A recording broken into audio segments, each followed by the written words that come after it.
this one actually is a lot. I feel that I so bad on this. Every season my tank quite because of me, because of pressure. I pressure him a lot to cover me to become a best slider. My bad, sorry. My tank. Saya adalah minta maaf dengan ibu saya sampai saya berlutut. Sampai saya berlutut dah saya minta maaf dengan dia sebab ya kan ibu kita kan nak yang terbaik untuk kita kan. Tapi mungkin sebab dia tak nampak lagi lah masa tu game tu macam boleh buat duit. Dia fikir macam masa tu game tu hanya main untuk hiburan, macam buang masa. Tapi bila saya start yang ni yang sebelum ni saya start tier 2 tu saya dah start macam menang tournament. Dan tu dengan RTZ kan. Saya menang tournament dapat duit. Dan tu baru dia dah macam dia dah start support so slow lah dia start support. Kira dia macam penyemangat saya lah untuk teruskan dalam e-sport lah. Untuk yang memaafkan orang yang dengki dengan AJ. Dengki tu maksudnya dia sampai buat sesuatu, sampai menutup perut nasi AJ sendiri. Tapi AJ tetap memaafkan orang tu. Itu yang paling besar. Bagi saya banyaklah salah dengan AJ sebab masa kat RSG saya 10 saya banyak marah dia dan buat dia nangis lah sebab saya tak suka sikap dia. Dan sebab saya terasalah sampai sekarang benda yang saya buat tu salah tapi saya mungkin ego tak minta maaf dan sekarang baru saya rasalah saya sebagai senior saya tak sepatutnya buat macam tu lah kat dia masa kat RJ. Dan saya terharu sebab masa tak ada orang ingat saya, ambil saya, dia yang cari saya dan try saya untuk ke tim hak. Yalah, saya banyak buat salah kat dia tapi dia masih ingat saya dan saya nak berterima kasih lah dekat Iris sebab bagi saya peluang lagi untuk ke pro scene ni. Actually, after the game, I will apologize to them. Just like because I thinking just like I want to win only. Because for my positive, everything is I want to win. I want to improve myself. I want to improve the tank. But I never care about the people feeling anything like that. So 我可能不太善于怎样去道歉，但是我会用我的行动证明我的道歉方式是对的。Aku tak rasa semua orang boleh macam aku untuk minta maaf sebab bagi aku kalau kita minta maaf ni kita dah lepas satu tanggungjawab. Aku dah rasa satu kepuasan. Macam even benda tu bukan salah aku, especially salah aku akan minta maaf. Sebab aku tahu kebanyakan manusia ni dia tak nak minta maaf. So aku minta maaf. Sebab benda tu simple lah, dua perkataan lah, minta maaf tapi tak semua orang boleh buat.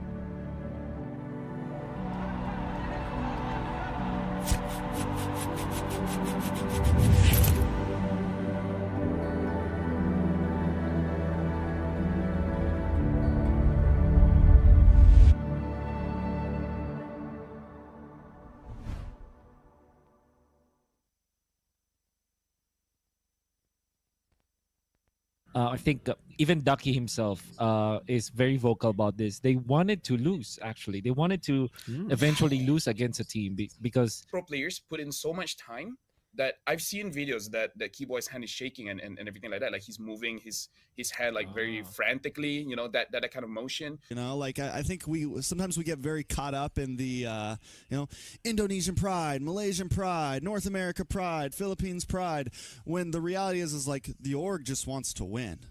You know, that's like the org. It's more of like Team Hawk pride, RSG pride. You know, that's where the management is coming from. It's like I think last year we saw the rise of just MLBB globally. Oh yeah. We saw the downfall of NA.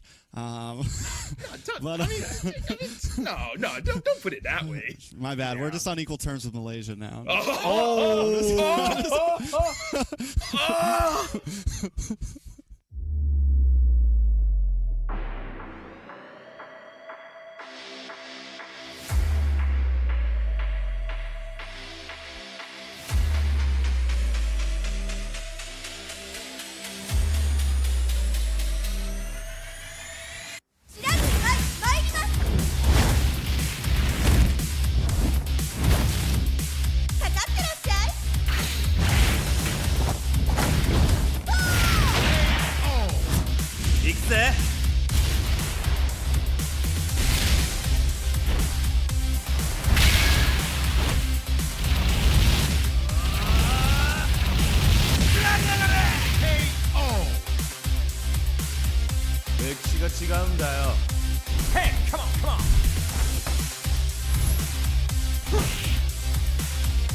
Tamatkan semua ni! Jangan!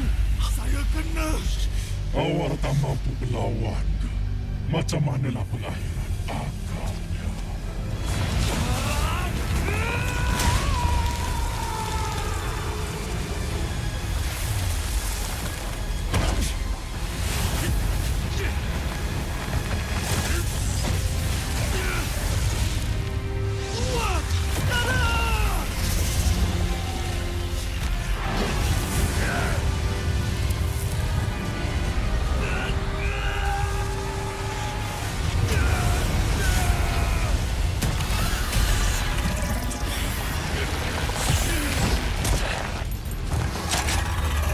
Ikatan sumpahan berserah!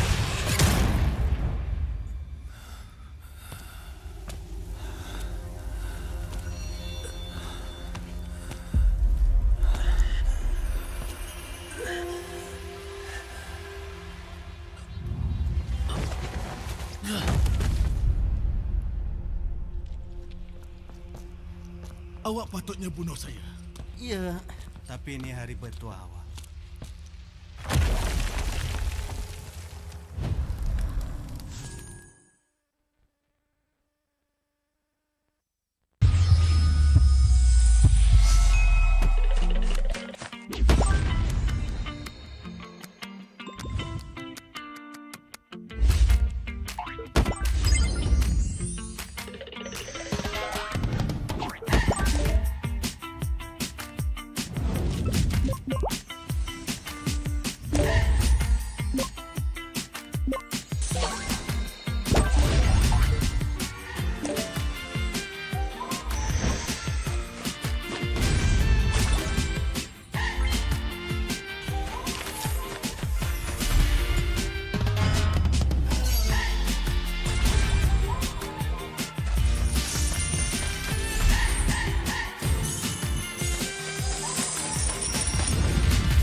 This will sting. You have my word.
Berminat untuk mengetahui info lanjut mengenai prestasi pemain dan jadi sebahagian daripada MPL Malaysia, layari laman rasmi MPL Malaysia sekarang.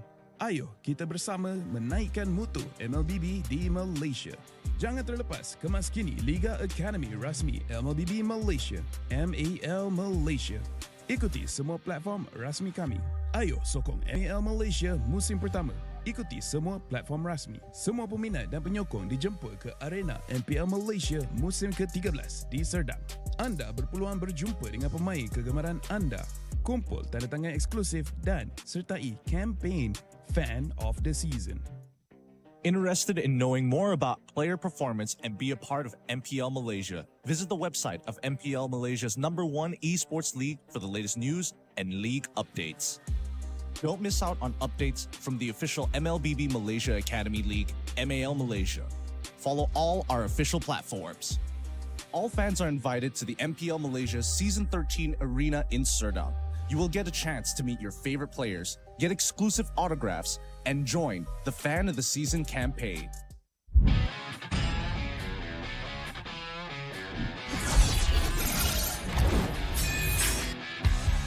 Satu sekali Jeduin dan Albert di sana ternyata harus hilang. Edge fight as Long gets instantly shot down by the Blazing Duet, as well as the Electo final blow. This is going to be an easy cleanup for Todak as most of the... Apat yun, pero nasipa din siya yung ninakaw na sipa. Buhay pa rin ang 41! Backline already, and you're running for the lives, gunning it. David trying to drag the members of RSG right underneath the turret. It's not enough though. Gray coming all the way in, he cleans it all the way up. Just nowhere for him to run. Just... Kita akan ada satu warrior weapon di Malaysia membuat pergerakan dari Liga terlalu benar-benar slow. Rafanya sudah tumbang.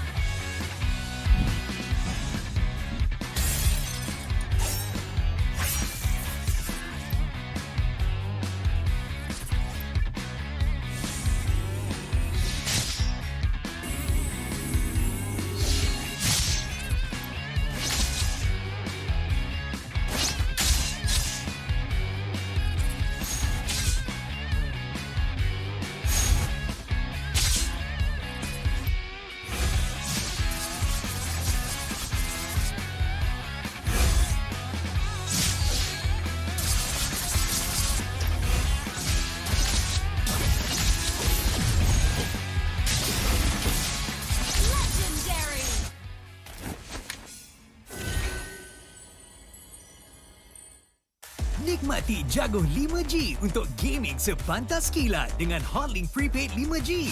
Internet 5G tanpa had dengan kelajuan 5G tanpa batas untuk layan gaming tanpa gangguan. Nikmati latensi rangkaian 5G terunggul dan gameplay termantap sepanjang malam. Semuanya hanya RM32 sebulan dengan 20% cashback. Dapatkan sekarang.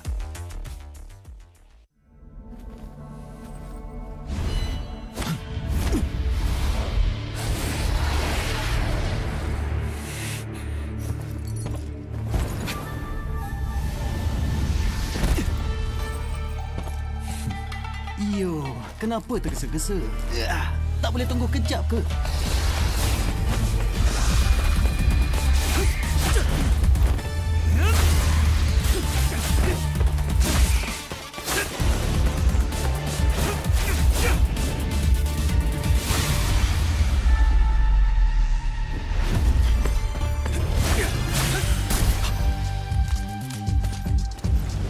Sama-sama.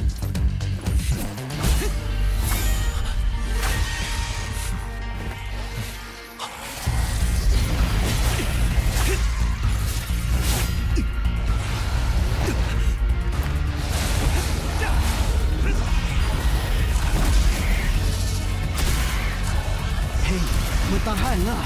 Awak nak mati kat sini ke? Kalau saya hilang kawan, bunuh saya tanpa lagi. Itu tugas saya. Mestilah.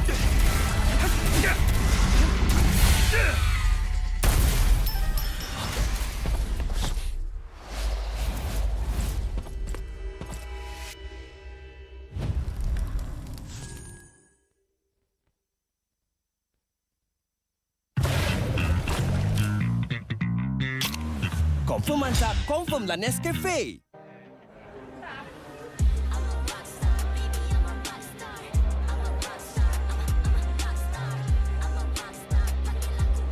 Kami akan bantai Barakuda.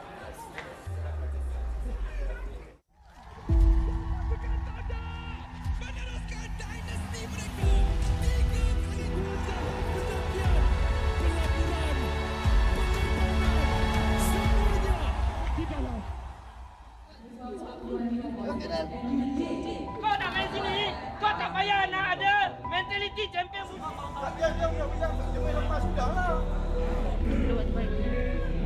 Oi, kau terus gila kamu. Dah. Nak cari kit, tak payah tinggal.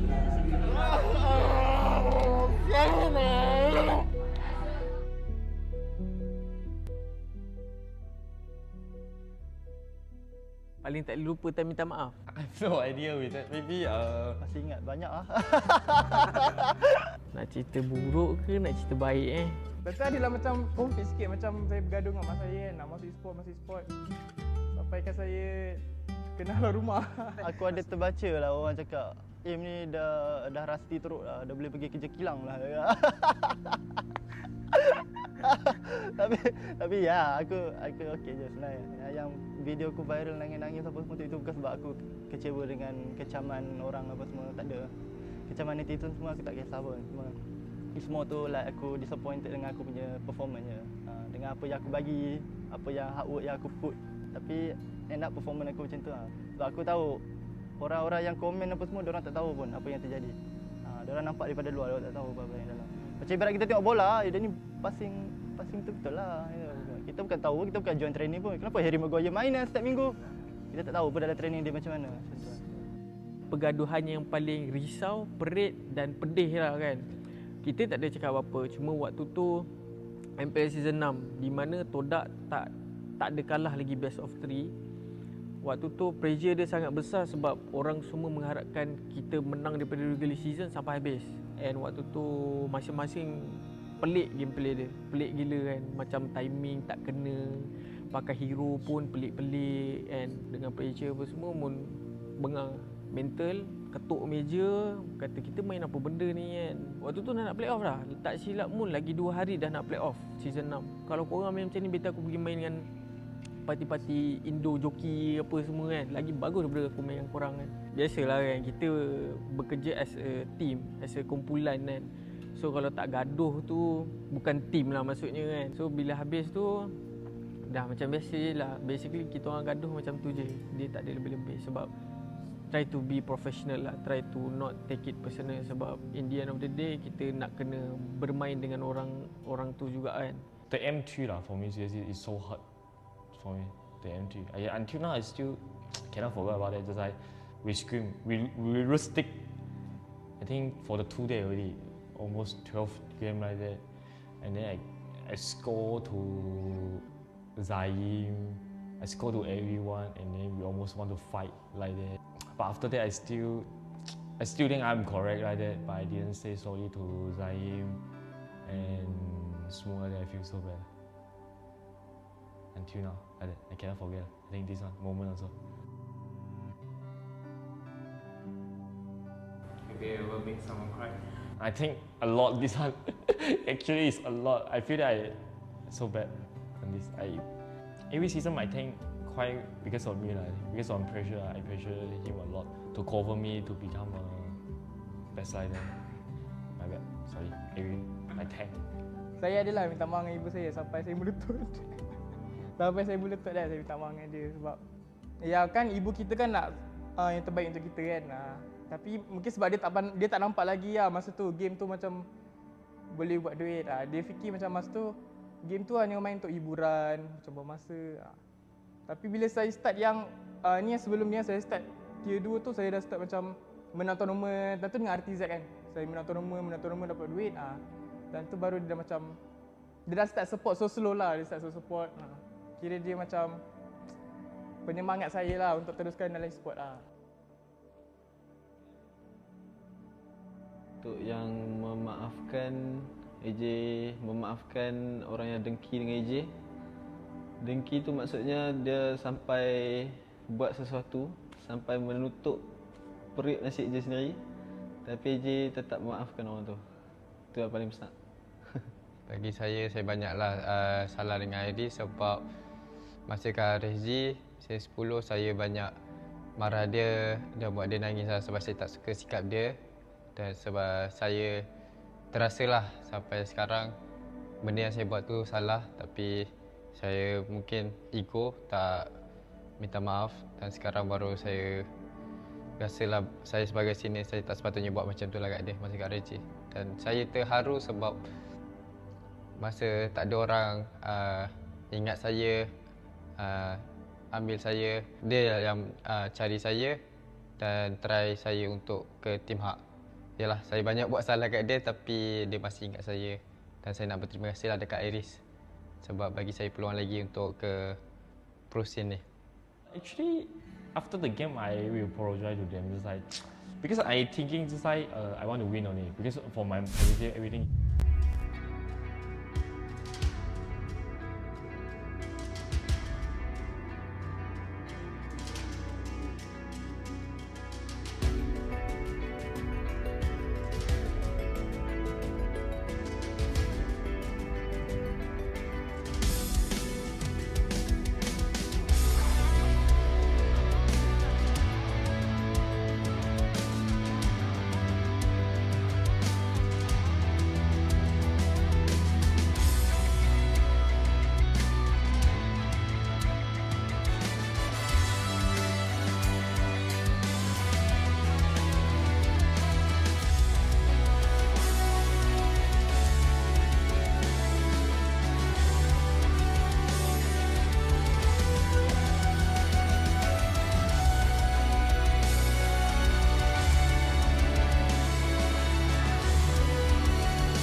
I'm a rock star.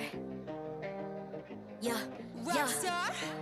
Ay, ay, ay. I'm a rock star, baby. I'm a rock star. I'm a rock star. I'm a rock star. I'm a rock star. Panggil aku rock star. Ini kejohanan kita semua orang rock star. Kita rock star, kita buat saja gaya kita.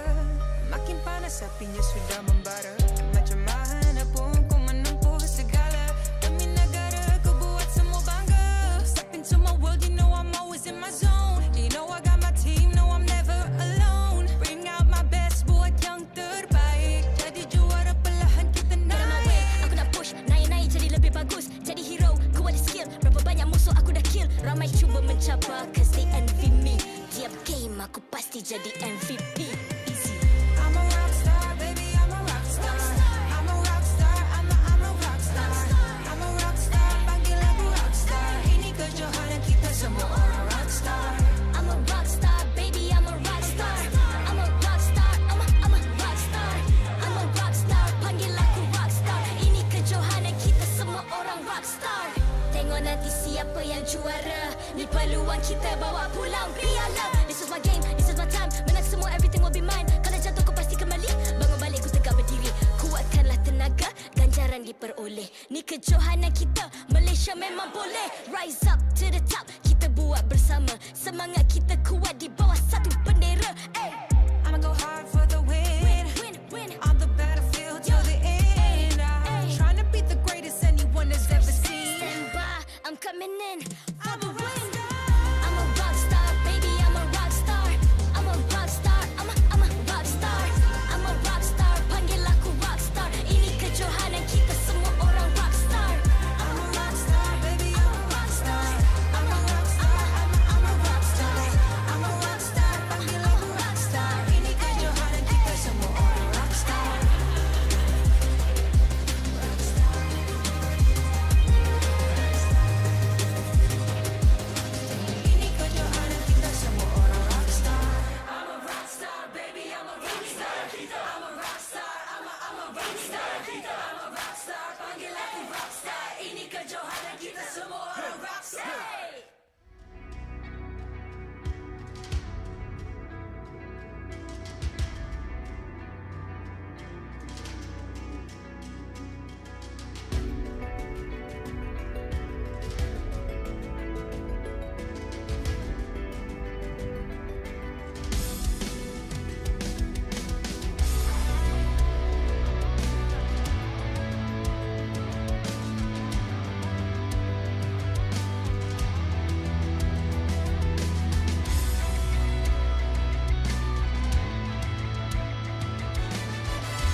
I'm a rock star.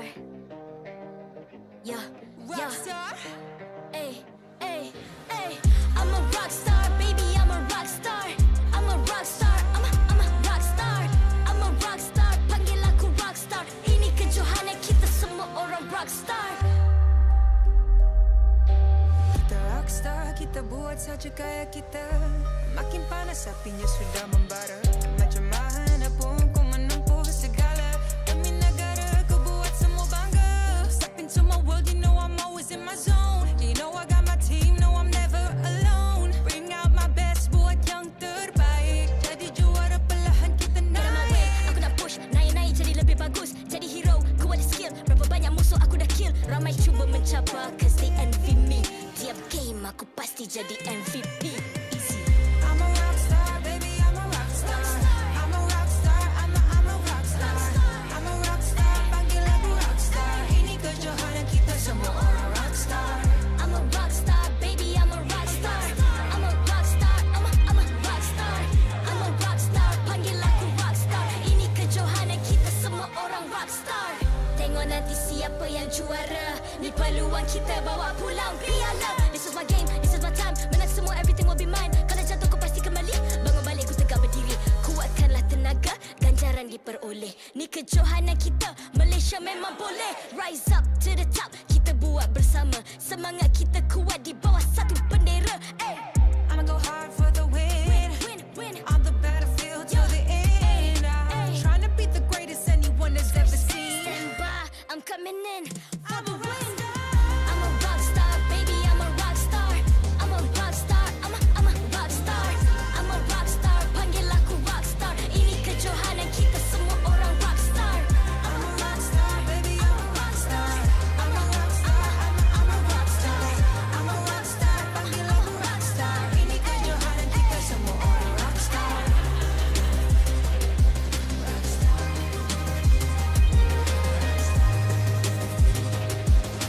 Ini kejohanan kita semua orang rockstar. I'm a rockstar, baby, I'm a rockstar. I'm a rockstar, I'm a rockstar. I'm a rockstar, panggil aku rockstar. Ini kejohanan kita semua orang rockstar.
I'm a rockstar.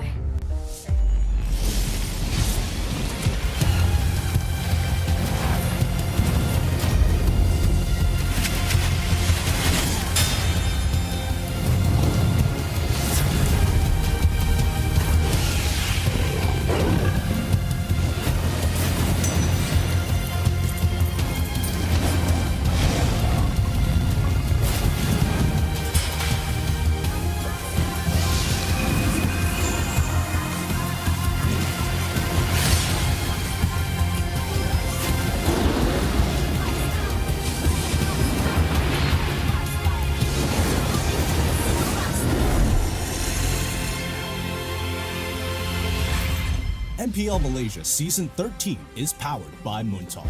Enjoy a superior 5G network and lightning-fast gaming experience only with our official mobile internet hotlink. A big shout out to ROG Phone 8, the official gaming phone, for keeping our players at the top of their game. Grind on with Nescafe to keep your gaming spirit going. Thank you to all of our sponsors and partners for your support in MPL Malaysia Season 13. Kini, kita sudah sampai di penghujung MPL Malaysia musim ke-13. Pasukan manakah akan muncul dan menjadi bintang yang bersinar? Menjadi seorang bintang bukanlah tentang mencari populariti, tetapi tentang menemukan bakat dan dedikasi yang tak terbatas dalam diri. Setiap langkah yang kita ambil, setiap mimpi yang kita kejar adalah sebahagian dari perjalanan menuju kejayaan. Tidak semua bintang terkenal lahir dengan bakat semula jadi. Mereka tercipta melalui ketekunan, kerja keras dan keteguhan hati. Mereka mengubah impian menjadi realiti dengan tekad yang tak tergoyahkan. Memahami bahawa kejayaan tidak datang dengan sendirinya, tetapi harus dikejar dengan penuh kecekalan dan semangat. Jadi, untuk musim ini, siapakah yang akan bangkit untuk menjadi bintang yang bersinar untuk membawa nama Malaysia ke MSC? Selamat datang ke Playoffs MPL Malaysia musim ke-13 bersiaran langsung dari Stadium MBSJ Serdang Jaya. Nama saya Rose, host anda sepanjang musim ini. Dan hari ini adalah satu hari yang semua orang dinantikan sebab hari ini adalah hari pertama untuk playoffs kita, mana step by step, match by match, kita akan tahu siapa yang akan mewakili Malaysia di MSC. Tapi sebelum tu mesti kita ada schedule untuk hari ini. So apa kata kita tengok jadual untuk perlawanan hari ini? Untuk match pembukaan, kita akan saksikan perlawanan Todak yang akan menentang King Empire Esports. Will King Empire Esports get their well-awaited sweet revenge, or will Todak proceed to meeting Selangor Red Giants tomorrow?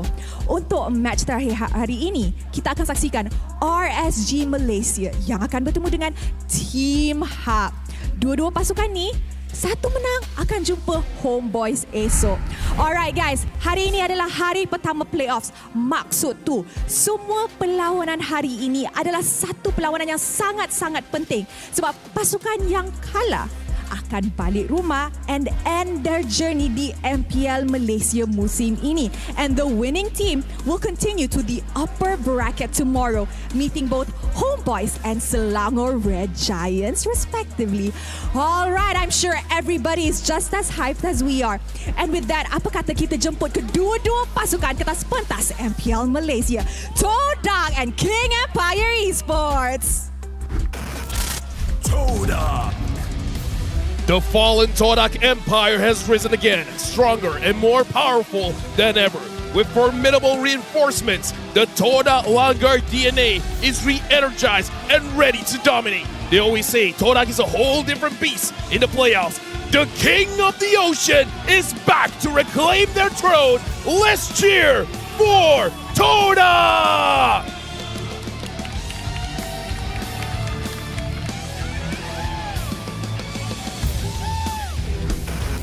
King Empire Esports. They stormed into MPL Malaysia with one goal: to conquer the league and form its kingdom. With the pride and ambition of a lion, they roared into the early season, dominating fiercely without mercy.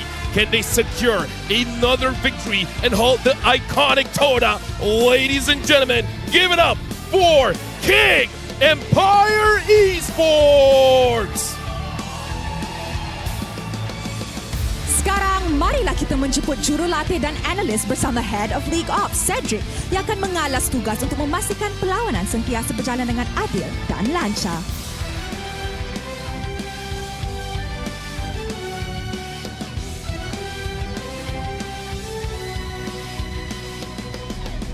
Mari kita teruskan dengan fist bump di antara pasukan sebagai tanda profesionalism.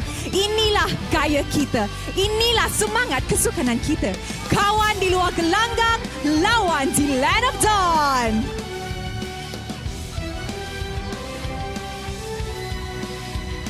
And of course, to kickstart our day, mestilah kita ada special something untuk semua orang yang tengah tengok dekat rumah. So, with the Join the Fight code, you guys boleh claim this in-game untuk mendapatkan free in-game freebies.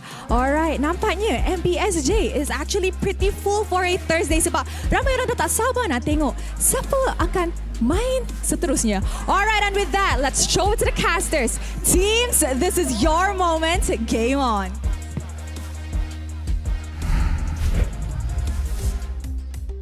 Thank you, Rose. Welcome once again to the MPL MY Season 13, the playoffs, day number 1. My name is Mars Adine, and as well as Sunfrost here up on our screens.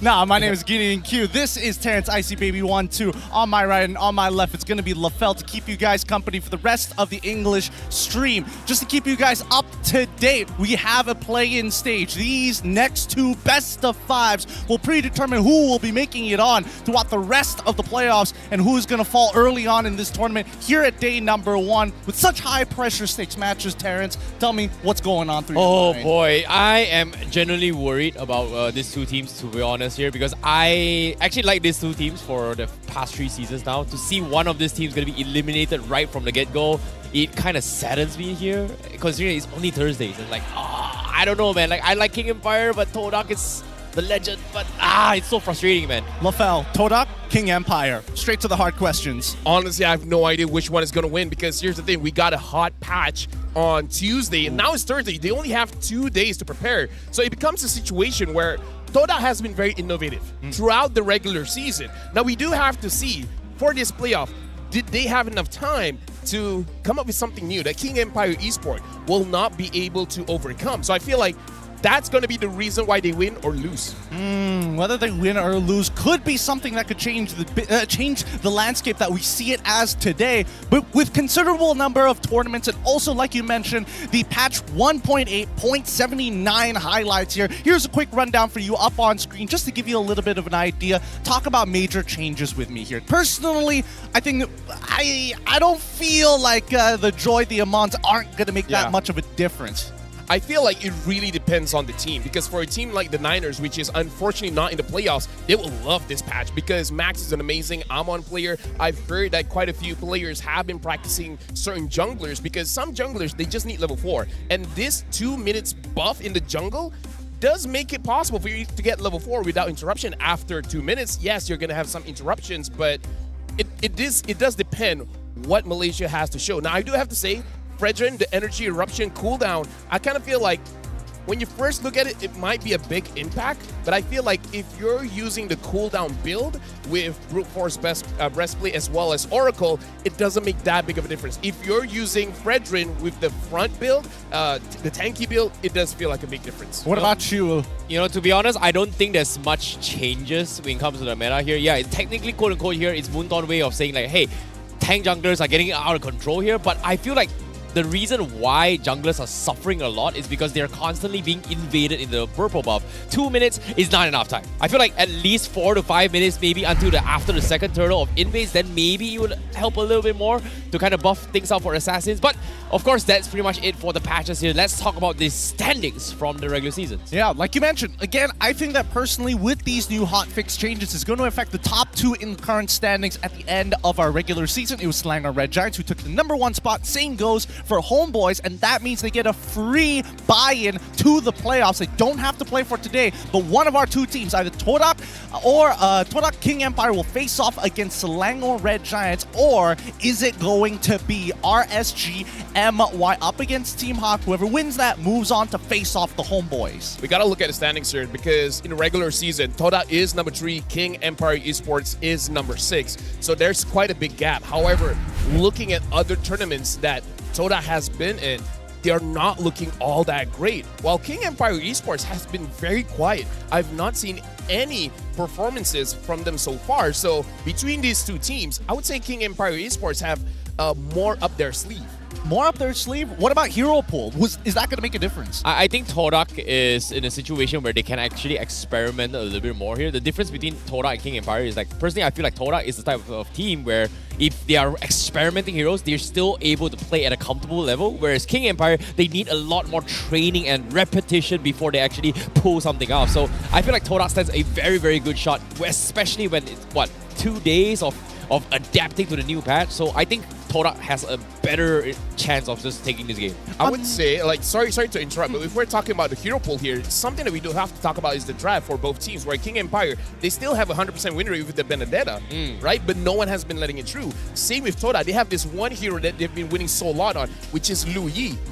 If Zion Senpai gets the Lu Yi, then Todak has a big chance, but I don't think he's going to get it. Well, I mean, that's the thing, right? When we're talking about Todak, they're one of those teams that just has a deep hero pool, deeply enrooted in the brand itself. If you're joining Todak, you're expected to have a wide hero pool to use against your opponents in comparison to King Empire, who have subs to kind of fill in that gap. I mean, Todak, they never miss, right? Every single time they come to the playoffs, we expect them to try and look for an international standings. The previous standings haven't been that great. The format has changed over time, but this MSC in particular is extremely important. One of the biggest prize pools we've seen thus far. I would say it's like their empire is crumbling, because before this, Todak never misses an M series. Never missed. They've already lost that one. And now it's about MSC. They've never missed MSC. If they miss MSC as well, then their streak is over. To be fair, To be fair, I think when it comes to situations like this year, you can't count Todak out, because when it comes to Todak, it's unexpected, right? Like even in the previous season as well, no one expected Todak to be eliminated in MPL, right? For even a chance in the grand finals. But now, I didn't expect them to make it top 3, to be honest. Like, I was expecting somewhere in the lower bottom here, but considering that they brought in Shizo, Raflesia, Zion Senpai, Momo, Gary into the pool here, a lot of us were expecting that, hey, they might be doing okay, but they didn't really do too well in the early weeks. But somehow, with Chiku coming back as a substitution, it kind of worked out. But now, Chiku's not playing, so this is kind of a shocker for me. Well, I mean, now that they have well, I mean, when you have Chico, you know that the macro decision-making is going to be sharp, is going to be together. He likes to over-communicate, but when we look at the heroes, right, this is the bigger problem. This is where I start thinking that for people like Shizo, and one of the few changes in the hotfixes were to Harathan as well as Roger, maybe that's going to stray away from their main strategies to play something a little bit more, you know, map-oriented. We'll see against King Empire. Yeah, King Empire, we got Dato, Sasa, Smooth, Victor, as well as Susujin, where this is also a surprise, where during the regular season, it's all about X-Win. It looks like X-Win is going to be the sub for this one, and Victor is going to be the main lineup, where based on the things that I've heard is that Victor, so far in scrims, have been much more aggressive, and in terms of the hero pool, it's a little bit wider. So it's going to be very interesting for King Empire Esports to bring out Victor to go up against Todak.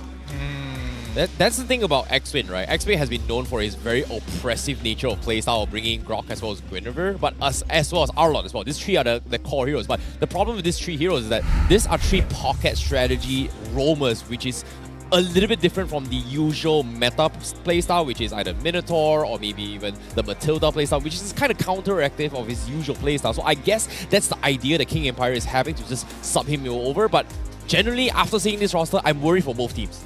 But before that, I do have to shout this out. Looks like Momo's family is in the crowd, where everyone is wishing them luck, and they even say like Momo and Yums will be in the grand finals. So they're looking for Todak to go up against SRG in the grand finals. Ooh, that's a long time down the road, but it just goes to show how important this game is going to be. This is just the play-in stage, right? Now let's have a look at what Zaza. We messaged him on the side and we asked him whether or not he has any other dreams besides MSC. And all he had to say was he just wants to meet Ronaldo. That's just the bottom line. I do have to say, I don't think he made this emoji. I feel like this is created by someone from the MPL. I can't imagine him doing something like that at all. Sasa's too cool for that. That or he's posting up stickers that he really shouldn't be. One or the other. One or the other. Can't trust these boys. Very, very naughty, as they say, as we jump into the drafting phase of our very first best of 5 here at the play-ins. Let's see which one of these teams is going to get an early advantage once we figure out who's going to be on blue and who is going to be on red. Is everybody ready for this one?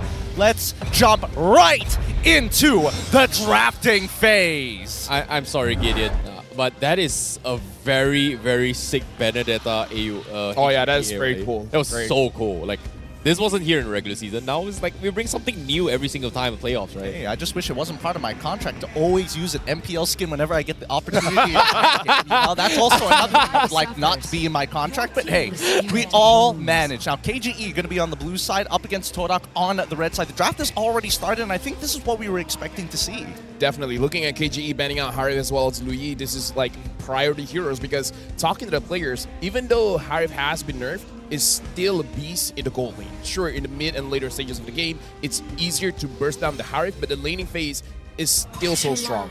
Like, even change the wrong ability numbers, personally. Yeah, no, I do agree. It's like, you make it so that Harif is less tanky, but honestly, at that point, Harif kind of doesn't care. For Toda betting out the Novaria as well as the Benedetta, and before we even get to the first pick, two things to shout out. Carmilla getting banned out here by KGE is actually a very crucial thing. Means they want to clump up. And number two, internationally, in most tournaments, whoever gets the first pick, which is the blue side, apparently has a higher win percentage, where in the Philippines, the LPU is getting the Fredrin first pick. So it's going to be interesting for Malaysia, who is the first pick. What is our priority? Yeah, personally, I feel like when it comes to the hotfixes as well, Chips is one of those heroes that kind of got released. There are a lot of teams who hit or miss with that particular hero, but with this recent change, it makes Chips so much more valuable in a sense where when you pull up a shortcut, boom, instantly you get like a free old Faramis out in this regard. So right now, obviously, KGE is going to be picking it here. Like, seeing this Carmilla ban is good for me, because I know for a fact that Carmilla is a great way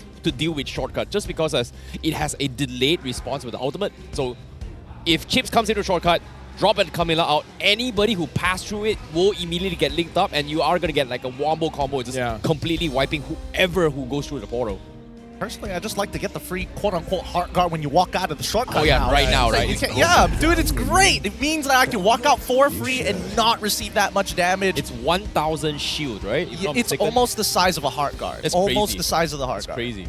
We get the Arlet. We also get the Fredrin. Fredrin has been high priority ban, so I'm surprised that they're straying away from the gold lane here. I would have expected maybe even a Moscow, which we've been seeing a lot. MAL, SPS, MPL, PH, Grand Finals as well. I feel like at this point they're sizing each other up to see who's gonna take what, because the S-tier picks right now is the Natan as well as the Moskov. So I kind of feel like they just want to see what do they want to prioritize. However, with Todak able to get one and ban out the other, I feel like they're in a advantage here. Okay, let me bounce you the question. Now that we see Vexana on blue side from KGE, are we expecting Valentina in response, just in case, as a deterrent at the very least for KGE's upcoming picks? I feel like you don't have to pick up the Valentina just yet, because there's still a lot of heroes in the mid. One notable one is Faramis as well, where Faramis going up against Vexana is 50-50 a bit, but they picked up the Minotaur here, so they're opening up. They're not really worried about getting this S-tier marksmen then. I'm really surprised they actually opted to go for the Minotaur. Yes, it's a great way to actually deal with the shortcut if Chips comes in, but the problem with it is that you have to anticipate where this Chips is going to be coming from, because you won't know exactly Chips is going to be coming from which angle until you check every single corner, which is very difficult to do as a Minotaur. But if you play an Ube strategy which I think Tora is going to be going for, that is doable. But again, back to your point here, you brought up the Faramis here, which is something that I'm very surprised that Tora didn't go for, because of the fact that it's a great way to deal with the shortcut combo. I mean, they can also just figure out a composition that works really well 3 and 2, right? Have 3 players that really strong synergistically together, the other 2 a little bit more independent. That way you can cover more of the map without having to put yourself in danger. That's my line of thought here, right? Because I'm seeing the Yuzong ban. I'm also seeing Lilia ban coming in from the side of KGE as well. So they are worried about being able to maintain control over mid. And finally, we do get to see a gold lane ban in that Natan after the Harith. They have to ban Moskov. Yeah, I kind of feel like they're trying to force KGE to ban it out. No. It looks like they're banning out the Faramis, the one that we have been talking about, where Faramis is a good counter here. So now, again, still, Valentina is still up. One thing that I do have to say, because of the patch changes in regards to how the jungle works now, Baras usually wants to invade the jungle quite early. Yep. 2 minutes, 4 minutes, that's prime time for Boxia to go in. I do want to see what's going to be the different maker here. Like, are they going to invade in the opposite direction of wherever this Fredrin is going to be? If that's the case, then this is going to be on Chips. Chips has to be the one to inform which side of the jungle is still available. Okay. It's not just Chip. At least for KGE, they're throwing a wide net into the ocean, right, to find the vulnerabilities. So if Chip doesn't find the angle, at least their side lane pressure is able to create those opportunities suitable for Chip to set up up this gank or invade from Baxia's side. Now, Todak, they have to answer a couple of questions. Number one, how badly do they want to control what side of the map? Whether it be gold or whether it would be EXP. Most likely, it's going to be in the gold lane direction. So now that you have Minotaur, you can't just have a babysit. No, they need Moskov. the mage. They need the mage right now. Like, this is going to be an Arlet XP for sure. But I feel like, based from Todak, when it comes to mage, I think going in for either the... Oh my god, this is so tough. Like, what's a good mage? Lunox isn't too bad. Farsa... I am not a big fan against Farsa against Baxia as well as Roger. Like, you are going to get dived here. But Yves is a pretty good one. You know, it kind of slows down the tempo for Baxia and Damos, which lacks mobility when they start the fight. Well, I think more importantly so, at least they created a decent comp in that 3-2 format, right? Strongest together as 5, but if they play a 3-2 format, they have enough enablers, enough people to peel their opponents to make sure that their cores, Moskov and Yves, walk away for free at most. So I don't think it's a bad idea.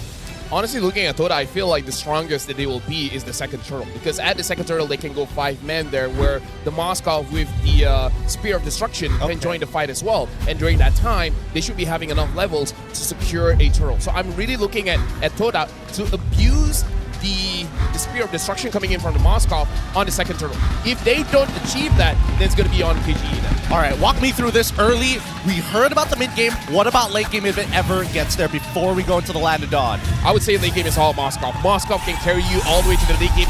Much more reliable compared to the Roger. Well, with that being said, it's time for us to jump in towards the Land of Dawn here once again.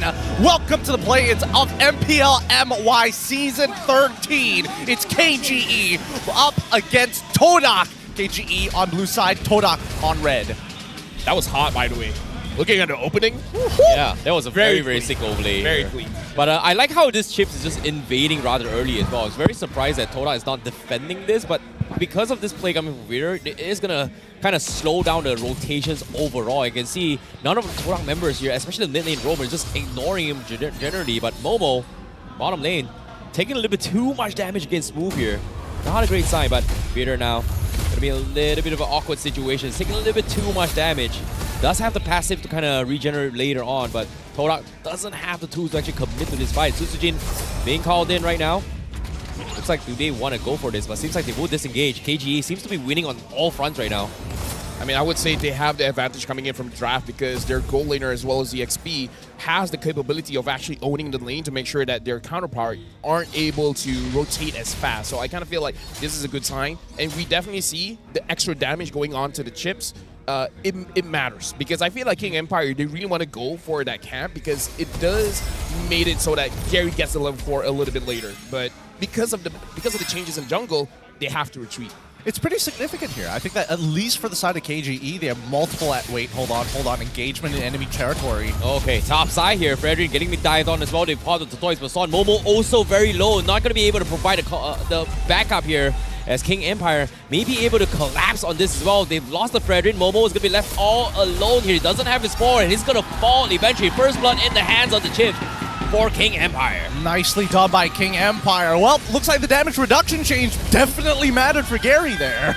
Yep, I mean, at this point, this is what King Empire has to do because this is what the Baxia wants to do. You want to go crazy early. Oh no, Gary immediately caught out by the chain combo here. Replesia not able to retaliate against this. King Empire going to be grouping up, trying to invade on the roads of purple buff here. It's past 2 minutes, so no more reduction for Todak. But who's going to get it as well? And Susujin steals it away, so no purple buff for Gary. Lovely work so far by KGE. I'm liking what they're doing. They're stealing away camps even though the hotfixes have been put into place. Better yet, they're using their side lane pressure as a means to keep Todak on their toes constantly. But for the most part of it, it just boils down to whether or not Vitor shows himself on the map. I would say this also shows that Smooth has been using his time very well. We've seen after the Beneda keeps getting banned out, he's been practicing this stance. But this time, I've never seen him being this oppressive. I've never seen him dominating the lane this much. And it's against Momo of all people. I mean, they've done it before, right? And I think that's what we need to see from KGE's side. We have been seeing that their side laners have been the key for this team to give them that identity, and the other three need to supplement that. But I think for King Empire in a meta like now, with how the draft has been, it's designed around them.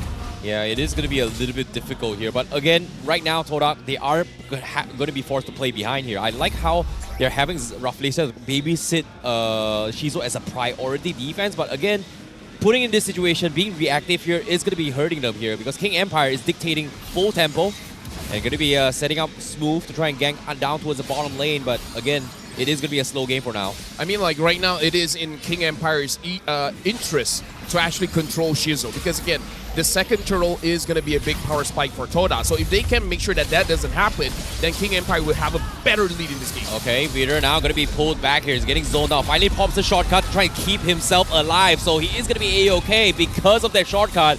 Toda not able to collapse on this. Rafflesia not in position to try and re-engage this. Still has the ult, still has the flicker. But Turtle going to be the priority. Vader going to be waiting up on his health. He gets his passive, so he's going to be regenerated for now. But Todak, are they going to try and buy time here? What do they do now? I think for KGE Empire, the fact that they lost their shortcut allows Todak to actually take their time with this. They want to get to the later stages of the game. Let's drag this turtle out for as long as possible. Yeah, right now it does look like Toda has priority here, and Gary is going on to Smooth. Okay, here comes pops the out here. He's going to be dropping the interruption. Yeah, big one, big Minon's rage. Here comes the real invasion as well. It is going to hurt them, and Moscow going to be joining the fight as well. KGE, they were caught off guard. Susujin will fall. Shizo gets the kill. A big catch from Todak on King Empire.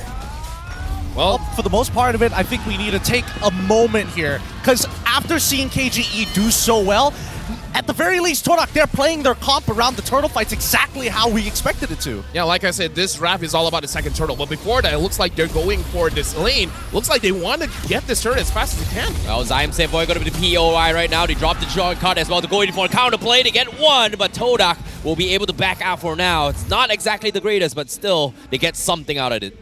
I would say that was a massive misplay because the minions aren't positioned well enough for them to actually contest for that objective. So I feel like they showed their face a little bit too much. They should have, after the victory there, control the lanes again and then think about getting an objective. I kind of feel like that was premature. Okay, walk me through this, right? Because right now, all eyes are on Vitor for this early to mid-game eventually with the power of that shortcut. Should he be using it defensively like this? Or are we expecting King Empire to maintain this sort of pacing against Toda? I feel like they have the right idea, which is they're trying to slow down Gary as much as they can because we have to remember the changes for the Fredrin is that the more levels you have, the shorter cooldown that you have on your energy eruption.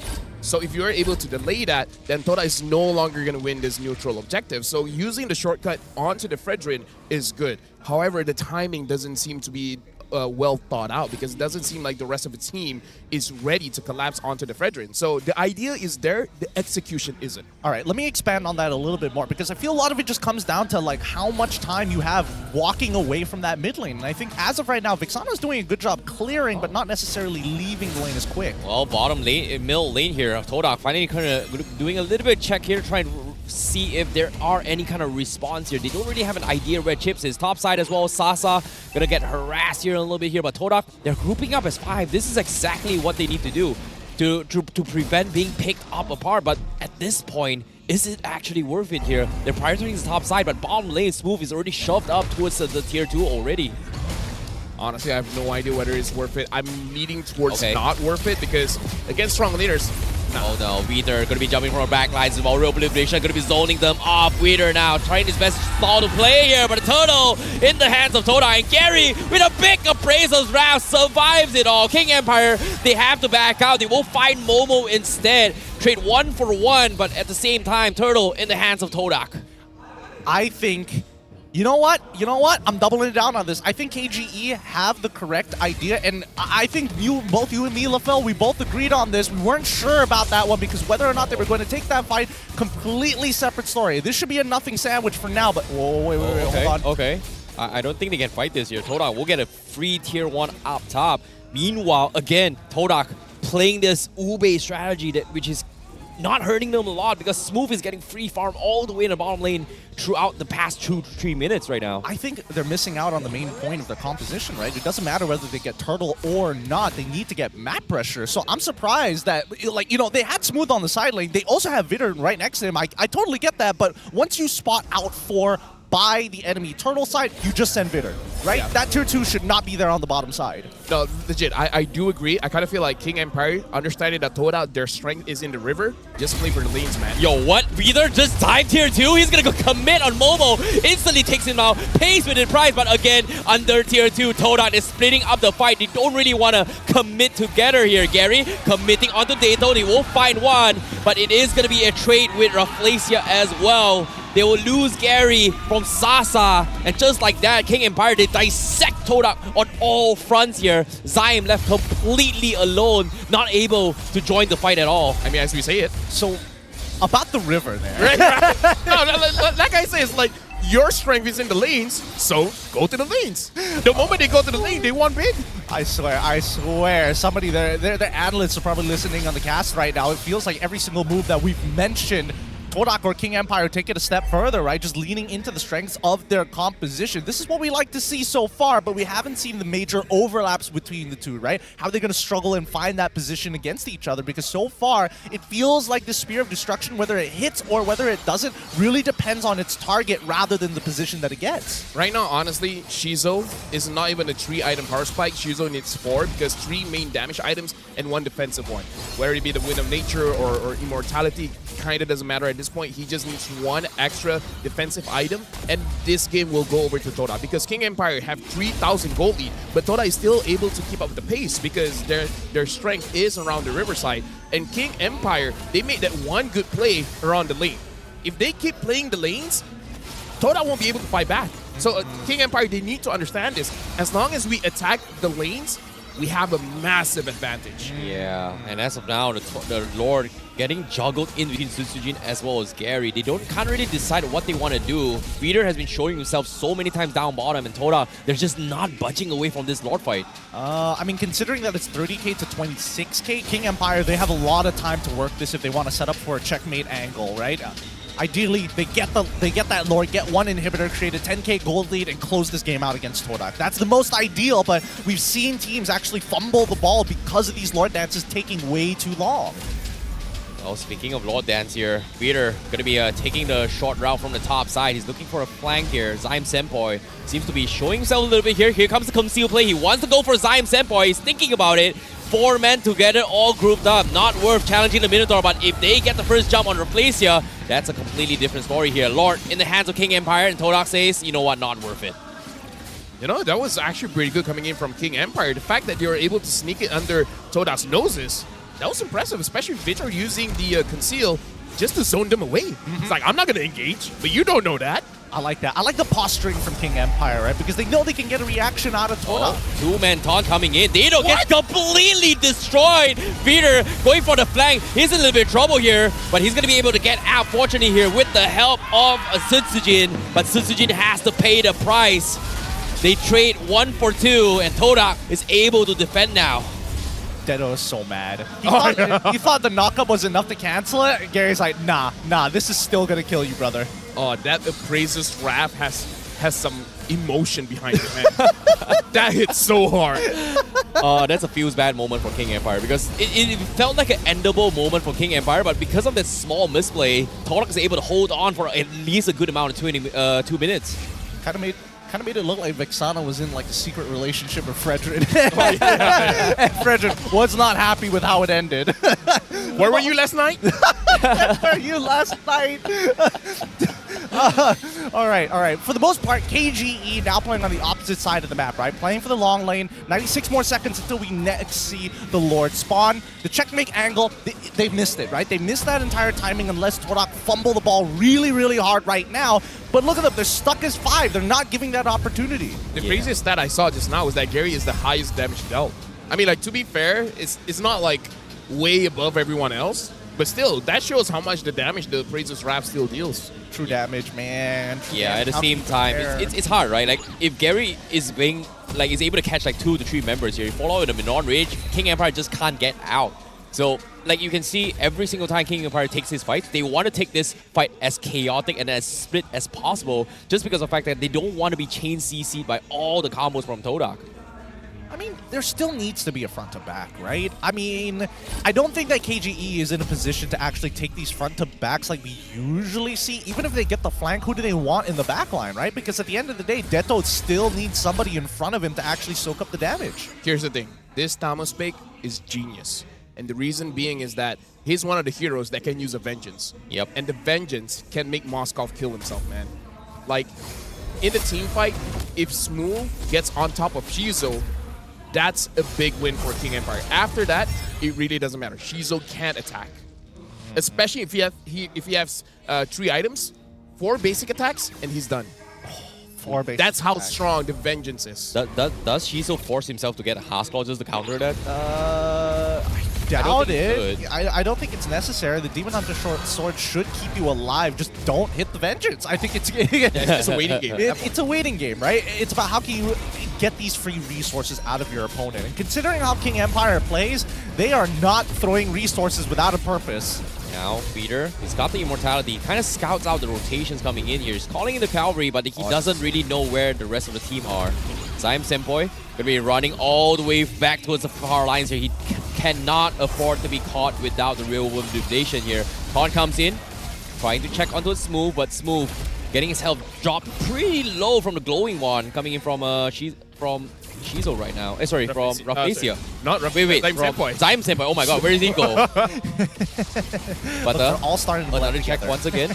Smooth. I mean, at this point, they're trying to force out Smooth from using the Vengeance Man. Like, they understand that's a win con for King Empire. As long as Smooth is a non-factor, they could, even if they don't take this Lord, they can take the team fight. And they don't have a real means of chunking him out, right? They need Zaim Senpoi to walk into position to get a Void Blast to even get some free damage onto him. You can see Zaim Senpoi is just so afraid. Wherever Reader shows himself, he's hiding on the other corner of the map, the furthest away. But finally, going to be showing a little bit of aggression here as a Lord. Getting kited a little bit more. King Empire still deciding on how they want to take this point. Conceal play comes in, but no, Rafflesia, he jumped in, instantly got melted here. Momo with the final slash, instantly gets popped off. Sasa in the backlines, finds 2, gets the double kill, and Todak, they immediately got shut down. No Lord, no jungler, no anything. That was a huge misplay, man. Like, I was surprised by how much damage Rafflesia took, and that forced Shizo and Momo into a very bad position because they're like, we gotta save this bad situation. I feel like they should not have forced that. I mean, to be fair, I think they got caught with their pants down. I think that Rafflesia wasn't expecting that much. Well, let's look at the items, right? Let's have a good idea of what they built. Deto was actually so strong. No, here's the thing. Sasa's full item. Oh, that's also true. Wow. Sasa's full item. That is a little bit unexpected here. 2,300 gold ahead of Shizo. Dude, no wonder Rafflesia was chunked that low. It's a full item Roger. And he's using the Trinity build, so he has consistent damage rather than that like big burst that we're used to. Yeah, in the human form, yeah. I was expecting the burst potential coming from Sasa, but considering how tanky Todak is, it makes sense why he went for the Trinity build. But at the same time, I did not expect him to just dive the backlines and find 2. But for now, Tier 3 will fall. Todak has no choice but to full defense this. Can they get the full wombo combo? Shizo trying his best going for the fight here, but 3-man knockup from Dato will stop the combo. Minon's Rage comes in. Susujin holding for his dear life, but Dato will finally trade him off. Crystal being focused down. Todak will lose everything for absolutely no chance at all. What a start for King Empire. Clean start, strong momentum, still playing to their strengths. Cool, calm, and collected. Nicely done by KGE. We gotta say as well, Victor is doing work on that chip. He's really dictating the tempo going up against Todak. And I gotta say, going back to their own camp, Todak has a lot to talk about, man, because there were quite a few misplays that cost them the game. Yeah, I think that one is definitely a communication issue, right? It just came down to the Filipinos communicating with each other, and unfortunately, the Malaysian counterparts just couldn't keep up with it, or they just didn't get the information fast enough. It's a struggle to see, but it's only game 1. I don't know. I feel like it was definitely on Rafflesia as well as Shizo, because if your rumor gets caught, like that's 100% not gonna be able to help him out.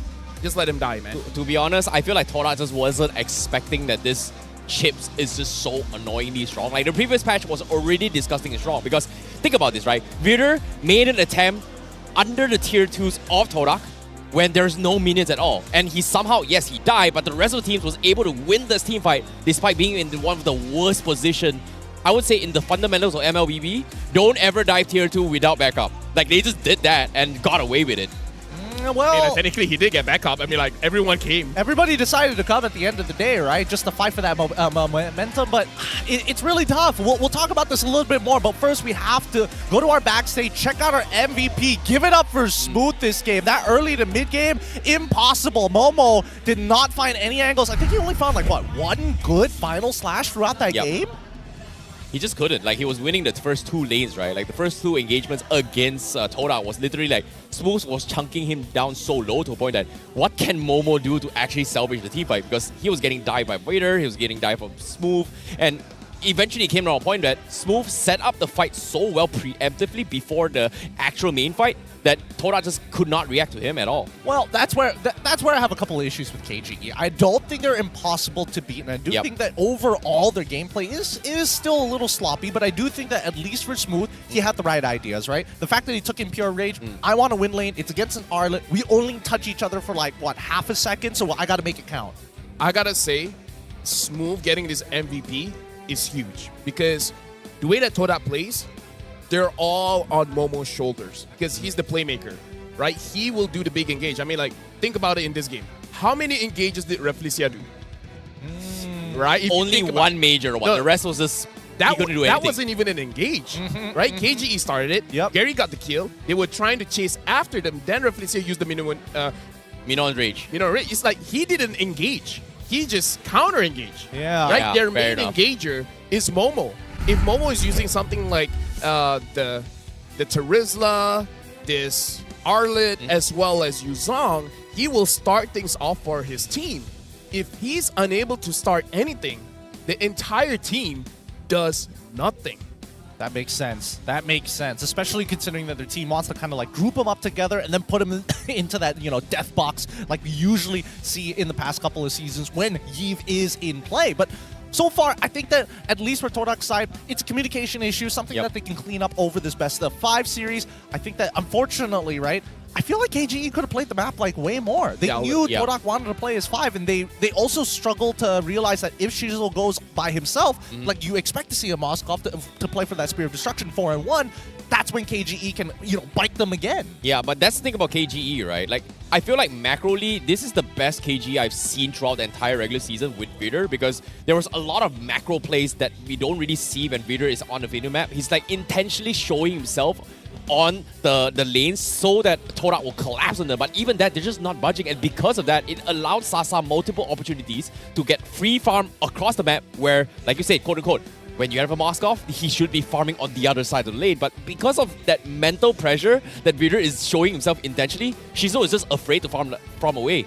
Well, let me just say this, right? I think that with Vader in the lineup, the team seems a little bit more aware of the game state, right? That's what I feel with Vader in the lineup in comparison to X-Wing. I do think that the team is still rather disconnected at times. They are aware, but I think that disconnection is something that I didn't see with X-Wing in. Something that I dislike looking at the damage numbers here, Shizuo only dealing 30,000 damage. I think is quite low here, especially Zaim Senpai is doing 56,000. It's like, okay, fine, he can attack from a far enough range that he can build up this damage per minute. Like Gary did 36,000, he did a lot. Even Smooth did 33,000. So I don't know, I kind of feel like Shizuo is not bringing out the maximum potential of this hero, where we've seen Moskov can dish out massive numbers, because you have to understand that if you hit the front line, you're also hitting the back line. So it really spikes up his damage numbers that we're just not seeing here. And you guys were talking about how Vitor just shows his face trying to bait Todak for an engage, but Todak never engaged. So this might be a very major flaw for Todak's lineup, that no one wants to start a fight. Like, maybe they're being a little bit too disciplined by like letting everyone take whatever they want. I think this comes down to the fear factor, right? Like you brought up a very, very good point, which is Smooth having the vengeance. Think about this. What does Shizuo do? If he splits off, he's gonna get ganked by a Vader. If he fights fun to fun, he's afraid of the vengeance from Smooth. So I guess from Todak's perspective, Shizuo was put in a situation where he just doesn't know what to do. Well, I think it's also conditional, right? Yeah. As you mentioned before, you have to wait for the vengeance, like both Yes. Phil and Terrence have mentioned. Not to leave out Deto, who was Annoying as well. Yeah, like your spacing needs to be perfect, and you also need to proactively have your dash off of cooldown before you walk into these fights, right? As soon as your dash, you're susceptible for the next 8 seconds of your life, maybe even 6 seconds depending on what level. But at the end of the day, walk up too far, Eternal Guardian is going to get slammed on your head, right?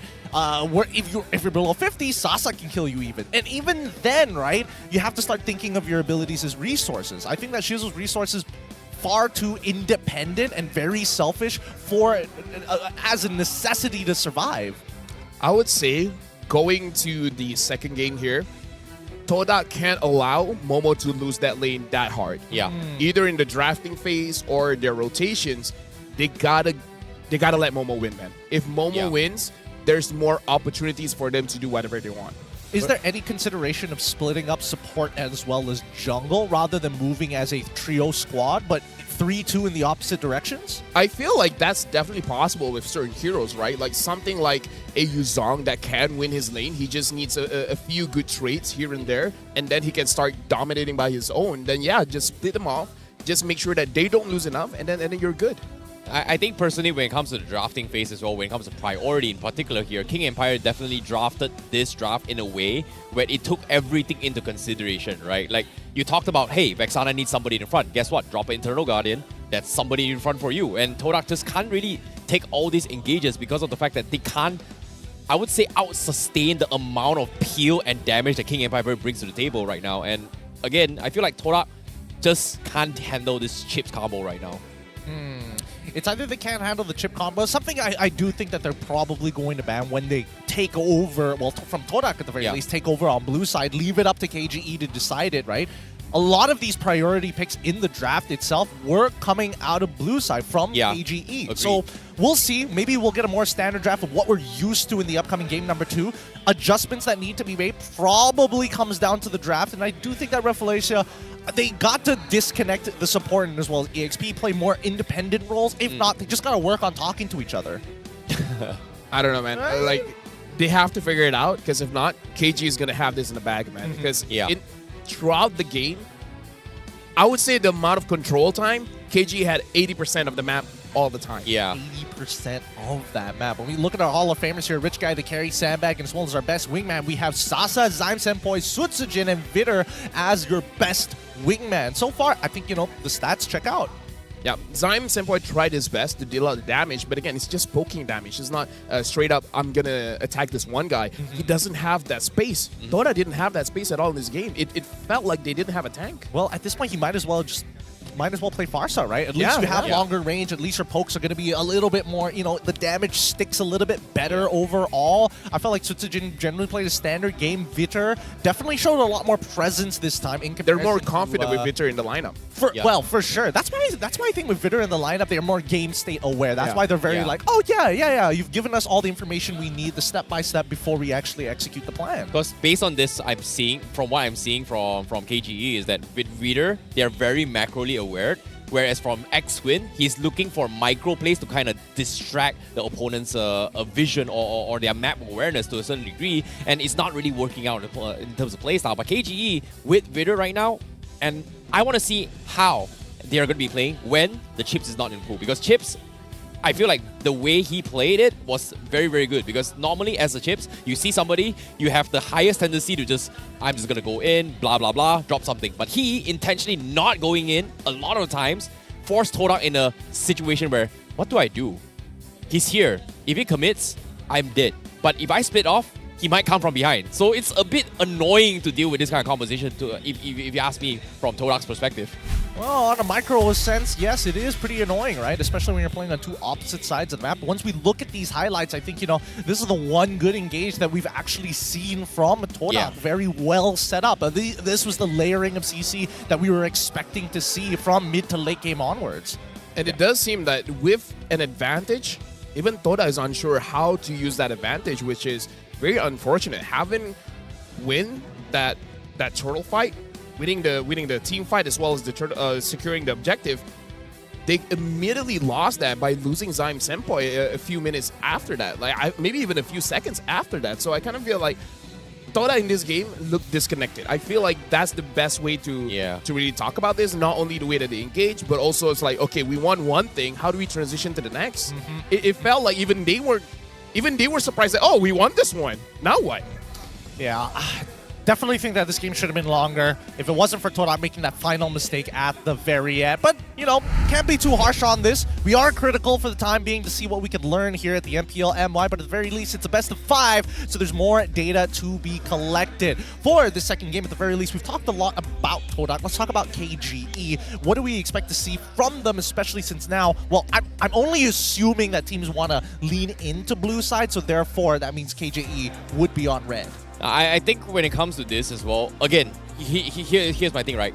I want to see KGE play this comp without the chips. Will Toda be able to react? Because I'm pretty sure that there's just too much Toda could have handled that situation. And King Empire, yes, I like that they're playing a little bit better macro now, but in terms of clumped up vibes, they are a little bit more sloppy here. Because when it comes to priority, I feel like KGE is prioritizing on things that I just know I'm just going to win. Because they had a draft that, for me, completely shuts down whatever Toda wants to do. And at the same time, I did see Chiku kind of walk by after the match and he was looking pretty pissed as well. So I feel like we might see a potential sub in this upcoming few games. Well, I wouldn't be too surprised if he's a little annoyed after seeing that game, right? We're expecting Todak to be at the very least in a more polished shape, especially for this playoffs. Playoffs Todak, right, is what they were known for when they get that strength. But let's look at the power distribution between Shizo and as well as Sasa. Now, we didn't get to see much in that game, but at the very least, we can kind of tell that the laning phase was pretty even between the two. One thing that I do have to say is that if my numbers are correct, Shizo has been performing the best on the Claude. His Claude has been very self-sustaining as well as doing quite a lot during the team fights. When it comes to Sasa, Sasa keeps trying to win the lane. It looks like, again, Shizo, like you said, it was more even. It doesn't look like Sasa was winning it outright. But the thing is, Sasa was more proactive in dealing the damage. It looked like Sasa was more confident of walking up and saying, I know you guys can collapse onto me, but I believe in my own abilities to get out of this bad situation. So he's just going to deal the damage himself. And then the moment everyone collapses, he gets out of there. With that being the case, right, we've seen the gold lane meta kind of shift after, you know, watching MPL PH Grand Finals, their playoffs, SPS as well. We see that the Moskov is either a hit or miss for a lot of these teams. So either they scale down, saying less mechanics, higher scaling cap, like Natan for an example, or we lean back to the good old classics, carry. I was going to say Moskov again, but Claude in this case. I was just going to say Moskov and Roger, same thing. It really depends on who's using it. Because it's one of those heroes that's difficult to use, but if you find someone that can use it well, he will dominate. Like, the kind of guy that can 1v9, someone like an Innocent, you know? Because even if we see other people using Roger, it's really not at the level of Innocent. Agreed, I agree. And of course, when it comes to this composition as well here, you know, I like how King Empire was able to just dictate the entire fights on when they should be taking fights, whereas Todak unable to respond to that. And again, brings back to my question here. The whole point of having a strong Moskov is that you are able to push side lanes and you have this global presence to kind of go in on your own. So that's the whole point. You want to force a fight where it becomes a 5v4 rather than 5v5. But with the chips, you can't really do that. Because if I'm left alone on my own, and while the other team's on the other side of the map, a chips comes in, I'm dead regardless. So I think that's the reason why Todak isn't able to... I mean, Shizo in particular isn't able to do that. But again, now let's talk about the meta picks here. The meta bans. Baratz being the top pick here. What do you think? Not that impressive Baratz at all just now. Not that. I mean, he was banned. Oh, okay, fair enough. Yeah, I don't think he's impressive. I think right now, Baratz, especially since you want to invade so very often, is leading on the condition that you have some strong side laners to kind of walk with you, right? You can't do it by yourself anymore. And I think more so now after the hotfix. Worst yet, we haven't seen too much. Well, I think for a lot of EXP laners, if we don't get the Swiss Army knife of the EXP lane, Benedetta, maybe even Paquito or Yuzong, some like to lean into the Baratz. It's like losing matchup, don't care. I clear waves fast, and that's all I need to do. Is that a Hellcurt or a Roger? I think it's a Roger. Both. It's both. I think it's Hellcurt because...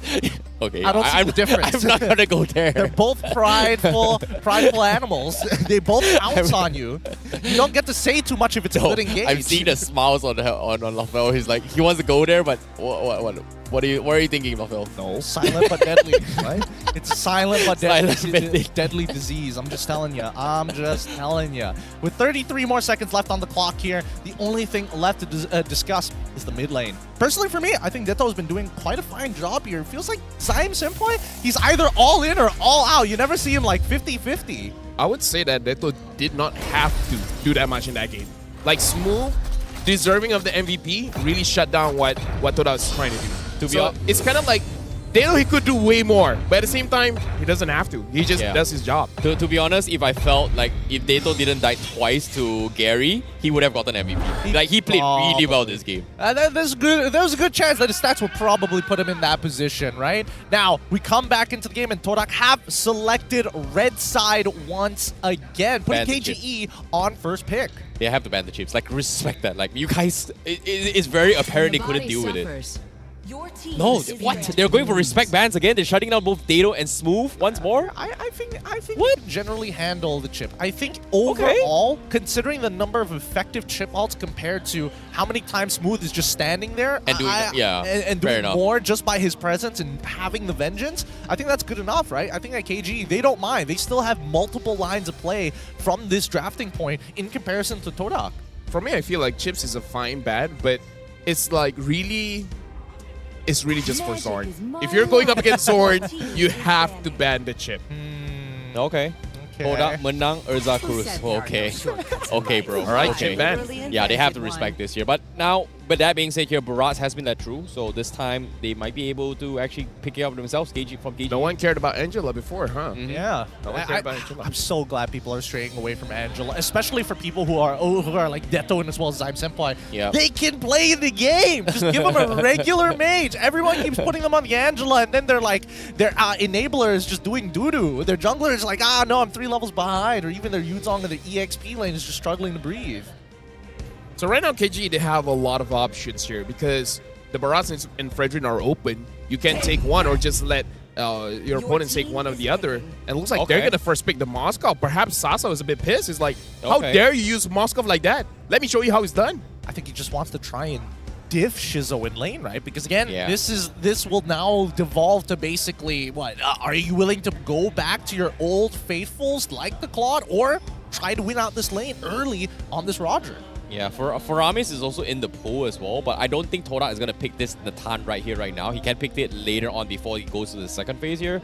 But again, like I said, Roger is still in the pool, but I don't think Roger suits the composition coming from Todak here. It feels like they need to prioritize on the Faramis as well as maybe the Barats here. Oh, in this case, you know what's already open? Matilda and Barats. I mean, it's completely ignored if you think about it. I mean, it's a bold call to say Roger doesn't fit the comp, but nothing has been revealed. We don't know what comp they're actually going for until right now. Here we go. The lock-ins, Roger, as expected, Fredrin. Yeah. Matilda ignored completely. Ignored for now. Wait. I think KG will go Matilda Barats this game. Like, they could. Straight up. Matilda Barats. They really want to do that? Matilda, sure. Barats, either or. I don't think they want to go for both at this point, but instead, they don't touch either or. Daxian as well as Vexana, leading back to the same traditional comp. Okay. Huh. Okay, kind of a little bit of adaptations here coming from King Empire. Instead of going for the chips this time, they went for the Moskov, right? So, I feels like... right now, KG is trying to mirror back what they had from game number 1, but this time without the chips, I'm more curious on what kind of roamer KGE has. I mean, you asked for it, didn't you? Yeah, I know. That's the thing, right? Like, I know I asked for this, but again, if they can play like that again, technically KG should be able to get a 3-0. But if they don't, well, we're in for a potential 5-game match. Man, that sounds like a tier sub talk right there. We need a tier 3, man. Come on. We gotta be like, yes, they're going to invest in the Matilda. They're gonna do it right now. But Todak, instead, get the Arlet once again to make their EXP support a little bit more flexible. A good way to close out the very first phase of this draft as we move on into second. I see the beard scratcher, LaFell. What's going through your mind? The only thing that I'm thinking about is for Toda, they got to aim for Smooth now. They got to make sure that he doesn't win the lane. So they're betting on Thomas. I'm thinking what other thing can they ban as well? I'm thinking either something like Paquito, Lapu-Lapu, even the Terizla, because with their lineup right now that Toda has, not looking at their mid so far, it's going to be difficult for that lineup to deal with a Terizla. So I'm also looking at Terizla as a possible ban here. Yeah. I get the idea. Especially since they still need an enabler for Moskov to land the arrow more effectively. I get the Terizla. What else? Strong CC. I mean, Yudong only because of the Petrify, but that's on cooldown. Yudong's also banned out. Good for, well, that's fun. Todak, they could look to pick up an EXP early on, but would it matter to show it early? I think Xbox isn't too bad this game if they decide to actually go for it, just to deal with both the bugs here as well as the potential annoying Eternal Guardian coming from KGE. Again, I feel like if they go for it means that, you know, Smooth can do whatever he wants. Paquito is in his alley as well. Terizla is also in his alley. But for me, I feel like Todak has been emphasizing on Zaim's standpoint being able to play multiple heroes a little bit too much, rather than just picking up like strong core mages like Ramis or even prioritizing it for him instead, where I think Todak just emphasizes on his flexibility a little bit too much this game. On his flexibility, I feel like the mid meta in particular just revolves around, do you get something that's able to counter out a Vexana comp or no? Yeah. That's usually what it boils down to, and then afterwards is the supplements to how to round out the composition. Todak, this time they're going to be locking in the Vexana, just make sure, you know? In my head, I was thinking they should get the Valentina here. If not, they're trolling, because the Valentina is pretty good here going up against the Moskov Bhakti as well as the Vexana, because Moskov is a mid-range hero. Going closer to short range, being in the carry range, Valentina can deal damage towards him, because usually when you see other gold leaders who want a longer range, something like a Farsa, but close range heroes, Valentina is good, especially when you can get the Eternal Guard. It can help you a lot. Let's not forget that they also trade really effectively in the earlier stages of the game, right? The laning phase is going to be quite important. If Vexana loses 90% of her HP clearing 2 waves, is that technically fair for her? And I think that Todak at this point, now seeing the Edith and making a couple of regrets, it means that being proactive in this game might hurt them. Terizla, as expected here. Do we see the export from the side of Todak? They don't really have much choices here.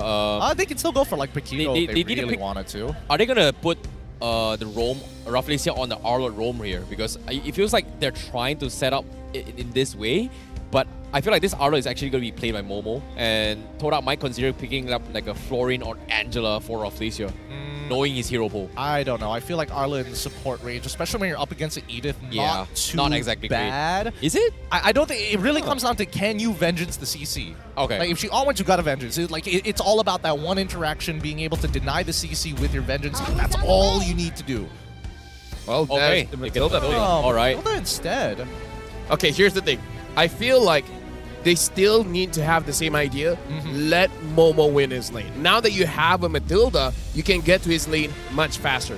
If Momo has a rough time again, I think it's going over to KGE. Added a little bit more flexibility to the composition. Try to account for any kind of outliers or adjustments coming from both of these sides. I respect it. With that being said, game 2 of our very first match here of playoffs, day number 1 of this best of 5 series. Currently, KGE 1-0 against Todak in this best of 5. Let's jump into the land of Dawn before we continue. Play-ins happen, looking off really good. But at this point, we need to see something from Todak. We want to see them fight to win. We want to see them fight to survive. Bring it up to 1-1. Let's jump right into the game. Well, it is going to be a do or die right now. Todak adapting to the meta. King Empire still relying on their composition. A little bit of adaptation here. Hopefully things will be a little bit different in game 2 for Todak. Right now, my only worry is that can they deal enough damage onto Smooth? That's it. Because that Terizla is going to be very tanky, especially with the body of Smith. So, again, if they can take down the Terizla, it's going to be good. If not, this is going to be a war of attrition, and I'm not sure which one is going to win, King Empire or Todak. It should be Todak because they do have the heal, but remembering the mistake they did in the previous game, I have my doubts. Well, we'll see. This will be their opportunity to prove that to you. I think for the most part, I'm curious to see how KGE is going to respond to Todak, right? Because it feels like Todak is the type of composition that wants to be a little bit more proactive on the map in comparison to KGE. Yeah, and seeing how this is happening as well here, you can see, like, I think Lafel brought it up as well, like, on XP lane, as long Momo wins his lane, he's going to be fine. But right now, he's freezing the lane, but top side, no lane, Zaim Purified already expended before the first turtle. He did not want to die. Yeah, I feel like he would have died there. He was gonna run. He was gonna get run down if he didn't just use his shadow dash as well.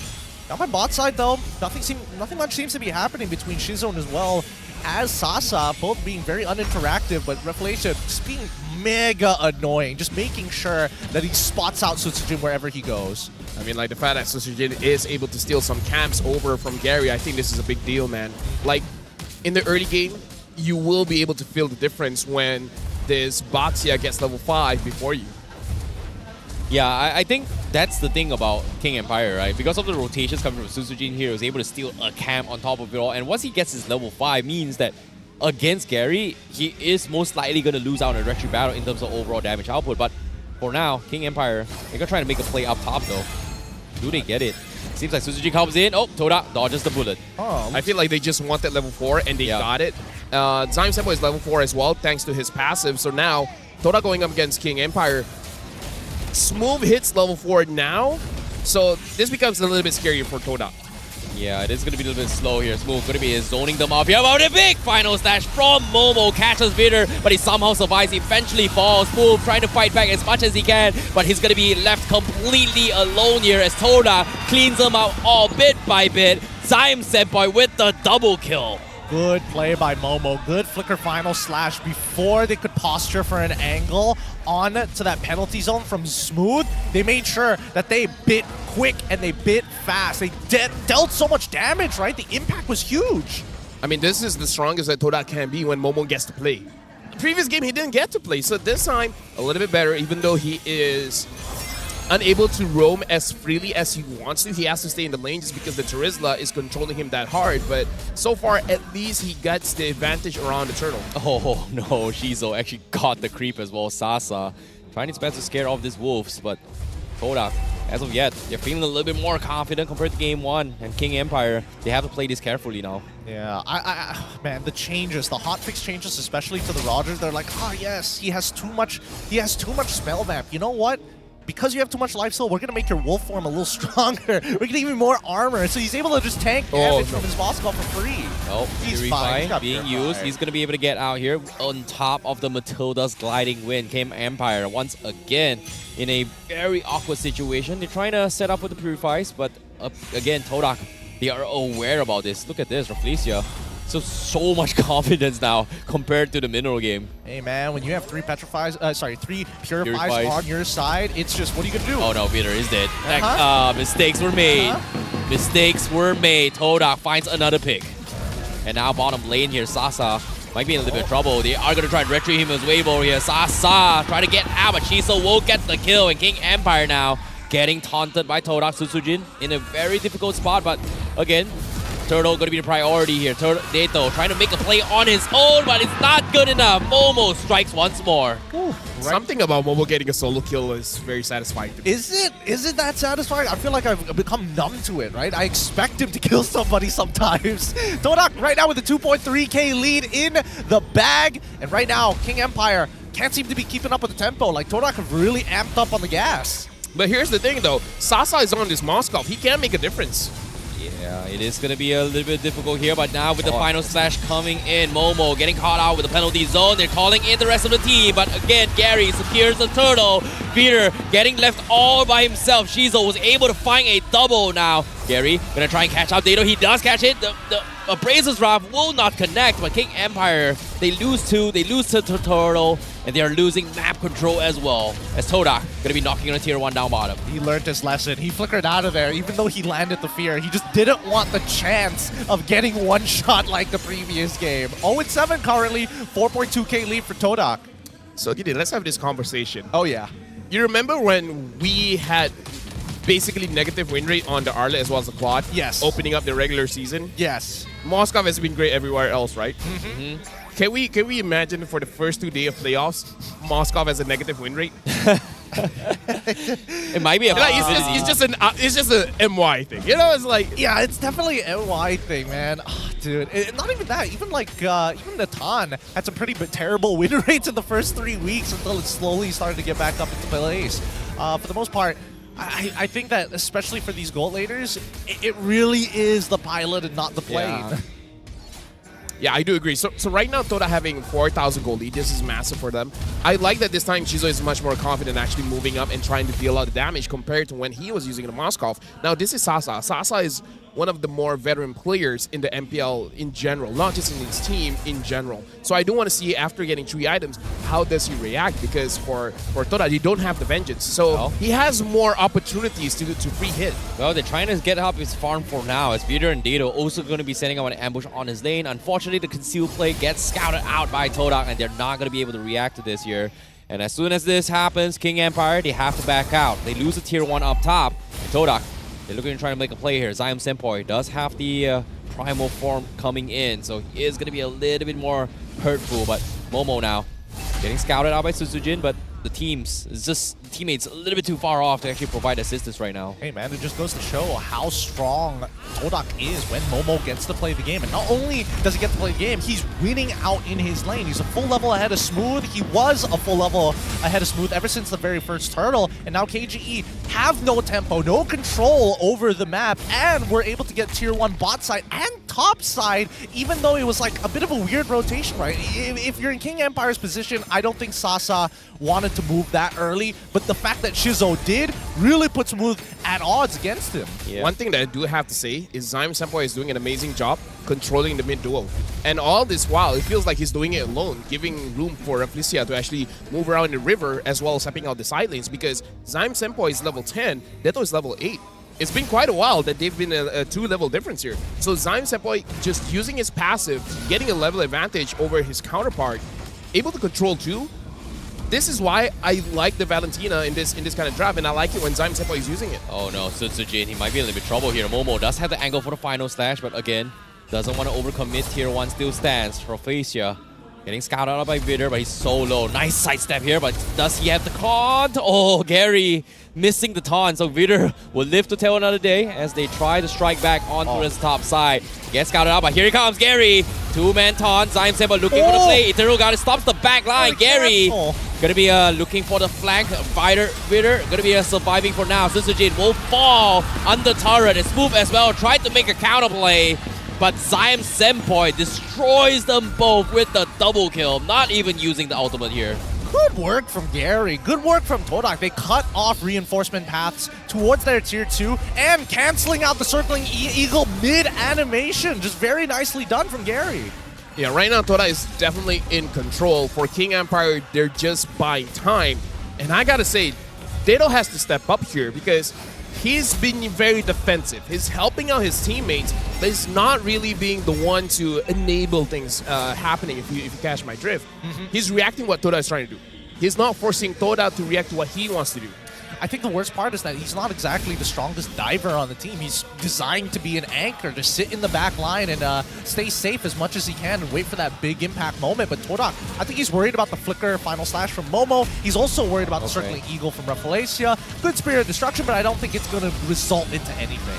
They can't. They just can't fight this here. 7k net worth difference. Lord now in the hands of Toda, and I'm pretty sure this lead is going to go even bigger now. Whereas King Empire, they need to find a way to get levels up on Dado and Vidder, because right now they need to be able to match Todak's tankiness as well as damage output. And if they don't do that anytime soon here, it might be a very, very clean game coming from Todak.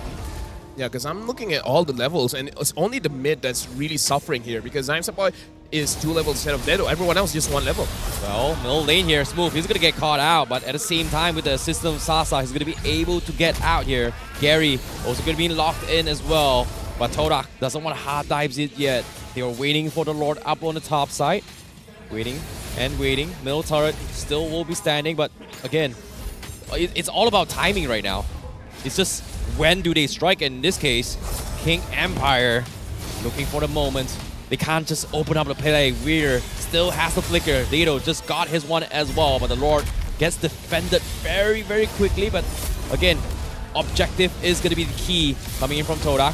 Here comes the spear. Sasa thinking about a jump, but can they go here? 2-man stun, but no follow-up. A little bit too far off, as King Empire just wants to defend this, and Todak gets no value more than just an inhibitor down bottom. I think that's more than enough, right? They've set up the checkmate angle. Next Lord develop a 10k lead, starve out King Empire, one inhibitor already down, maybe even a second, and then close the game from there. Yeah, they're going to try and go for more. Here comes the drop into Little Guardian, but a taunt! Smooth! Not able to be caught out here. They're trying their best to go in for the final stash, but a little bit slow off. Gary now with the taunt has to get out. Missed timings here coming from the members of Todak, but King Empire won't live to tell another day as they lose their buffs, and they will be able to hold on for now.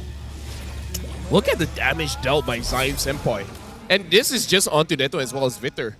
I mean, every once in a while during the team fights, we can see him going out of his way to deal way more damage onto everyone else. But this is so... This is outlandish. Like, yeah, this is outlandish, yeah. Like, is he playing Novaria or something? What's going on?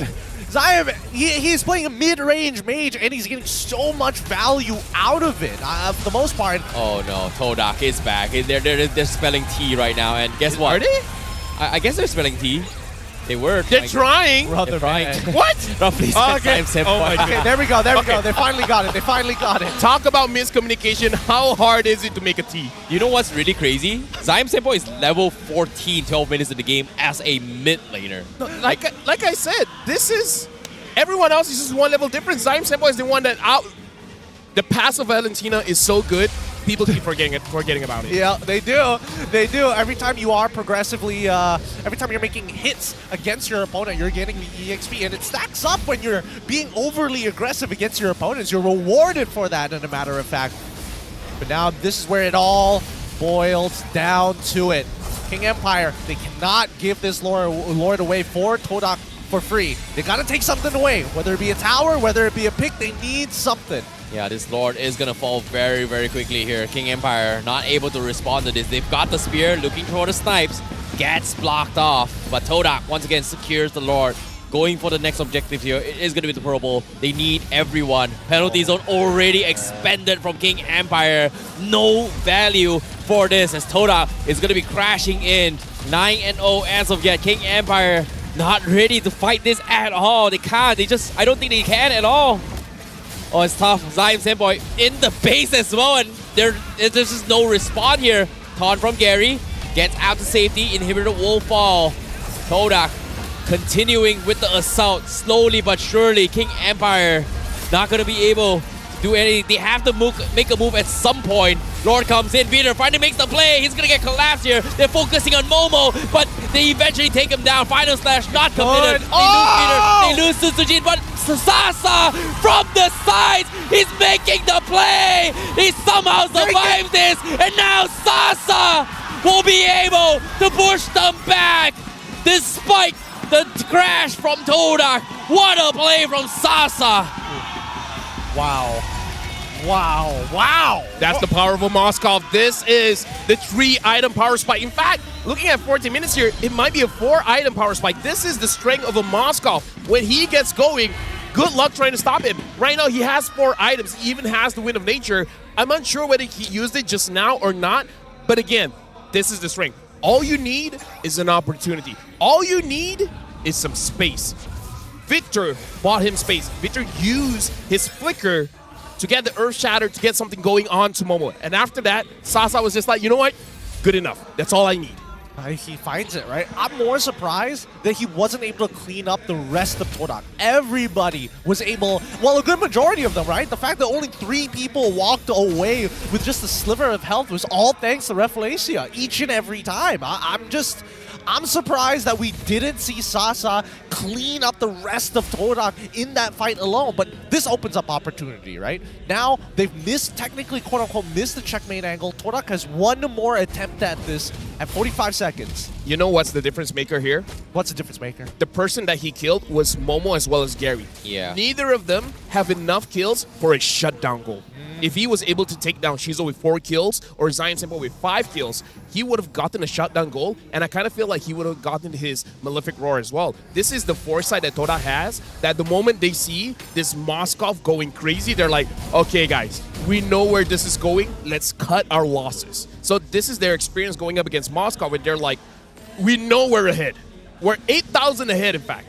but we can still lose to a Moskov. That's the thing, right? It's so crazy to see how Todak dropped the ball right there. But again, you have to give props to the King Empire here because they were able to find and stop Momo before he drops that final stash, which I think is the winning factor for Todak. But again, it came down to luck. It may be luck, it might be skill, it might be timing, but for now, it is still a very, very long journey for King Empire as a Lord Dance will begin between both Todak and King Empire. Oh boy, what do they do? Purple buffs first, Lord down half HP, lanes are good. Todak, they may need to rush this here. Sun Sujin, you've got to catch the biggest retry here, getting taunted up. Now here comes the final slash, he's dead before he can do anything. Unstoppable for Shizo. Now the collapse comes in. They are going to try and fight everyone here. Meanwhile, Vader will pay with his life, but Sasa is able to find someone. Dito secures the Lord. Todak, they did not know what to do. And now Sasa getting free hits after free hits. And the spear to find one from behind. Now the collapse comes in. Todak, they're losing members left, right, front, and center. What are they thinking? Now Zaim has to run for his life. And King Empire has somehow, they made the most impossible comeback in the history of MPL. And just like that, they're able to collapse. And now they're banging on the tier 3s on the crystal. From Flacia, Zaim Senpai. Now penalty zone comes in, needs to purify out. They've got the tanks, they've got the minions. Gary is back. They lose Rafflesia, and now King Empire will have to back off as Todak needs to defend this. Shizo is back online as well. This is what a instant crazy game here. Here's an instant replay. What the hell? Looking at this, like, look at the positioning coming in from Sasa. The moment he sees that Gary's on that Lord, he's like, it's now or never. I gotta go in. I gotta make sure I deal enough damage that this Fredrin goes down. And he indeed takes Fredrin down. And then after that, again, Sasa's just like, bro, just let me 1v9. Oh boy, this is difficult here. But again now, with the Uno reverse card has been played and jokes on Todak as King Empire looking to try and close up this game. No immortalities up on Todak. What will King Empire do? As Sasa is the biggest threat of them all right now. Oh, King Empire equalized the score. Now ahead by 1.2k, but everybody's reaching their full build at this point. All that early game down the drain. Checkmate angle missed by Todak. King Empire look to set up for themselves. 3 missing inhibitors compared to 2 in Todak's side. And I think that Todak, they're still in it to win it, but they gotta be so careful of Sasa. Let's see any situational items. I see a Winter Truncheon. I am seeing a Winds of Nature as well for Shizo. Do we see the engagement Winter? No. He's taking his time with this. Oh boy, this is tough. Sasa making quick work with this tier 2, 18 minutes of the game. And this has got to be the biggest comeback ever. Todak was 9k net worth advantage. Now, in King Empire is leading by 3,000. So that is a 13,000 chase back from King Empire? That's nuts. It's a big lead. It's a big lead. But when we look at the damage now, Zaim Senpai is still on the top. Wow. I mean, again, that just shows how Zaim Senpai is a core factor of how Todak wins the games. He is able to control the map so well. He's basically being a mid laner with the mentality of an EXP laner. But the fact is, when it comes to the late game, it's all about your gold laner. If you can shut down Sasa, then you have a good chance to win. The only problem is that Sasa has the Wind of Nature as well as the Purify. That Purify, someone has to sacrifice their life to take that Purify away. But by that time, I'm pretty sure Sasa has everything going well for him. So this is a very difficult situation where you want to catch Sasa on his Moskov. But it's easier said than done. And the question is, who? Rafflesia can go to the back line, can get Sasa, maybe even take away his Purify. But by that time, you take away your Matilda, and Matilda is the one that can heal you. Matilda is the one that can pull you out of a bad situation.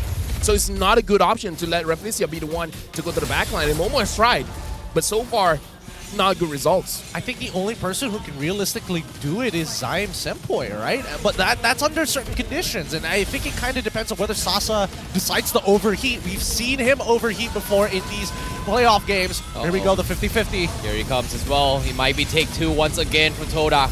Draw Lord Storm stops on King Empire. They're trying to go for the toys for Sauce, but chain stun for Bitter, trying to stop the Frederick here, but once again it's Nato that steals the Lord. But Sasa hasn't shown himself yet. They've lose one, but Toda, they're thinking of backing out. Sasa finally joins the fight. Momo forced the fall, but the reason comes in. Sasa being prioritized. First immortality, it doesn't matter. Finally, Toda will shut him down. No comeback. King Empire, you won't fall. The Empire strikes back. Todak now looking to fight a little bit more, but they're so low. Smooth is able to fight Rafflesia. The Lord still pushing in. Todak, what are you doing? They are so low. Final Slash comes in with the Trunket from Nato to buy time. He's got immortality. They're clearing the minions. They're dropping everything. They lose Nato, but guess what? He was able to take one with him. Smooth still holding on for King Empire. He's got the immortal, but Sidestep and Momo, they're so low. He needs to get out. Smooth, he cannot do any more than that. But guess what? He bought enough time. Veeder spawns back, and now Veeder will try and chase the remaining members of Toda. Run, Momo, run!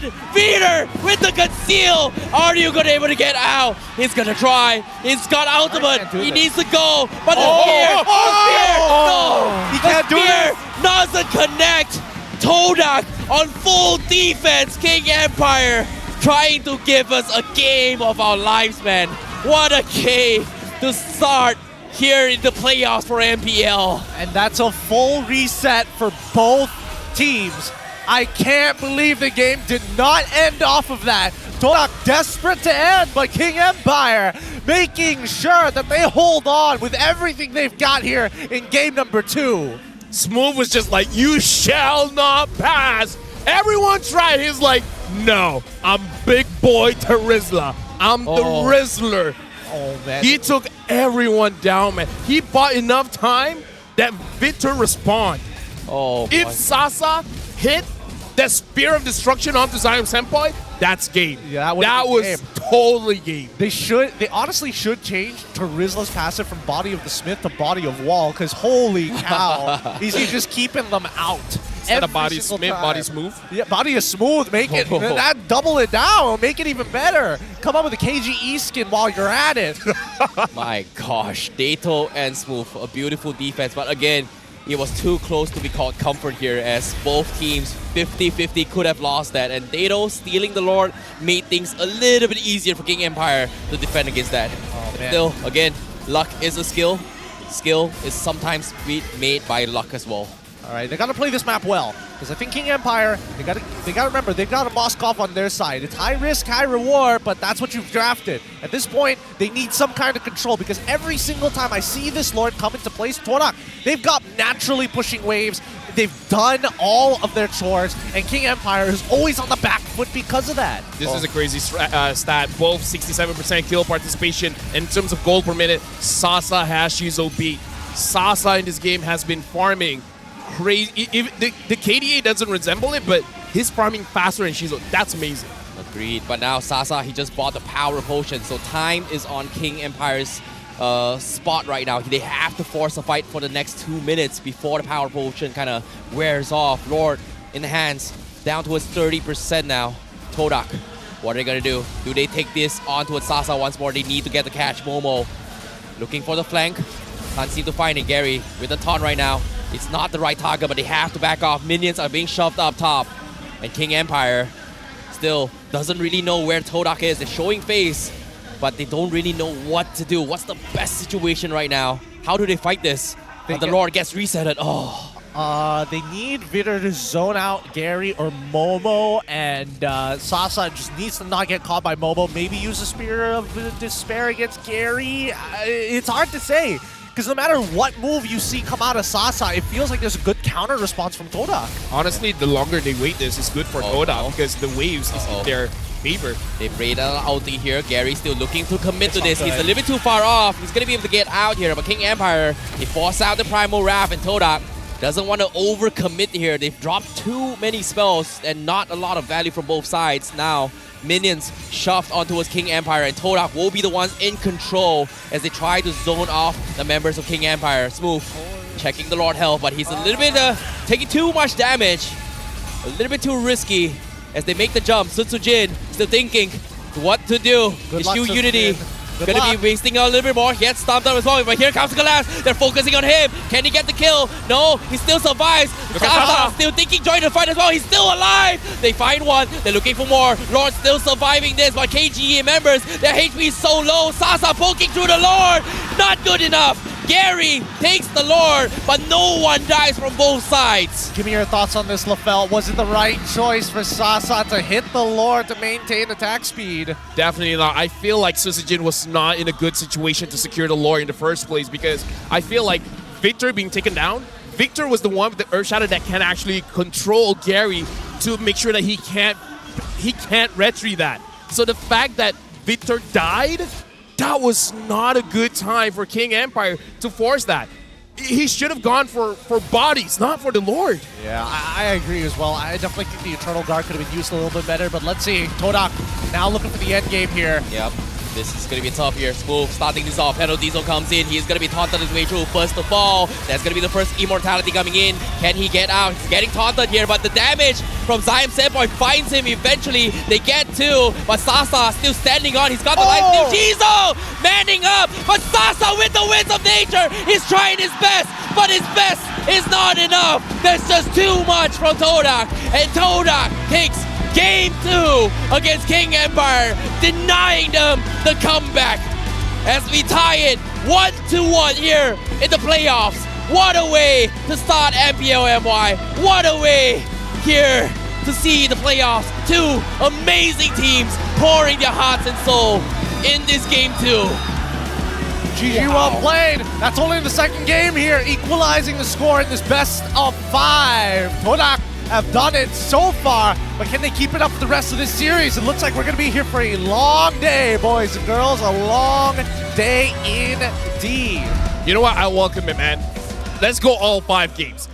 Looking at how amazing this game has been, let's go all 5 games. We got to talk about 2 major members that made this game amazing. Zion Senpai as well as Sasa, man. Like, Zion Senpai made it to that, it became the score of 0-9. Sasa got his items, it's like, okay, my turn.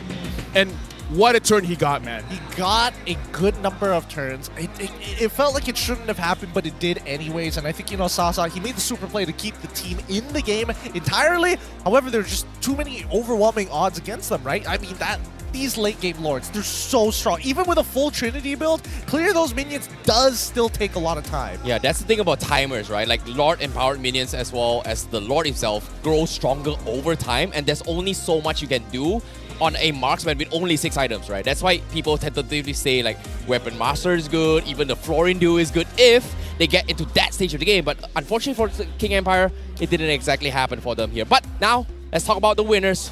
Todak, the MVP for the match. Game number 2 is going to be none other than Zion Senpai on his Valentina. Very, very oppressive one from him. Well done. Impressive is...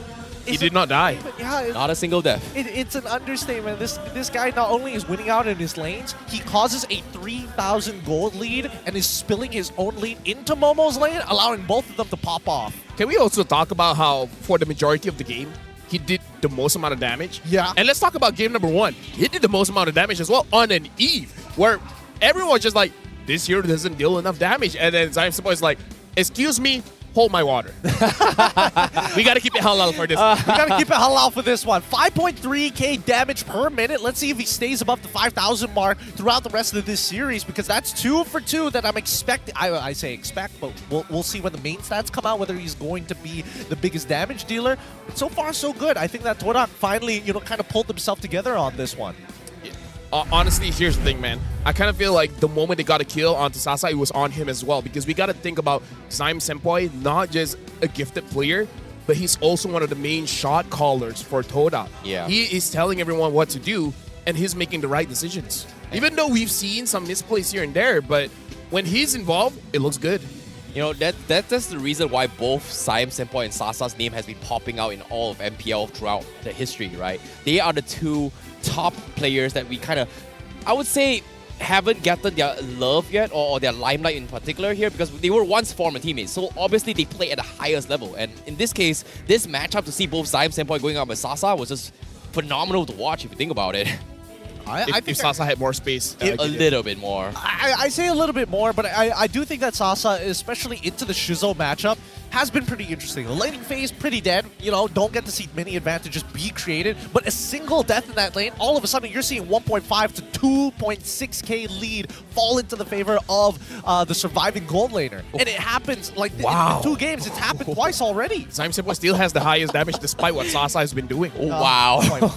145,000. Sorry, I'm mixing up my words here. That's just such an absurd number coming in from a Valentina. Usually you would expect that to be Novaria. Here's the thing, man. Speaking frankly, Sasa has been... His performance has been up and down. You know, there are times in the regular season where he's the best performing member in his team, but it's really not enough. In this game, I kind of feel like he is getting back to that prime level of Sasa where he was dominating back when he was in Onyx, right? So, Sasa, I don't know. Something about this playoff, something happened between regular season and the playoffs where he's just like, you know what? I'm coming for vengeance, man. This playoff, I'm going to be a monster.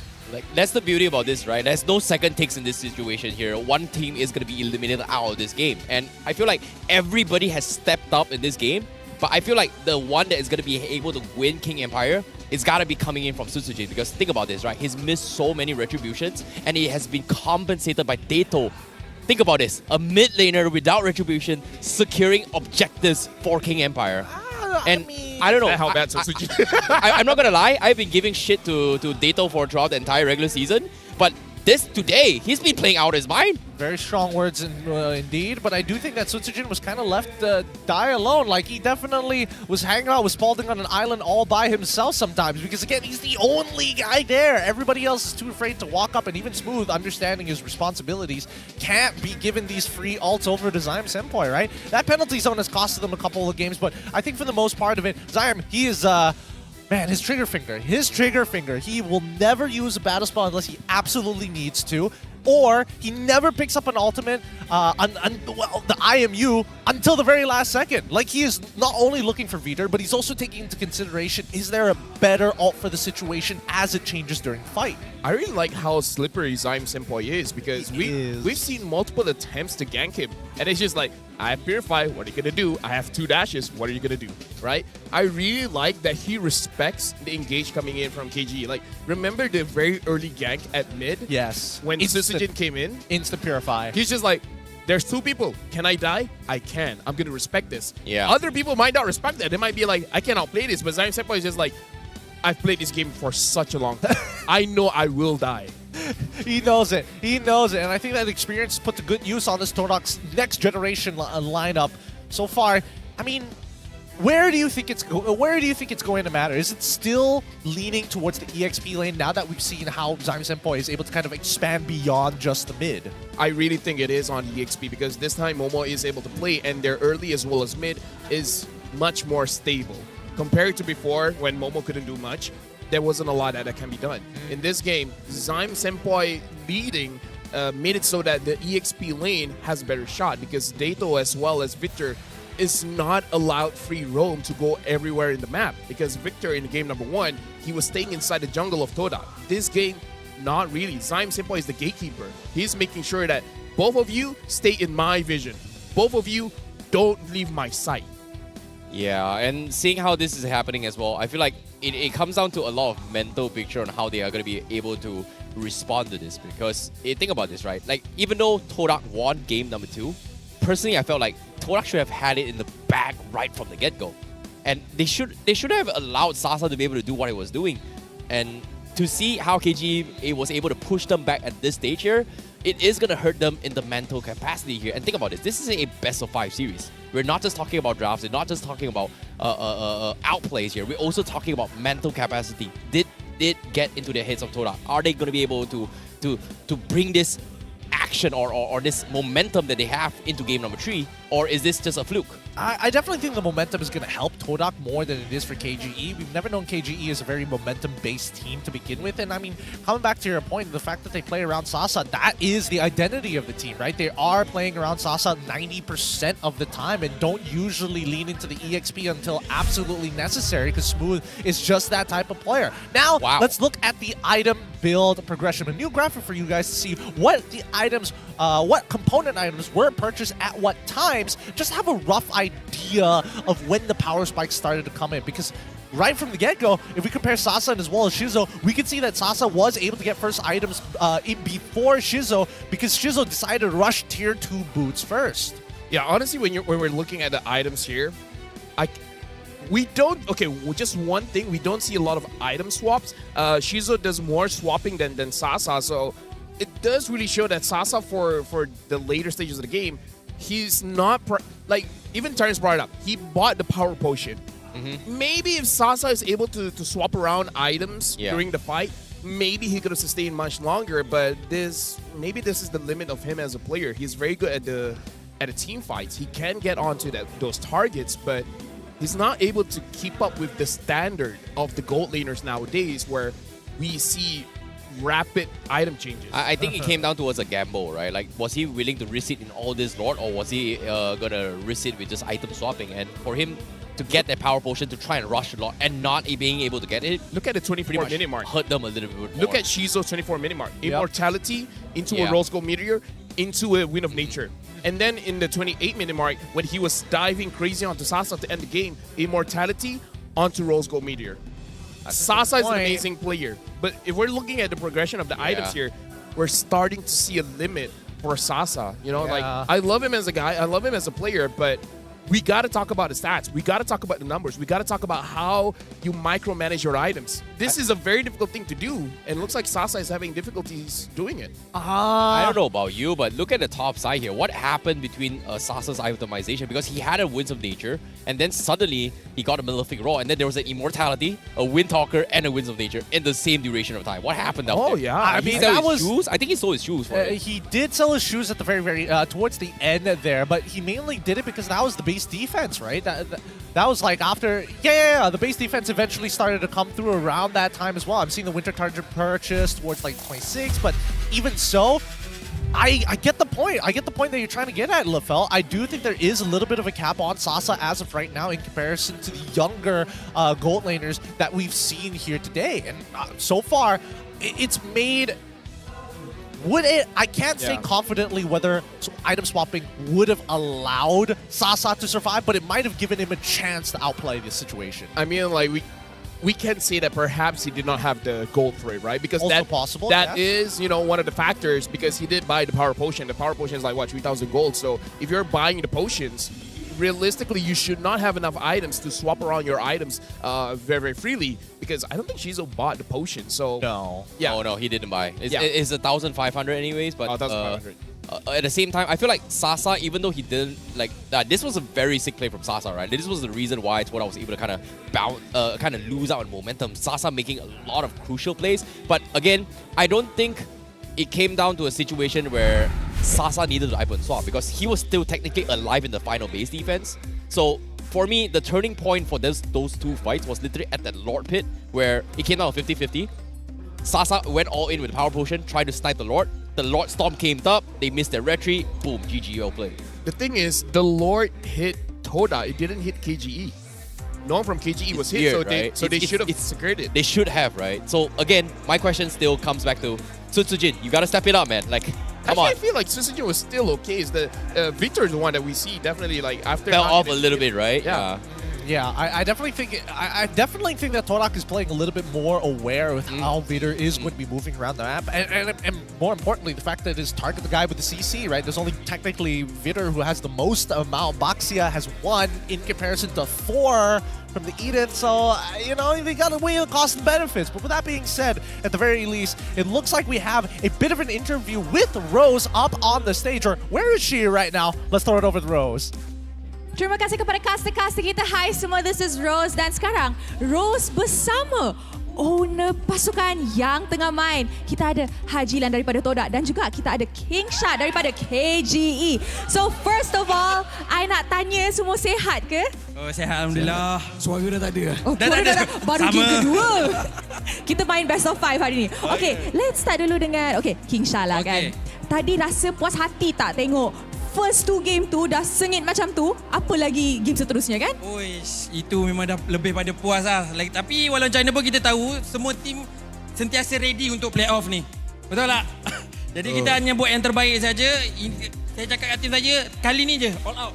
Oh, kali ni je? Kali ni, all out playoff ni. Okay. For the side of Todak pula, tadi Todak menang game kedua tapi game tu bukan, actually it was quite to Todak side lah kan early game. Lepas tu mid ada macam mistake sikit, lepas tu goyang-goyang sikit. So tadi tu apa yang tengah menjadi dekat backstage tu? Jerit ke? Saya sebagai warga yang agak berumur tu, agak risau lah atas kesihatan saya ni. I pun tengah tengok kat belakang kan. Wow. Okay, so kita tahu kita ada 2 minggu cuti. Now, I tak tahu macam mana lah. Like pasukan lain celebrate diorang punya 2 weeks break. For the side of KGE, apa yang KGE buat actually dengan player-player? Bagi diorang rehat ke? Balik kampung ke? Okay, actually daripada KGE, kita orang mau pada chemistry diorang. Lebih fokus pada bonding diorang dulu. Sebab saya tengok kelemahan diorang kat situ lagi. Untuk dari gameplay, saya rasa diorang tak ada masalah. Cuma chemistry diorang kurang sangat. Kita lebih fokus kat situ lah. Alright, for Todak pula, apa yang the boys buat? Sebab kita tahu you guys ada player import dari Filipina. Diorang balik ke, cuti ke, ataupun stay dekat Malaysia dan train untuk playoffs? Tak ada, diorang teruskan training. So, ada juga training yang line up yang simpanan juga lah. Okay, so kita ada 2 minit lagi. Now, kita boleh nampak kan, sekarang hari ni, KG ada jersey baru. So, boleh tak cerita sikit pasal jersey ni?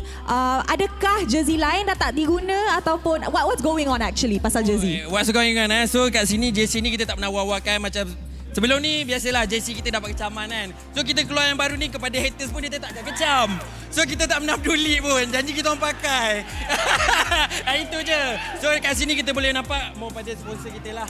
I see. Okay, we're going to throw it soon. So, kalau Hajilan boleh bagi tahu anything to the players yang mana tahu boleh bagi semangat ke, anything you want to the boys, now is your time. Buat sungguh-sungguh, jangan malukan kita orang. Ataupun jangan recall awal sangat. Okay, King Shah pula last words to KGE. Okay, untuk KGE, korang dah training dah yang terbaik dah. Dah macam-macam dah aku buat ni. Dah hadap dah macam-macam kecaman dah ni. Tolonglah sikit. Bagilah muka. Alright. Terima kasih kepada owner of the teams. I hope you guys can relax backstage. Jaga suara Ada banyak hari lagi playoffs. Lagi Hajilan jaga suara sikit. Alright, and with that, mari let's throw it back to the casters untuk mulakan game ketiga dalam Best of 3 series ni. Casters, silakan. Thanks, Rose. Good reminder. Keep your voices intact. We still have plenty more days of the playoff left here coming into match number 3. What are we thinking, boys? Adaptations for the upcoming draft. We all in for red side, or is blue side finally going to get some love? I mean, I don't know. Based on what I've seen, I would say that Moskov has been doing good, even though Sasa has shown that Moskov is a beast. So I feel like when it comes to the draft, I feel like both teams haven't made major mistakes when it comes to the draft. It's just that priority, right? Zyme Senpai has been winning the mid is a key factor for Todak winning. And some point in the mid might be a way to kind of attack this upcoming Todak lineup. What about you, Terrence Beatty? What is it going to be? What are your thoughts on the adaptations? I feel like when it comes to this game, I think King Empire definitely, should have made a little bit more adaptations on how they're going to be handling the early game, because their early game from Todak was just phenomenal, right? Like without chips, what else? And they didn't really do that well in that game, because technically King Empire would have lost that a long time ago if Sasa hadn't made that play. So again, they need to fix that early game for me. Yeah, honestly, if we remember, if Sasa just hit that Spear of Destruction, it would have been a KG. On the base, right? Yeah, on the base, yeah. If he hit. If he hit. Time save point. Yeah, he would have won. A lot of small things could have happened to change that game, but I think that for the most part here, both sides comfortable with the sides that they are on. Matilda ban coming in from KGE, a bit of an adaptation on their side, which opens up the draft a little bit more. Let's see whether Todak is going to also get rid of the classic. Still not letting it through. So Moscow was first pick. I wonder if KG wants to take that gambit again. Because to be fair, Sasa was good on it, right? I think they can. Yeah, right? Are they going Moscow to first pick again? He is good on it, but I feel like they need to force Todak to play a heavy executional comp. Look at Sasa. Sasa already getting to Moscow. It's like, okay, you do this, you do that, you do this, you do that. Listen to me. Throw yourselves for me. Like, this is giving me Attack on Titan vibes. All right, calm down, Aaron Yeager. All right. Sacrifice your dream. What? This is like Sasa is Levi, and then what was the captain's name again? Captain Levi. No. The bald guy. No. Scout Leader Squad. Scout Leader the one with the blonde hair. You know where Levi's like, you know what? I don't care about your dream. You sacrifice yourself. Let me go in for the kill. Is AOT considered an old anime anymore? I would say it's kind of old, bro. It's kind of old. Man, all right. I mean, I was about to say it was going to be a long time ago, but I think so far with Todak with the exact same lineup, not changing their draft at all. KGE going to respond exactly how we expect them to, and let's see. Now it's up to Refalacio. What else does he have in the back pocket? I'm expecting the Arla to get locked in here for the side of Todak once again, but we're just going to have to wait and see. I think when it comes to early game as well, Matilda was part of the factor from Refalacio, right? Like, King Empire, one of the reasons why they were struggling a lot was that, one, they couldn't get a kill on Zaim Seppo because of Purify, and also there's Matilda. Two, Refalacio has been showing so much confidence in front of them to a point that King Empire just couldn't deal with the Matilda. So it makes a lot of sense why they were going to ban this year. But now, here is going to be a little bit of fun fact for Momo. Since his debut in Season 7, Momo has played 48 unique heroes in official... Well, okay. That's basically almost everything, right? No, I mean, that's not everything, but definitely whatever was meta at the time and some more. Yeah. By the way, I already got it. When I said Smith, I was half correct. You were Irwin. Irwin Smith, the name. But yeah, you know what, Momo, crazy. And the reason why he has so many unique heroes, he didn't just play EXP. He played gold. He played gold as well. And when he was on the EXP, the Belleric EXP, High loss EXP. And then I think they swapped him for a roam position at one point. Perhaps, yeah. So part of the reason why he has so many hero picks, man. He's so flexible. He might as well be a ballerina. He is quite the gymnast. I think the only role he didn't play is the mage role, but I think once upon a time there were a couple of games he was forced to play the jungle role, which didn't really work out. I mean, would you put it past Momo? True. If you're like, hey, you gotta play mage tomorrow, he'll be like, all right, I'll figure it out. I'm pretty sure they're like, yo, Momo, coach. He's like, bet. Okay. Bet. Okay. I can coach. Pick Arlet. Momo, have you considered running for president? He's like, yes. I'll figure it out. I will decrease the price of diamonds. Yeah. He knows his target audience. This is the kind of guy Momo is. Hey, man. It looks like you've been hanging around the Facebook group for way too long. The conspiracy theories that have been coming out of that group have been quite wild. But now that we're here in the second half of the bans, we are seeing Thamos, we're seeing the Yuzong as expected from the side of Todak, where KGE get rid of the Minotaur as well as the Arlot, which forces Todak now with the Farmers on their hands, thinking, hey, wait a minute. I think this is good. Like, is it? I think it's really good because think about this, right? KG has been playing the Vexana by Dato twice now. Okay. And they haven't really been abusing the Faramis. Like, this time, they're not going to get the Valentina regardless here. So instead of picking Valentina, why not just pick up a Faramis and let KGE deal with it? Which I think, aside from Sasa, is going to be very difficult to deal with.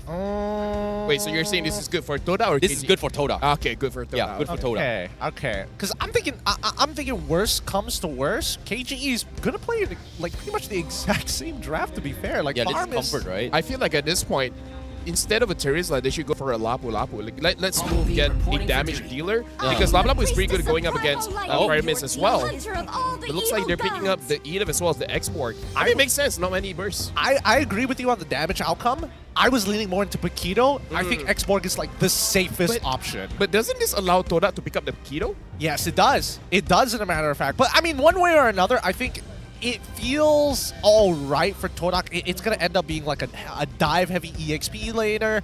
Ideally, the Paquito, because at least he can clear up the lane super quickly and participate in the fights earlier than the Exborg.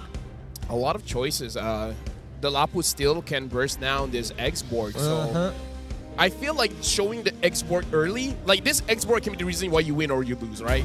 Like if he wins, this Grok as well as this Frederick's not going to do much. And like I said, the Lapu can still work well going up against this Exborg as well as the Vexana. So a lot of dive coming in from Toda. That's going to be very difficult for KGE to respond to. Yep, it looks like the flavor of the month is going to be Lapu this time around. A more reliable way of getting into that backline, making sure that that anti-CC really doesn't, really going to do a lot of work. Let's see whether or not Momo is going to get to that point where he's like 1v4ing in that backline at level 6 or level 7.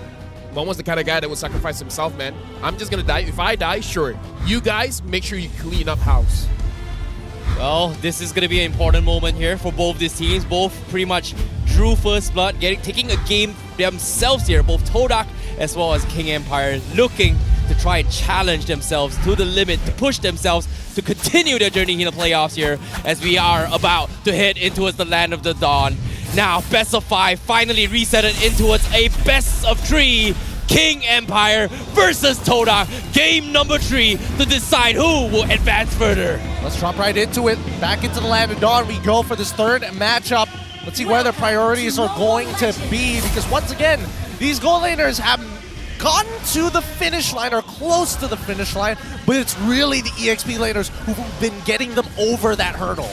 Something to note is that Susujin, in terms of leashing time, the mid leash just for a little bit and then immediately go to lane because they don't want Zaim Senpai to have priority. So this is, I like the adaptation here. Is like Susujin is like, I'm good. I'm a boxy. I can clear my jungle very fast. You guys get to your lane, have a better positioning.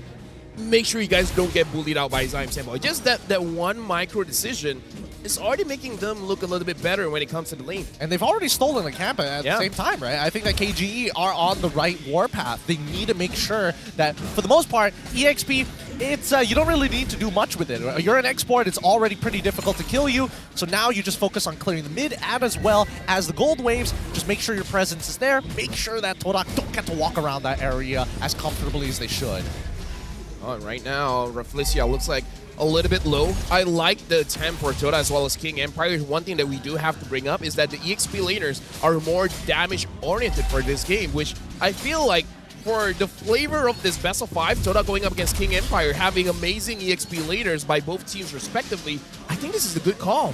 Get them on damage dealers, get them on heroes that can carry or at least disrupt the backline. I would have expected maybe even like a CC from the side of King Empire, right? To a certain degree. But I think that, you know, being more damage orientated and knowing King Empire, they like to play the numbers. They want to make sure that they are safe, but at the same time get high impact rewards when you are successful in these engagements. Speaking of which, let's see how this lane goes. Well, level 4 is going to be the priority from both sides. They are going to try and rush this here. Smooth Dato getting in first, Zaim Senpai Momo to follow.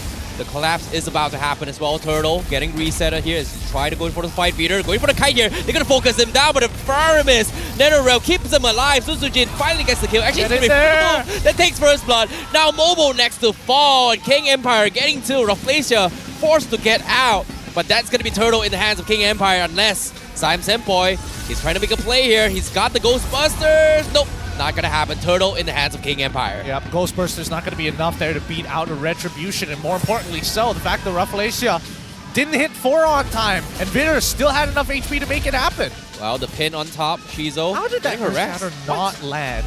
I know, right? It was just short. That's so sad. I also have to say, during the, before the turtle take, mistakes coming in from Toda.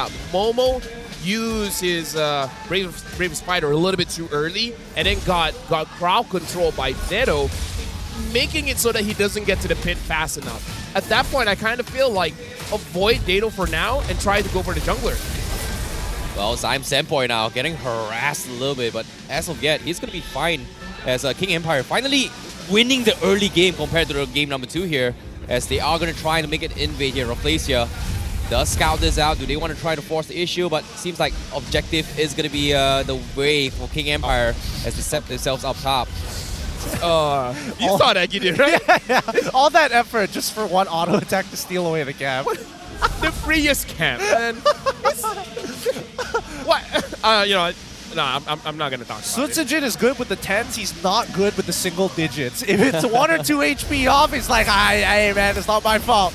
It's not my fault. But speaking of which, I do think that maybe Torak had an angle there, right? On that very first turtle. Like, Momo could have flickered in with the stun, maybe get something out of Deto, trade, you know, Battle Spell for Battle Spell.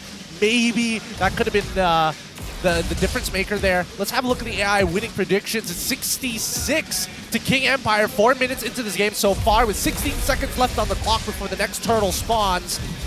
I'd be more than happy to see a flicker engage coming out of Vader.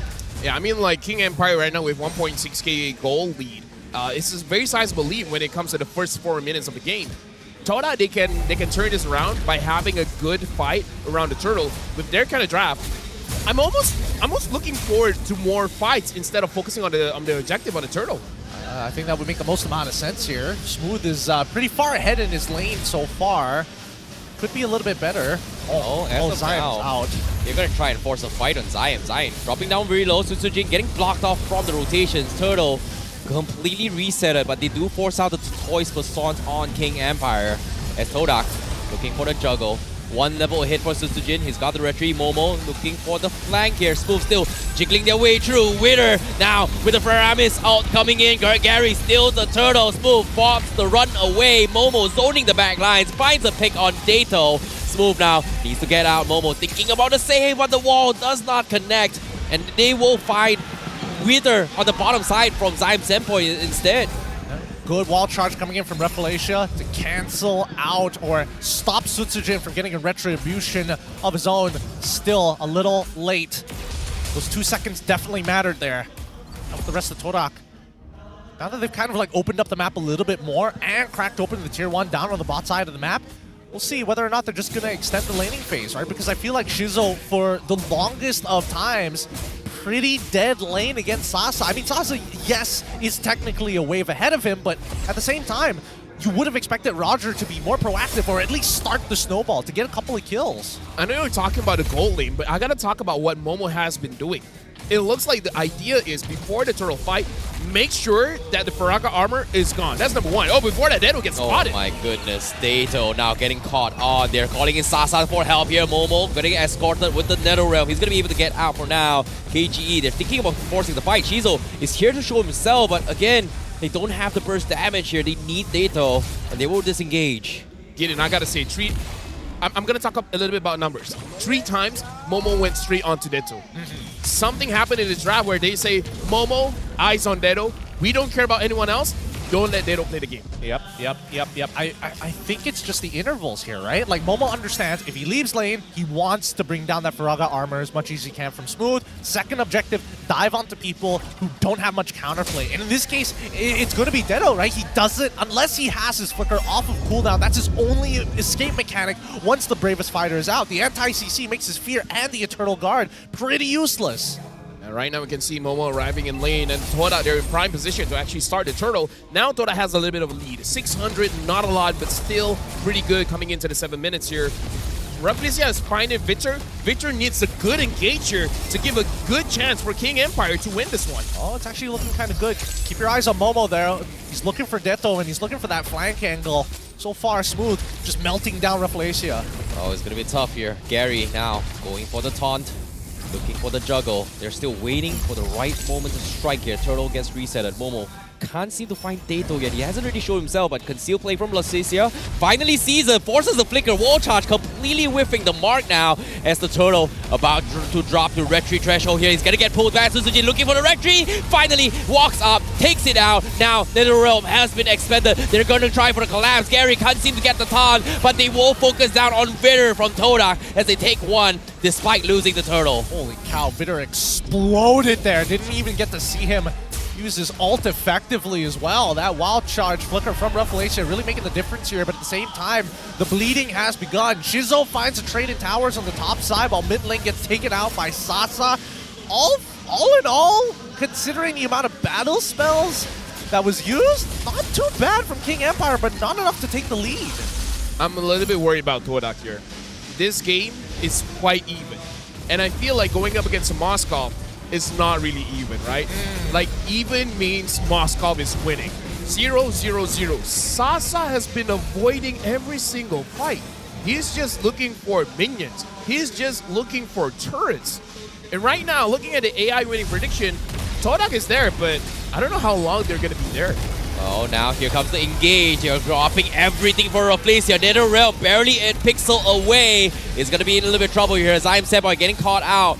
But he does have the 10 HP to sustain his way through, so he's going to be able to get out of there. King Empire finding the roamer as they try to translate a little bit more down bottom. And this is exactly the shape of the fight that they want, right? King Empire want to play a traditional front to back, but Todak want to disrupt them and stretch them out as thin as possible to isolate people like Deto, or maybe even Sasa to force them to do a super play of their own. 27 seconds left until the next neutral objective is up on the screen, and for the most part, King Empire, with a slight lead on their side, it's pretty much dead even here. I would say it's a big lead because this time Deto is winning in terms of farm against Senpai, which is a big difference compared to game number 2, Gideon. Very much so. But we did see Momo just purchase his next item, right? I'm like, so far, consistently we've seen Deto lose out on his battle spell because of Momo, and Momo just uses his ult. He's not even committing with a flicker even. Right now, Rafaelicia, taking a lot of damage. Ooh, that's a lot. Well, Rafaelicia is going to be able to get out, but at the same time, Sasa is going to be able to take this tier 1 up top. Meanwhile, Todak, well, they're going to be focusing themselves on the Lord instead right now.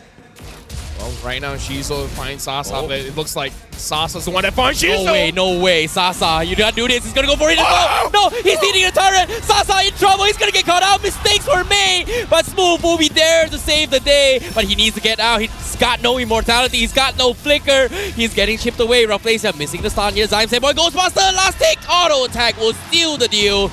Mistakes were made. 2-for-1 exchange, and now Sutsujin in the Lord pit. They have to juggle this way through, as this Lord is going to be the point of interest for both sides. But KGE 3v4, they're dropping everything on Gary, but Gary will fall. It is going to fall, but Momo finds Dato in the back lines. Reggie, Dato, what? He's dead, but he still got the Lord. Dato, how? With the Eternal Guard.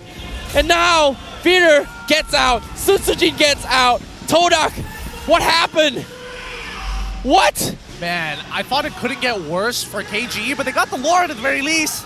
They did it. They did it, guys. Gideon, I feel like I'll eventually be the villain here, man.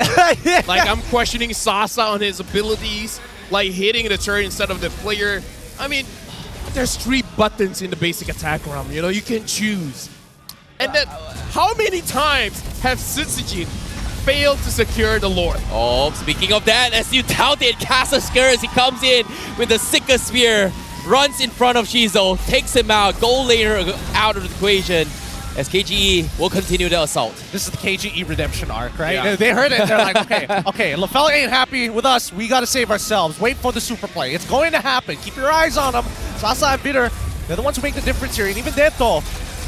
Oh, speaking of Deto right now, Export dropping the last insanity, but as soon as he play that clutch play coming from Senpai with the Nether Realm, keeps him alive. They have to go for the reset. But again, King Empire, they are going to respect this. They are going to focus on the purple buffs instead. They will back out in this fight. Oh right now, a lot of questions are coming to my mind. Like, the Valentino worked so well in game number 2. What made them change the direction? But looking at the game for now, 4,000 goldie for King Empire, and Moskov is almost full build. The only item that he doesn't have for now is the Malefic Roar. So he's online. The moment he sees someone, he's going for the kill. Well, to be fair, I don't even think he needs the Malefic Roar anymore. For the most part, especially like his main targets that he wants to like continuously auto attack. Even Fredrin, not that strong at this point in time, considering that he's mainly doing like DHS damage, right? Something to note as well, looks like Momo is going full damage here on the Lapu Lapu. Usually we see Hunter Strike and then the defensive item, but no, he goes for a Hunter Strike into a Malefic Roar. and perhaps into a Sea Halberd. I think it's definitely going to be a Sea Halberd here. They need some kind of anti-heal. It just can't be one Dominance Ice to control it. And worse yet, it's on Reflecia. Most people aren't going to hit him, maybe by accident by Moskov. But for the most part, you can avoid it. Kodak now on the back foot. 5k lead for the side of King Empire off of that Lord. And as expected, no inhibitors taken down for the time being. At least from Todak's side, they have a bit of room to breathe, but they've got to simulate a situation for me where we see King Empire able to take out that backline. Because so far, it really just boils down to Sasa making the mistake. I would say is they don't have to because of how Moskov works. Just by hitting the front line, just by chance you're going to hit the back line. So I kind of feel like peel for Sasa, let him free hit Gary, free hit Momo, free hit Reflecia. Basically look at Todak like an onion and just peel them one by one by one by one. Because Shizo without Reflecia, without Gary, without Momo, he's not going to march forward. So I kind of feel like they don't even have to go to the back line. Just deal with the wall in front of you. I see. I do think that Reflecia is like Wild Charge is by far one of the stronger ultimates on top of the Netherrealm, of course. But for the most part, it's how many people can he actually knock up with it, right? Even if he goes for a priority target like Sasa, that's just a Purify you get out at most. Maybe you target Deto or, I would argue, Sutsujin and Vitter, who have been his main targets for the majority of these Lord fights. Oh, it is going to be tough, right? Like, I feel like majority of these fights has always been trying to find a isolated target. And so far, Momo is doing a fantastic job just making sure that Deto gets taken out first. But even then, he's tried a lot of times now. Yeah, I kind of feel like the idea is definitely for Momo to go to the back line. But now he has to change targets, right? He has to go for Sasa because Sasa is going to be the one that's going to be destroying the front line. And Gideon, you called it out. Sasa doesn't need a Malefic Roar, so he goes for the Rose Gold Meteor for a little bit more protection. Yeah, he just doesn't want to get bursted down. For the most part, like, he barely interacts with Shizo. He only finds Shizo towards the end or the second last person, but wait, this is actually a really good position. Okay. Wait, is Todak not going to posture for this? Wait, they're actually going to rush this. Wait, huh? Where? Huh? What? Todak? I mean, like, Smooth did a good job, right? He made sure that Gary has no avenue to go in. And Todak, they had to deal with the side lanes, so they don't have the numbers. They couldn't fight back. Unfortunate. A good setup from King Empire Esports. At least this time, they're doing their chores. Not like previous game where they were always late to do their chores and Todak always had control over this Lord. Now we're seeing the reverse. With this Luminous Lord, guaranteed an inhib in the mid. Oh boy, now Lord's coming in. Todak, they have made a small blunder here. Tried to go for a flank, did not expect the Lord to be taken down that quickly. Now inhibitors will fall. They're going to be dropping everything on Gary. Concealed play from Reflecia. Gets counter out 2-man wall charge, but where's the follow-up? Sutsujin will survive, but the counter play from Deto catches Gary. He needs to get out Netherrealm preemptively, but it misses. Misses Gary. He's gonna fall, and now KGE picks them all one by one as Todak cannot defend. One blunder leading to another, and now KGE saves 2-1, baby. 2-1. Ooh, beautiful front to back. Exactly what KGE was looking for. No angles for them to get in. EXP lane difference here. Oh my goodness. Well, now we definitely got a game. And Sasa is making a name for himself, even though, like, he's the veteran. Now it's his time to shine. Like, he made some mistakes. I'm not gonna lie. I'm gonna call him out when he deserves it. But I will also call him out when he's making those plays, and he is making those plays. Hey man, for Sasa, there are only dope plays and old man hands. One or the other. There's nothing in between for the old Kage. He's looking good, but that just means that there's still one more game to be played. KGE currently in match point 2-1 against Todak. We need to see something else different, and like you mentioned, like, the EXP really makes the difference here. Smooth is great at zoning people off. Momo is great at diving. But eventually, one is going to be more effective than the other. One thing we have to talk about later is the mid as well. This time, Zaim Senpai didn't win mid, right? Yeah, Zaim Senpai was just completely shut down in every single front. Like, he's been playing in a supportive position for a longest time. Yes, he's doing the right things, but there were a lot of instances where I think Zaim Senpai just couldn't get in time. Like, a couple of Nether Realms was on point, was a little bit off the mark by a pixel, couldn't save Rafflesia, couldn't save even the final fight as well, couldn't save his jungler in time as well. And you can't really blame him. Like, he has this mentality that he wants to go forward, but sometimes when he goes back, it's a little bit difficult here. So I feel like not having that additional movement speed on him kind of hurt him a little bit here. I don't want Zion Senpai to be a good boy. I want him to be a bully, man. Yeah. I mean, like, look, game number 2, he made it so that 2 players couldn't play. That's this time, true. Here's the thing. It could be the hero, or remember when Susuji was taking the first buff. Yeah. It was like, just one hit, that's enough, go to your lane. Don't let Zion Senpai do what he did in game number 1.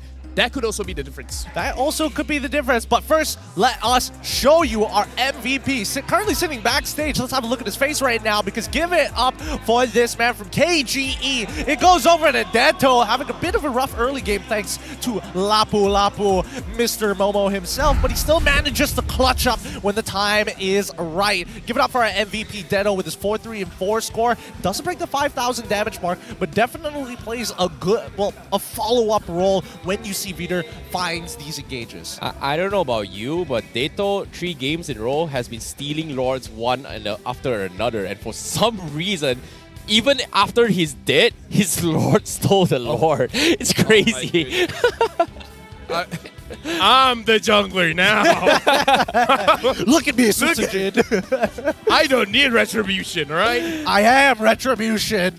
Lord, we already have one at home. I think, you know, overall, Deto has been receiving a lot of criticism from netizens out there, and I think he does his job well, and it depends on what he gets. I think that sometimes, and especially since these past couple of games, he's been playing Vexana. There's only so many cool things you can do with Vexana, so I don't necessarily blame him. Dude, that's the thing, alright? Like, when it comes to his play, like, I feel like Deto, every time he drops his spell and everything, if you think about it, for the past 3 games, there are so many Lord steals that is not because of the retribution, but it's because there's this Eternal God that doesn't have Curse Helmet or anything, somehow steals the Lord, which I don't understand. How is this possible? It's not once, though. It's like, 1 game, fine, sure, luck. 2 games, sure, whatever, luck. But this is 3 games now, and at more than 4 times. I don't think luck anymore. I think like luck is just part of his skill right now. It might be skill. Can we just take this time to shout out all the other casters watching as well? You know, shout out to Mirko, Reptar. Shout out to everyone watching, because so far they say this has been very entertaining. Yeah. MPL MY entertaining, isn't it? Hey. Some people might say that we're not, but I can't say it. But we definitely are one of the more entertaining regions for this reason, right? We like our 50-50s. We like having to fight with each other and trying to outplay our opponents. That's the whole. We don't need these small leads to turn into miles and turn into yards, right? For the most part, we got to make sure that, at the very least, recognition is given where it is due. Deto specifically. Yeah, I gotta say, shout out to Leo, the detonation. That's the one that got the Lord. I mean, like, you know what?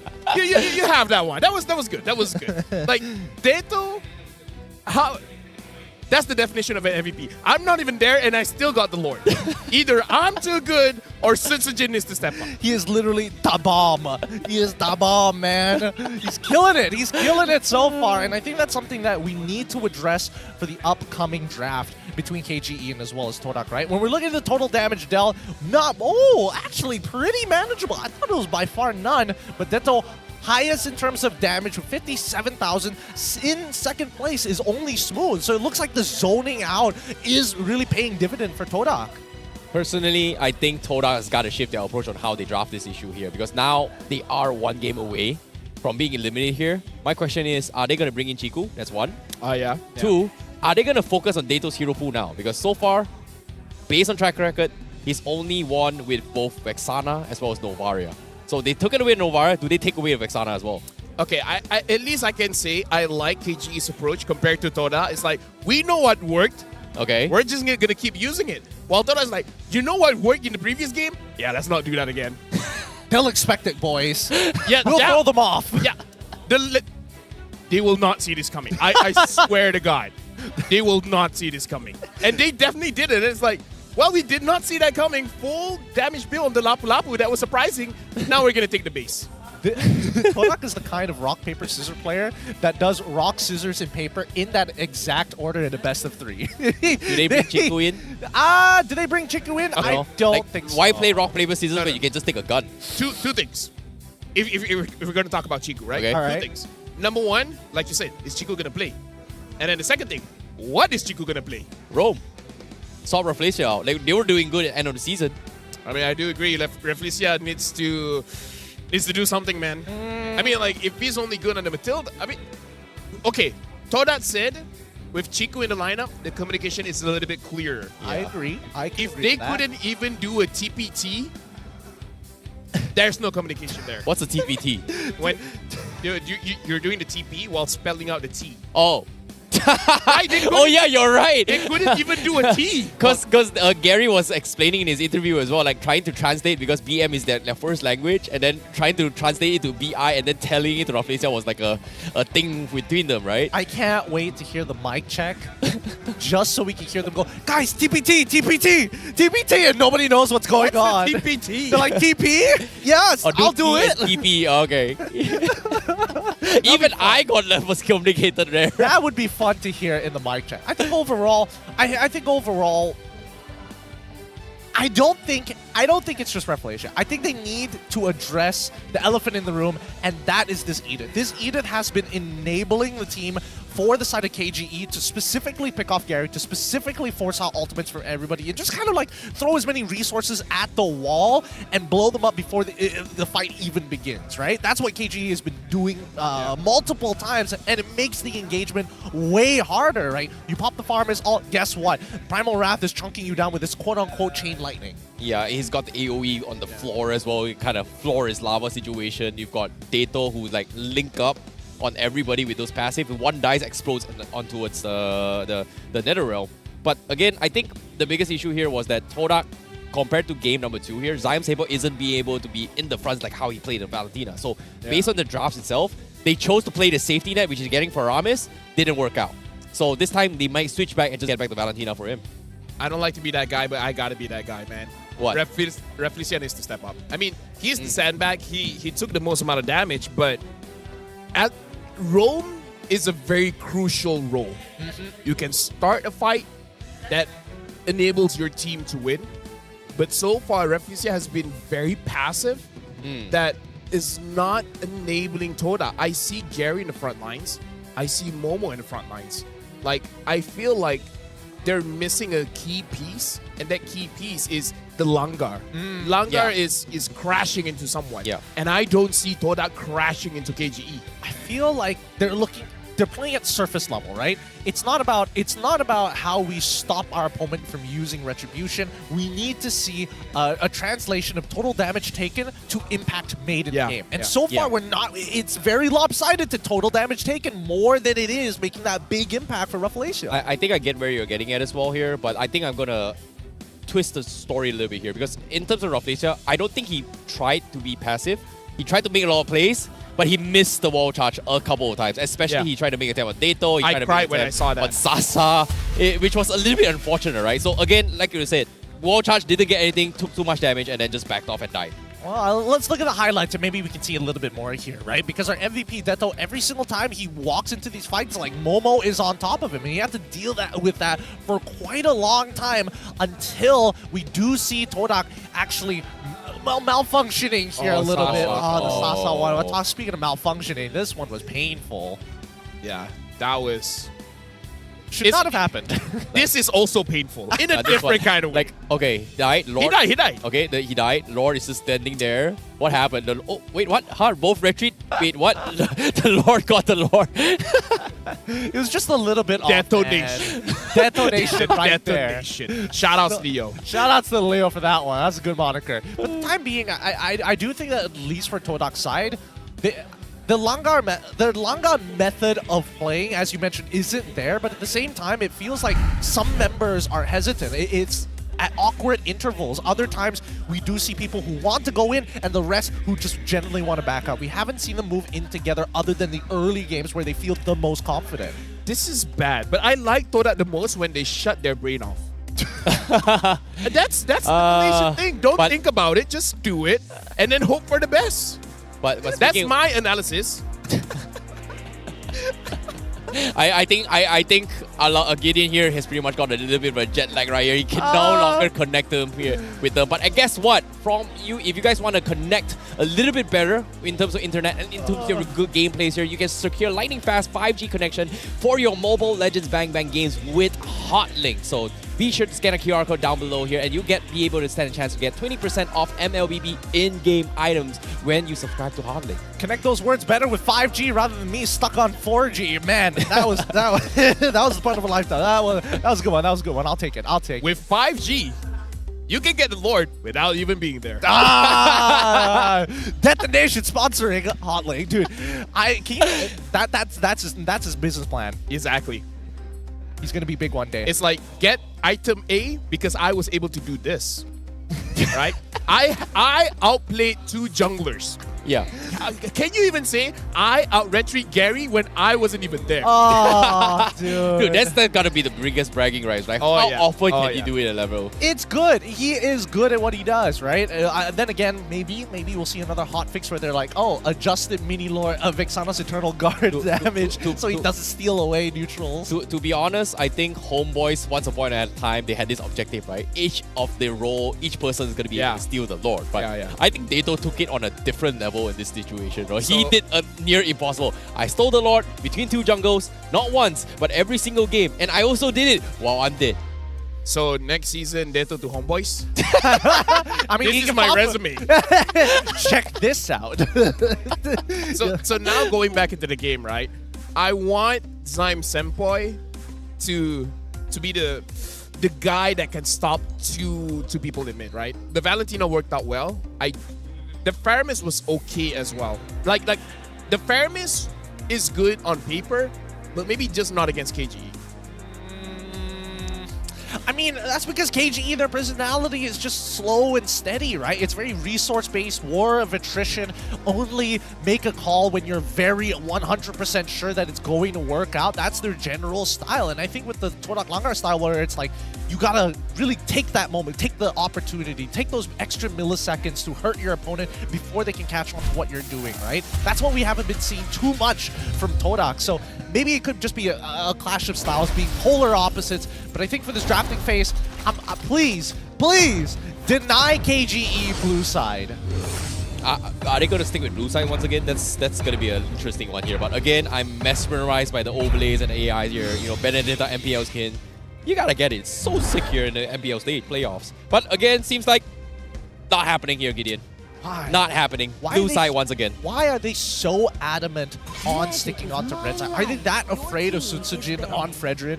Isn't red a good color? You're Chinese. I'm Chinese. Red is supposed to be a lucky color. I'm not gonna lie. But right now it's looking all blue today. Ah. Hey, feng shui is different. Yeah, the feng shui here is a bit different. I think you started the day today as well, right? Like people were having Monday blues, but casters with like Thursday blues, man. Hey, man, Thursday is not a normal day to have an event. I'm gonna throw that out. It's either weekends or Mondays, all right? Nothing in between. Everything in between does not count. In terms of the bans here, not much has changed. No, it should be exactly. Well, it should be exactly the same for the most part. I don't think it should change otherwise, unless Todak have a wild strategy coming up. I think they should just let the Benedetta through and just ban Vexana as well as maybe even banning the Baxia for saying, okay. Well, they're not listening to you. All right, sure, whatever, man, guys. Yo, what, 4 games in a row, same opening bans, whatever, man. Look, the other day, I was talking to Smooth as well. He was playing a different competition. I was like, oh, what is this? Which jungler has the best retreat timing? They're just passing it along. He doesn't want to say. Okay, who? Wrong. Gary. All right. Wrong. It's Deto. It's Deto. Wrong. Wrong. It's Deto, bro. You just lost $1 million. Like, who wants to be a millionaire theme right now? That's the clip for you clippers out there. KGE start things up with the boss gob. Once again, bans exactly the same. Now, quick considerations. Yes. Quick considerations. Should they consider going for a Tigreal instead? Oh, they steal the Vexana. They're like, okay, Deto, what else you got? What else does he got? What else? Maybe he wants the Valen? right? Okay, it took them long enough to finally figure out. Like game 4. Okay, Dato, you've been winning on these 2 heroes. What else can you play? I think it's about time to take away the Vexana. Vexana, MVP, man. MVP. Shout out to Aski. He said if they use a Barat Smith, it's Dato Nas. Well. Oh my god. I don't like that one as much. Yeah, you know I what? don't like that one. Daytona's 4 out of 10 is a passing grade, right? 4 out of 10. So that's a 2. I'll give it a 5 out of 10, okay? I don't know, because I was thinking of that exact same fun on my way here to MPL. That's why, to me, that's a oneer. That's a oneer. Yeah, if I can think of it on my way to work, nah, it can't be that creative. You see the Matilda get locked in. I like the Matilda because you want to deny it away from Reflecia, where Reflecia has been shown is like he's good with the Matilda. And now the Arlet pick.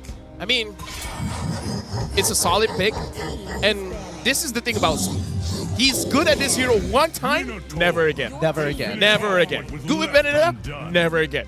Good with Tamus, never again. Oh well, this is going to be a very, very interesting one here. But again, Smooth, I think he does have a very, very big hero pool here when it comes to these kind of situations as well. But at the same time, Export, was he doing the right things as Export? But I think yes, he was doing melting everybody. So why stop his heroes? Like, just let him play whatever he wants. I think for the most part, it's how it works in tandem with the rest of the composition, right? That's where. So they get rid of the Edith now. Okay. I like this from the side of KGE because this opens up options for at least Smooth to play some strong divers. Let's see though, Torak, they do get first pick on the second phase. Let's find out what it's going to be. Personally, I feel like this Matilda might not be played by Vider at all. What? Like, it's just a sixth sense thing that maybe Dato is going to be playing the Matilda instead. Hey, Torak is on the red side, by the way. I know, but I feel like this might be the case. Well, let's find out here because it's going to be a Claude lock-in, and it looks like, nah, I'm not playing Roger no more. This hero sucks. I mean, like, okay, this is his hero, right? She most of the time Shizo wins with a Claude. Yes. I like the joke, by the way. Shizo does well with the Claude, so I think keeping that is good. The thing about Reflecia, he is always better on like off meta-ish picks. Like, I'm even thinking just pick up something like a Rafaela. Try to match the speed of Matilda. That beautiful that you brought it up because I was thinking Florin in this case. Florin in this case because now at least they throw Arla into the EXP. He's able to affect the lanes and he can dive really, really hard with the Claude. But KGE respond with their own Faramis and as well as Export. Back to melting their opponents, back to playing as 5. Okay, you know, King Empire now has a little bit more front lines. I was hoping Dato go for the Matilda, but guess what? He's going to be playing the Faramis here. So, okay, sure. But Torak's side, I think the biggest problem right now is going to be 2 things. 1, how do they catch up with the Matilda's Guiding Wind? 2, how do they chunk away the Nether Realm? And back then, Blazing Duet was a great tool, but considering how Claude has been nerfed so many times, I don't think it's a viable option to deal with both of that right now. I think this is... Also, I think it's generally interesting, right? Because I think Todak here in the export pick for the side of KGE, it just makes it awkward, right? It makes it really awkward for Arla to go into the EXP lane. It makes it, Arla into the roam position because I'm guessing they were thinking about Rizla, but seems like KGE right on top of that. Deterrent forces him onto the Arla. Once again, I think this is going to be a EXP. How much impact, how much bang for you or your buck can you get out of your EXP lane? That sounds so much worse than it's supposed to be. It's okay, man. I'm going to save you here by saying, Toda, this is potentially their last game. I like that they're going for comfort, and they're taking away comfort from KG. Taking the Vexana, taking the Claude, and having this floor in here. Something a little bit different for Reflecia because he's not good at opening the map, but he can back his team up. All right, this time around, as we are heading into this game, back into the Land of Dawn once more, it's going to be Toda, currently 1 point, but it's game point for KGE, potentially the last bout, or could this go to 2-2? Let's find out as we load right into the game. Oh, it is going to be an intense one here. Is the do or die for Todak? Will they be able to survive, or will King Empire show them who the real kings are as they go into game number 4? In this case, Dato is going to be backing up Suzujin a little bit here, but again, I feel like Todak is in a very, very difficult spot where they are going to be having their backs pushed against the wall. as they try to deal with Vider. Vider now trying to force out a retribution, eventually gets it though. I feel like if he was going to retreat anyways, he should have retreated much earlier because now Sutsujin definitely has an advantage in terms of the clearing speed compared to Gary. So Sutsujin can invade Gary at this point. Check it out. Vider is just like, 20% damage increase. How about now, sucker? He's just being annoying. As long as he forces out his retreat, he has done more than enough work. Yeah, right now, Dedo is actually controlling Zaim Senpoi, not letting Zaim Senpoi onto the minions, and now Rafflesia has to come and back him up. So Dedo is doing quite well with the... oh, okay, I don't want to jinx it.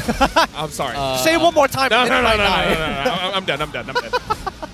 We're holding it back for now. Vider, he's going to be running around being the pocket medic for everybody, especially if they're taking a bad trade in their lanes, while still trying to find any advantages whatsoever to give to their opponents. For the most part, as you can see, Shizo is doing a phenomenal job, especially 1v1 against Sasa in this lane so far, but on the opposite side, I can't say the same for Momo. Yeah, and seeing how this is happening here, considering that there's been a lot of intricacies when it comes to trading here as well here, I feel like right now, Todak, they are playing this floor in the sense where knowing that Claude has done... Oh, wait, hold that thought. What happened? First blood on middle. Wait a minute. That shouldn't happen.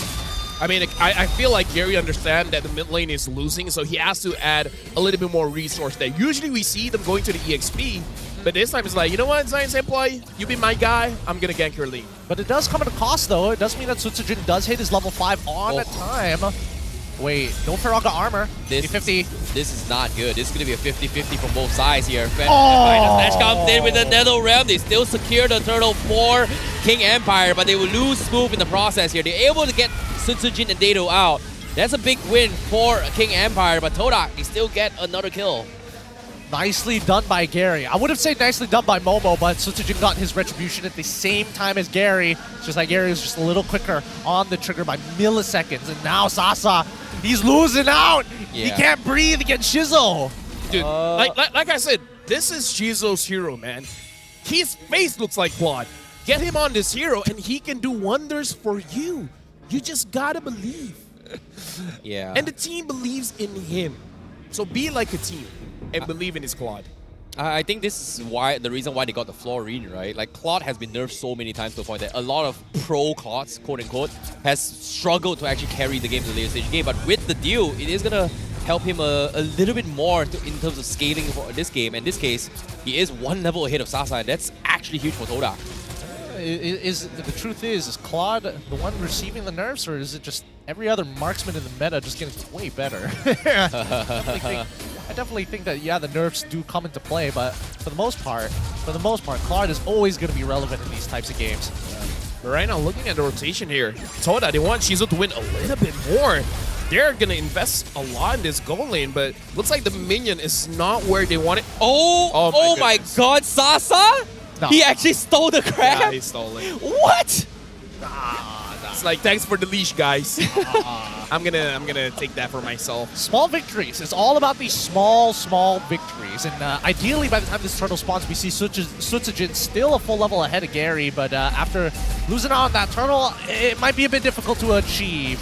For the time being, at the very least, let's take a look at that mid lane, right? Because Deto, again, previously was trying to deny Zaim Senpoi. No. Now it's the other way around every single time Rafflesia, or even if Gary shows up into his lane. Well, as of yet, Shizo now blazing duet down middle lane here. He's going to shove the creep waves. Turtle going to be the POI right now. Sutsujin looking for the plays. Dato doesn't have Purify. Needs to be a little bit careful here when to go for the Nether Realm. Gary now starting things for the taunt here. Now the full drop comes in. They'll take one. Vider is out. And now Nether Realm already being bled out as well. Sutsujin with the toys Bason. He's going to go for the retreat. He doesn't get it. Needs to get out. Gary secures it, but the Appraisal's round will destroy him as King Empire loses 2 more members. Personally, for me, I kind of feel like it's not worth it for Sutsujin to stay there. Even if it does secure the turtle, there's a high chance that he's going to get taken down. So, I don't know, I kind of feel like at that point, you try to get one member of Toda because their engage was clean. Gary jumps in, Energy Eruption, gets them all together, and then Zain Senpoi drops a ward on top of them. The Eternal Guard was big there. Yeah, the Eternal Guard was pretty gigantic. At the same time, I do respect Sutsujin for actually attempting. He was the same level. I think that he had clean 50-50 chance against Todak's side, especially since Momo a little late to the fight, unfortunately. A good stun from Zyme Senpai is all they really need. And I think that's the major problem here. Oh no, Sasa, he might be dead here. Okay, Gliding Wing comes in, circling Eagle cancel Shizo. That's huge, but he's going to be able to get out for now. So King Empire, a little bit focused on towards the gold lane now. Both Sasa and Shizo going to be the most important players to be standing out here from both Toda and King Empire. That was a good 1v2. Right now, King Empire, they're moving as a team, Momo! Oh my goodness, Final Slash comes in into Rogan. One-shot Sasa. NetherRealm not able to save him at all. And Zyme Senpai does it again for Todak. The oppressor. Give him a hero that can shut down people, and he will do it every single time. And now Sutsujin needs to make a run for it as well. Getting mowed apart. Appraisal's Rock comes in, drops a lot of HP coming in as well. But King Empire, they're going to be able to hold on, but they've lost Sasa and Todak now. Looking to find more picks. Yep, slow wave being set up on the bottom side of the map. Top side going to get hard shoved in. They're trying to create some space, or at the very least try and take away this tier 2, but KGE refuses to let their structure go down. Todak, they back off, they don't mind, but at the very least, they know that the bottom side jungle is healthy and ripe with wealth to steal away from KGE. Let me just say as well, Fredrin, his energy eruption has been nerfed, but Gary made it look like a non-factor. So far, he's been controlling the front side, the front lines very, very well. Gary has been performing extremely well with the Fredrin, where we see in other regions constantly getting banned out, but Gary has been getting it for free every single game. I think a lot of people are confident in the counter picks, right? The Akais, the Barats of this world, sorry, the Akais, the Barats, all do very, even, wait, something, I feel like I'm missing one tank jungler out of the, oh sorry, the Boxio, of course. Natural counters to this Fredrin, but I think at the end of the day, like the Fredrin generally just scales better than a majority of them, right? So it makes sense why it gets picked up for the side of Todak. I think that KGE, considering that they are the ones blue side banning Harith, it does come with a couple of costs and benefits. Yeah, as of yet here, Sasa going to be taking a little bit too much damage here. Dato can't seem to start the fight. Gary getting a nice taunt onto Sutsujin, but again, I don't think King Empire can find more if they don't go all in. The heals from North Lisa is starting to get a little bit annoying here, considering King Empire is trying to peel them off. But Gary will be able to wants to start this off for now. But tier 2, going to be the point of interest. Shizo does a lot of damage here. They are going to scare him off. Shinzujin tries to re-engage, but the rest of the KGE not ready to commit to this as they back off. Toda really wants this turret, huh?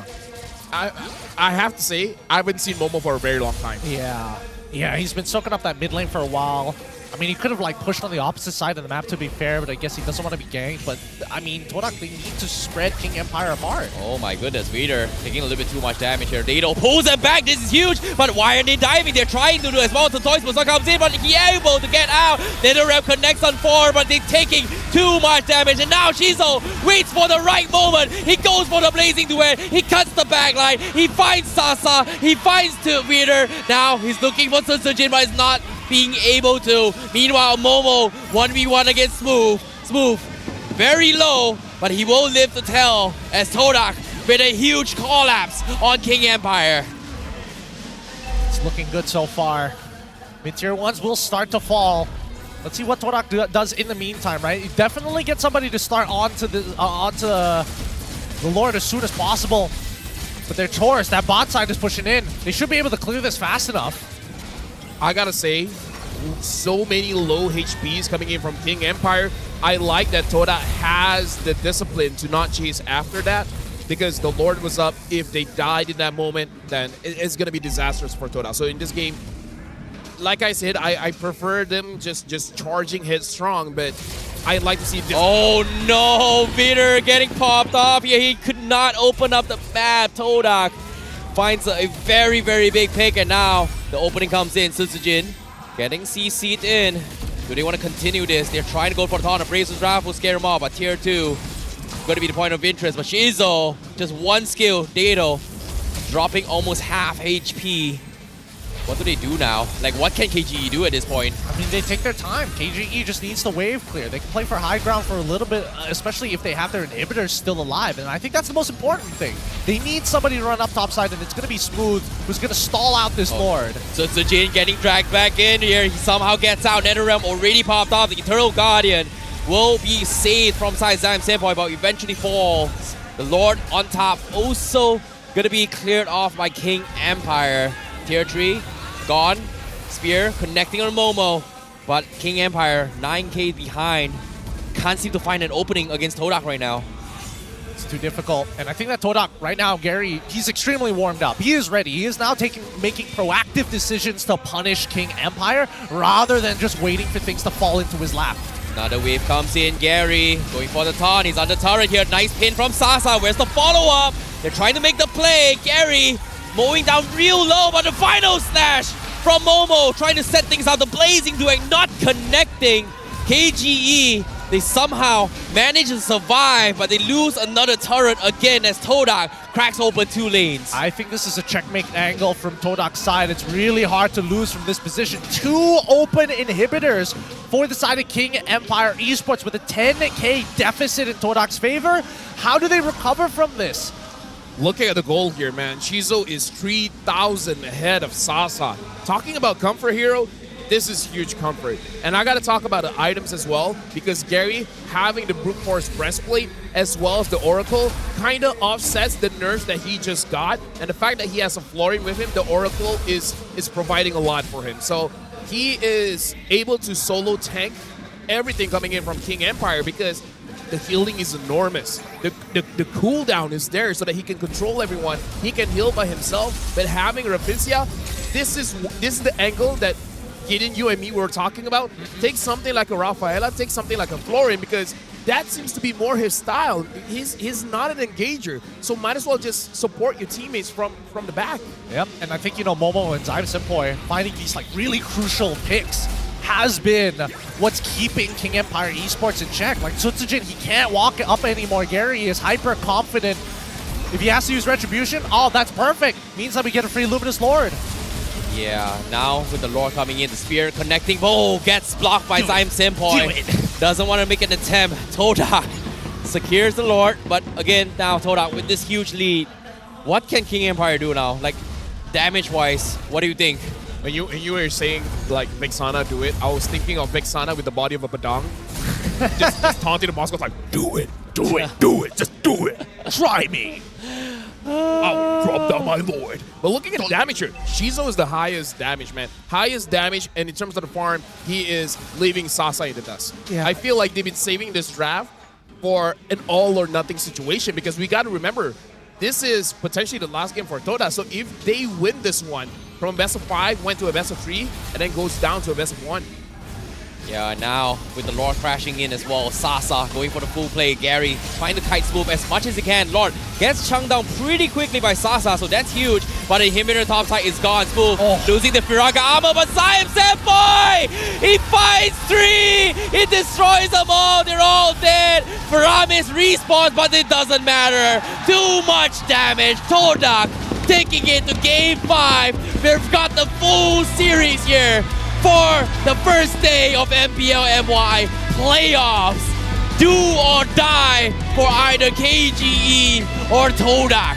The equalizer that Todak was looking for, bringing us to a 5th match for our very best of 5 series here at the play-ins. This is just for an opportunity to qualify for the playoffs right now. These teams at elimination point. I gotta say, this game is won by the draft, specifically for Todak. They did 2 things right. Get Shizo on his hero, get Rafflesia on his hero, and deny the Vexana on Dedo. So the draft for this game, props to the coach. He made the right decisions. Yeah, it took them a while, but eventually they kind of put Dato in a very, very awkward spot. And guess what? I really like how they've been playing this year, but what really saddens me is that both Faramis games, have lost their respective matches here.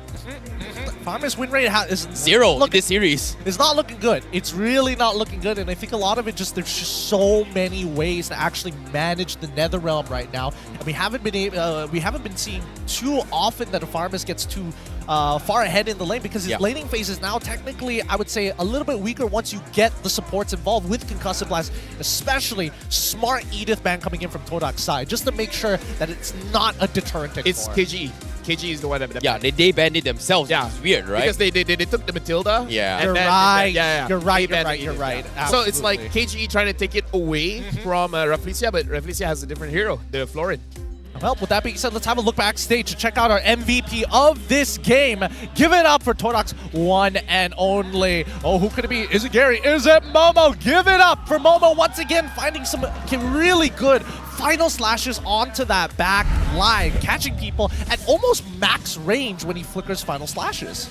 Yeah, I think out of all the games here, whenever Momo plays an Arla, he is trying to make a lot of plays, right? Like game 1, arguably, sure, whatever, you know, he's just warming up the game. But after that, every time he makes a play, there is going to be somebody that gets caught out. So it's understandable that why he is going to be the MVP here. He's going to be the tempo breaker, and this time he's playing a tank Arla instead of a damage Arla.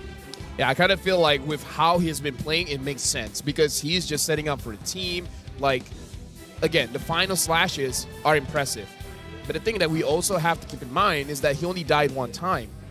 Despite being the one to set things up, he's not putting himself in so much danger that he's basically feeding, right? So in this game, Toda is always put in a situation that everything seems planned and everything seems free. Gary goes in, clumps people together, Eternal Guard goes down, someone tries to run away, Momo says no, sweeps them back in, and then kill them all one at a time together. So I feel like the coordination is supremely clean. Yeah, I think that's the thing about the composition, right, that Toda actually have as well here. One thing we realize here is like almost every single game, Vexana has been a huge factor between these teams. And even this final fight, like, oh, we dropped the ultimate here. Great, you've got Nether Realm, you've got Gliding Wind. But what happens if those bleed out? And then if you can't get out, what you can do? Because you have this final slash that just sweeps him back into the Lord Pit, into the Eternal Guardian, who just does so much damage here. And I wouldn't be surprised to see Zyme Senpai later on giving top damage in this game. Guys, I don't know how to feel about this. Momo's the only one that died, but Momo's the one that has the MVP. Yep. I don't know how to feel about this. Maybe that just shows KD is not important. Hey, if you die, you get the MVP. That's why martyrs are always remembered. Everybody remembers Jordan Mark. All of them happens to be martyrs, right? You die, you get honored. That's just the way it's going to be, especially when you have 10 assists under your belt. Looking at you, Revelation. Maybe you should have died, and maybe you got the MVP. But I think for the most part of it, it really just comes down to KGE playing very linearly, right? A lot of their plays can be telegraphed. A lot of their win conditions are very obvious. I think they need to start investing in a secondary win condition at this point of time rather than doubling down on just putting eggs all into one basket in one particular style. Yeah, I think that's the thing about KGE, right? They have been playing something that is comfort to a certain degree.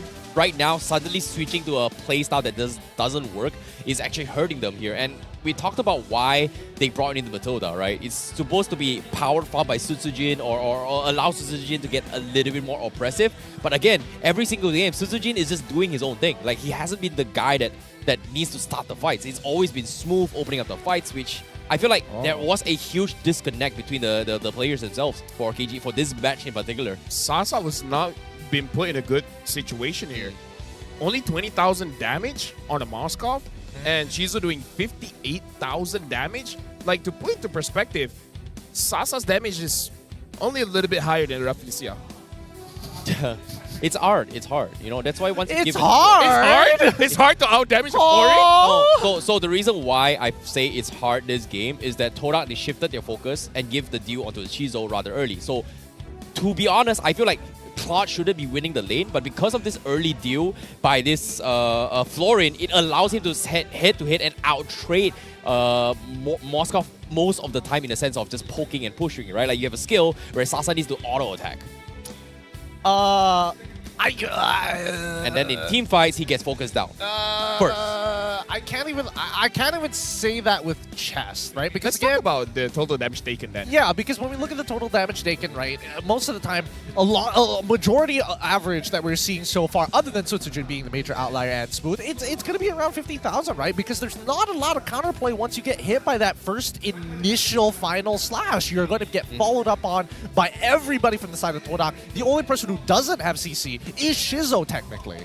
Although one other thing is that I just remembered in scrims, I heard coming in from a lot of players, especially coming in from the Philippines, funny enough, is that if you see a Moskov, deal with it with the Claude. The Claude can outplay the Moskov. So this is not just Shizo's good on the hero, but perhaps there's an interaction between a Claude as well as a Moskov that the Claude has an advantage of. You outrange him with your Art of Thievery. Yeah. So And you you also walk have up, a you get blazing auto. duet that does a lot of damage in the early stage of the game. I mean, that too, but if I think it's one person who's taking damage, though. because the only way you see Sasa actually winning this lane is if he somehow is able to like land a pin onto Shizo. And even then, right, there's a good chance that he doesn't 100% win that. Exactly. Unless we see him go real crazy and be like, I'm going to take Inspire. No matter what, I'm going to try and win this lane. I think we have to talk about the point that both Dato and Vitor can't really play the game because of the fact that both of them actually went for flickers instead of Purify, considering that how much stuns that Todak bring to the table, right? We've got the Terrify from Zion Senpai, we've got the Eternal Guard, we've got Gary's Taunt, we've got Momo, Final Stash. One of this, if he catches Dato, he is going to be late to actually drop the Netherrealm on time. And there were a couple instances where Dato was swept into a situation where by the time he gets to pop it off, somebody's dead or out of position or slightly a pixel off towards the Netherrealm circle. Well, look at that. If you don't allow these two to play, you win.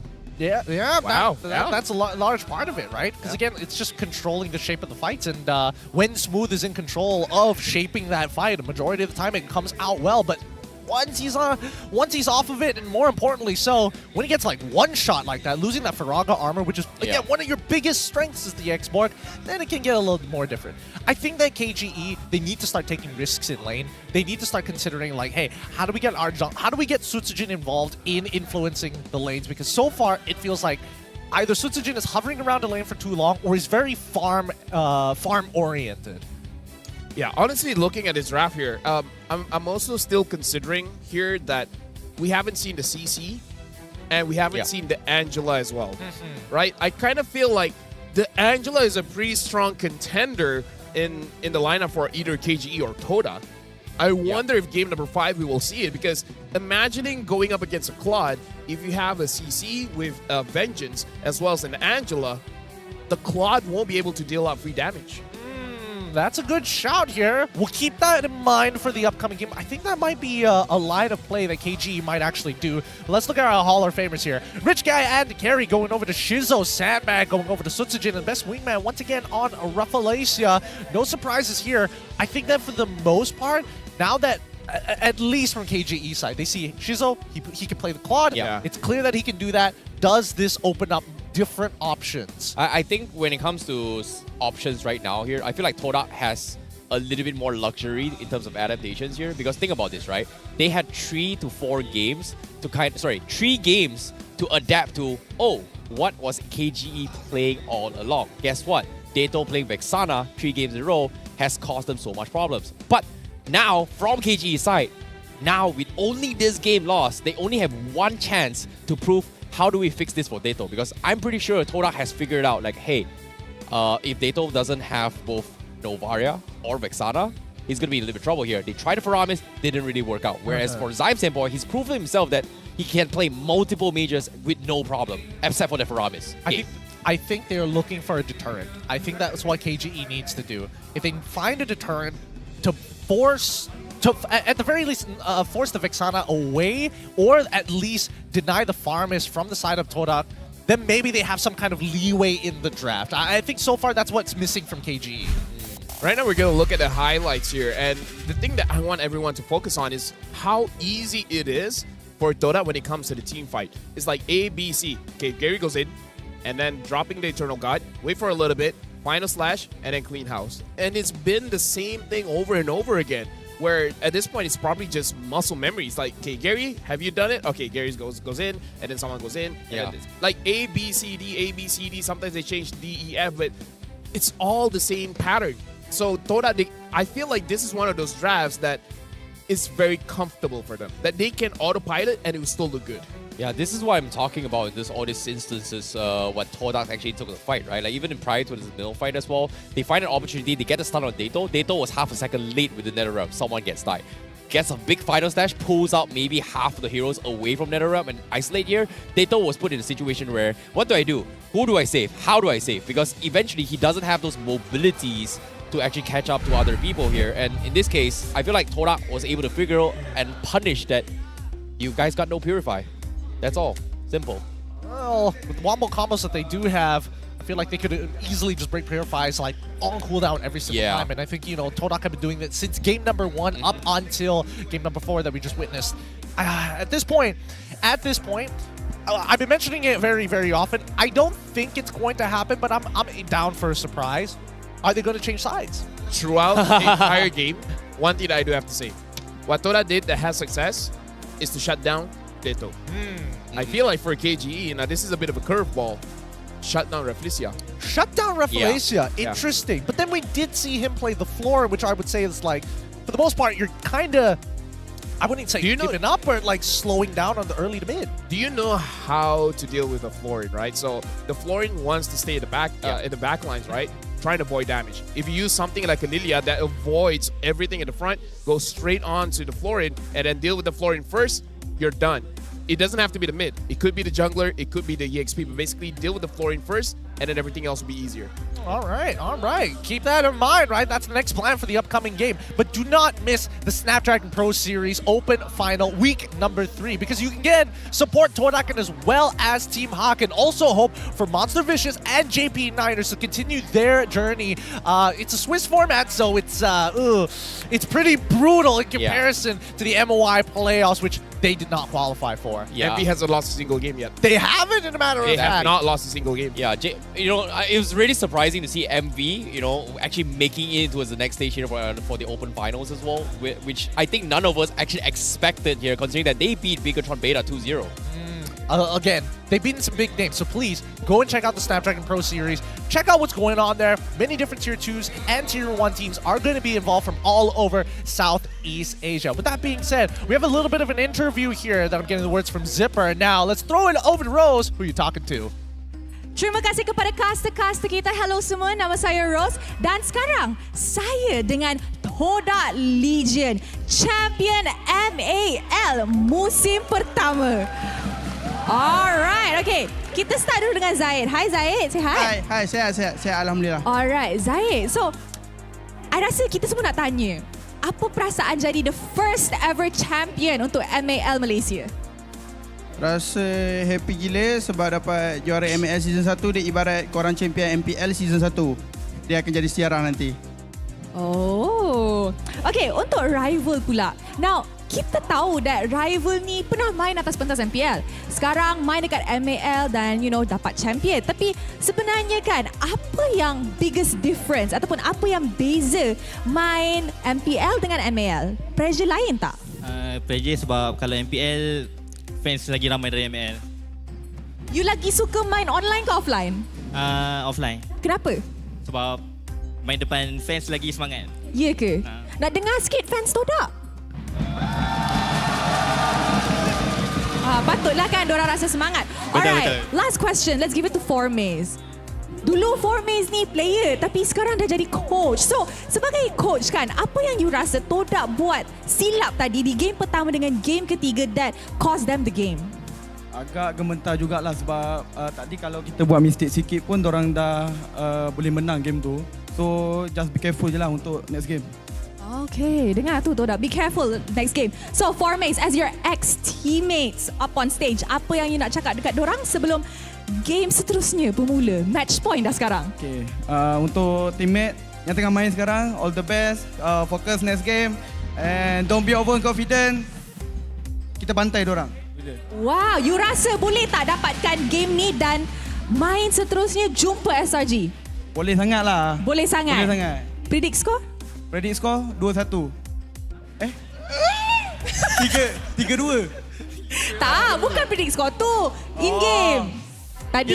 Tadi berapa Tak, tadi bukan. Like in-game kills tadi berapa? Oh, kills tadi. 1-14 Oh, diorang ada kill tadi? 1-12. Diorang dapat 12, seorang lagi dapat 1. You rasa kills untuk game ni? Paling bagi satu lagi lah dekat diorang. At least diorang happy sikit walaupun kalah. Okey lah.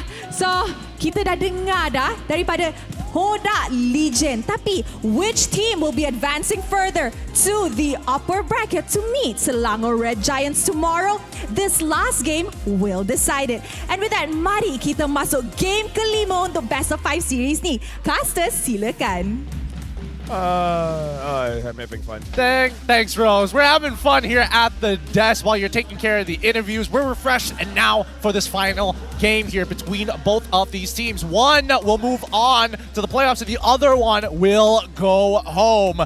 Let's see whether the play-ins is as brutal as they say as we jump into the drafting phase in just a bit, and hopefully we get to see some surprises from KGE, because I think the onus is on them, to be fair. Yeah. Remember last season where every single game went every single game? Yes. And then only in the grand finals where it's like 4-0 or something. Yes. Will this be the same? Nah. Will this be 5 games, 5 games, 5 games, best of 7, 4 games? Oh my god. Wait, that would be even funnier. No, sorry. That was 2 seasons ago. The last season, the very last season, we actually went 7 games. Yes, we did go all 7 games. As we go into the drafting phase, I would be worried if that were to happen, because that would mean that one of these teams would be in the upper bracket, get knocked down to the lower bracket, win in the lower bracket with the maximum amount of games, just to lose an entire clean sweep in the grand finals. Can we negotiate a pay raise? Okay, probably not. You know what? It's okay. Let's jump into the draft where, again, KGE, blue side. I hate Okay, every game has been like this, but this time we do have a little bit of adaptations here, because this time King Empire, they actually banned Arlott first phase instead. A little bit of difference here. So what snuck through? Well, okay. Dude, KG. they keep going for this Moscow. Just Come on. stop banning the Harith. Let Todak do it. Like this. Vexana, Fredrin? Yeah, first pick, man. Like, should have first pick Vexana if you want to play comfort against KGE. I mean, that's if you want to play around Deto. Deto has apparently a huge hero pool, and so far, we've only been able to see 2 heroes. That really stood out. not even 2 heroes that really stood out. 2 heroes he's played thus far in this game. Fredrin Vex, as expected. RIKG, it's up to you. Are you going to play the exact same thing, or are you going to change things up? Hey, Barats again. You Yes. All right. Smooth is like, all right. You know what? Enough funny business. Roar. I think this is huge for KGE, right? Because if you think about the games that KGE won, Smooth was able to kind of suppress the opponents every single time. First game was with the Tamus here, and the game that we won was Export. And think about this, even in last game, they lost with the Export. I feel like in KGE's defense, there was nothing really much he could have done to actually make space for the team, in particular for Dato or even Suzuki to do anything here. But with a Yu Zhong, you're guaranteed space every single time. And now, with no double dragons, because of the Vexana pick, Valentina is secured for KGE. Yep, and so far, that's under the assumption that it doesn't get banned. We're already complete with the very first pick phase. Isn't this good though? Now that KGE already picked up their EXP laner, just ban all the mid laners, right? Oh, Balin, no. ban out Paramis, maybe even ban out Lydia, you know. So it's like, oh, you got your EXP laner, great. Now, Deto, my man, my guy. Play the Faramis again, bro. My dude with the huge hero pool. You're gonna get targeted. No? Let him get targeted. Worst comes to worst, he plays Nana. Well, hey, actually, Nana is not bad. Nana's not bad. Considering how hard he's being dived every single time, Nana is just great. I'm telling you, that's what's gonna happen, right? If they get rid of the Farmers on their side, and KGE probably at this point, what else is there to get rid of? EXP laners, right? So get rid of the early game forcers. What is super good against Yuzong? Because I feel like Yuzong every single lane is just a skill matchup, right? Nothing truly wins against a Yuzong. Yeah. Dirov wins a Yuzong. It's pretty good. No, honestly, there's a lot of clips. Level 1, Yuzong beats a Dirov. You just clear the lane level faster. 1. You get level 2, and then with the Petrify, then you just win it out.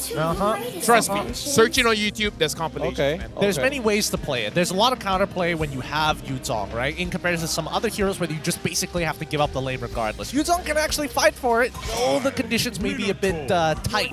We do see the Angela. It's not pure mage bans. Matilda is open. Yeah. Both sides ignoring it though. No, I mean like Toda could take it, no? I mean, Toda definitely can. Malaysia has been doing well on it, especially played on Matilda though. I mean like Matilda and Claude. How are you gonna catch this Claude with the Matilda as well? Okay. Cho, yeah. Single target lockdown. Maybe even like you know what? Let's take it further. Yeah, suppressions at the Kaja. Start adding on the Franco as well. We haven't seen Franco in a long time. That's also fun. I do think that the Kaja probably would be the safest, but there's no real enabler here, right? The only reason is that I kind of feel like Kaja is difficult here because the moment you catch someone, Eternal Guard will stop you, or the Energy Eruption will stop you. So I like the Kaja idea, but it's difficult to execute against what Toda already has. To be fair, it's all hard to execute. Yeah. Even with the Purify on it, it's not gonna good, right? It kind of defeats the purpose of him having the flicker jump engagement, right? So I don't think Kaja is gonna be good for here. But I'm more curious on what Dato is gonna be playing here because as of now, he actually went for it. Wow. See, this is what I'm talking about. Crazy. Right? When you don't reveal the enabler, it's hard to make a hard guess on what the extra duo is. We knew that they wanted some kind of like way to kind of break this comp apart, right? It's something to forcefully get rid of these Purifies to open up that opportunity.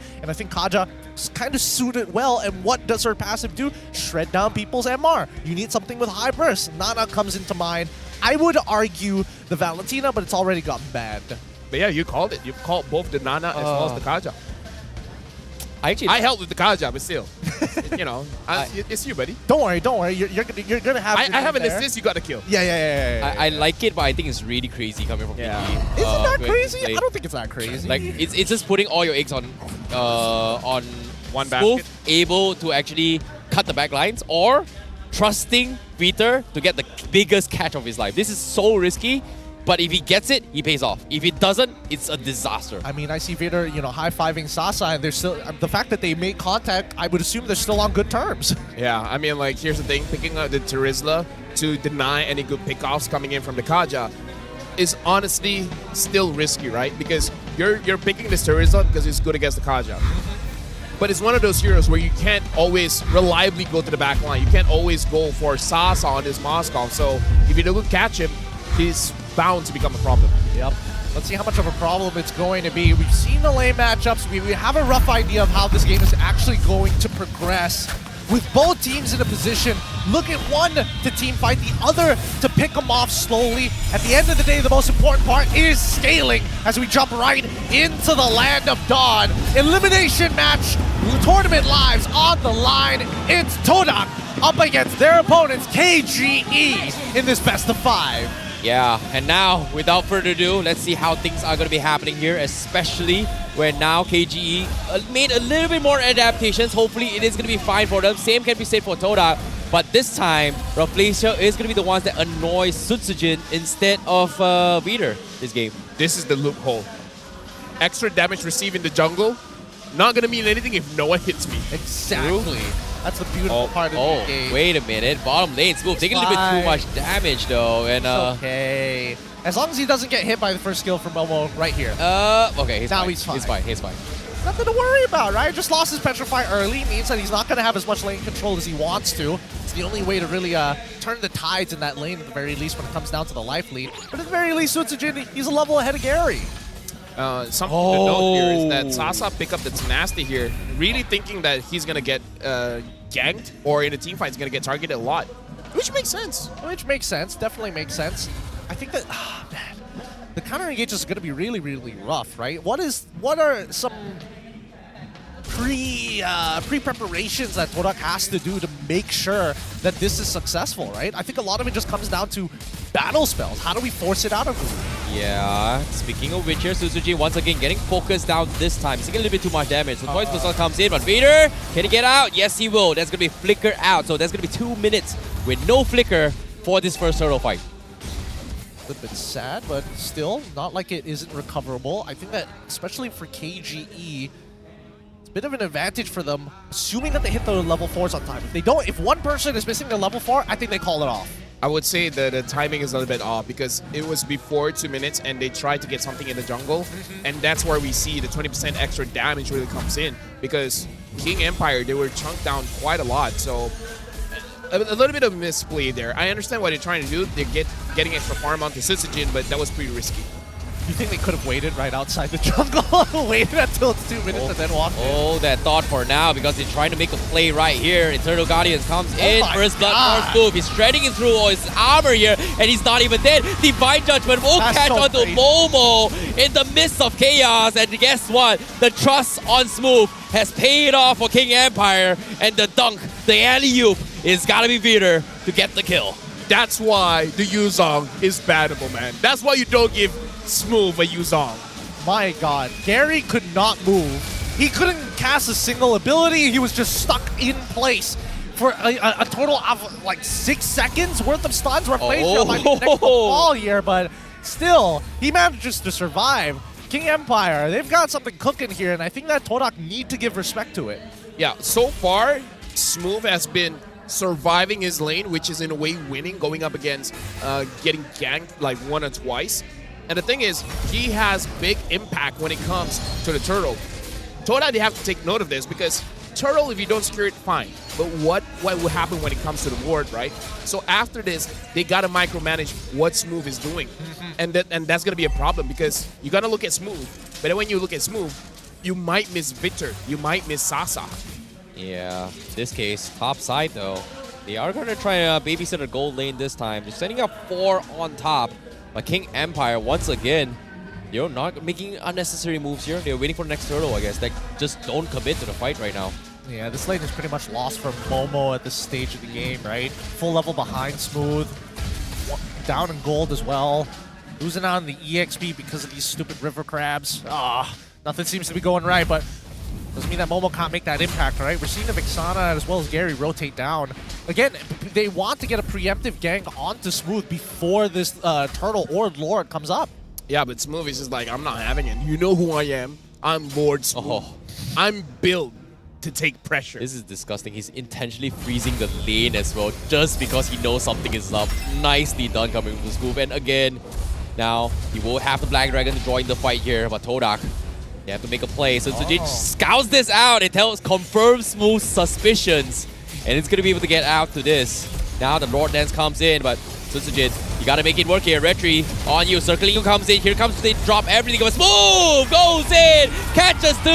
Sujin secures the Retri and Sasa gets the kill as they continue their assault. Smooth now finding one, but Sujin steals the kill away as King Empire completely engulfs Todak in the turtle pit. All right, here's the wrap time, right? King Empire with this 3.4k lead, but more importantly, their huge EXP and jungle lead is gigantic, right? That's going to be, what, 2 levels for Sutsujin, 2 levels for Smooth as well. That side of the map is completely compromised. These neutral objectives are hard to take, and worse yet, when all is lost, Sutsujin just has the bigger retribution. It looks like Smooth is fuming, man. Because like for the past 4 games, I keep getting dunked on. It's like, okay, you guys have to understand, Smooth is a quiet guy. He's a nice guy. He's the kind of guy that wouldn't hurt a butterfly, right? But then you just know, I feel like going back and then the coach is like, hey, Smooth, how are you feeling? And then he just looks him in the eyes like, just give me Yuzong. Let me be 3rd pick. Don't let me be 4th pick. Let me do my thing. Well, in this case, you know, you talk about him being quiet here. In this game, he's an absolute monster right now. And he's going to be a force to be reckoned with. I can't imagine Smooth calling for a tech pause. It's like, excuse me, Marshall, a tech pause. Why? I snapped my phone in half. This game has not gone well for me, but I snapped it in half. All while just maintaining a smile. You know, like, very innocent. Like, oh, I'm sorry. I didn't mean to do that. Yeah. I'll pay for it. You know, I'm sorry. I'm sorry, Cedric. Also, I did it with one hand as well, just like you, sir. For the most part, nothing's going to be happening here as King Empire slowly just rotating around, looking for an angle to get underneath the chin of Todak to eventually choke him out. Put him in a rear naked chokehold. Even a Kimura, if they can find it. Well, it is finally a best of 1 series, the full reset, right? Do or die. You can see both teams a little bit hesitant on jumping the gun. Gary also playing a little bit more defensively. Sujin, half on the turtle. King Empire looking for the jump reader. He sees, he doesn't see Shizo, he doesn't go for it, but Black Dragon being used to zone him off to secure the turtle. And once again, King Empire, they take a major objective. Conceal, comes in, looking for the pull, but no! Shizo gets out to safety. Finally pops the Purify. He will be able to survive, and King Empire misses the jump. Todak able to get out. She's just the like dodge. that. The Divine Judgment, dude. That was actually that was cool. So he dropped the BMI. He knew he was gonna do it. He quit before he sees Vader actually go and preemptively flicker. He pops that Purify, so he's untargetable by that CC, and quickly takes his BMI to sneak out of there to create just enough distance so that the animation can't even go through, even if it wanted to. That's the thing, right? From my perspective, Shizo didn't even pop it, and he still got out first. I mean, so I wish weird. we had a hand cam for Here's, that. here's the thing, right? We've seen this a couple of times. Uh-huh. Moonton told us nothing can beat suppression. And then you have players like this that says, who decided that? But speaking of deciding here, Vader, a little bit of a ballsy here. You know, he doesn't have Divine Judgment, but Todak is afraid that he might have it, so they don't really want to take the risk right now, and it's scary. No need to. They have the 5k lead about to turn 6, and they get a free tier 1 if they wanted, but looks like they're going to back away. I thought they'd be more aggressive about this. There we go. Okay. That's what we wanted to see. Just run them down. Okay, you know, they force a flicker out of nothing in the first kill, and the Spear now, sending up top, not going to be connecting. So KG can take this as slow as they can once more. Yeah, we'll only see them go for that 2x multiplier once that Lord is in place, but until then, they're just waiting to pick off Todak one by one. Todak not making any proactive plays themselves, knowing that it can be a little difficult, but they are forgetting to do some of their chores. Right now, King Empire is 7,000 gold ahead, and this is one of the more disciplined games coming in from both teams because it's 9 minutes in and it's only 4-0. Yep. Toda is not finding areas where they can exploit King Empire because for now, Victor has not really had a successful Divine Judgment, but it could be said that he's really trying to use it defensively instead of offensively. So if anyone oversteps they're welcome that he's gonna pull someone in. Oh, Black Dragon being used to zone out the members of Toda. They were securely snipe not available, but now he makes an attempt. He's gonna pay with his life. Smooth, can he get out? No, he doesn't even die! He catches the setup! He turns in favor for King Empire! 2 down, Zion Senpai Gary taken out. King Empire. Smooth! Wow. Wow! Great comms. He's never gonna get that Yuzong again, man. Never gonna get that Yuzong again. Now there's another one to add to the list. Used to be Paquito and Benedetta, now it's Yuzong and Benedetta. He's never gonna be able to touch him again. Jeez, this team, King Empire, as of right now, are looking phenomenal, right? It feels like they can do no wrong in this game. It's just crazy to think he just got it one time, and then they're like, why did we let this through? Oh boy, not looking good for Todak fans with the Lord coming in. Smooth, not having the... still has the Black Dragon actually, but he's nowhere near to contest this. As Todak will be able to defend this for now. Tier 1 still stands surprisingly on top though for Todak. Well, they're going to take their time. They're going to take all the outer tier turrets and then probably use the Black Dragon form to maybe fight for one inhibitor. Really depends on how big the wave is. Considering that the wave is pretty small right now, don't think it's going to happen. And they've already used their first set of Lord Empowered minions. Second one, don't think it's going to make too much of a difference unless Todak walks out.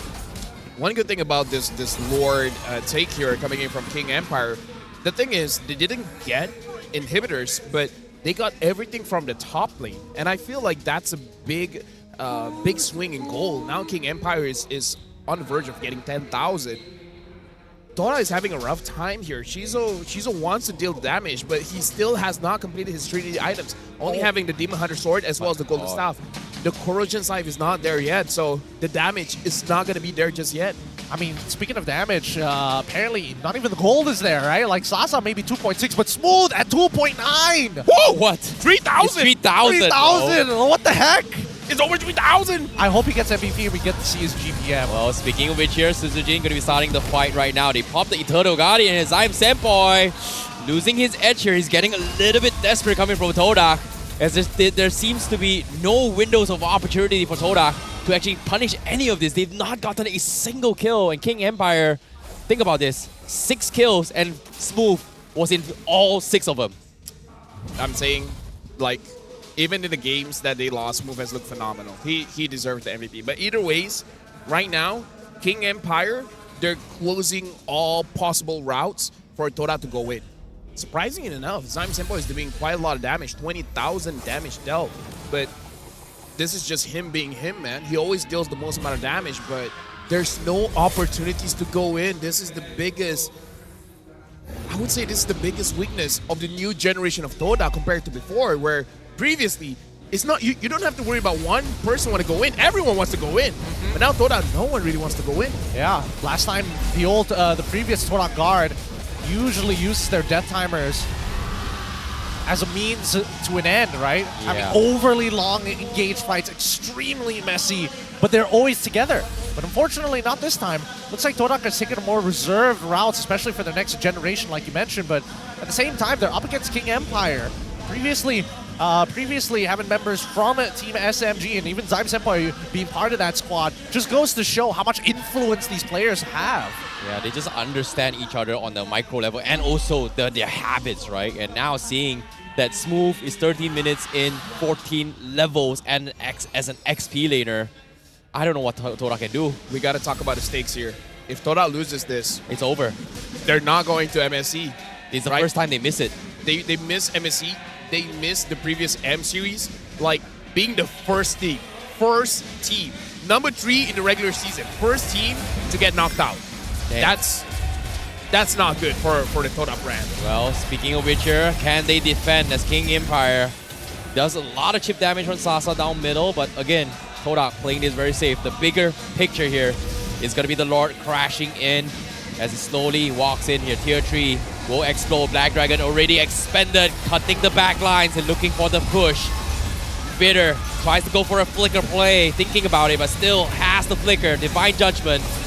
They're slowly mowing down all the inhibitors. Crystal down towards half HP. Todak, they will be able to hold on, but the King Empire, they're not risking it. Why? I feel like it's a good reason why. Dude, there's so much at stake here, man. You don't want to make a mistake where Toda could possibly just end mid.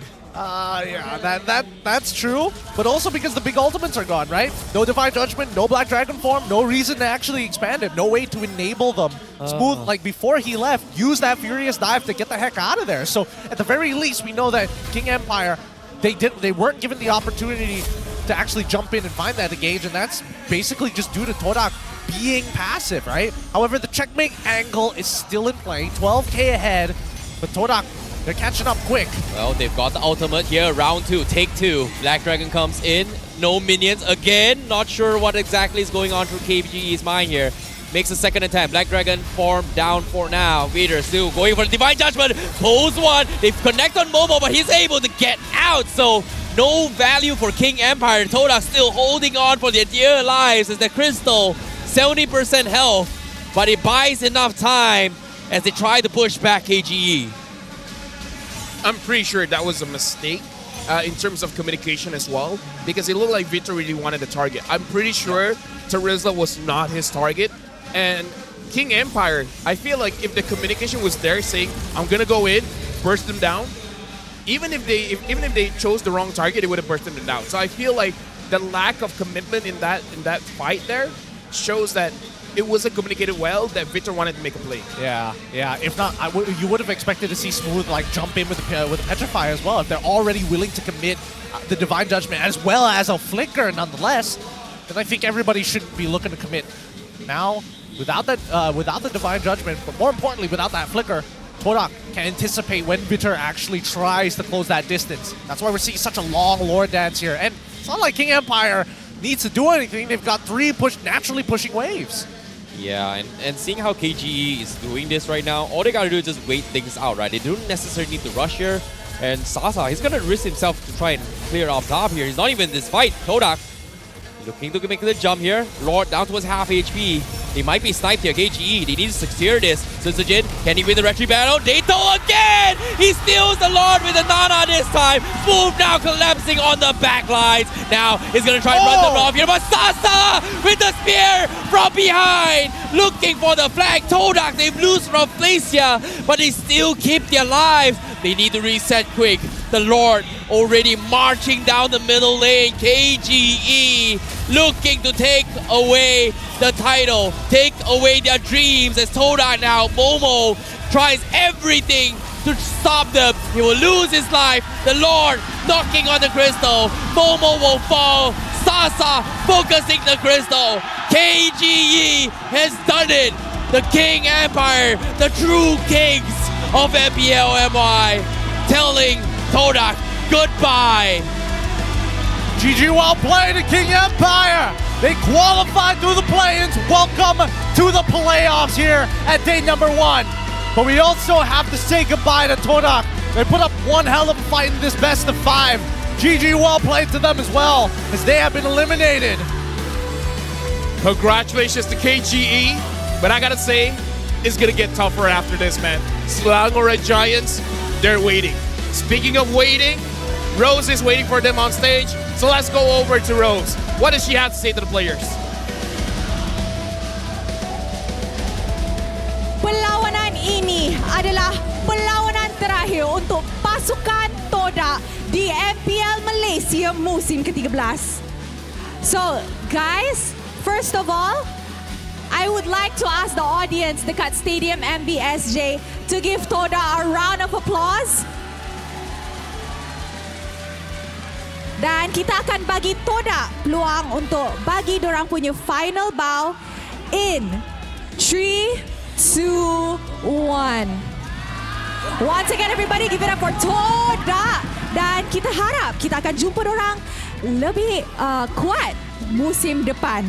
And of course, pasukan yang akan jumpa Selangor Red Giants di upper bracket esok. Guys, give it up for King Empire Esports. All right, I'm getting goosebumps. The crowd is hyped and the stage is overwhelmed with emotions. First of all, everybody okay? Okay. Sangat okay. Let's start with Smooth dulu. Smooth, tadi game yang sangat-sangat sengit, but you guys came out on top. Apa yang Smooth rasa you guys dah fix sebab you guys start kalah dengan Todak? Todak kalahkan korang 2-0. Sekarang adakah you rasa KGE dah dapat balas dendam and you guys are super ready untuk membalaskan dendam dekat SRG esok? Kita orang just slow-slow fokus one game at a time. Kita orang punya comeback tu bolehlah dapat sikit sebab kita orang dah fix satu persatu masalah kita orang. I see. Okay, thank you. Can we please pass it to Deto? Hello? Hi, Deto. Hello. Oh, he looks alive. Okay, Deto. First of all, very amazing play with that Nana. Now, a lot of people always cakap kan, Deto ni hanya bisa Nova je. So, sebenarnya tadi kita nampak Nana. Kenapa Deto pilih Nana untuk perlawanan ni? Sebab mau. Sebab mau je? Mau. Lepas tu coach bagi? So, maksud tu coach percayalah Deto? Percaya. So tomorrow you'll be going up against the Mage Prodigy once again in the mid lane. How do you think this will play out after you guys meet them in the regular season? Do you know how they play already?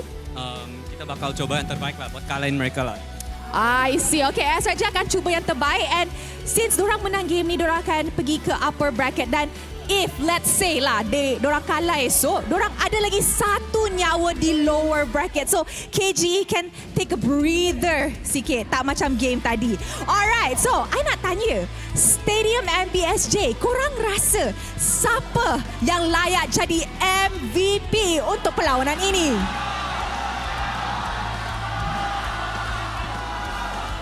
Alright, MVP kita dah ready. So, mari kita tengok MVP in 3, 2, 1.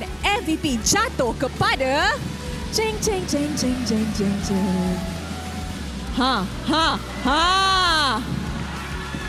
Legenda.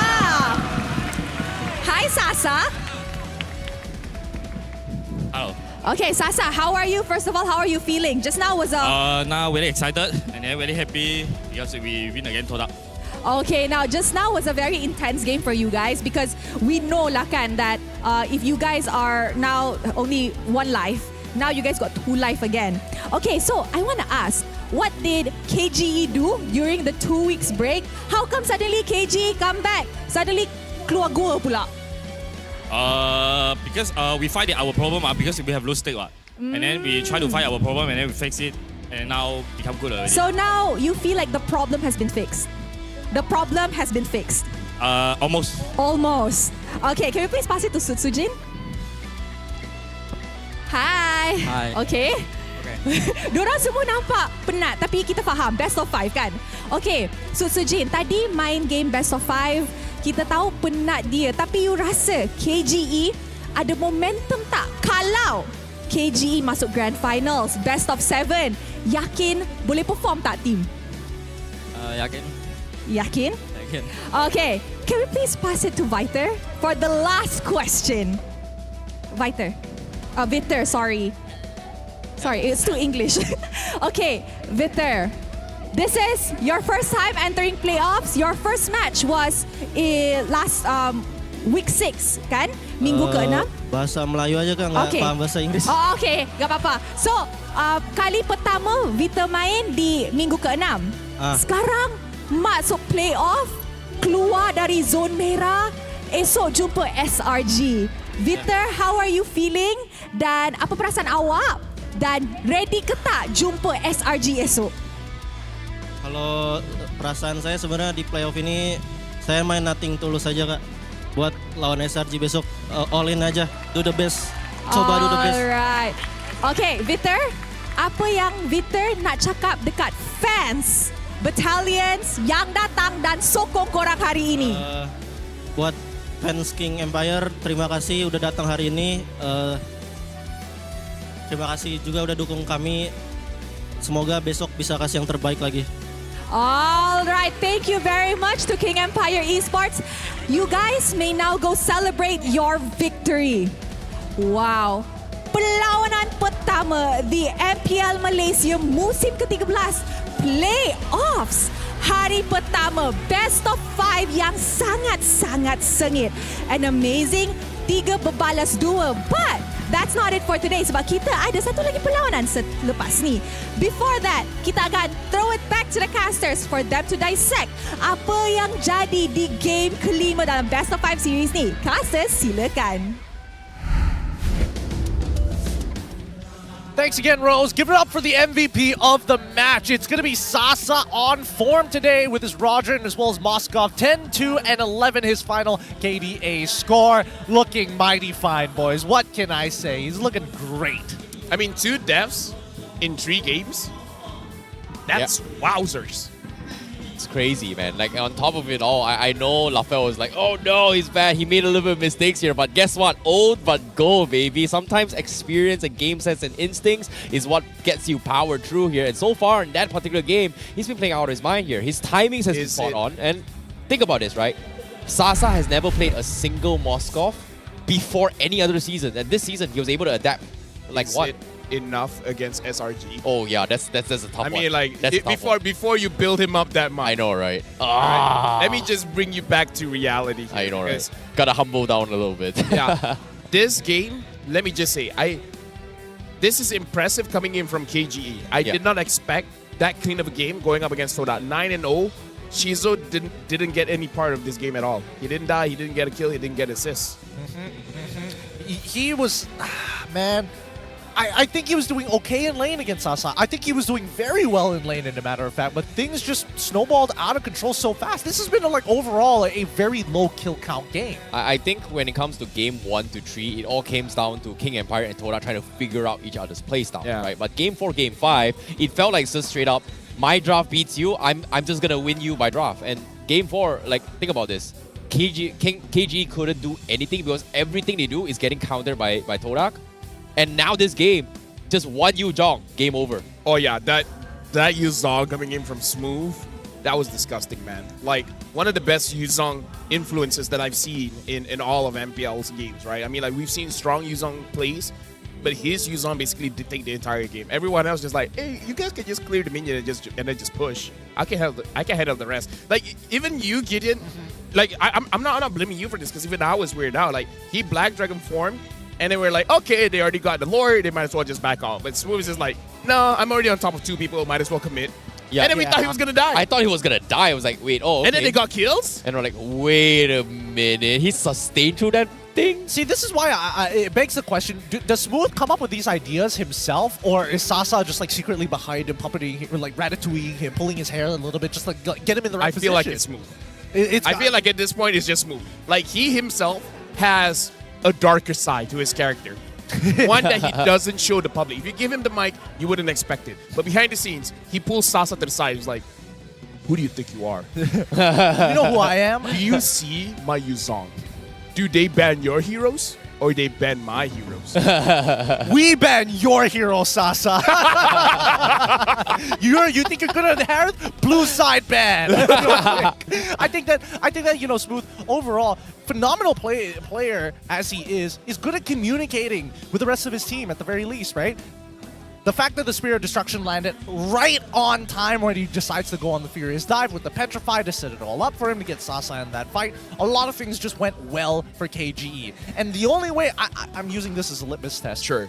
If Sutsujin is 2 levels ahead of his of the enemy jungler, that's how you know that KGE is playing well as a team. Yeah. That's how you know that Deto will skill the Lord. Secure the Lord, yeah. That's the thing. I don't know how Deto gets it every single time. With like instead of a Vexana, with a Nana, he still somehow stole the Lord, like, or the turtle. It was like, how? Like, why? How? Shouldn't he be like okay. retry, easy retry? Remember the situation where Smooth pulled Sasa aside? Now Sasa and Smooth is pulling Sutsujin aside. It's like, yo, we imported you. You're here to do this one thing. Retry for Deto to secure it. You have one job. It's just... I mean, to be fair, it's a hard job to do. To be fair, it's a very hard... It's a difficult job to do. Until Deto goes up to Sutsujin, it's just like, you listen here, buddy. It's not that hard. He pulls him aside. It's one big chain of people bullying each other. This is KGE style. They pull someone to the side. It's like, yo, who do you think you are? Hey, think about it, right? This is a king's empire. All 5 of them are kings here. They all have their own egos. They have to sit at a round table and have like discussions before passing through emotion, man. It's like okay, get in. Having these conversations, like, you know, it's like, hey Sasa, how you doing? And then when no one's here, it's like, yo Sasa, how you doing? He picks him up and pushes him against the locker. It's just like, give me your lunch money. Yeah, everyone's voice just becomes deep. It's like, yo, where's the divine judgment? As soon as Sasa leaves, Smooth gets pushed up against the locker by Sutsujin. He's just like, where's my black dragon? Now let's go into our little highlights here. Official gaming phone brought to you by the Republic of Gamers. Throughout this match, right, I would have expected a lot more fights to actually occur towards Todak. To be fair, I do think that they were expecting a lot of fights, but I was expecting Todak to cut the resources off from Smooth, right? Start attacking the enemy jungle from their side, pull Smooth to help their jungler Sutsujin, and then look to collapse on him during that mid rotation. Like, I was expecting moves like that from Todak, but we didn't get to see any. You know, seeing that play just now, like when Smooth went in for the die, he should have technically died. It was Sasa who went in, saved the day, and got a stun off the 2 men, and then allowed Smooth to actually survive that fight, which is insane. I mean, like, he attacked the turret when he should have been attacking the person, but at least we can say one thing. His Spear of Destruction has been on point. Like, if we're going to talk about anything, is that his use of the Moskov, the ult, has been on point. It's very destructive. Yep, definitely has hit more people with the Spirit of Destruction when played on Sasa rather than than his opponent Jizo. But with that being said, that concludes our very first best of 5. We now have KGE up against SRG for tomorrow, and that's going to be another best of 5. Every game here is a best of 5. Our next game, though, RSG versus Team Hawk. Winner takes on the Homeboys tomorrow. One thing to note, the SRG KGE game, like starting it up a bracket here, they have an extra life. So even if KGE lost, they have another chance. So because of this win, KGE will be playing the minimum until Saturday. That's pretty much it, the reason why they have these play-ins, right? They have to fight for their chance to have a second life later on. So I think that's a sigh of relief for KGE to adapt here. So even if SRG wins them, they can still find ways to improve if they go down lower bracket. But again, what am I talking about? Like, who wants to lose in these games? Like, you want to win every single one to be called the champion, right? In this case, King Empire, yeah, one step closer, but still, it wasn't an easy battle for them, to be honest. No, it really hasn't. That's why, MPL MY playoffs specifically is a dangerous time to be putting your guest coins on the line, because you never really know who's going to be coming out alive. And better yet, guessing the score of the matches, especially in the best of 5, has never been easy, more so now. But coming up next, we have RSG up against Team Hawk. Boys, what do you think? What are your thoughts about it? Actually, before that, I wanted to bring back to the interview. Oh. Now that I remembered it. Remember Rose asking for me? It's like, so what do you think is the kill score going to be? And then for me, it's like, oh, we're going to give him at least 1 kill.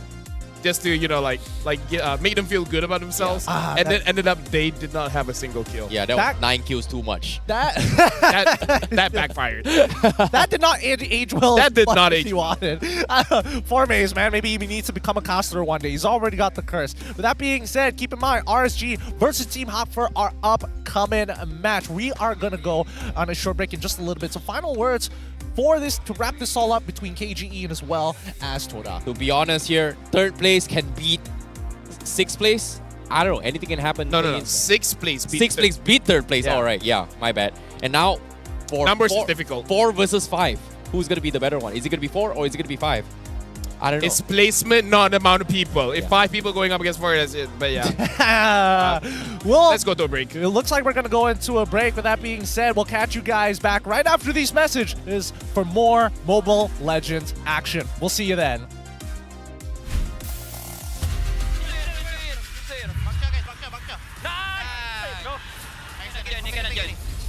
Nice. Go slow ini. Ya. Fedrin di gua. Gua tak sampai. Aman itu, bisa mati dia itu. Hati-hati dia tuh. Nice banget. Mati gua. Gua ada barudak. Ada sini. Lep. Flicker sapu. Itu tuh. Mosko mati. Orang. Nice. Lan. Udah barudak. Lo. Turretnya free guys, turretnya bisa di-hit itu. Bisa di-hit. Nice. Gua mati. Apa. Nice guys. Hero. Don't bisa get skill ya. Go. I have now. They coming in. Hi. Go. I want mana. Itu flicker. Nice. Agak mundur. Gas. Fokus mundur guys. Roger. Nice. Take my dash. 2 seconds. Nice. Go back. Nice. Fight. Hero. Nice. Tidak. Mid.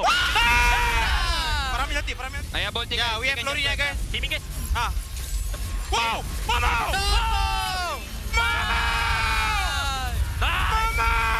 Raiden. Mati udah, gak ada talip. Let's.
Berminat untuk mengetahui info lanjut mengenai prestasi pemain dan jadi sebahagian daripada MPL Malaysia? Layari laman rasmi MPL Malaysia sekarang.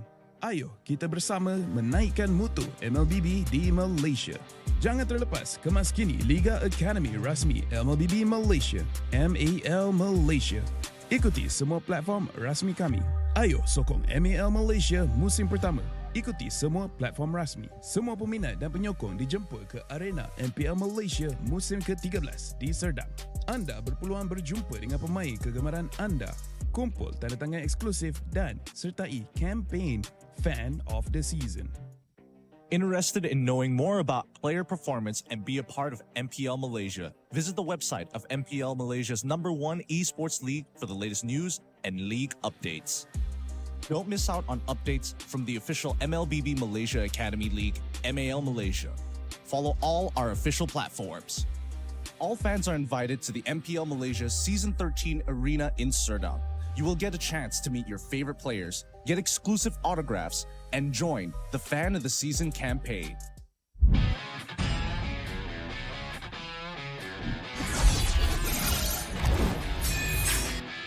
Versus satu sekali can you do it? Dan Albert di sana ternyata harus hilang. Ledge fight as Long gets instantly shot down by the Blazing Duet, as well as the Electro final blow. This is going to be easy cleanup for Todak as most of the... Apat yun, pero nasipatin siya yung ninakaw na sipa. Buhay pa rin ang 41! Backline already, and they're running for the lives, gunning it. David trying to drag the members of RSG right underneath the turret. It's not enough though. Gray coming all the way in, he cleans it all the way up. Just no way for him to run. Just... Kita kata ada satu buah reward di Malaysia membuat pergerakan dari Liga tuh lalu benar-benar slow. Rafanya sudah tumbang.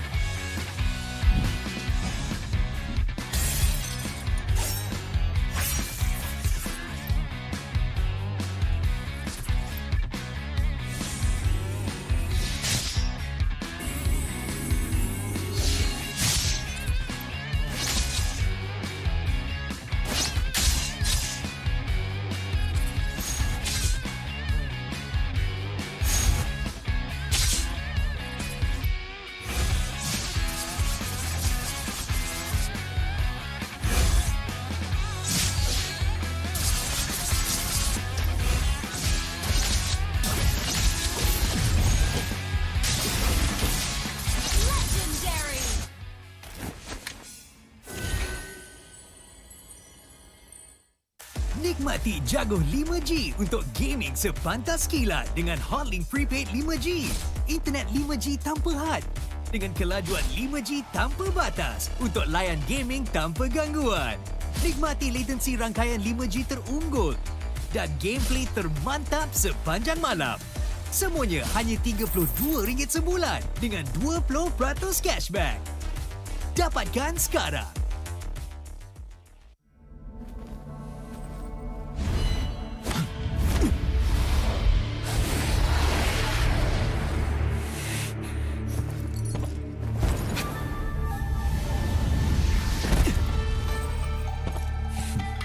Yo, kenapa tergesa-gesa?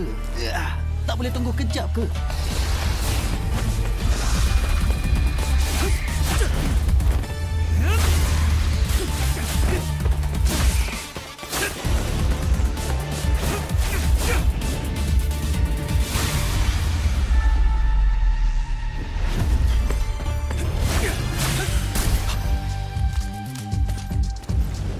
Sama-sama.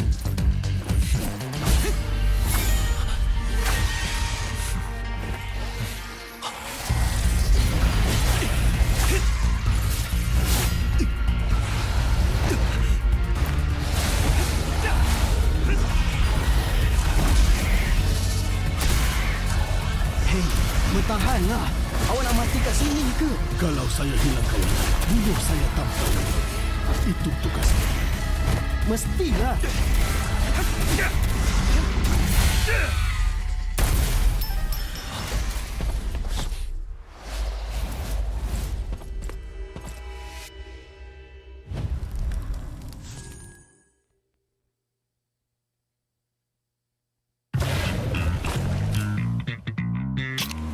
Confirm mantap, confirm lah Nescafe.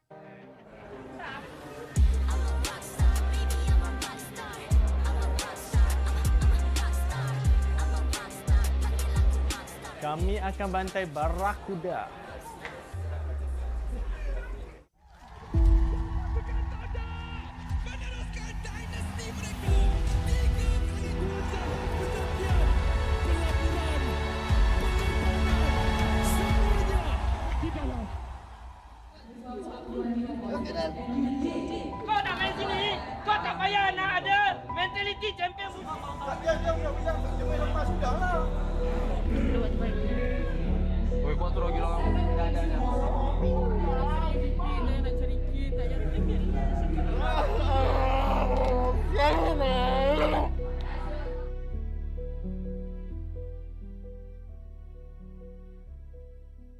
paling tak boleh lupa time minta maaf? I have no idea with that. Maybe masih ingat banyak lah.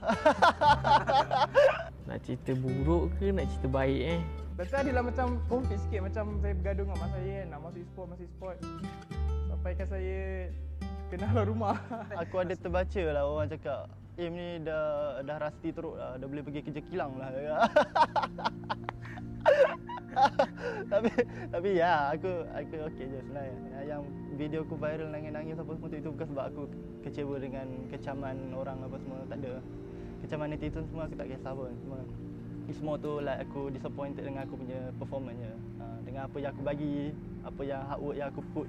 Tapi end up performance aku macam tu lah. Sebab aku tahu orang-orang yang komen apa semua, diorang tak tahu pun apa yang terjadi. Diorang nampak daripada luar, diorang tak tahu apa yang dalam. Macam ibarat kita tengok bola, dia ni passing betul-betul lah. Kita bukan tahu, kita bukan join training pun. Kenapa Harry Maguire main setiap minggu? Kita tak tahu pun dalam training dia macam mana. Pergaduhan yang paling risau, perit dan pedih lah kan. Kita tak ada cakap apa-apa, cuma waktu tu MPL Season 6 di mana Todak tak ada kalah lagi best of 3. Waktu tu pressure dia sangat besar sebab orang semua mengharapkan kita menang daripada regular season sampai habis. And waktu tu masing-masing pelik gameplay dia. Pelik gila kan. Macam timing tak kena. Pakai hero pun pelik-pelik. And dengan pressure apa semua pun bengang. Mental, ketuk meja, kata kita main apa benda ni kan. Waktu tu nak play off dah. Tak silap pun lagi 2 hari dah nak play off season 6. Kalau korang main macam ni, better aku pergi main dengan parti-parti Indo joki apa semua kan. Lagi bagus daripada aku main dengan korang kan. Biasalah kan, kita bekerja as a team, as a kumpulan kan. So kalau tak gaduh tu bukan team lah maksudnya kan. So bila habis tu dah macam biasa je lah. Basically kita orang gaduh macam tu je. Dia tak ada lebih-lebih sebab try to be professional lah. Try to not take it personal sebab in the end of the day kita nak kena bermain dengan orang tu juga kan. The M3 lah for me seriously is so hard for me. The M3. Until now I still cannot forget about it. Just like we scream, we rustic. I think for the 2 days already, almost 12 game like that. And then I score to Zaim, I score to everyone, and then we almost want to fight like that. But after that, I still think I'm correct like that, but I didn't say sorry to Zaim and semua that I feel so bad. Until now, like that, I cannot forget. I think this one moment also. Maybe it will make someone cry. I think a lot. This one actually is a lot. I feel that I so bad on this. Every season I think quite because of me lah. Because of pressure, I pressure him a lot to cover me to become a best rider. My bad. Sorry. I tank. Saya adalah minta maaf dengan ibu saya sampai saya melutut. Sampai saya melutut dah saya minta maaf dengan dia sebab ya kan ibu kita kan nak yang terbaik untuk kita kan. Tapi mungkin sebab dia tak nampak lagi lah masa tu game tu macam boleh buat duit. Dia fikir macam masa tu game tu hanya main untuk hiburan, macam buang masa. Tapi bila saya start yang ni yang sebelum ni saya start tier 2 tu saya dah start macam menang tournament. Dan tu dengan RTZ kan. Saya menang tournament dapat duit. Dan tu baru dia dah macam dia dah start support so slow lah. Dia start support. Kira dia macam penyemangat saya lah untuk teruskan dalam e-sport lah. Untuk yang memaafkan orang yang dengki dengan AJ. Dengki tu maksudnya dia sampai buat sesuatu, sampai menutup perut nasi AJ sendiri. Tapi AJ tetap memaafkan orang tu. Itu yang paling besar. Bagi saya banyaklah salah dengan Iris sebab masa kat RSG saya 10 saya banyak marah dia buat dia nangis lah sebab saya tak suka sikap dia. Dan sebab saya terasalah sampai sekarang benda yang saya buat tu salah tapi saya mungkin ego tak minta maaf dan sekarang baru saya rasalah saya sebagai senior saya tak sepatutnya buat macam tu lah kat dia masa kat RSG.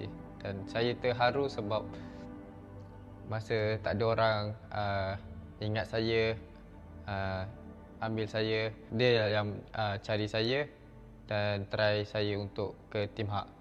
Yalah, saya banyak buat salah kat dia tapi dia masih ingat saya dan saya nak berterima kasih lah dekat Iris sebab bagi saya peluang lagi untuk ke pro scene ni. Actually, after the game, I will apologize to them. Just like, because I thinking just like I want to win only. Because for my positive, everything is I want to win. I want to improve myself. I want to improve the tank. But I never care about the people feeling anything like that. So, 我可能不太善于怎样去道歉，但是我会用我的行动证明我的道歉方式是对的。 Aku tak rasa semua orang boleh macam aku untuk minta maaf sebab bagi aku kalau kita minta maaf ni kita dah lepas satu tanggungjawab. Aku dah rasa satu kepuasan. Macam even benda tu bukan salah aku, especially salah aku akan minta maaf. Sebab aku tahu kebanyakan manusia ni dia tak nak minta maaf. So aku minta maaf. Sebab benda tu simple lah, dua perkataan lah minta maaf tapi tak semua orang boleh buat.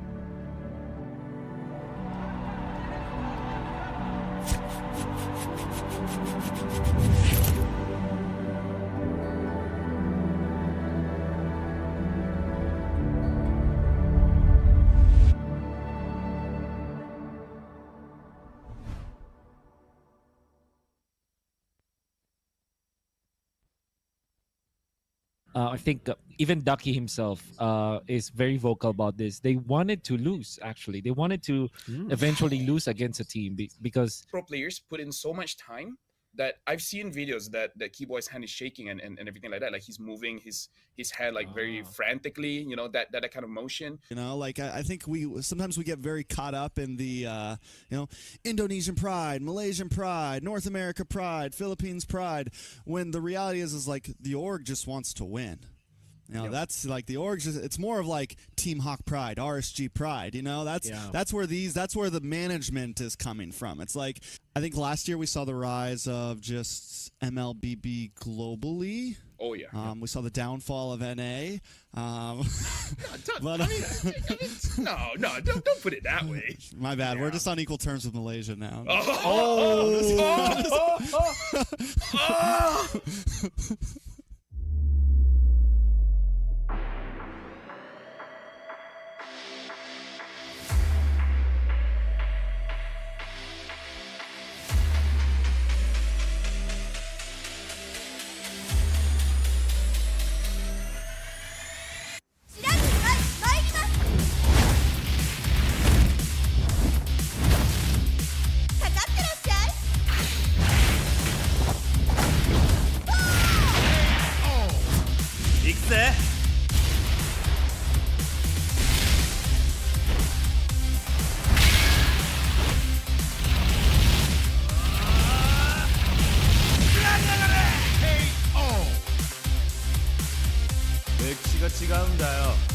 Hey, come on.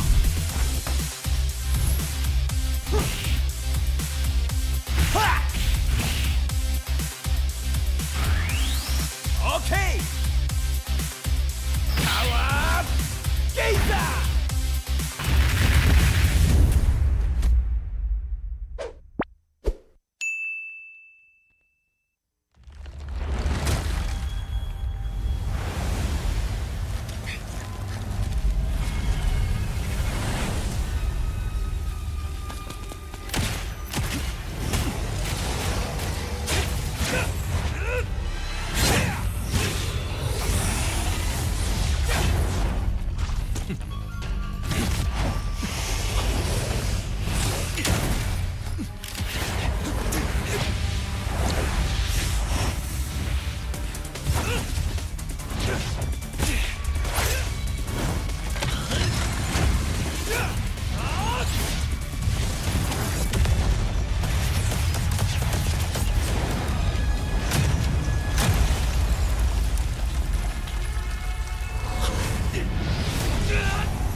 Masa untuk tamatkan semua ni. Jangan. Saya kena. Awak tak mampu berlawan. Macam manalah pengakhiran akalnya.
Awak patutnya bunuh saya.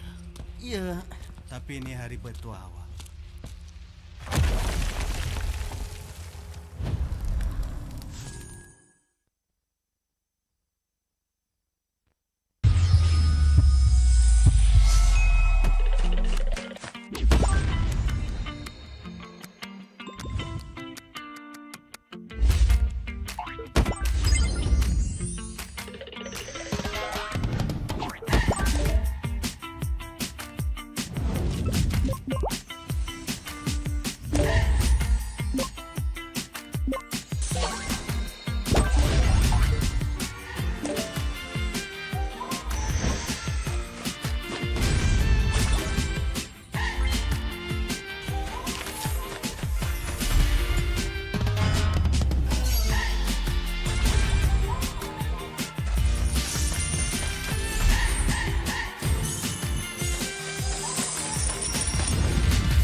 This will sting.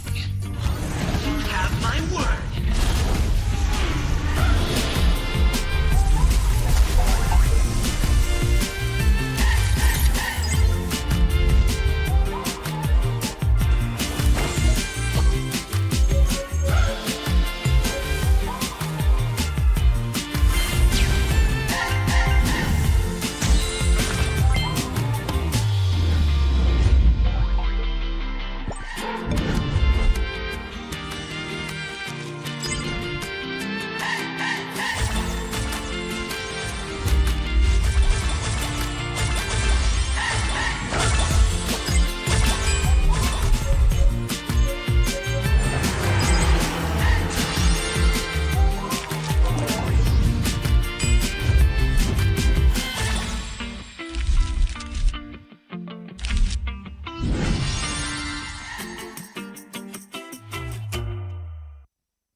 Berminat untuk mengetahui info lanjut mengenai prestasi pemain dan jadi sebahagian daripada MPL Malaysia? Layari laman rasmi MPL Malaysia sekarang.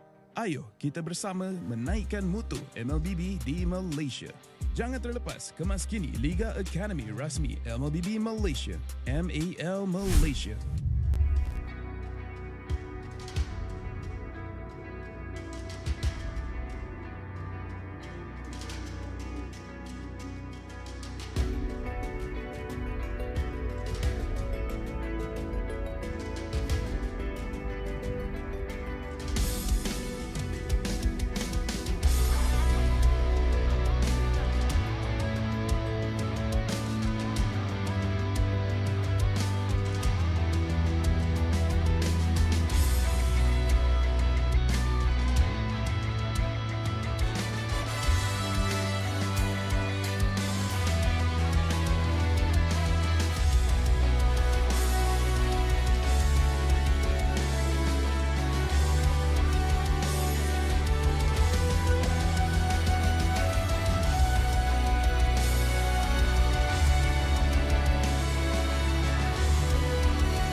I'm a rock star. Yeah, rock star. Hey, hey, hey. I'm a rock star, baby. I'm a rock star. I'm a rock star. I'm a rock star. I'm a rock star.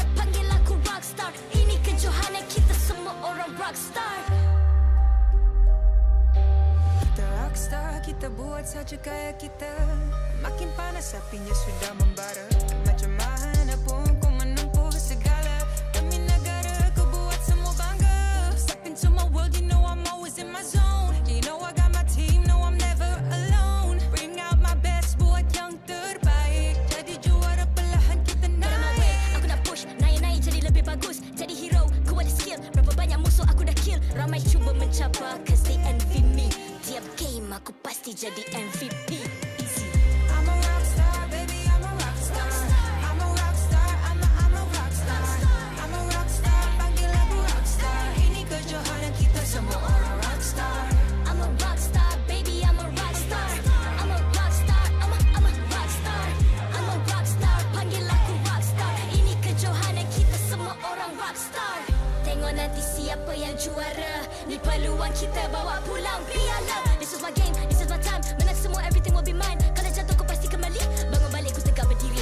Kuatkanlah tenaga, ganjaran diperoleh. Ni kejohanan kita, Malaysia memang boleh. Rise up to the top, kita buat bersama. Semangat kita kuat di bawah satu bendera. I'ma go hard for the win. Win. On the battlefield till the end. I'm trying to be the greatest anyone has ever seen. Stand by, I'm coming in for the win. I'm a rock star, baby, I'm a rock star. I'm a rock star, I'm a rock star. I'm a rock star, panggil aku rock star. Ini kejohanan kita semua orang rock star. I'm a rock star, baby, I'm a rock star. I'm a rock star, I'm a rock star. I'm a rock star, panggil aku rock star. Ini kejohanan kita semua orang rock star.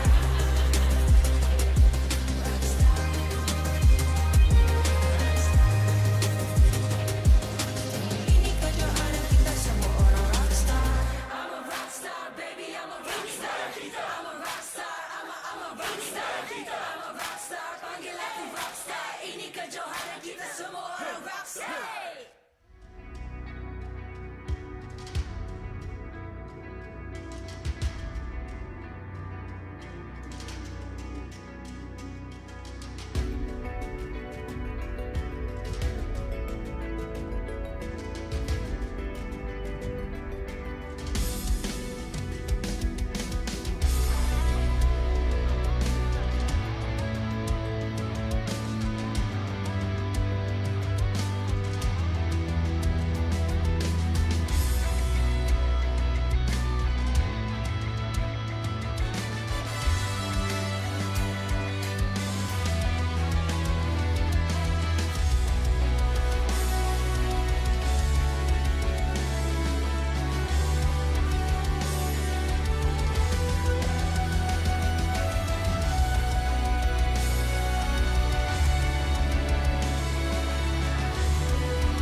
I'm a rock star.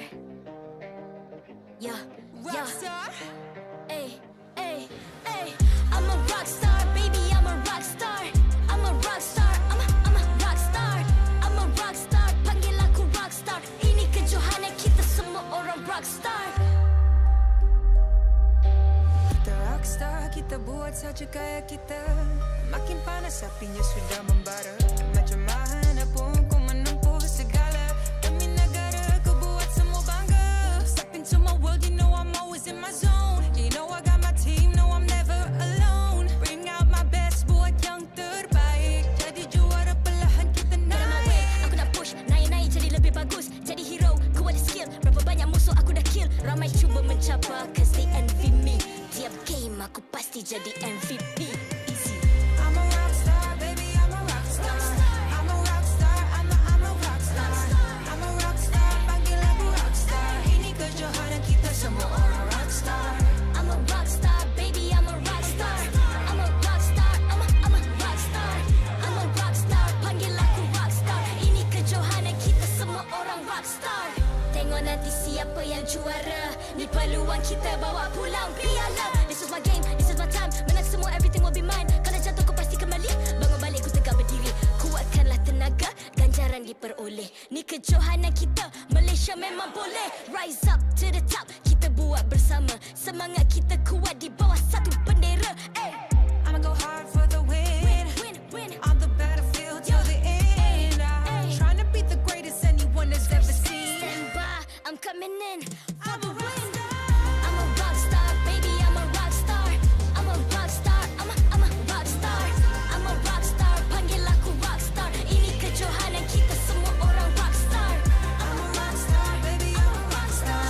I'm a rock star, I'm a rock star. I'm a rock star, panggil aku rock star. Ini kejohanan kita semua orang rock star.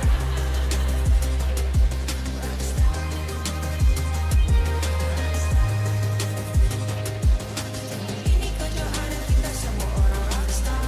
I'm a rock star, baby, I'm a rock star. I'm a rock star, I'm a rock star.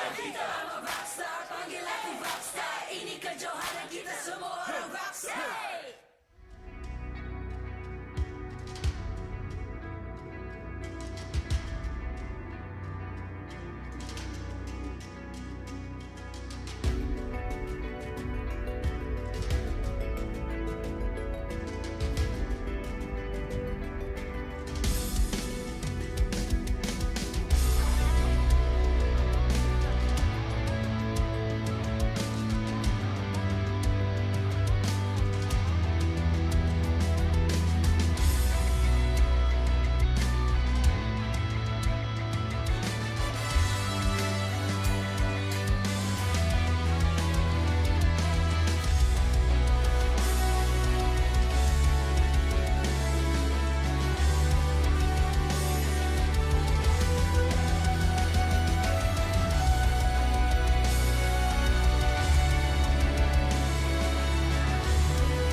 I'm a rock star.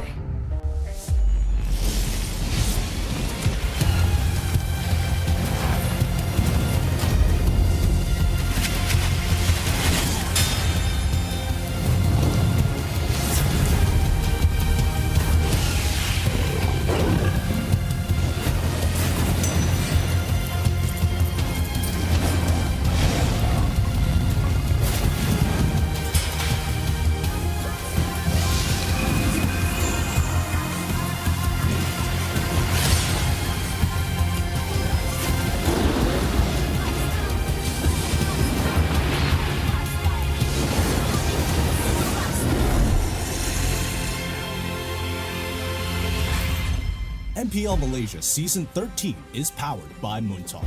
Enjoy a superior 5G network and lightning-fast gaming experience only with our official mobile internet hotlink.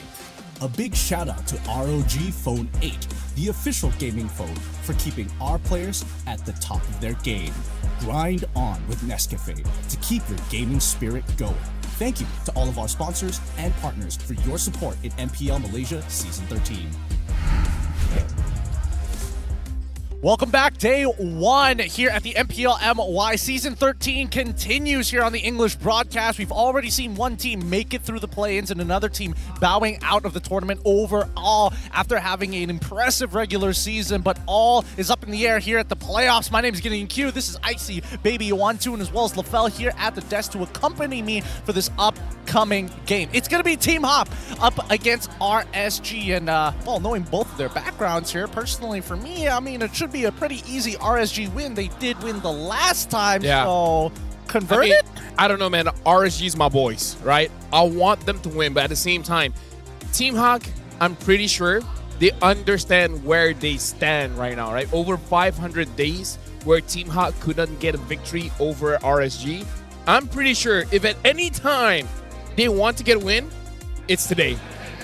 Yeah, and at the same time as well, I feel like there is so much to actually talk about here. There's so much backstory that's happening between both these two teams here. But of course, before we talk about the teams here, we have to talk about the device that they're using on stage here. And of course, they are dominating the MLBBs with spectacular gameplay via ROG Phone 8, the king of performance, your ultimate gaming phone. So with this phone, they're able to play at the top level gameplay. And so far, personally, you're an RSG guy. I like Iris's gameplay because he has been very, very flashy. And without this phone, he can't do it at all. I mean, this is pre RSG when Iris is part of the lineup, or post RSG once he's Team Hawk. Now with Hawk. Now with Hawk. Okay, impressive. But one thing that connects us all together is the Republic of Gamers. So thank you once again for being the official phone sponsor, making sure that our professional players and maybe some of us who are lucky enough to have an ROG 8 to be playing in our tip-top form. Speaking of consistency, just like the ROG Phone 8, I think we have to talk about the consistency of both Team Hawk as well as RSG. I felt like for a majority of those 6 weeks in the regular season, we didn't see some real identity just that. Standout players, yes, but no real identity. The thing about Team Hawk is that we have to look at the roster that they're bringing in today, right? Is it Lexiel playing or... that's a good point. Right? Is it Lexiel playing or is it Maima that's playing? That's number one. Number two, we've been looking at the Snapdragon Pro Series, and unfortunately, they haven't been playing well, right? Team Hawk hasn't been really doing well. Yeah, it could have been better, right? It definitely could have been better in other tournament performances, but first, we're going to be shouting out the Exorcist skins. Now, the first two was already out, and we were very happy to see Yudong come into play, but now, it's Granger, and as well as Hayabusa. Once more, the Exorcist series returns, bringing forth an extraordinary dub of Exorcists, each distinct in their essence. One burdened by great evil, former yearns for the light, while the other, an Exorcist possessing the ability to seal tainted power in his body. Amidst this intricate web, the question lingers, how shall they forge their own destinies? Yeah, and that's a cool story. I didn't realize they had so much more. I may have underestimated how much more there actually was. Yes. To be honest, when we talk about the skins as well here, like Hayabusa was something that I feel like should be making a comeback into this game here, considering that they've improved a lot of the jungle into this current meta itself, right? Like tank jungler is still kind of popular in first series, but again, it's the two teams we're talking about. But I'm very surprised that I've not seen a single Hayabusa again. Maybe one or... No, I don't think we saw a single Hayabusa game in just the entire regular season as well. I don't think so. I feel like Hayabusa would really, really stand out in this current patch alongside with Julian in this particular patch. Well, maybe if they got the same buffs as they did with the Gushin, max health, HP damage, right? Turn that for Hayabusa's passive. Maybe that's what it takes to really put him back in the position that he used to be in. Well, either ways, do you want to see the players? I do want to see. Do you want to see the players? Yep. I think at this point, we might as well just invite both of them up on stage because we want to see who's playing for today. RSG MY. Still a strong contender for the title, the Malaysian Raiders are looking to chase their second trophy after 6 seasons. With their strongest lineup deployed, they are poised to continue their momentum into the playoffs. Presenting the impressive RSG Malaysia!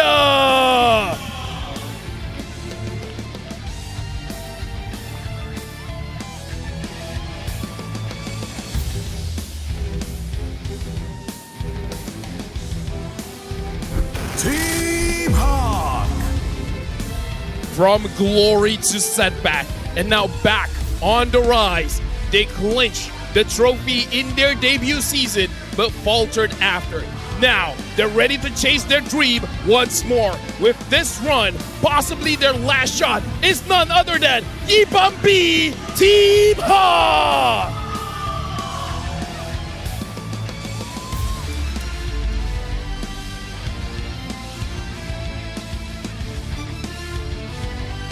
Now introducing both the coach as well as the analyst for both teams, as well as head of League Ops, Cedric, who will ensure fair play and professional integrity of the match. Coming in for RSG's Coach Sora, and for Team Hawk, it's Coach Wright. And the analyst for this game is going to be Matthias.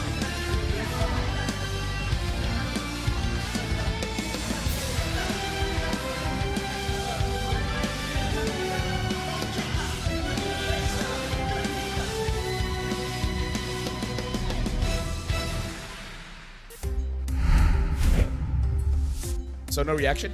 With introductions to both of these teams already, who are you supporting? Is it going to be Prime RSG we've all been hearing about throughout the entirety of the regular season, or is it going to be Yi Bambi for Team Hack this time round? I support Beehive, Coach Behave instead, if he's going to be playing here. No. Let's not talk about the past. Behave is not with us anymore. Yeah, I mean, he's still alive. He's not in MPL Malaysia. Phrasing. Dude, I mean, look, I'm the kind of guy that speaks first, thinks about it later, okay? Yeah. He's still alive, don't worry. He's still around, don't worry, he's still around. But with that being said, let's have a quick look here. Because first off, the true nemesis. Did you know that it's been 586 days since Team Hawk last defeated RSG? That's been more than a year. This is since Season 10. Dude. Feeling old now, bro? No, you think this is impressive? I've known people that have been single way longer than this. What? Shout outs to everyone that's been single more than 586 days. Yeah, what about kids from 1 year old to 10 years old? That's definitely more than that, They right? don't count. Hey, in Malay, we say, kena balik dulu. What does it mean? They have to be mature first? They have to hit puberty. It's like, yes. You have to hit the age where you can get circumcised first, then it counts. Yes, it's a cultural thing. Don't question it. But that being said, right? Again, I brought this up before, but the consistency of both of these teams have been a little up and down. Some have been a little bit more impressive than most, and I think that Team Hawk has definitely showed that their hero pool is a little bit more implemental in this current meta compared to previously. But even for RSG, it kind of depends on whether your boy in the mid lane does well. Let's talk about the rocks of each team, right? Izanami has been good for RSG, and Iris has been very good for Team Hawk. It's just that everyone else has to make sure that they're on the same level. Well, speaking about everybody else here, right? We're going to focus on Iris and as well as Rippo first. Let's do match band for band here and compare the stats. Before that, shout outs to Rippo. Congratulations, he just got married.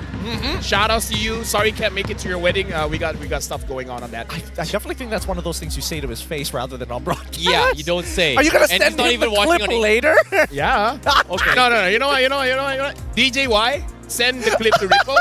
Wow. I apologize. We can't make it to his wedding. Shout out to you, Rippo, in case you end up actually seeing this. But coming back to the stats, so far it looks like Iris has got him beat, right? To be fair, Rippo hasn't been playing too many games. Yeah, he previously was Kaiser. Rippo has only gotten, what, 2 full series, 1.5 series. Like in total amount of games, it's like what, 2 games? No, I would say that Rippo is 3 games. 3 games. 3 games down of everyone else.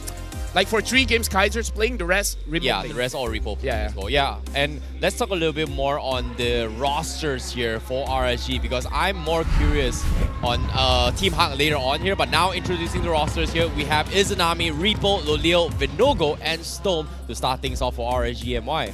So now this is a time where we can talk about pillars. IGL going over to Storm, it looks like his engagement calls have been very on point, but really it feels like if Izanami doesn't do well, the whole team doesn't do well. Yeah, and the reason why I say Izanami is the pillar, and even though Storm is the in-game leader, but we don't know what kind of Storm is playing because it really depends on what Sora gives him, right? Because we've seen him on Engagers and we've seen him on Enchanters, and he can definitely play both.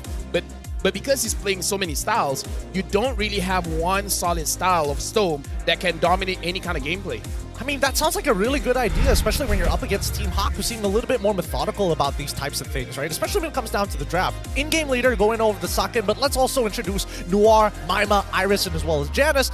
Now, speaking of these pillars, Iris was a big standout for you, Mr. Terrence Icy Baby 1-2. Icy Baby 12. Icy Baby 12. And I think that he's definitely grown as a player. Yeah, I agree. Like, I feel like the biggest difference between Team Hawk as well as RSG MY is that on the micro aspect of gameplay here for Team Hawk, Iris really stands out the most. But in terms of overall macro, Rippo really does it a little bit better compared to Iris. But, of course, I think earlier today as well, you guys also brought out that Team Hawk in the recent tournament as well hasn't been doing well. And personally, I feel there's nothing really wrong with Maima, Iris, and Noir. I feel like Janice has had a very, very big hit here, especially in the most recent tournament. His retribution hasn't been on point, and he has been suppressed really, really hard as a jungler, especially in this new patch. So I hope that he's found his way, because right now it's playoffs time and it's do or die for them. I mean, if I can put something in regards to the coaches, right? there's philosophy for Sora as well as Coach Wright, where Coach Wright, he's been on record by saying that he loves to implement unorthodox picks. That's why we've seen, especially in the jungle, a lot of weird picks coming up. And Sora, he's a team fight kind of guy. Whenever he coaches any team, the team fight is going to be cleaner than before he came into the team. Oh, so this is like selecting a little legend in Magic Chess itself. This is like a general overall idea that you have in mind before you get into the game. Okay, that adds up, right? But let's talk to the keys about the keys to victory, right? RSG, improve early game laning and rotations. Boy, we've definitely seen some throws for the first 8 minutes of the game sometimes. After that, Team Hawk must weather the storm by disrupting RSG's mid-trio, and finally, always have a late-game insurance policy, something we've seen both RSG and Team Hawk not have. Risky for RSG. Lolio's the kind of guy that plays the goalie like an EXP. Yeah. So he can deal the damage, but sometimes he takes too much damage. Well, so far, when it comes to Lolios, he's the guy that will actually try to start the fight or set up a play rather than waiting for your teammates to actually start a play, right? So I think in this season itself, RSG MY has kind of lost that late game that they have been known for in their identity from previously. But whereas Team Hawk, I think Saken is a very, very good player. But of course, now let's take a look at what RSG has to say about this upcoming match.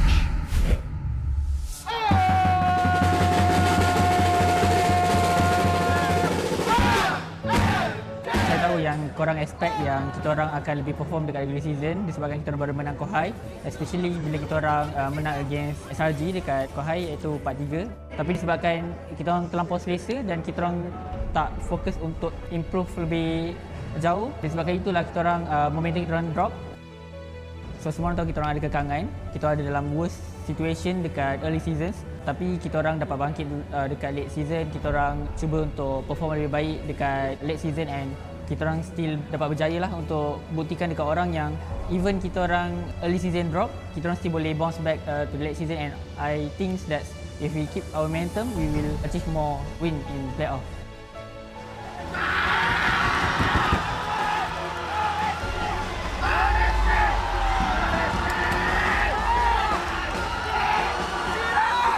Kami nak buktikan kepada semua orang yang kami masih lagi boleh melawan dekat tournament internasional dan bagi fight lah dekat situ. Kepada Alexia dan Iris, jomlah kita enjoy perlawanan playoff nanti. Kita akan lihat siapa yang akan menang pertandingan itu. Untuk Team H, lagi-lagi untuk Maima lah, walaupun Maima baru masuk ke Team H, jangan anggap kuat sangat lah, sebab kita orang akan tabrak korang juga.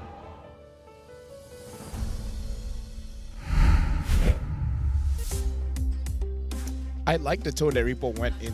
He's like, I'm just gonna tell you guys straight up, you know, like I love you guys. Don't think you guys are that strong because we're gonna hit you anyways. I think that's a much better statement compared to last season where didn't make it. Congrats. They got married as well. Nice. Oh, look at it. Look at these boys. All going into bed. Everyone's getting married. That's the meta. That's what we've been noticing. It's been the meta for a lot of these pro players, and it's great to see them from turning. I just got married. You got married as well. Congratulations to you. Yeah, he got married earlier. Karakuri also got married. Yeah, Karakuri also just got married. Mars is getting married soon. Mars is getting. This is a meta. This is a meta. Chamilo as well. Yeah, and Chamilo just got Sunfrost as well. Sunfrost just got engaged. Oh, everyone's getting married. Oh man. Two different worlds as we're getting right into It's your turn, drafting. Gideon. Hey, let's not go there. Drafting phase. Hey, you know what? Get locked in. Take your time. If you guys don't see me tomorrow, you know exactly why. 7 more seconds as we try to get into this game. It's time to draft here. This is Tournament Lives. Can they qualify for the playoffs right here, right now, as we go straight into the drafting phase? Now, seeing how the draft is coming in here, I'm a little bit more worried for how Team Hawk is going to be playing, right? Like, when it comes to new rosters, it takes time to build a little bit of chemistry. And the best part is we were able to take a sneak peek on how Team Hawk drafts earlier this week before the patches as well. So I think RSG MY has a very, very clear indication on how they want to shut down here. May it be Janice's hero or going to be shutting down on Saken's play style. But so far, knowing Saken, he's been leaning on his Nathan a little bit more, so I'm really surprised that RSG MY did not ban this. They want the low yi. Ooh. Want that low yi. For Izanami? Yeah, for Izanami, man. Okay, one thing that I do have to say, he's my boy. He's your boy. But he can't use Louis. God, man, he really is your boy, I guess. No, because every single time they let him use Louis, it's like, okay, 1D, his name, we're going to trust you with this. Like, it's like, I got you. Bet. Every single time he used diversions, they die. He's like, we can do this, we can do this, we can do this. And then when it's like, sorry, guys. I thought this was a rank game experience. I thought you were going on a duel with your boy, and Like, he's just throwing. They're like, you got to try to shot call. I was like, you know what? You want me to shot call? Bet. We also always die. It's like, why did you call for the fight? It's like, oh, I thought we got it. Oh, this girl came all the way from Indonesia to come and watch MPL MY. That's sick. Hey, welcome. Welcome. I respect that. I respect that a lot. Welcome to MPL MY. Now the first picks are already in. It's going to be Moscow. Our food is better, by the way. All right. I don't want to start a war just yet. It's only the first day. This is like a day 3. But like I don't mind starting a war with Singapore, but Indonesia, debatable. I'm friends with the Indonesians, okay? Okay. Yo, Mirko. Share a room with him, by the way. Mirko. Nasi lemak kita orang lagi sedap. Wait, you have nasi lemak there? Hey man, let's not turn this into a bigger thing than it needs to be, because Yu Zhong as well as Lo Yi just got locked in from the side of Team Hawk. 2 big power picks for the side of Team Hawk, in a matter of fact, in this brand new meta. Yeah, honestly, this Lee is going to be big for Team Hawk. Maima is good when it comes to the macro plays. Like, he is one of the players that makes sure that he's always in a position that he doesn't get caught. And I feel like using a Luid, which is a lane bully, is going to be a very important part of how he plays the game. Deal enough damage without getting caught. Having the Yuzong as well already does a lot of mobility for Team Hawk.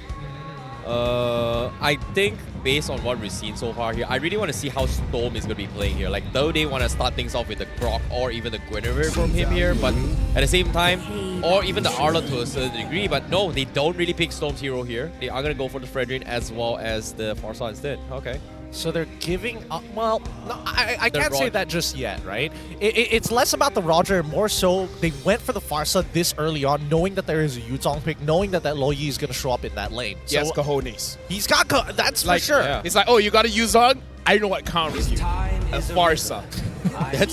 That's a lot of cojones. Okay.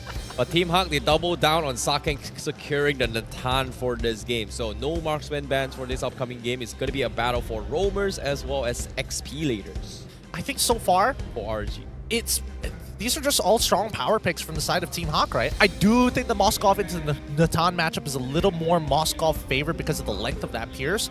But generally, I think that RSG are going to forego the early phase of this game, maybe.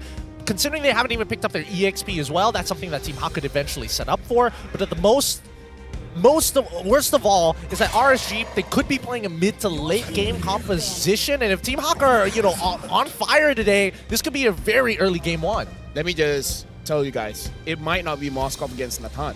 Oh? It might be Farsa against Natan. Oh. Meaning, like, they will go in the lane, like Moskov and Natan on the lane, but the problem isn't going to be the Moskov, it's going to be the Farsa, because the Farsa, we got to remember, if the Natan gets caught, like, already using the entropy, that Farsa is going to hit like a truck, especially because the meta right now is to rush Holy Crystal, 3rd item. Holy Crystal and Lightning Transient on a Farsa, that Natan is not going to survive for a very long time. Man, it must be... That's got to be a lot of decisions that need to be made by a previous marksman player like Lolio's playing Farsa and the goal. I'm kidding, but I think that is the right idea to burst down your opponents, but it takes a really long time to get to that 3rd item. Like, Holy Crystal ain't cheap. Yeah, and again, 3rd item means that you have to be snowballing in the early stage of the game for Turtle 1 and Turtle 2, right? first and second Turtle at least, maybe even a 3rd Turtle to actually get to that stage. But I feel like Team Hawk, their biggest strength right now is having this Lo Yi on Maima, right? Like, every single time the divergence is up, there's 2 things he can do. 1, check bushes with the ultimate, or 2, just get a very, very hard drop on either the gold lane XP or whatever rotations that he wants to, which puts RSG in a spot where, what do I do? I think finding that flank angle is going to be option number 1 rather than TPing right into their faces, right? Because I think RSG, they just want to play a traditional front to back. The fact that they're getting rid of the Minotaur, getting rid of the Florid, they want to ensure that these backliners aren't as safe as they think they are. So that way, maybe RSG could be looking for a flanker, but they know for a fact that that Farsa is definitely going to fall into range of that backline of Team Hawk. Yeah, seeing Team Hawk right now, I think banning off Storm's comfort heroes is going to be the way to go, right? Like, I'm surprised the Grok is going to be let through, but Team Hawk, they prioritize on the Edith instead. So this is going to be a Edith roam coming in from Noir. Nothing super out of order. It's comfort picks coming for Team Hawk, but RSG MY, what is Storm going to play? Here's the thing. We only see 4 picks for Team Hawk, but I'm actually favoring the draft here. Yeah, I like everything looks very solid, especially when it comes to the junglers. There's a lot that's still open. You can pick up the Akai, you can pick up the Barats, you can pick up the Baxia. So Team Hawk, they want to see everything else. Now that they've seen the export, now they have a better chance at understanding what kind of jungler that they want. Maybe they can go a little bit of damage if they want. Something like an Alpha, maybe? Possibly. I think the Alpha might be probably still about Rats, but just saying. Yeah, that's the thing. The Alpha might be a little hard. It does require Alpha to walk into the range of the Feather Airstrike before he can get the Spear of Alpha off to cancel it out. Moskov can push him away. I think this is going to be an Akai angle. Yeah, I feel like Akai is the safest here. It's the safest. It's a lot of disruption. It can potentially punish this Grok if he loses his power of nature. You don't take too much damage from Export. You can kind of like weave in and out of the fight, which is the most important thing. But no, they go for the damage option. Okay. I'm the analyst for a reason, man. That's true. That's true. Looks like Janice has been doing a lot of homework in these past 2 weeks to prepare for the playoffs. Alpha, this will be interesting, because that means they can only move forward. Well, seeing how this is happening as well here, I feel like Team Hawk is in a prime position to abuse the fact that Alpha, once level 4, level 8, he's going to be unkillable unless they have early endurances. Yeah, I feel like the only thing that Team Hawk, they have a very clear window where they can attack non-stop.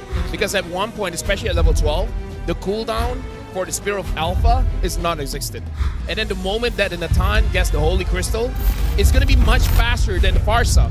So the mid-game for Team Hawk is so strong. Like, it's ugly how strong it is. Yes. Well, let's see how they're going to be doing this here, because now it is going to be a do or die for both these teams. Game 1 of this best of 5 series here in MBSJ. This is going to be Team Hawk going up against RSG Malaysia for the title. All right, let's see how they're going to play this out. Because again, these early resources are extremely limited, but it's kind of up for Team Hawk to just be the more proactive one, to look for that early snowball. And even for Stoem, faking it out, making it real difficult for Noir to pinpoint where exactly they started. He's already seen that orange buff, so he knows. Yeah, the thing is, Storm is able to slow the mid lane. Not really slow the jungle, but able to slow down the mid lane. Lolio so far is doing a little bit of damage onto Saken. And honestly, I agree with Gideon when it comes to the early stages of the game. It is going to be the Moskov game. The Moskov will do well against the Natan. That lane is over already. Saken already uses Purify, and now Lolios is a freeze underneath the turret. That lane is done for Saken. Well, it's going to be a difficult one for him, considering that now I was expecting more aggression coming from Storm, but knowing that there is the new patch coming in, so I'm guessing he's waiting after the 2-minute mark before he starts invading like he usually does as a Grok. Yeah, I kind of feel like what he did is, again, he acts like he's trying to slow down the jungler so that whenever the mid as well as the roam comes over, he backs off. He's trying to slow down the mid duo, kind of what we saw in previous series, to make sure that Izanami has a better time farming up. Once Izanami gets level 4, then we can start to see Izanami moving around with Storm as well. For now, Storm just wants to slow down the mid trio, giving space for Rippo, but more importantly, giving space to Loliel. And Loliel's is taking full advantage of it. Saken able to find an effective trade back, evening out his score in that lane. So now that he's stabilized, all happening within 1.5 levels, now it's time for level 4, very first turtle, and we're expecting that Team Hawk should be able to get at least 1 kill off that neutral fight.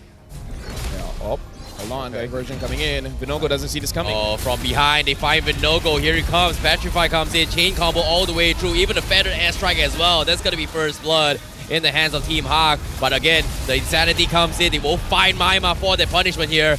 Big wall charge coming in, but no retribution for Vinogo. Means Team Hawk secures it, and now Iris finds another one, Yu Jong, to win the fights for Team Hawk. Unfortunate indeed, but at least Rippo didn't go down as well. That lane is definitely skewed, but at least it evens out. However, the people who did die, which in this case is going to be Maima, as well as Stoam, they should be able to recover in that lane. Maima, he's going to be a little slow on this push, right? It's 2 versus 1 for the most part when it comes down to that mid push. We haven't seen a big lane gang coming in from their mid laner just yet from the side of Team Hawk. I feel like just now is a big wake-up call for RSG MY because for a second, they totally forgot what the Louis does. And then after that, I'm pretty sure every single time they want to secure an objective, they gotta double check. In fact, triple check every single push to make sure no funny business is going on. Oh no, I've seen this happen as well. Noir focusing on Izanami, and at the same time, Lolios gets bursted down by Janus. Izanami will survive, but they've lost the gold laner here for RSG MY. Good stuff from the side of Team Hawk, and I hope that they're actually going to utilize this tempo. They should be able to get the full goal plating here for the side of Sakin, so he's going to be pretty topped up fairly fast, but at the same time, Janus now completing that War Axe, his clear speed has now been increased. Yeah, the thing is, like I said, Team Hawk, non-stop aggression, but Maima. No, hold that thought. Maima getting bursted down very quickly here. Janus tried to save a little bit more, but unfortunately misses the combo. Meanwhile, RSG MY, they're finally getting a little bit momentum to actually scale back to this game now. Right now, it looks like they are able to secure the crab, but again, Team Hawk with this kind of draft, they are basically playing off of their ult cooldowns, right? The moment Maima has the diversion, he can go in because you're just waiting for the Louis, not really waiting for an Alpha. Alpha is always online. He's just like, you tell me to go, I'll go. You tell me to jump, I'll just ask how high. How many more of those opportunities are they going to find for him? At this point, right, to get a setup like that, do you think Maima should ever be rotating through the river, or at this point, might as well just use the oil? Well, bottom lane here, Divergent sending them bound bottom here. Sakin immediately gets a kill on Lolios. Nicely done here coming from Team Hawk. Meanwhile, middle lane, Turtle going to be out for opens. Now they're going to be trying to buy a little bit more time here with the Black Dragon so the rest of the team from Team Hawk can come into the fight. Storm almost losing his life here. Iris in the Elder form, but he's going to get bursted down. Mistakes were made. Storm with the big wall charge. Comes in. Janus wins the trade. Vinogo gets bursted down. Team Hawk trades him off. And Sakin, he gets a solo kill on Lolios again. What? Yep, this is looking great for the side of Team Hawk, winning on every single front. Yes, Iris gave up his life, but they still were able to find 2 kills back, one of which he didn't affect at all, and the other with the help of their jungler Janus, landing a good Spear of Alpha in time. For the most part, we've seen how these ganks have been pulled off, and it feels like RSG MY just a little unattentive. Right now, RSG MY, they got to stop the bleeding somehow because 4,000 gold in 5 minutes, that's a lot. That is too much. That is a 1 item difference, right? And then looking at the gold difference here, roughly double of almost everyone. No, mostly just Sakin and Loliel. So they gotta stop the bleeding somehow. And it's very difficult to do, knowing that Maima could be at anywhere, at any part of the map, and then the Alpha, even just by himself, can dish out the damage. But at this point, because Sakin has won, and he has over 2,000 gold over Loliel, he can start joining these fights because he already has, dude, 2 items. Yep. 2 items. 2 items 6 minutes into the game. 6 minutes, 10 seconds. Oh, hold that thought for now. Divergent coming in. Okay. They didn't take it. They didn't take it. So Team Hawk, they have Janus here. Janus, he is going to hurt a little bit here. All he needs is just like at least catch 2 men with the ultimate. Someone is going to die. Feather Airstrike already expended. What? Okay. Oh, no, it's okay because like I said, stop the bleeding. Don't put yourself in harm's way. Yep. And the best way to do that, Feathered Airstrike, right? Truly puts you out of harm's way unless you're willing to commit for it. And I think that Team Hawk, at this point, just slowing down Vinogo's economy, right? Janus already a full level ahead of Vinogo. Can make it into 2 levels if he wants to, but there's just nothing to farm as of right now. And there's still plenty of tier 1s. That mid-tier 1 really annoying Team Hawk. And right now, for Team Hawk, they should be a free turtle. Because I find it very difficult for RSG MY to actually get a steal here. But if they do, it's very impressive. Oh, they have to do something now. Divergent down bottom. Conceal play. Looking for the catch. Noir missing the flicker. Black Dragon going to be zoning them off. They secure the turtle. But all those flashy moves only for a turtle. And RSG MY not committing. Is there any consideration to actually go for the next time the Lord or the Turtle spawns to actually TP into the lane itself, right? Lane bush, and then after that go conceal to try for this flank. For RSG or for Team Hawk? For Team Hawk. Oh, for Team Hawk, they could make any play right now. But to be fair, they kind of don't have to because they're at a point where they can force things out without really relying on it. Oh, hold that thought because Storm now from behind with the wall charge. He's going to try and stop Janus here. They do find Vinogo instead, getting completely bursted down. And RSG MY not even retaliating this fight. And somehow Team Hawk is just snowballing even harder now. 5.6k, almost 6k. And RSG MY can't seem to do anything in this stage. The thing is, you can't front-to-front team fight against Team Hawk. They have a Louis, they have an Alpha. And they even have a Natan with the second skill. He can jumble you up. So there's really no way for you to start a fight from the front. They got to find flank angles at this point. And with this kind of draft, it's actually not easy for you to find those flank angles. It's really not. I think the only way they take a front to back is if Maima, Noir, and Janus just all happen to be a one spot, right? They're all lined up together. They all get hit by the initial engage coming in from Stoem, and then maybe something could happen. But at this point of time, a 6.6k lead is pretty significant, right? For RSG MY members, it means that Izanami is going to be very, very late on that Holy Crystal. Yep, Divergent comes in, does scout out the members, but again, not committing to the play. And because of this, RSG MY, they saw that, they were like so afraid, and that split second backing off means that it's secure in tier 2 up top. Right now, honestly, with the draft that RSG MY have, this is a very difficult position to be in, man.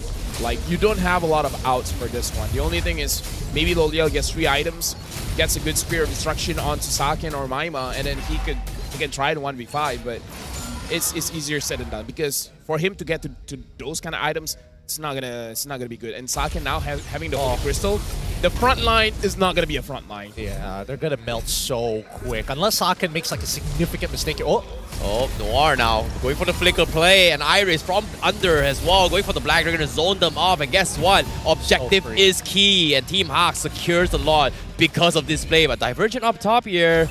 Well, looks like they're going for efficient farming for Saken. Yeah, just managing the wave because at this point, you don't have to really do anything fancy, right? 7,000 gold lead. Saken already hit his power spike. Don't need to make any risky moves. Yeah. You don't have to take fights that you don't have to take because at this point, it's on RSG MY. It's not on Team Hawk, right? Team Hawk can just walk, attack, and then RSG MY, they're the one that has to respond. That's a good point here. Let's see what are the main conditions, right? Feathered Airstrike, Wild Charge. Those are the big ultimates that we're waiting to see.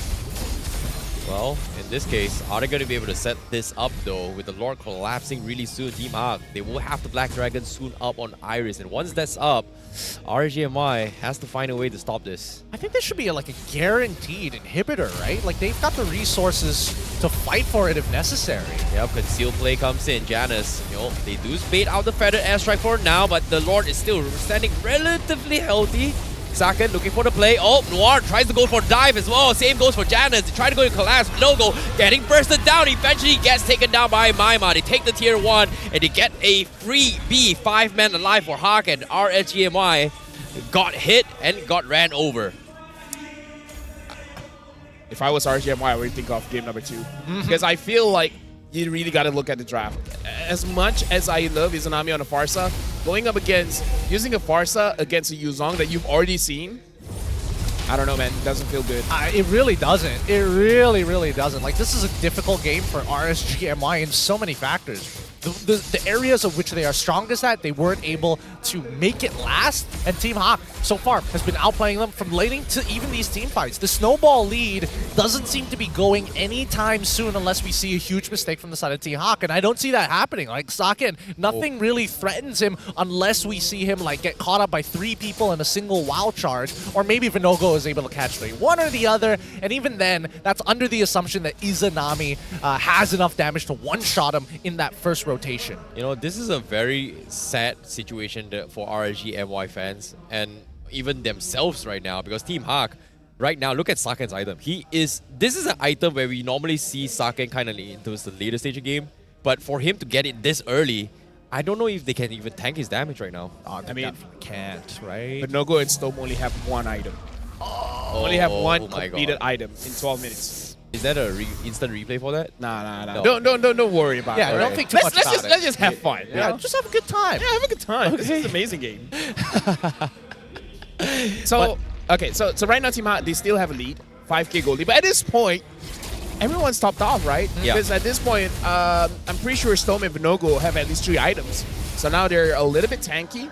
And now we see that Team Hot, they're not as confident as they were in the early stages of the game. Now, we don't see a lot of uber aggressive movements coming in from them.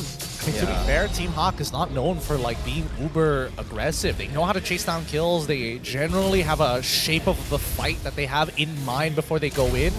But the big problem now is that they've been punished for their hesitancy. You gave us so many opportunities to actually hold out our high ground defense, and now you're going to have to pay the price. Yeah, and on top of it all, they bought enough time to get immortalities up on Repo, as well as I think Izanami has one, Vinogo has one as well, so that's going to be a little bit of a big problem here. Team Hawk drops it out here, made a little bit of mistake. Fighter airstrike comes in, Izanami forced to cancel immediately because of the Black Dragon. Iris still looking to try and peel against RSG MY, but no value at all. But Luleo's from the sides, he's going to get caught up. Purify comes in, it's again. No! The wall charge from Storm stops them all, and now Team Hawk, they're losing too much health. They need to run 1 HP survival, and same can be said for Repo. And they trade at a narrowly near-death experience. No one is dying. Now, even with the divergence, they're trying to kill Repo. No one has died. Everyone almost dying here. 5 men alive for all 2 teams. Wow. What a fine line. What a fine line that was in RSG. They're not done with it just yet, right? Even concealing back to regain the position lost against Team Hawk, especially with the Lord already up. What a fight that was. And it looks like it's going to continue because the Lord is restarting because no one died. Okay. And now they got Rippo. Take 2, no battle spells up on Immortality, on Loleo's, but Repo now going to be dived on. Iris looking for the finish, going to get a kill. But dead. The back lines as well, Loleo's finds Maima, but no, actually Maima survived, and he's going to make a run for it. He actually diverged out of there. But now the Lord comes in, Saken secures the Lord. And interesting now, Loleo is stranded. 4v1, can he survive? No, he cannot. Saken gets the kill. Team Hawk, they will survive. And guess what? What an outplay from Maima. Excuse me, what happened? Yeah, I mean, Lolios almost made the super play of a lifetime there. Maima diverged into the into RSG MY's purple buff. Dude, I mean, like, Maima, like, I think he used all of his luck in that one play. Yeah, he did. He really did, because Team Hawk are now running down with the Lord to close out this game. No more third chances. Well, Storm now losing his life fairly quickly. Loleo's 20 seconds on the sidelines. Vinogo trying to clear off the minions, but it's not good enough. Team Hawk takes game 1 with a series of jabs, but eventually Team Hawk, that has been dominating, will be the ones to be ahead in this game. Nicely done by Team Hawk here. What a game this was. Draft definitely looking weird from the side of RSG, but they still hold on for as long as they possibly could until they could not. I mean, with a quote-unquote bad draft, they did that well. I feel like Team Hawk, they gotta be careful, man, because if RSG comes in with a more better draft coming in for game number 2, they should be worried, because I feel like Izanami was still deathless in that game. And if you guys missed the game just now, let me just say, it's hard to explain what RSG did to delay that game that far. I think they just tried to outplay it, right? That's what it felt like they did. They're like, okay, we got a couple of bad matchups, but if we just dodge the abilities, guys, if we just outplay the team fight, we'll win. The comms, like, it's not that hard. Just kill Saken. Just kill Maima. Just dodge the stun. The thing is, they did it. They killed Saken one time. I believe they killed Maima, and then there were multiple attempts to get Maima. It's just that, how do you survive that? A full onslaught by a Moskov, and you're still able to diverge in somewhere else. To be fair, I think he got real lucky there. He got real lucky. 1 HP before he was about to die. A single auto attack, even if it was mid-animation, he would have still died when the projectile connects. You know what wasn't lucky? What wasn't lucky? Vinogo was all alone inside the Lord Pit. Lost the retry battle against Nathan. Something about the junglers today. Something about the junglers. It is a little bit unfortunate for all these players here. Like, it seems like it might be playoff nerves, or it could be jitters here. It might be the crowd, but it seems like there has been a lot of individual misplays coming in here for just today in particular. And that game, I feel like one of the most sickest play is that I did not expect Team Hawk to pull in the Alpha. And what do you guys think about Alpha? Do you think he's going to be the MVP this match? Well, as an MVP, might be a little bit hard. We'll talk about it in a little bit, unless. Oh, it's not them. It's not Min or mine. It's not them. It's Zaken coming out from Team Hawk, having a big game here. He did blunder. He did blunder a couple of times, but still able to recover very, very well. That early to mid, disgusting. Dude, he completed his 3 items so fast. And the thing is, the items aren't cheap, man. No. It's not cheap. They're so expensive. Yeah, it's so expensive, and he managed to get things done. And he has the Weapon Master as well. So if you think Holy Crystal by itself is pretty strong, try Holy Crystal with a Weapon Master. Yeah, that's gotta hurt. Like, it's the additional 15% extra battle power. Is it 15%, 20% if I'm not mistaken here? But again, a lot of damage being done from Zaken, and seeing how he has played so far, this is so a comfort here from Team Hawk. I think I've talked about this throughout the entire the start of the draft as well. Is RSG MY gonna respect this and just ban it off right from the get-go? I feel like there's a lot of disrespect when you pick a Farsa when you see your Yuzong. So I think it's like, it's not even a question anymore. I would agree with that statement. I would definitely agree. I thought that RSG was setting up for like a Loyi on Izanami. You told us otherwise. It was kind of a weird way to actually initiate these bans. And I think that RSG, honestly, 6 to 11, a considerably low kill count for an MPL MY game. I mean, like, again, a lot of members from Team Hawk could take this Farsa down, but Farsa was not taken down. So respect where respect is due. Even though you're putting your hero against a bad matchup, I still believe that Izanami still dealt significant damage without dying. Yeah, I think that's the thing about Izanami, right? Like, he's always using those Feather Extract preemptively, trying to bait out the early Black Dragon, right? Like, and a majority of time coming for RSG MY is that they have to deal with Iris coming to the fight. And because of all this Tai Chi fighting, or in this case, wishing and washing here, balancing each other, trying to juke each other spells most of the time, eventually came down to a situation where who has enough ammunition to continue the fight. Well, here's the thing. I feel bad for people that did not watch what was the transition point for RSG to defend their base and deal a lot of damage onto Team Hawk. Like, with one team fight, they went all the way to the inhibitor. If they won one more fight, if Lolia killed Maima, if Vinogo secured the Lord, this could have been RSG's game. Like, even though Team Hawk dominated the early and the mid, but late game, RSG definitely had a chance. They definitely did, right? And I think a lot of it just comes down to how impactful was the WoW charge, specifically from Stoem. His timings on this can be disgusting, not giving even players like Zaken an opportunity to get out in time, getting locked very, very soon. And even when the Purify is gone, that's when he's the most susceptible. And I think that Stoem, he's hyper aware of everything that's going on the battlefield and in the middle of team fights. Yeah, and seeing how Storm's been playing here, I feel like this doesn't feel like the usual Storm we've played. I feel like this patch has definitely affected his usual playstyle. He's trying to get a little bit more aggressive here, but his wall charge has been really, really on point. But I think there were a couple of blunders where I think you mentioned this as well. Like, Zaken does hit a very, very early power spike, but I'm really surprised on how Team Hawk is just so afraid to actually risk it all when he could have just one-shotted. And I think he did a damage check on Storm, which melted in like 2 to 3 seconds down the bottom fight. I mean, Zaken was definitely on this Natan, stat checking both Lolios and as well as Storm, but I can definitely understand, like, the hesitancy, right? Because especially once we got closer towards the 11-minute mark of the game, that's when Team Hawk recognizes that if we lose like 3, maybe even 4 people, that's basically just giving away our entire lead that we've developed for the past 8 minutes over to RSG to equalize. And I think, you know, that definitely played a factor. And even closing towards the end of that game when they were looking to close, you could just see that Team Hawk was kind of done with this game. Even Zaken was just beelining into the crystal with or without the minions.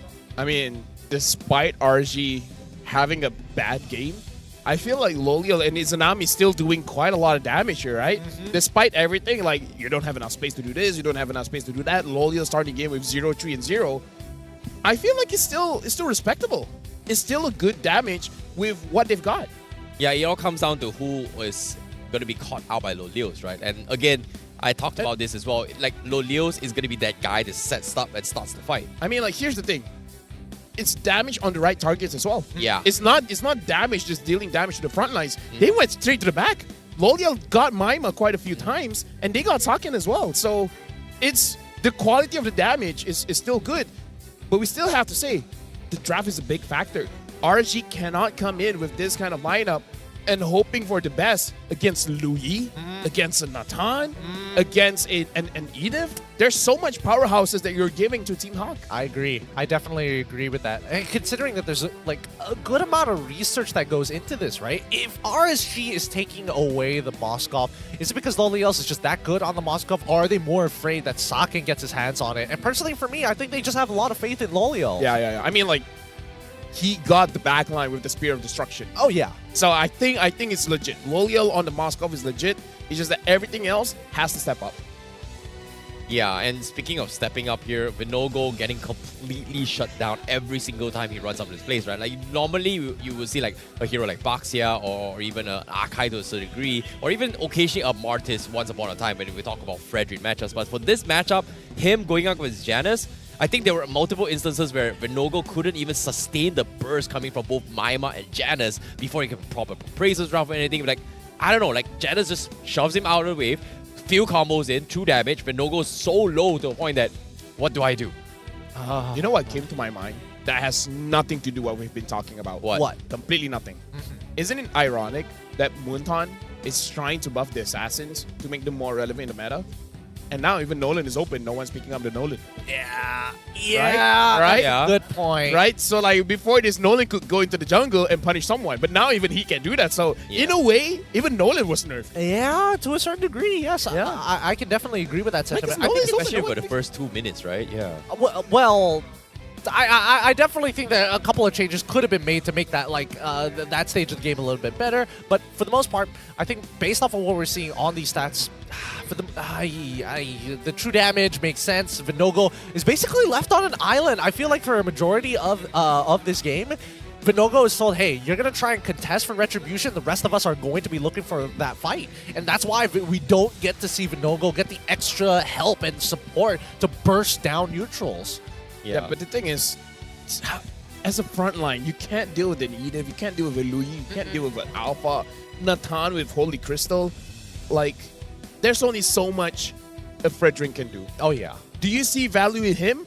You should, but not against this kind of lineup. Yeah. Can we talk about how Janus has got 72,000 healing here? Like, is he been sustaining throughout all these fights against Vinogo, or he's been going back or what? Because I feel like he's been having too much spellwhelm out of nowhere. When it's inbuilt, it's natural. It's all natural. Let's look at the Hall of Famers here. It's going to be Rich Guy and the Carry going over to Saken once again. And Sandbag going over to Storm. Best wingman going to be Noir. Because so far, man, Noir, he is generous on that ult button. He just goes right into it, especially on Edith as well. I thought he would have held on to his ult a little bit longer, but no. Starts it off. That's how you know exactly when Team Hawk is going to try and burst down a Lord or Eternal. Do you want to know why? Why? He's putting the fear of God into RSG. Because Edith is the protector of the gods, okay? Okay. So he's like, I know I'm not going to do anything. I'm just going to ult in front of you, stare you down, and ask you, what's up? You up? What you gonna do? I'm Edith. Walk past waka me? waka. Yeah, no, that's that's what Edith said. Yes. Yeah, that's one of the voice lines. I'm Edith, waka waka. I'm here for some waka waka, man. Now, let's talk a little bit more on the heat maps here for Saken, and how he's been rotating thus far in all these maps here. And let's talk through some sense here. What happened in this? Like kills, assists, what's going on? Analysts? I mean, look, if you look at the KDA map and you wait for it to loop back one more time, you can see exactly when they start getting rid of heroes, assists, kills, and even the turrets, right? In that order. This is from... Look at how fast it is, too. I mean, we're comprehensive. We're, compressing 21 minutes worth of gameplay. Well, technically, if we round it up 22, into, like, what? The 3-second segment here that we're seeing. For the most part, right? A lot of these kills happening towards the Saken side of the map because he's gold. Yeah, he's just like... come up to me, I'm gonna bam bam chicka bam you all the way. He's not even the one taking out the turrets on the opposite side of the map. Yeah. He's been starting off a lot of interesting fights as well. I think one of the most important one here, I think it was that moment where you can see the green shield right below the turtle pit here, where they actually did a damage hack on Storm, right? Like, it's like 2 seconds, boom, he's dead. So ever since that happened, Sakura was like super confident to just go in and like, if he doesn't die, he's gonna destroy everyone here. And yeah, so yeah, I mean, his damage is coming from a different dimension. Yeah, I agree, and I think we're getting a little bit distracted here. I think we want to talk to Chip. Huh? Yeah, okay, never mind, forget it. I'm just distracted by the KDA map. Dude, I'm trying to figure out what's going on. I'm not prepared for this today. I'm distracted by Picasso, man. Hey, man. What? Oh, wait, sorry. I'm about to... Is it not Picasso? Hey, man. This guy was depressed. Van Gogh has... Oh, Van Gogh. All right. He's going to have a word with you. He's going to have a word with you, brother, man. A starry night. Now, let's look at the official highlights here, brought to you by our official gaming phone, Republic of Gamers. Now, there's not much to be said about this. It's a pretty straightforward game so far. I'm just waiting to see what this upcoming like adapted draft from the side of RSG MY is going to look like. The only thing that we can take away from the highlights is that Team Hawk is all about go, go, go, go, go, and go. Not stopping. The moment your ult is up, we're going in. The moment the ult is up, going in. I'm talking about Maima on that Louis, by the way. Which I kind of feel like, you're talking about a Natan, I kind of feel like you can't let this Louis go. Yeah. I kind of feel like, looking at the early stage of the game, Lolia was having a good time against the Natan. So he can win. So the matchup is good. And Izanami can kill Natan as well. The one that they have a bit trouble of is the Louis. I kind of feel like you can't let the Louis go. Yeah. I think to top of that as well here is also the fact that when it comes to the mindsets on what RSG MY was trying to approach those fights, right? Like normally when a Hearts Guard is dropped, you kind of want to, there's two things you can do. Run away, wait for the Hearts Guard, and then re-engage the fight. Whereas from the side of RSG MY, they have a couple of things they need to worry about. Primal Wrath, Entropy, as well as the Black Dragon form. So if you wait for the Primal Wrath, all Team Hawk did was kind of like you said, right? What was Noir doing? He popped on Primal Wrath. Oh wait, you know what? He's not getting any value. Let's wait for that. And that pretty much buys time for the Alpha to kind of clear us off jungle. By the time the Primal Wrath is finished here comes the Black Dragon.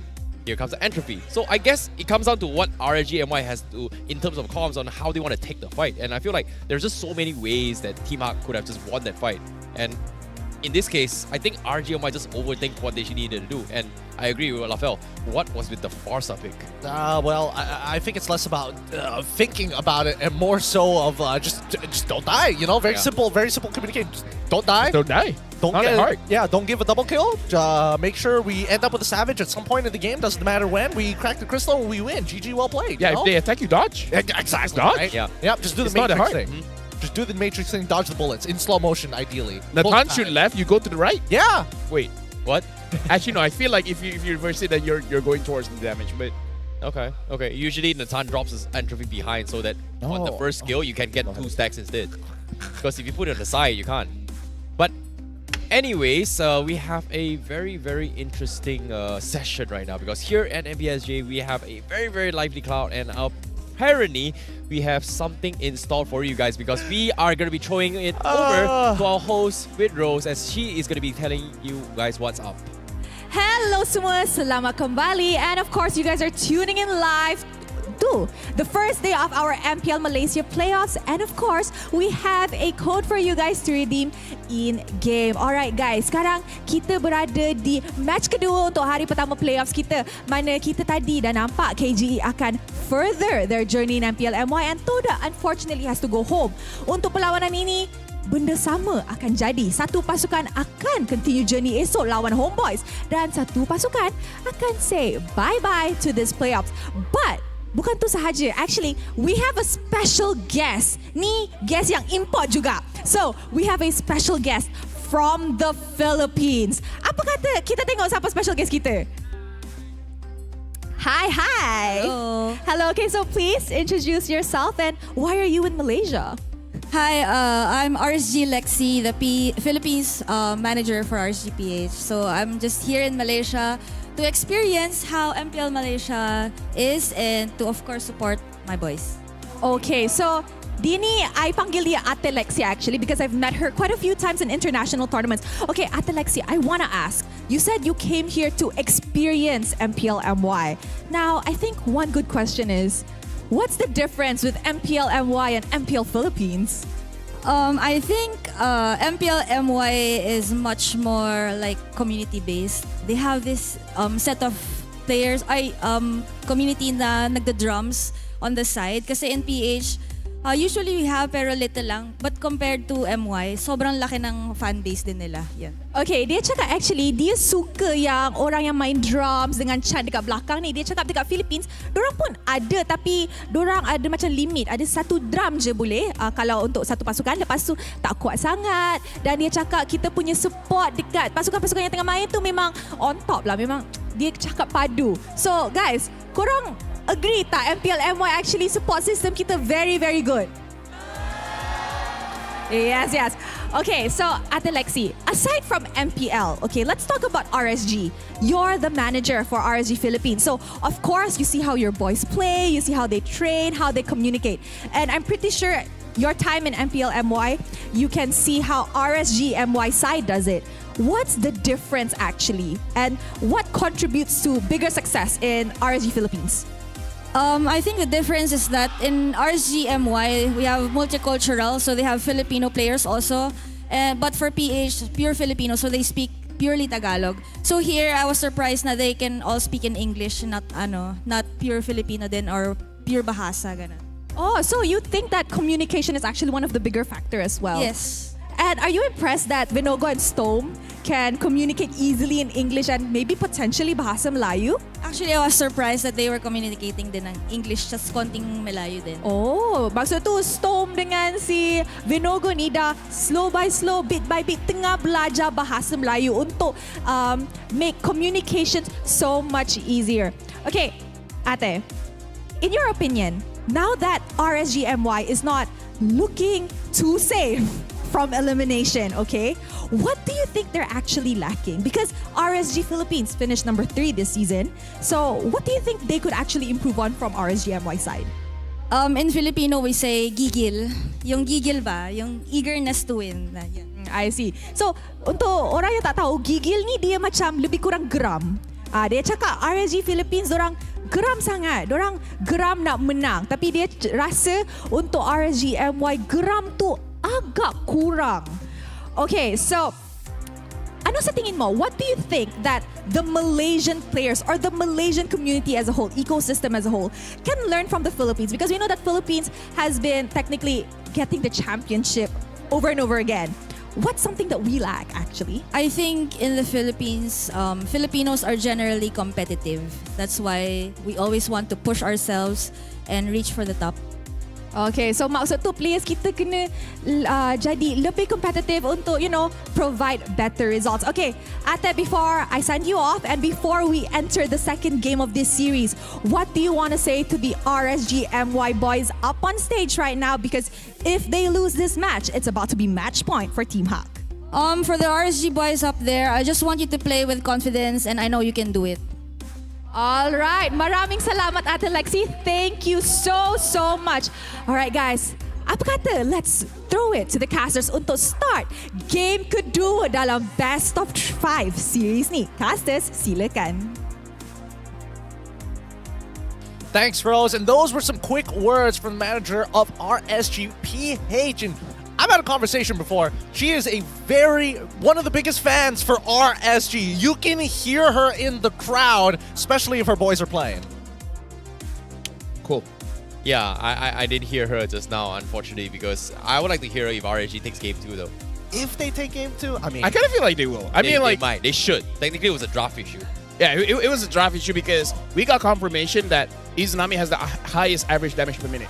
You don't get to that level if you're not doing something right. I mean, how much damage per minute do you need to carry 4 other people in your team? Because so far, that's not what I'm seeing right now. I feel the pain in your voice. Uh-huh. Those rank games haven't been treating you well. Look, rank games are one thing, but seeing the rest of RSG MY play the way that they are doing right now really just comes down to, it's like, yes, just arm your players. We just need our players to have the right tools for the job. It's easy, just don't die, get a few kills, and then eventually just destroy this thing called the base. Right? It's like step A, step B, step C. It's just like, what's so hard about it? Well, that's the thing, right? If everybody could be a pro player, I think that step would be the reason why they become a champion, man. I'm pretty sure there's more than that. Honestly, it's like digging your own grave with What if Coach Ducky tells that to his players? Dig your own grave with spoons? No. Just don't die. and then the player's like, why? Oh my goodness. Yes, Ducky. I will not die this round. It's like, this is the words of wisdom from my coach. Just dodge. Dodge everything microly, huh? Not macroly, huh? Yeah. Okay, then like micro gameplay and macro gameplay doesn't exist. If you see a Kaja coming to you, just don't get ult. The famous words of Coach Ducky when he was giving his famous words of advice.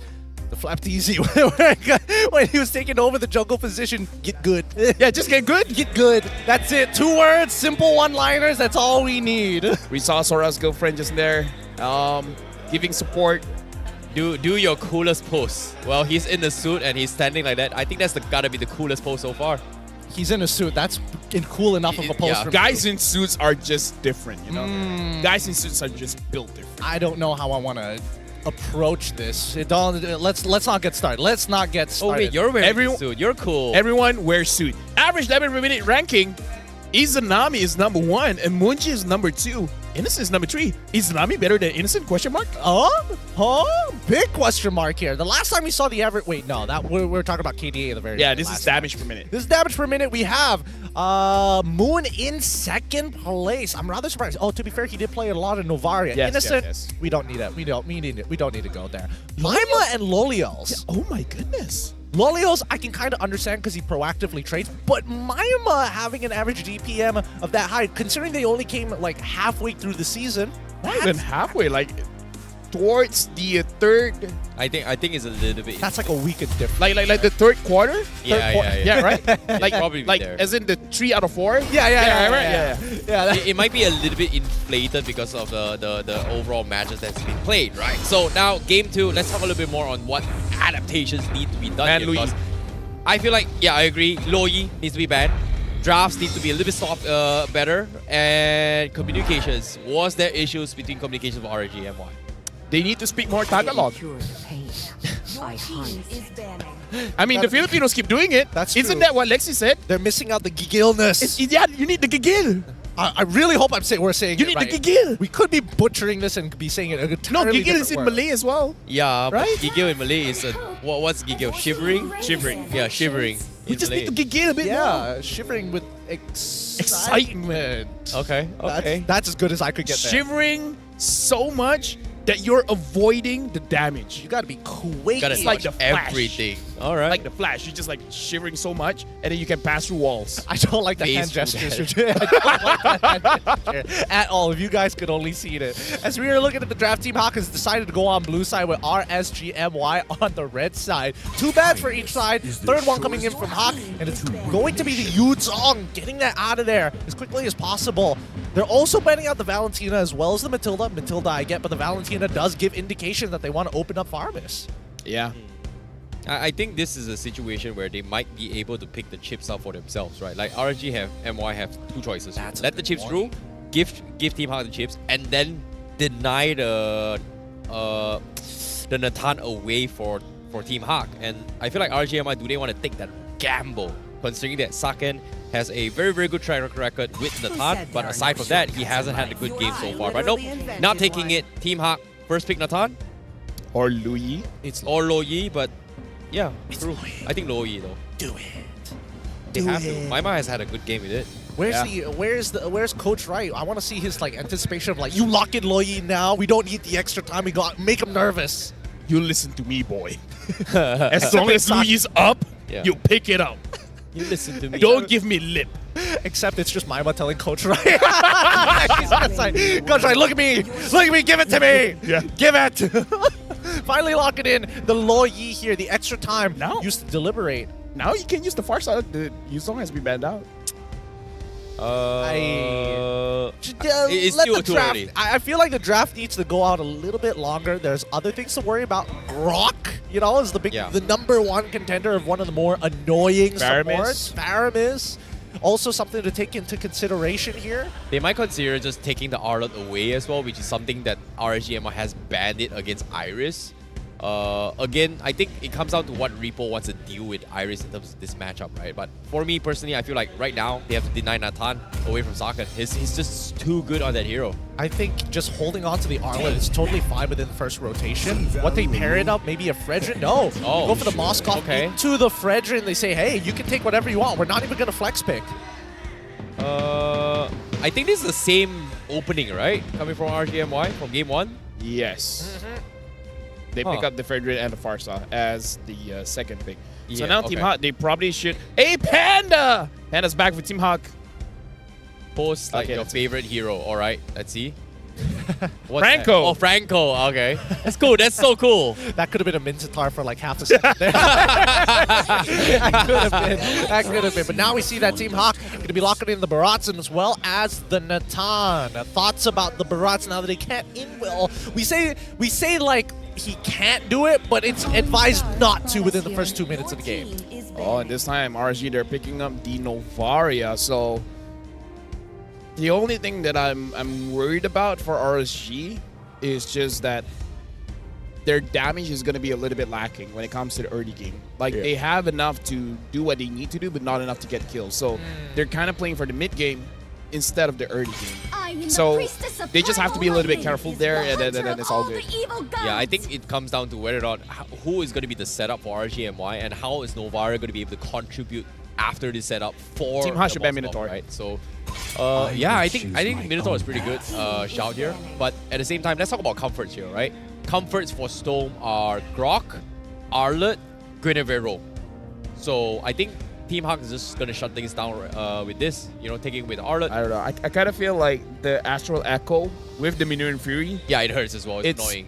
It's so the hitbox is so big. It's so big. I'm leaning more inclined to lean into LaFell's opinion only because they got rid of the Arlet, right? If they're getting rid of the Arlet, they're thinking about like big team fight impact ultimates, and I think, you know, Minotaur also falls in that line, in that category. I would also argue Minotaur. Look, I don't know, man. Oh my! I was talking about Team Hawk. I don't know, man. Look, I don't put it past me. Don't put it past me. But I think that RSG wants Team Hawk to be like, hey, maybe consider banning something else. We're taking one for the team. We're taking one for, you know, us as a community. What about you now?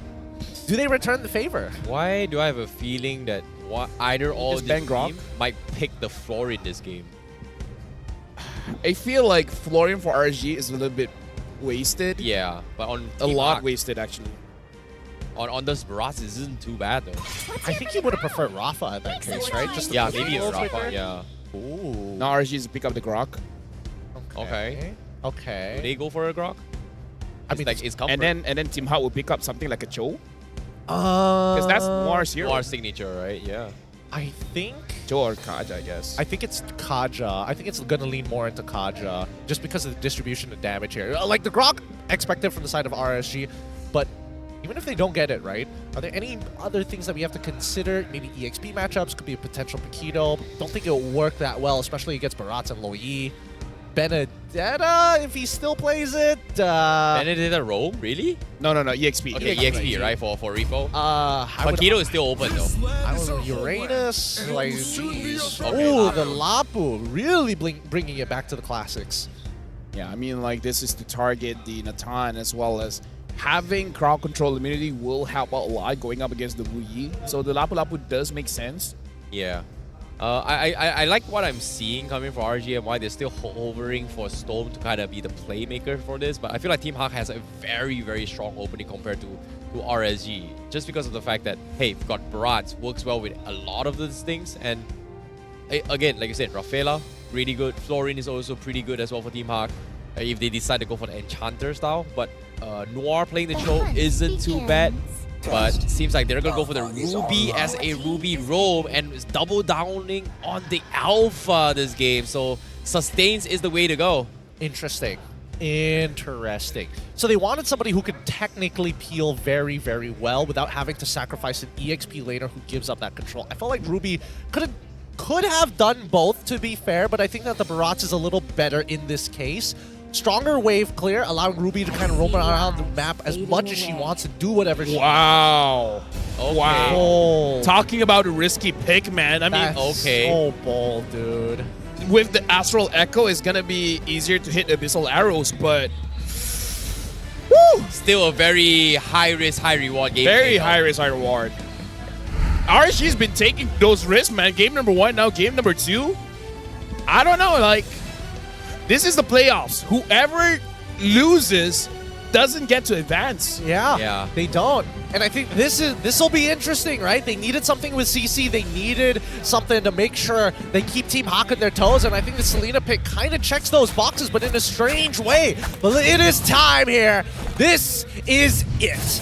One of these teams are going to be moving on while the other gets left behind. It's the play-in stage here at day number 1. Let's see who's going to be on top. Is it going to be Team Hawk? Or is it going to be their opponents, RSG MY? Well, it is going to be a tough one here. Again, do or die situation here. By the end of the series, one team will be eliminated and one will advance into the playoffs. In this case, Team Hawk, game 1 again, doubling down on this alpha for Janice. And interesting enough, Ira is going to be playing the Barat's XP. So this is something I think Team Hawk has done it in the earlier weeks of regular season though. Yes, they have. I think even the later weeks, they've done this as well. Well, I mean, they've done so pretty often. And I think a lot of it just boils down to the last time, a lot of their problems just came down to when they chose to fight. And I think a lot of those options were missed, opportunities were missed, as a matter of fact.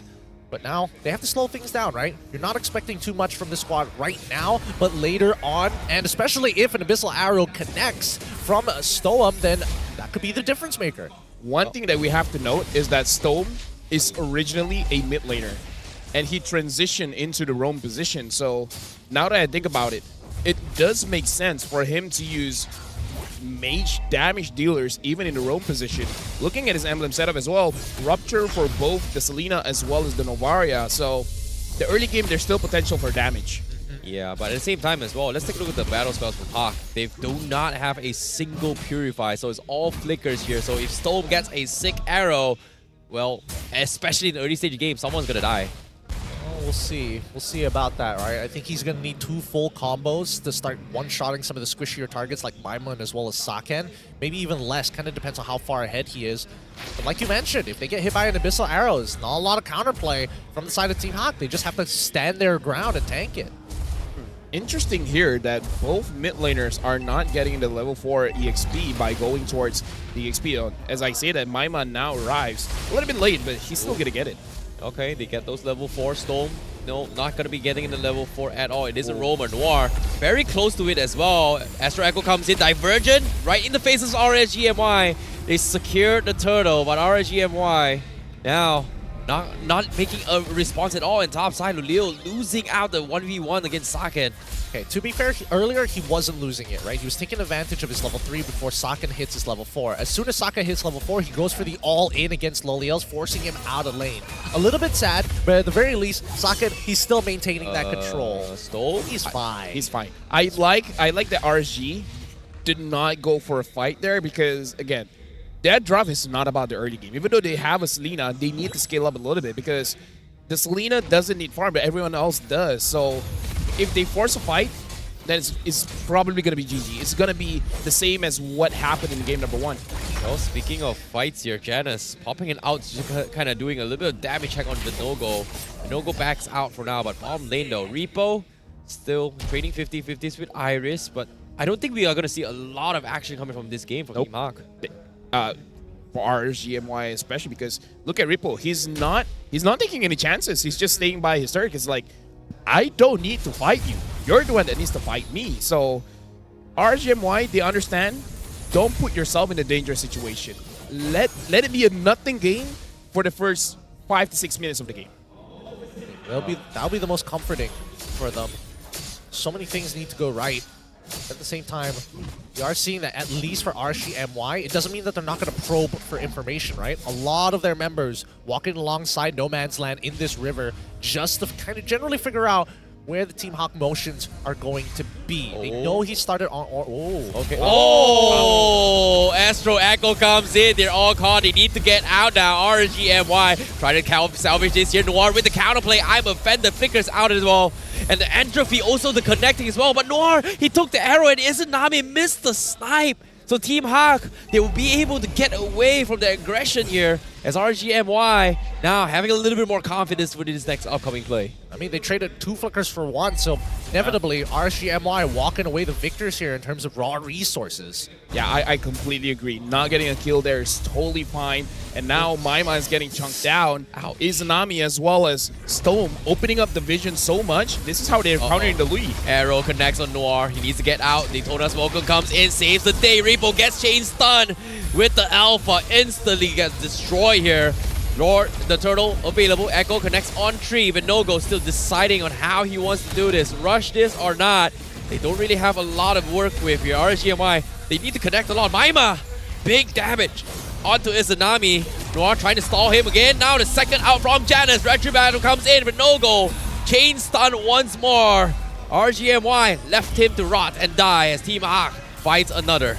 It was a good attempt, but nothing much they can really do from that point onwards. A lot of EXP ended up getting lost here, but Team Hawk's not done with this punishment just yet. Okay, Repo now going to be going for the Chieftain's race. He's looking for the kill. He gets one. He clears the minion to 1v3. He'll be able to kill one, but he will lose his life as Team Hawk looking to break this tier 1 down bottom. RSG MY cannot do anything about this. Yep, they definitely lose that tower off of that, but at least Ripple finds one. Unfortunately, he only finds Noir, the 2 main members still alive and continuing to push their lead even further. 2.4k developed. Nah. Oh, they saw him. They saw him. My mind is get out. Okay, he's fine. He's fine. Entropy comes in for counterplay. Echo also used as well. Sakin needs to run.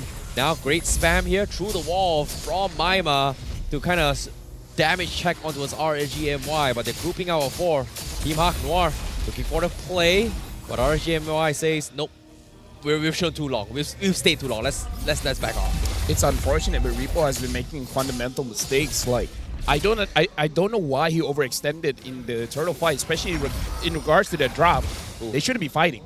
So I don't know why he was in that position. And the moment he sees 3 people on his lane, and there's gonna be another minion wave coming up, I don't know. I kind of feel like it was a bad idea to go for that. Oh, Divergent comes in. Team Hawk taking a little bit of damage here. Maima forced to back out in this situation. Meanwhile, let's talk about the levels here. Janus, level 11 as to Vinogo, 3 levels apart right now. I mean, this is looking more and more like the previous game, right? That Team Hawk was dominating in the earlier sectors of the game, but RSG MY might be able to make a single comeback here. Well, right now RSG, their draft is definitely geared towards the mid as well as late game, so losing by 2,000 gold hurts, but doesn't hurt that much. Oh, Iris now. Daytona's welcome to block the arrows here. He's going to be able to turn the tides on Vinogo. He will eventually fall, but he will take Vinogo first. No, he actually flickered out. Janus will be the ones to fall. Loleo finally finishes him off. Now here comes a stun onto Noir. Can he get out? No, he cannot. It's up to Loleo to save the day. They get 3 out of nowhere. RSG MY. As soon as you think they're out, Loleos makes it a comeback for the team once more for RSG MY. I'm pretty sure Iris should not have recalled there. Okay, the stop. No, the stop is Izanami. Now arrow. No, he connected. What? Maima might be dead. Oh no, he missed. He missed. Ah, so close. Dude, no, that's so unlucky. All the good intentions wasted. Oh boy, this is so close here. It's frustrating now. Team Hawk not going to be able to dodge the arrow with the Daytona's welcome. This time they will respect RSG MY. Loleo starting to pop off a little too much. RSG MY now securing turtle for the team. That's a Demon Hunter sword purchase coming in from Lolio's. That Trinity build is coming on quickly, a lot sooner than expected. Whether or not Sakin can actually handle that damage, completely different question. But here comes the diversion in case somebody shows up.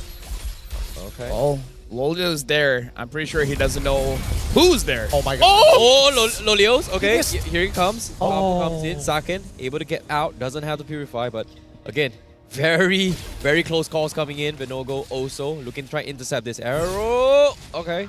Oh man, Sakin. Okay. man, Maima ended up missing the yin-yang reaction. Had that connected onto Lolios, I think he would have died there for sure. 78 more seconds until the next upcoming Lord gets spawned. But for the most part, the map seems pretty much in RSG MY's control. I mean, a lot of missing tier 1s from the side of Team Hawk, but it's slowly leaning back into RSG MY's favor. Yeah, definitely. Right now, looking at the items here, Enchanted Talisman for both the Selena as well as the Novaria, making sure that they can spam a lot of skills. This is how they're controlling the map, really, by knowing information without really being there. The map is never dark for RSGMY, so that's why the Louis is a little bit not as the arrow connecting on the top side. Noir needs to make a run for it as well. No-Go needs the taunt. Can he get it? No. He's not going to commit. Great setups coming from Leos, but unfortunately needs to back off. But Noir, you're recalling right in front of bases here. Might be in trouble. Izanami? Is he going to go for a snipe?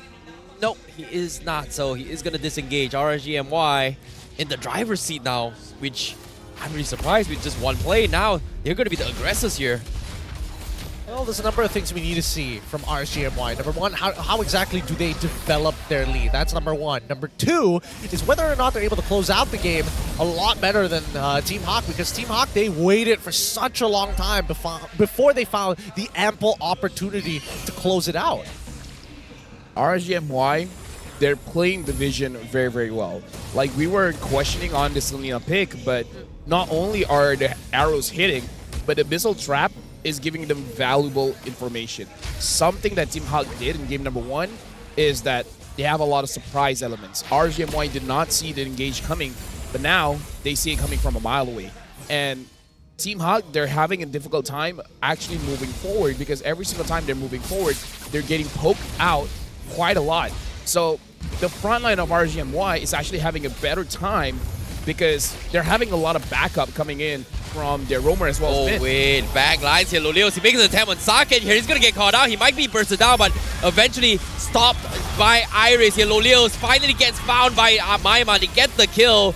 But again, it's only 1-for-1. They're dropping down very low. Repo and Vinogo trying to force a fight, but Iris at the last moment flickers out of there. And RSGMY, they lose Lolios for absolutely nothing. Oh no, Maima. Divergent. He's out. He's safe. Oh wait, he doesn't have a Divergent. He's gonna try and go for a 1v1. He's all by himself. Finally pops it. Here comes the arrow. He might die before he gets out. Storm with the snipe. RSGMY finds a play. Now Noir as well. I'm offended. Catches Repo. Needs to get out. Astro Echo comes there. But the Lord is still healthy. Do they want to force a fight? Lolio with the spear. Now the arrow as well. Can they get out? Yes, they can. Lord dropping down half HP. Team Hawk, they're looking for the jump. How do they do this? They're not finding these angles just yet. RSG, they can't just take this freely. Oh no. They have to wait for this juggle. Arrow comes in, connects on one. Vinogo, 2-man taunt. Where's the follow-up? They get the snipe. They're so low. A Presence Drop comes in. Revo goes in for the dive. They get one. And now Team Hawk, they lost two. Both the tanky heroes. And now Janus, so low, the jungler. As Team Hawk cannot do this 3v5, but No-Go still has the retribution. Divergent comes in, but it's not going to do him any good. RSGMY finds the big pick. These pokes have been extremely effective.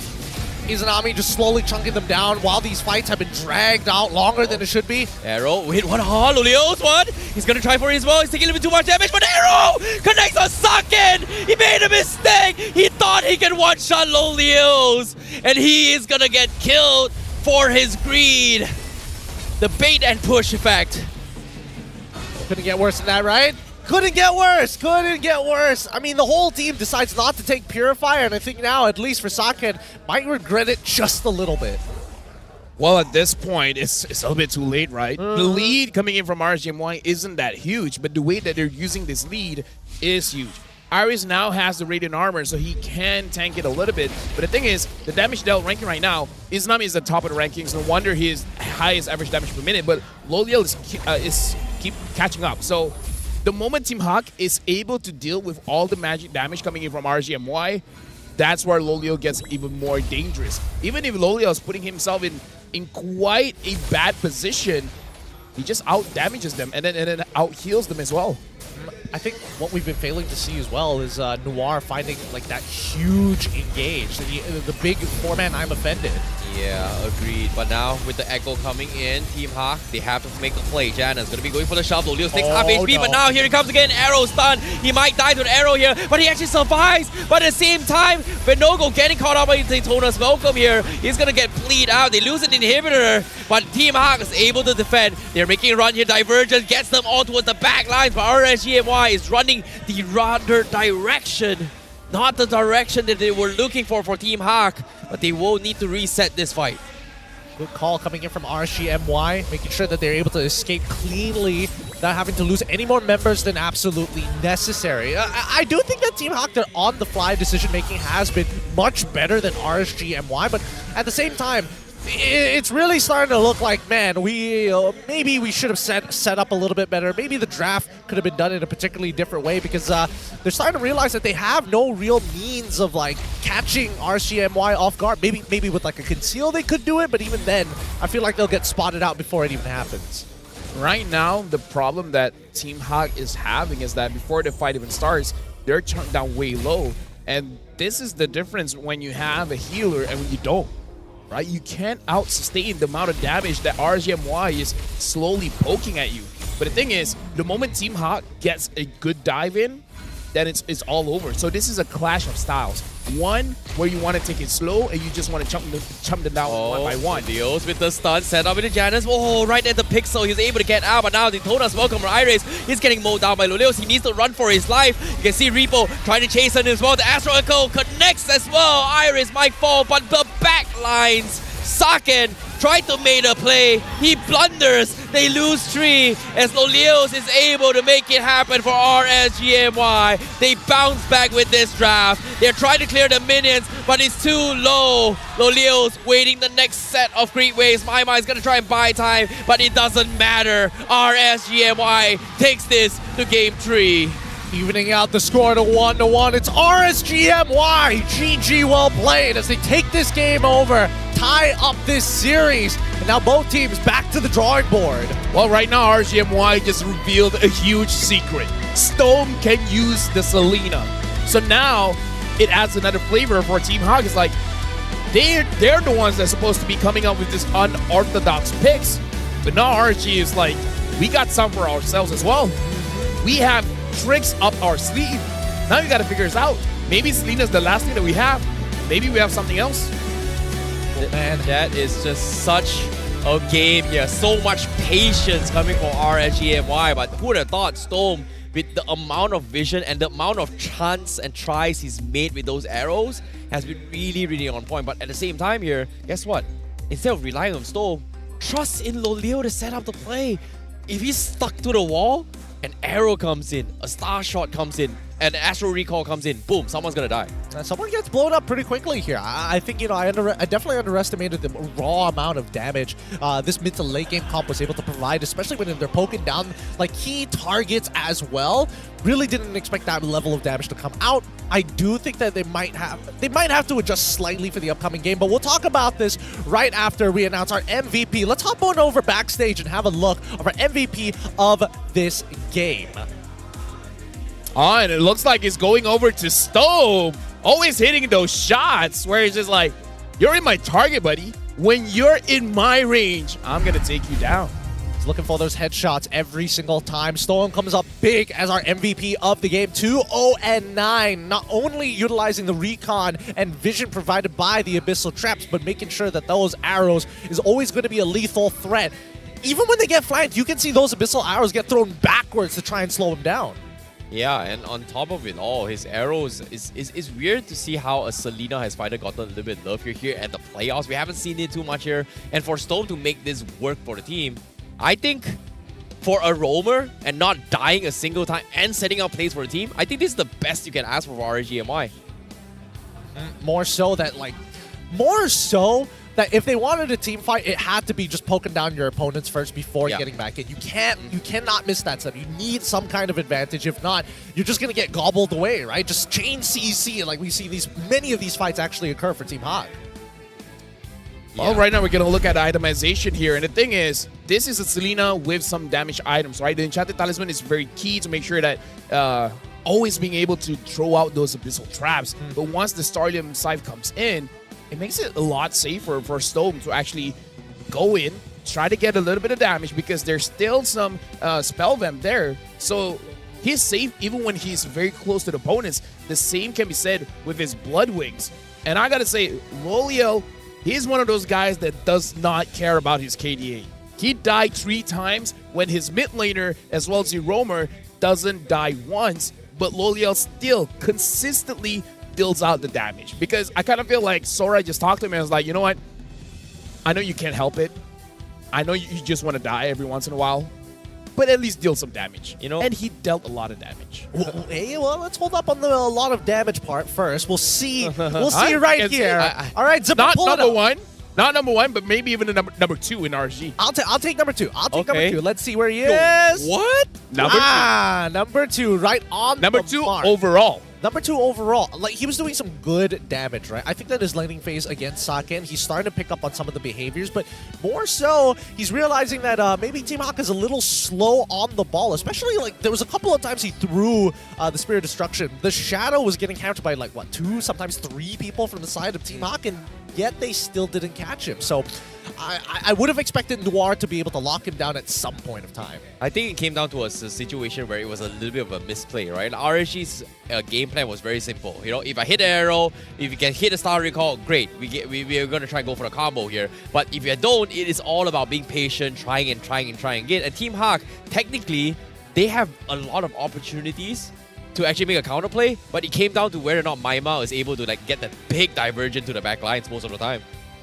I think he definitely found a couple of those, right? But not all the time. Not all the time. Not all the time for sure. But you can see the idea that's coming out from Team Hawk. It's like, oh no, if our backline is getting zoned super far away, let's just chill for a second. I'll send us back into the enemy flank. We conceal. We might be able to get access to some of the squishier targets like Izanami or even Stoem. Total damage taken. Loliel took 37,000 damage. That's quite a lot. I mean, when your roamer only took 15,000, you're taking more than double. Well, technically this is like a double support mages coming from RSG MY. He had to be the ones to start the play here, so I kind of see where you're getting at. But at the same time, Loliel is worth 2 Stoems at that point. Well, at this stage, he's pretty much that the guy, right? He's got the mobility to do it. But again, I feel like Team Hawk's issue has always been just one thing that just destroys this entire conversation with RSG MY. Just get a purified, job's done. Is it though? I feel like Is it? I feel like it might not necessarily be the answer because they got poked out a lot from Izanami. Like that's why he's the highest DPS of this game. He is just chunking people out without somebody who can actively top you up. And especially since we didn't see Noir pop off hard enough on this Ruby, I think I would have preferred to see him on something like a Rafaela just to kind of get around the map a little bit faster and keep yourself topped up. I mean, this is the advantage, I guess, that RSG has, the second pick, is that they can hide the Selena. Because the thing is, the reason why Noir is not successful, no one is really in his range, right? The moment that RSG is close enough is because RSG wants to get in. It's not that Noir forces them to come in. Because Vinogo doesn't have to get close. Rippo doesn't have to get close. Same with Loliel. Heck, Loliel is just like, you know what? It's taking so long for you to get me. I'm going to come to you myself. I'm going to walk menacing to you. No, not the other way around. I can see that happening. I think the only person that Noir can actually hit is technically Vinogo and Rippo when he's not in that alt form.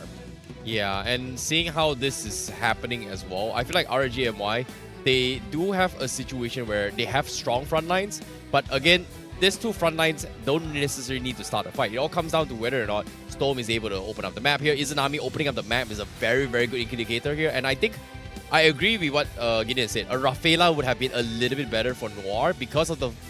I like how RSG MY is taking advantage of the Astro Echo to just get information and also slow down Team Hawk in order for either Storm to set up for shots or even Izanami to set up for shots. Or even, to a certain degree, because of those hitbox animation increases, makes it a little bit easier for Loliel to slam someone to the wall.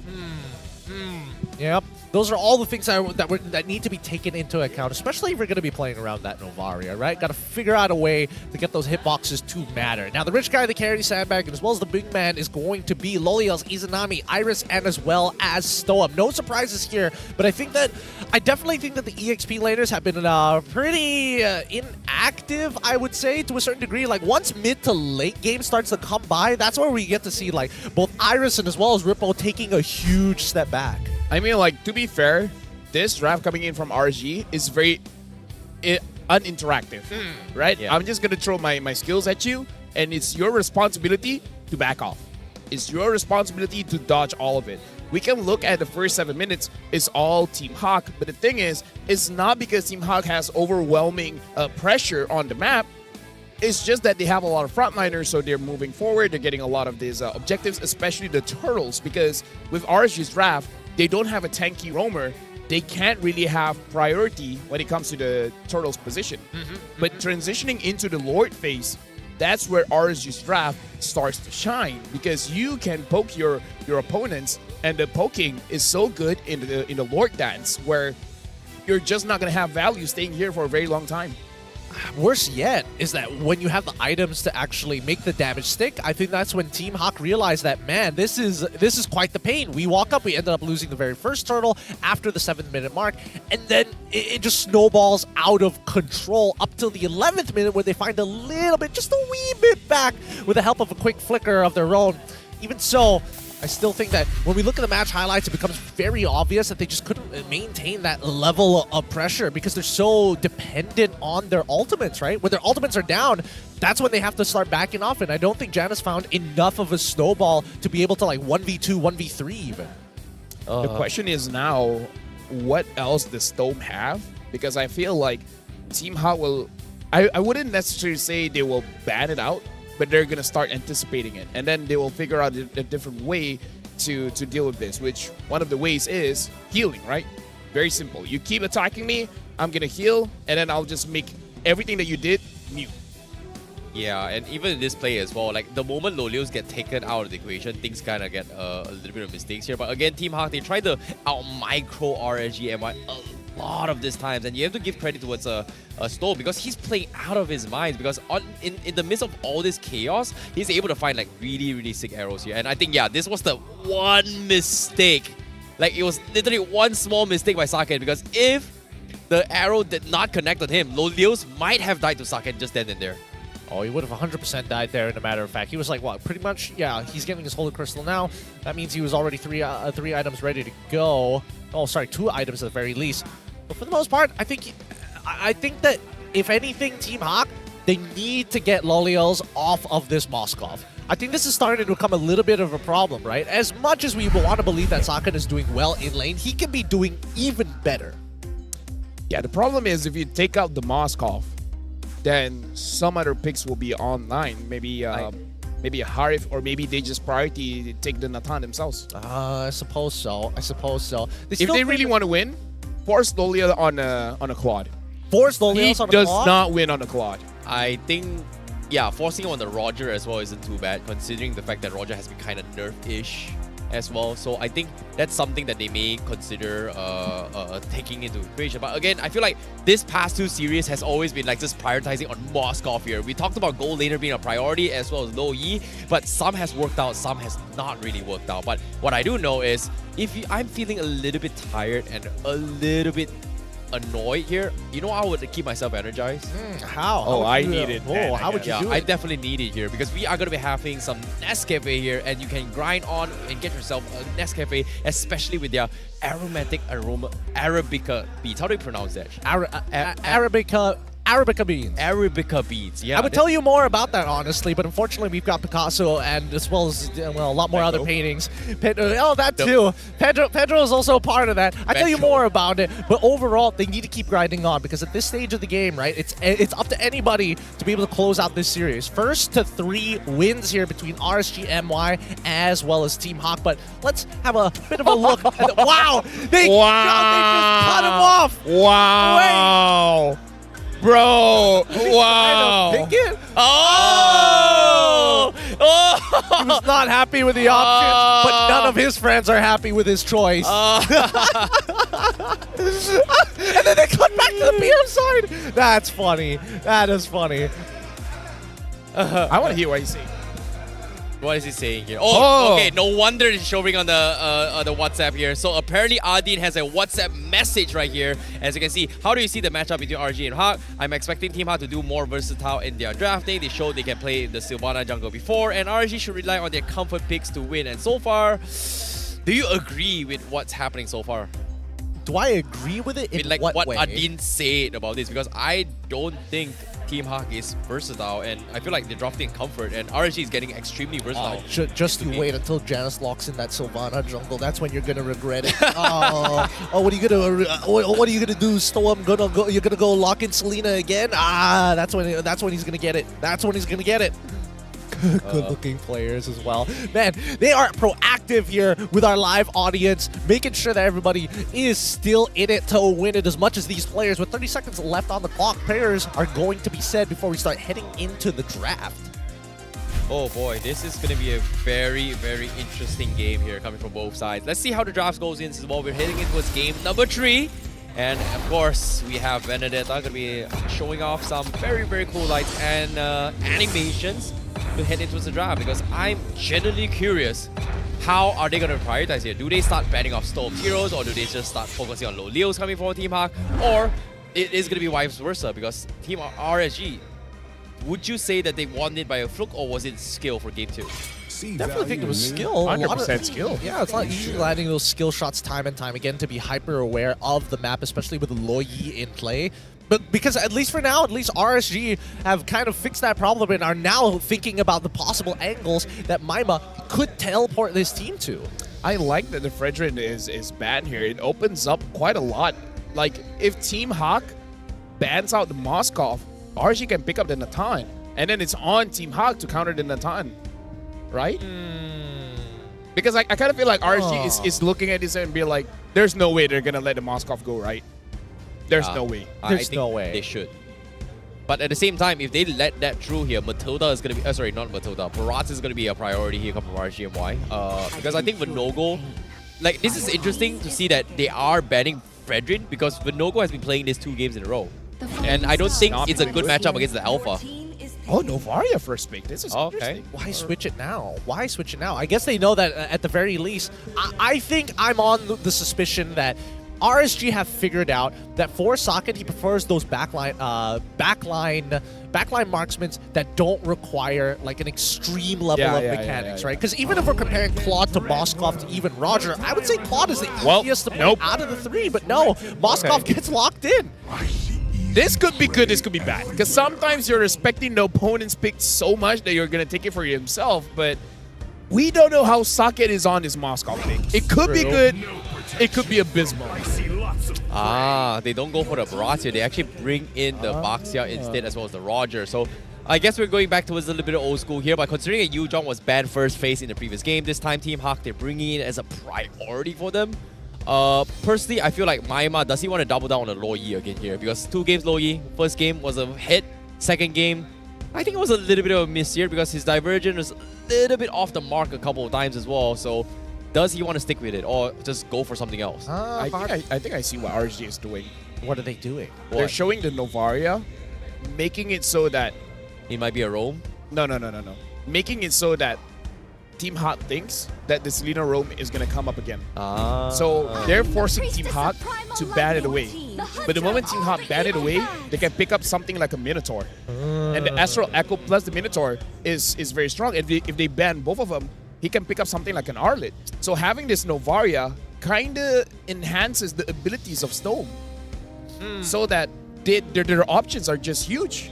Their options, I agree with you up to a certain point. I do think that from RSG's perspective, well, first off, locking in the Edith pick so early on just goes to show that they want to play for some kind of peel or some form of dive. Either or. It doesn't really cater to either side.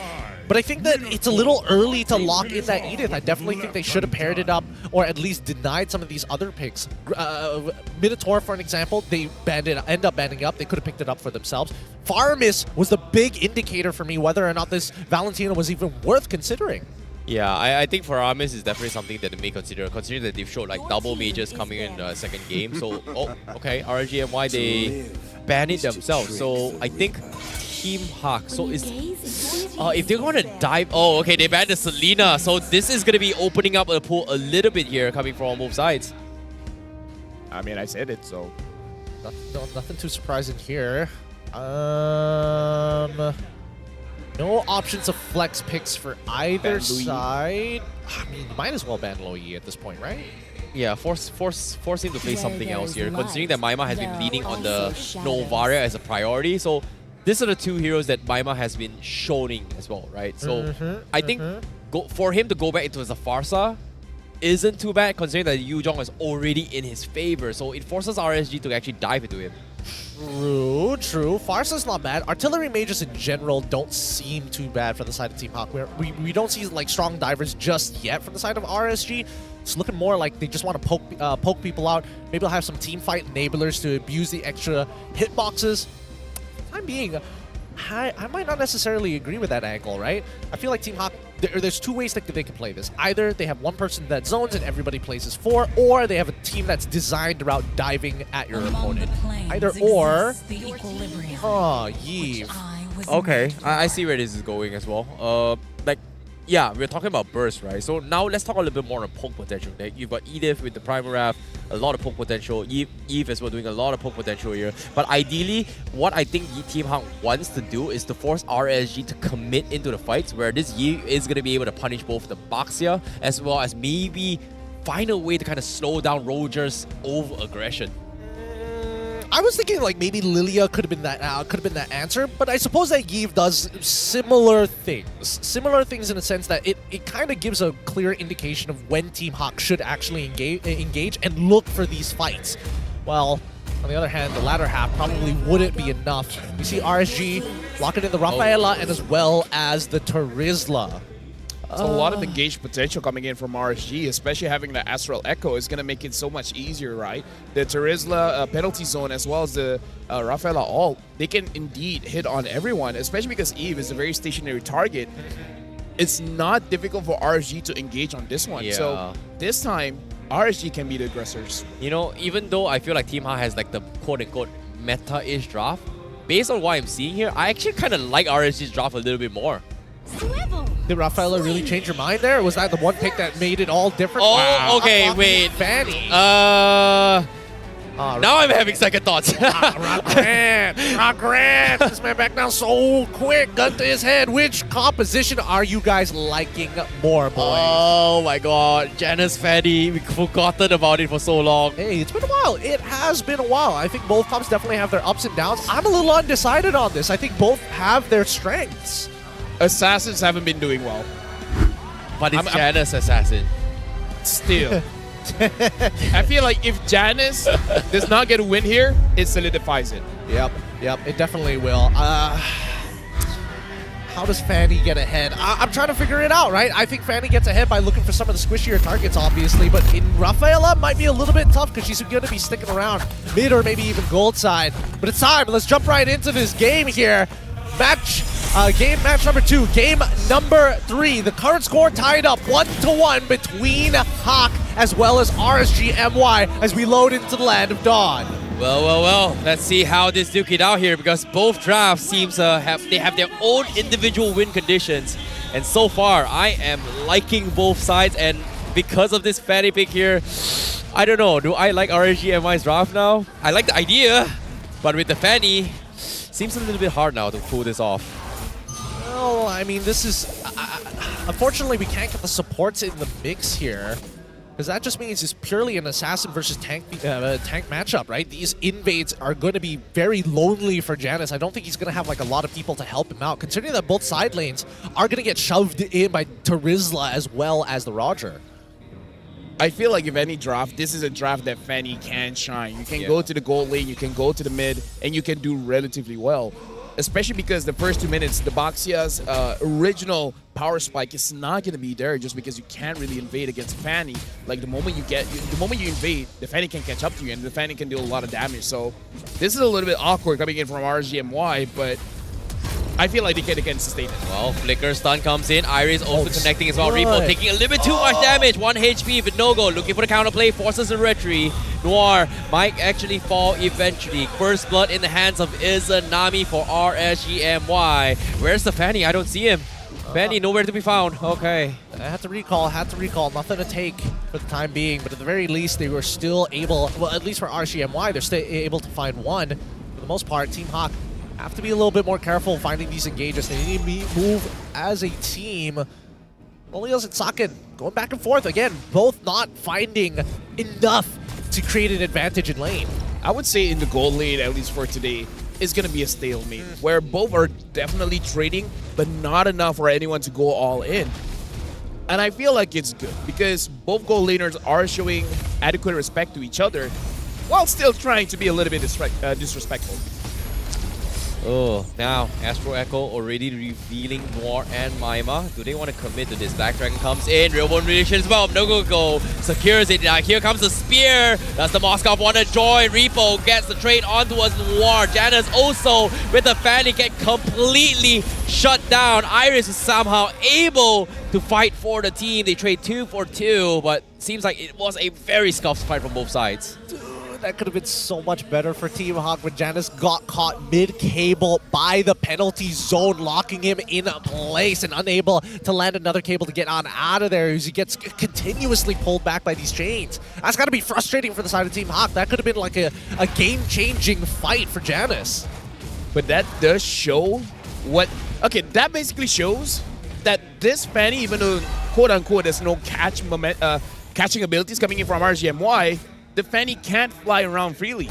There's a chance that Repo can catch him, and I kind of feel like there's a chance that even Vinogo can catch him. Just wait until Storm catches him like mid-cable with the Holy Baptism. That'd be crazy if we could time that. But I think for the most part, yeah, it goes to show how thick this wall actually is, even though it doesn't have the natural barbed wires, but it's got some kind of fencing. Janus has to be careful every time he hops over it. Hopefully he doesn't get scratched or, worse yet, end up dead. Well, speaking of which here, I was a little bit skeptical of this, but as of now, RSG MY, you have to give props towards Repo though. Like that penalty zone catch, not an easy thing to do, but again, mistakes sometimes were made, and it comes down to Team Hawk on how they want to play around the mistake and make a comeback out of this. 24 more seconds until we get to actually see that happen. Ooh, okay, very greedy. Here comes the cable. They're waiting for the snipe. Janus gets them down to the very, very low, but they needed a finisher. Team Hawk now showing strong. Why Janus is so disgustingly good on this Fanny. But Janus is running out of time. If they get the Blood Wings, it's going to be a little bit difficult for the Fanny to get a kill. Or if they don't want to go for the Blood Wings, just build a Dreadnought armor. Yeah.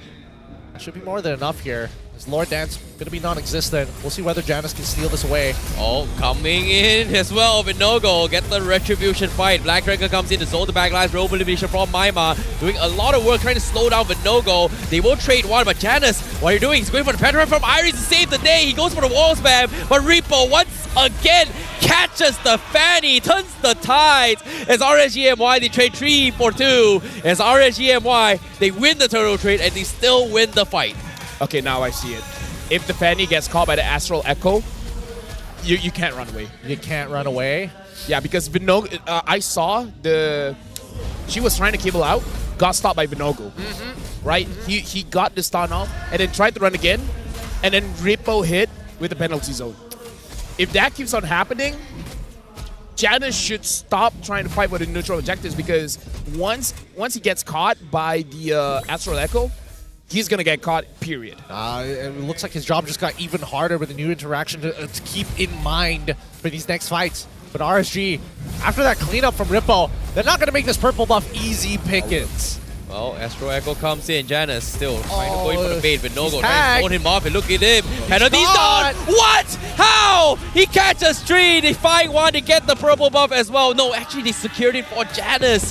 But still, losing a life for this year. They need more out of Janus for this fight. RSG MY will be taking the tier 1 in the middle, and they will get it as well. Team Hawk seems like they may have got the early first game. Now, getting shoved back in, and RSG MY looking for the comeback. Nope, no purple buff for Janus. Looks like Rippo was able to secure it before Janus did. Janus does at least have his orange buff on that top side to be able to be claimed as his own. But for the most part, damage has been taken, and now 1.8k lead for the side of RSG MY. We're getting a bit of a turnaround. Last time we expected Team Hawk to be dominating early, but now different story. I mean, just dodge the Astral Echoes. I mean, we saw that insane penalty zone. But we got to think about Rippo's POV. That's probably one of the easier things that he could do. Oh, speaking of fights here, Astro Echo comes in. Holy Baptist as well catches on Noir. They get the steal on the turtle. Black Dragon coming in to try and save Noir's life. They will lose one, but the penalty zone for Rippo. Catches Maima. Purifies out of there. Iris trying to make something work as well. Leos going for the shove. But fortunately for them, they are able to salvage the situation, only losing one. But while this is all happening here, bottom lane, Sake got a free lane, shoves the tier 1 down bottom as well for Team Hawk. He's just trying to find any gold on the map for himself, right? There's not too many places they can actually farm freely. So I think it's the smart idea from Saken. Oh, here he comes. Saken win. He came up. He's going to force surprise. Well, real manipulation here. Forces on the slow here. But Saken is taking too much. He needs to get out. Can they get out though? They're so slow. The Astro Echo comes in, but RSG MY, they back out. They don't want to commit at all. Oh, the snipes. Noir. Ooh, so close. So close. I mean, it really just goes to show the damage difference right now between RSG MY and Team Hawk. Team Hawk in no position just yet. Not enough of a snowball to get them going. Not enough gas in the tank. Let's look at the gold difference as well, and it looks like between Socket and Lolios, they're honestly not too far apart. Yeah, the only real difference here is in the EXP lane where Rippo has 5,000 and Iris is trying to get up to 4. Janus goes up against Lolio. Didn't get the Lycan Pounce off in time. I'm not even sure whether the Lycan Pounce would kill him there. I don't think so. You'd probably be left with like 1 HP or 2% of his HP. For the most part, at least it just tells Janus, here's a line in the sand, do not cross it. Yeah, but again, I don't think the Lycan Pounce would have killed. If he had a Blade of Despair, maybe debatable, but I don't think you go Blade of Despair on Roger anymore. Depends on the build. Depends on the build you're going for. Okay, Echo, Holy Baptism, whiffing the mark, but somehow Saken takes a lot of damage here just from one first kill coming from Izanami. So Saken, he needs to be a little bit mindful here on where the position of Izanami, because I'm pretty sure Izanami is looking to try to take him down low for Lolios to kind of finish him off. What is this lane setup? They went down to bottom side, realized that, hold on, Saken should live this. AI winning prediction is going over to Team Hawk. That's very interesting. Huh. Yeah, well, not only that, right? Just the weird setup from RSG MY, the way that the fact that they didn't recognize that bot side was already a slow pushing lane. Yep, RSG MY going. Oh my goodness! Saken how goes in for the steer. They spawns the fight. They lose the war, but Janus now going for the collapse. RSG MY seems like they're trying to hold on. Iris almost losing his life, but here comes the snipe. Nice sidestep from Iris to dodge the bullet, but what a catch from Saken. What a catch. I would give props to Noir. He knocked up everyone. He did knock up everyone. Vinogo could not get the retry off. He still has his retry. That's how long the knockup was. I can't believe that he got that away needs a with replay. That needs a replay. And can we also get the AI winning prediction while we're... Yeah, that AI winning prediction kind of saw the future. Saw the future. It does. It's doing its job. And so far, like, Saken is in a pretty good spot. I think he's about to get the Trinity build all the way complete. I'm pretty sure that he already has it. But now all the outer tier turrets are falling. Oh, now Astro Echo comes in, but not going to scout anyone here. Janus looking for a couple of picks, trying to bait out the penalty zone. But Lolios now having the purple buff up on him, so that's a little bit of interesting here. But tier 1 will fall for Team Hawk. Hey, sorry, RSG MY will lose the tier 1 out middle. And Team Hawk going to continue to assault. Lord crashing on the bottom side now. I don't know, what's the game plan for RSG MY? I think at this point, their game plan is just to respond. Respond to how Team Hawk want to move across the map. Because at this point, so far, all their engagements have been on isolated targets like Noir. But as soon as they get that ult off, right, they can just focus on the poking. Yep, now speaking of poking here, Black Dragon, Iris, 2-man petrify. Saken looking for the fight. He comes in, he brings Lolio back with him, but the penalty zone catch by Rippo takes him out down. Janus also falling with the mistakes coming in for Team Hawk. What a catch from Rippo. The snipes almost connecting. They lose 3. RSG MY has got the perfect wombo combo right now. Well, you called it. Just respond to what Team Hot wants to do. And that response was crazy good. And now Maima trying to protect the base. Izanami trying to dish out as much damage as he can. This is a mid 1v1 and Irish just there. It's like, hey guys, I'm still here. Guys, I'm alive. Guys, please don't leave me. Oh man, let's look at the in-game equipment. Maybe we can get a better idea of where they're currently at. 3 items to 3 for both goal laners. Supports currently at 1.5 each. Actually 2 in favor of Storm, but then again, he has a cheaper item to purchase. Finally, in mid laners, 2 for 2 in terms of full items. Overall, nothing notable yet, other than Rippo just being significantly ahead, full tank build. Oh yeah, significantly ahead. And the thing is, Team Hawk, they made some micro mistakes in the previous fight. Namely, Janus didn't hit the steel cable, making it so that he couldn't run away and gets bursted down. But now we see that Rippo is full tank item, but when he hits that penalty zone, it hurts a lot, much more than you would expect. You're not gonna lie, he's 7-1 and 5 on this tank Terizla, by the way. It's crazy. He's been hitting up so many shots, and seeing how this is happening here. Once again, Noir baits out the Primal Wrath. Janus looking for the flag, but he needs to know where Rippo is, and so far, Rippo throwing himself up top means that they have the confidence to push up forward. And Rippo might be in trouble here. Saken, oh, okay, he didn't flicker forward. Hey man, I feel like at this point, Saken should be afraid of Rippo. Yeah, Saken was the one freaking out here. He's just like, okay, oh my god. Like, does he know or does he not know? I'd rather not risk it. I thought he was gonna make an attempt, you know? No. I think he would die. He's too tanky. Rippo is way too tanky for Saken to do something like that. Rippo has a blade armor? He does. Right? He does. He's gonna actually, he's gonna end up killing himself. Now, Maima, he flickers out of there for the time being, but keep in mind that Loliels is opting to go for the Trinity builds, and so the on hit is very effective. Wow, even goes for a GDS as well. Hey, no one ever said, yo, bro, that's too much movement speed. Well, no such thing as too much movement speed. Considering the amount of running he's been doing here, it makes a lot of sense. He needs the GDS, but the Lord now, it's going to be down towards half HP. Rippo holding in the recall. He's going to be TPing back here, trying to shove up the lane up top. So Team Hawk might be able to take this opportunity to go in for the fight, but at the same time, Saken needs to hit the biggest spear of his career. Take his own time. I don't think it's happening for the time being. Saken, usually he throws that spear when he knows something is about to happen. And Team Hawk, we need to see their enablers. People like Iris, Noir, maybe even Maima, but mainly Noir is the one you want to keep your eyes on if you're wondering whether or not they're going to fight. Oh. They have got to make a play here. Take your time, Lolios. Take your time. Find the moment. Spear comes in. They find Storm. They're going to try to make a attempt. No, the Holy Baptist comes in. Second, he needs to run, but he somehow gets out with a flicker. He turns and kills, but no go. Team Hawk. Riskiest play. Patience is a virtue. In this case, now Team Hawk, they have to make a run. And Loliel, they walk in for the setup. He gets the kill, but he's taking so much damage. Janus can't see the finish wall, but it comes down to Maima to salvage the fight. They kill off Loliel's. Team Hawk, they're able to respond to this. Every pixel counts. The biggest catch of their careers. And now Janus threatening Storm. But RSG MY, they have been pushed back. Now, Lord as a priority. Saken already here.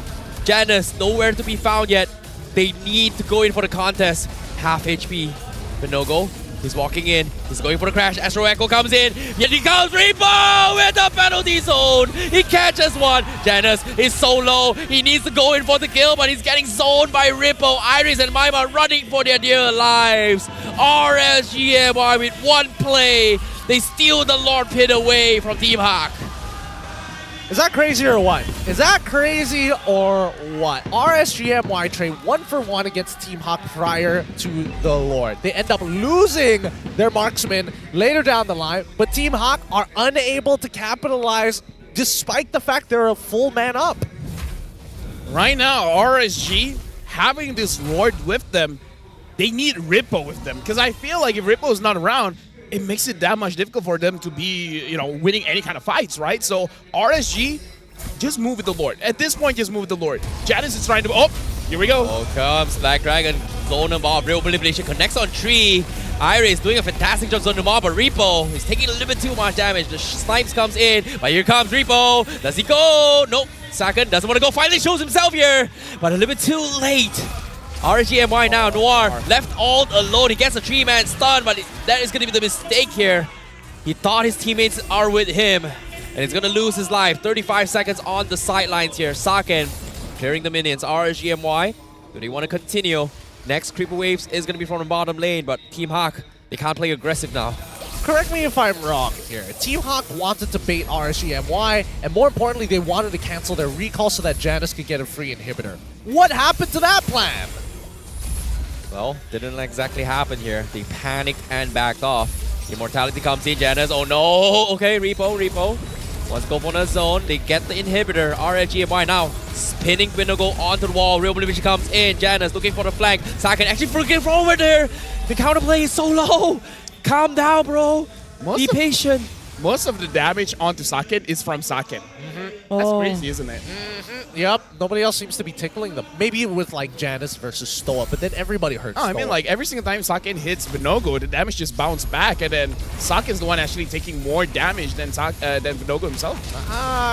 Blade armor. That's the big item difference here. And now he has to go through 2 of them. So yeah, by the time he gets onto his second target, he's maybe most likely that's gonna why. die. Like he's hitting both Ripple and Vinogo at the same time. Yeah, because of the pierce. And then both of them hit because I was like, no one's hitting Saken, but he's half HP. Yeah, he's just melting away. He's just hurting himself. Yeah, 2 blade armors. Oh, that's got to be frustrating. That's got to be real frustrating for Saken. How do you deal with a Moskov? Just stand still. Let him do it himself. Well, in this case, Saken is going to be going for the fight. He's going to be potentially caught without. Holy Baptism comes in. Janus getting a little bit too much damage here. A couple of pokes coming from the Leos, but Saken, again, he's getting poked away by Izanami every single time. Look at this. Just 1-2 HP, boom, he needs to back off. That is just so annoying. He's getting burnt out here, slowly but surely. Let's not forget about the glowing wand as well. This is quite the situation to be in for the side of Team Hawk. It feels like a lot of these interactions really coming down to very small margins, or whether or not Izanami is able to land the Star Shatter in the first place, right? In the meantime... Oh, Echo comes in, drops the first kill on Maima, tickles him down pretty low, but at the same time, from the back line, Janus is looking for the finish!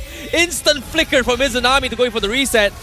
Janus can't seem to go for the finisher. Black Dragon being expended. They want to steal the Lord. Who's going to get it? It's going to be Iris. What a steal. But they need to get out. The stun comes in. But where's the rest of his teammates here? There's no Spear of Destruction. While RSG MY will mow him down. Janus fights a kill on Lolios. He's so low. He needs to get out, but he cannot. Stone pins him to the wall. As Team Hawk, they may have gotten the Lord, but they lose so many members in this fight. I mean, at this point, they're just taking it just to survive, right? Because if RSG got that, with 4 members still alive, it could have been GG, especially because the Lord would be marching up mid. But now they got to deal with the Lord. I have to see what happened that made it so that Vinogo did not secure that. I'm hoping he got stunned up. Maybe he got petrified. That's why he couldn't use the Retribution, because if that's not the case, I don't know, man. Yeah, that's... I'm more shocked that he didn't hit the Retribution in the first place, right? I'm more shocked, sorry, not hit as in not used, but just didn't secure the neutral objective. So far, he's been going negative on these Retri fights thus far, and I think it's really starting to cost them these types of games, these long, drawn-out war of attrition. They might be 18 kills ahead of Team Hawk, but they're only 900 in terms of gold deficit. Dude, this... 1 point to back him up is a little bit difficult for junglers to secure when you don't have a roamer that has a lot of crowd control. You know, like those tanky roamers to push people away. Stone is there to heal. If he hits his Holy Baptism, then that's the only type of crowd control that can make sure that your jungler ensures to get the objective. But this one is a bit difficult. Well, Astro Echo comes in. They will start things off on Vinogo. They get the kill. Repo with the penalty zone, not connecting on Janus. This is huge for Team Hawk. But the snipes from behind. They find Noir. One shot by Izanami. What was that shot? Izanami, the Prince of Mage. My God. Man disappeared. Man disappeared so quick. But so far, no advantage. Like, despite these picks happening, nothing's really happening for the side of Team Hawk or even for RSG MY. Like, these picks are pretty meaningless so far unless they're able to 2x, maybe even 3x, and even then the gold doesn't really matter because they're already past the capped mark. Oh boy. It's 21 minutes. Might not have noticed it, but it's going on to 21 minutes and 30 seconds, and Janus is having a difficult time here, right? 4-4-4, kind of uninteractive here because even Izanami, he has a tough time trying to kill him. Izanami didn't die the first game. Did he die the second game? Maybe he did. He didn't the previous game. Oh. Well, as a player, his... Oh, wait, Storm didn't die as well. Yeah, Storm so... didn't die. It wasn't Izanami. This is 3 games coming in, and they have tried to kill Izanami time and time again, but... They just can't find him. Yeah, this boy won't go down. I mean, like, they found him. He used the ult and everything. It's like, yo, bro, that's not enough. You're an assassin. I'm a mage. Don't you know that mages are tanky now? He instantly flickered out as well, I think, when Janus tried to make a play here. But interesting enough, I think Husky brought up a very good point here. Noir has died 11 times now in this game. I mean, he's a free, susceptible target. It's not like Noir has a lot of escape mechanics. Even the onward, a very, very short dash. It's not the longest in the world. Wait. RSG, you gotta see this. RSG, Is so... Okay. Yeah, they saw it. They know what's up. That's so risky. But considering how purple buff on Janus once again, we haven't seen too much of Janus trying to make a play. Considering that every single time RSG MY has something to stop him, and that's, I think, worrisome considering that he's such a mobile character. I mean, worrisome is one way of describing it. Oh, spear. Oh wait! Oh wait! They found Storm. No. Oh, whoa. Okay. He wants to steal the Little Wanderer instead, but okay. Risky plays. Team Hawk getting a little bit on edge here. Be patient, my friend. Be patient. I mean, there's patience, and then there is like, hey man, you can push the side of the map. There's like 3 different lanes to work with. You can pick top, maybe consider, bottom. Top is looking more economic for red side for Team Hawk. Bottom side. Oh, nope. Aim for the play here. Janus is gonna get caught out. He needs to get out now. Fortunately for him, he's got the energy to back off. But with that play, seeing 3 men down bottom, Team Hawk making quick work here on towards the Lord, but look at this, the Lord so tanky. Sakan says, you know what, I'm not going to take the Lord, I'm going to focus on Repo. Does he go down? Yes, he will. That's going to be first immortality. Real MLBB comes in on Vinogo. Oh! Here comes the spear. It does connect, but do they want to commit to this? Iris now needs his help. He is going to get burned down here as goes for the Black Dragon. Sakan looking for the kill. He can't find Vinogo. He can't, but it's Nami with the snipes. Repo with the catch. What a shot by RSG MY. What a shot by the Prince of Mage. And just like that, Sake goes down. Hawk, they've lost all their advantage. RSG MY, they're coming to crash in. They're looking to push forward. 5v4. Now, Echo comes in, tier 3. Janus, they need to make a play. Maima taking so much damage. They need to clear the minions, but no go. Trying to stop the Fanny. Look at this. Janus, he can't do too much. Inhibitor will fall as well. Finally, at the Crystal Base, Real Malaysia, they have to clear the minions. They have to do everything they can. But Repo! Again, Repo! This man, what a chance! They catch the 2 members, and they won't take game 3. RSG MY, despite all odds, finds the way to close out the game. That's point lead in RSG MY's favor. 2-1 in this best of 5. RSG climbing back up. Team Hawk, a couple of things to think about for the upcoming game. I don't think we're going to be seeing that Fanny in a while. Dude, Izanami's my boy, but Repo, man, like, that man's the MVP. But, hey, you know what? Story of every jungler in MPL, Malaysia, Philippines, Indonesia. Assassins ain't doing it, man. Assassins is not the way. I mean, like, when you can't burst down a mage, and we're hyping, oh, this is Janus on the Fannies. Like, if you can't burst down a mage, that's when you know it's pretty over. And to be fair, he only tagged him once. Bloodwings, man. Yeah, that's an item. Like, I think as soon as he saw Fanny, instantly flickered out. But even then, his HP was like, even with Bloodwings, was like down to 20%.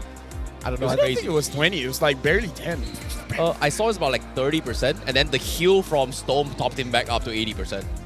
Makes a little bit more sense here. Let's have a look backstage and check out our MVP of this game. I'm rather curious of who actually deserves this MVP this round. A lot of players have done some good work, but that's management, and that's Rippo. Oh, he's like, oh, dude, this is so easy. You can see the management trying hard, and he's like, why is this game so easy? Different priorities. Ending off 9-1 and 12, one of his better performances based off of his KDA. It tells you the entire story with damage taken per minute, breaking the 7.5k mark. Man is just thick, gigantic, and with a little bit of help from Astral Echo, it's no doubt that he will find you in the penalty zone. One interesting point. We usually see Terizlas with a Rupture. This time he's going for the Trill.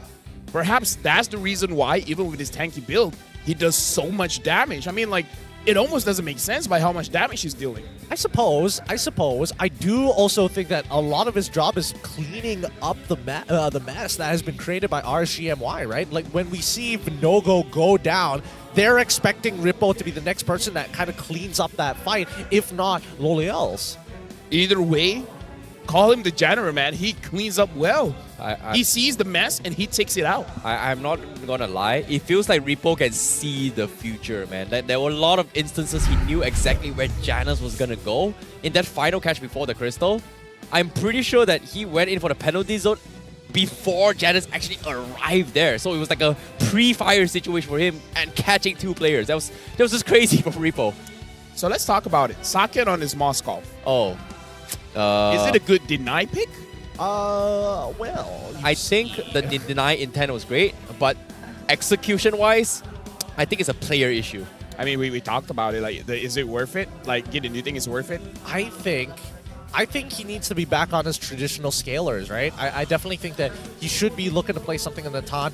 In this game, I do think he got a little bit unlucky. Let's not forget the fact that he has to deal with two blade armors, both of which put him down to 50% HP if one of them dies entirely. So Saket is like, I don't want to deal with these dudes. Give me somebody else to hit. He actually got a Hearth Claw eventually in the final item. Yeah, just so that he can minimize the damage. Yeah, it's crazy. Then the moment they see the Hearth Claw, it's like, yo, Lolio, you build the blade armor. And then let's all just stand in one line and watch him kill himself. Oh, dude. It's rough. It's really, really rough here for Saket because no matter like who he finds the Spear of Destruction on, doesn't really get like a fair fight. Like Golios just runs away, right? He runs away with the help of Slum as well, with the extra movement speed, especially when he's transforming from the Lycanthropy.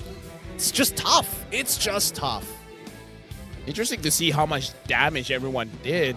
And Maima actually topping off 119,000 damage. Izanami 101. Rarely do we see someone dealing more damage than a Novaria. And the thing is, Izanami hit those shots.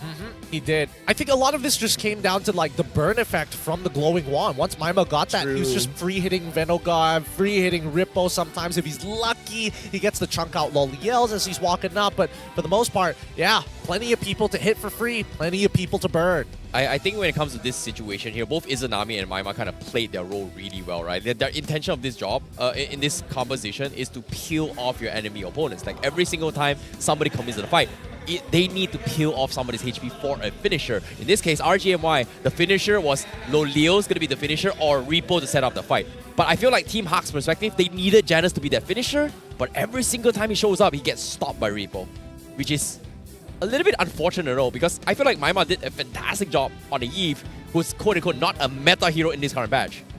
Let me just say as well, I don't think what RSG did is too disruptive inside of the jungle. I mean, sure, we see them invade every once in a while, but it's not like, oh, we gotta do this now. We gotta hard invade. It's like they actually gave Janus so much space. Yeah. So if you're a Fanny player and you have a lot of space and you have quite a lot of squishy targets and you still can't do it, Muntan's gotta look at this whole wanting Assassin to go back to the jungle like differently, man. Like it's not enough.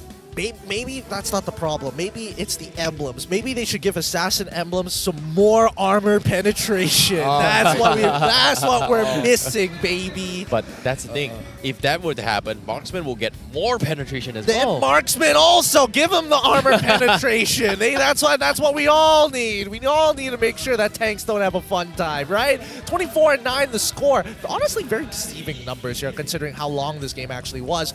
But I have to admit, both sides, it's very difficult for them to be quote-unquote proactive in this game. Every single time we see them walk up, there's a huge deterrent that tells them, nope, nope, nope, nope, you gotta take a step back. Oh no, there's something else that we gotta clean up on the side lanes. And I feel like Team Hawk is always torn between the two.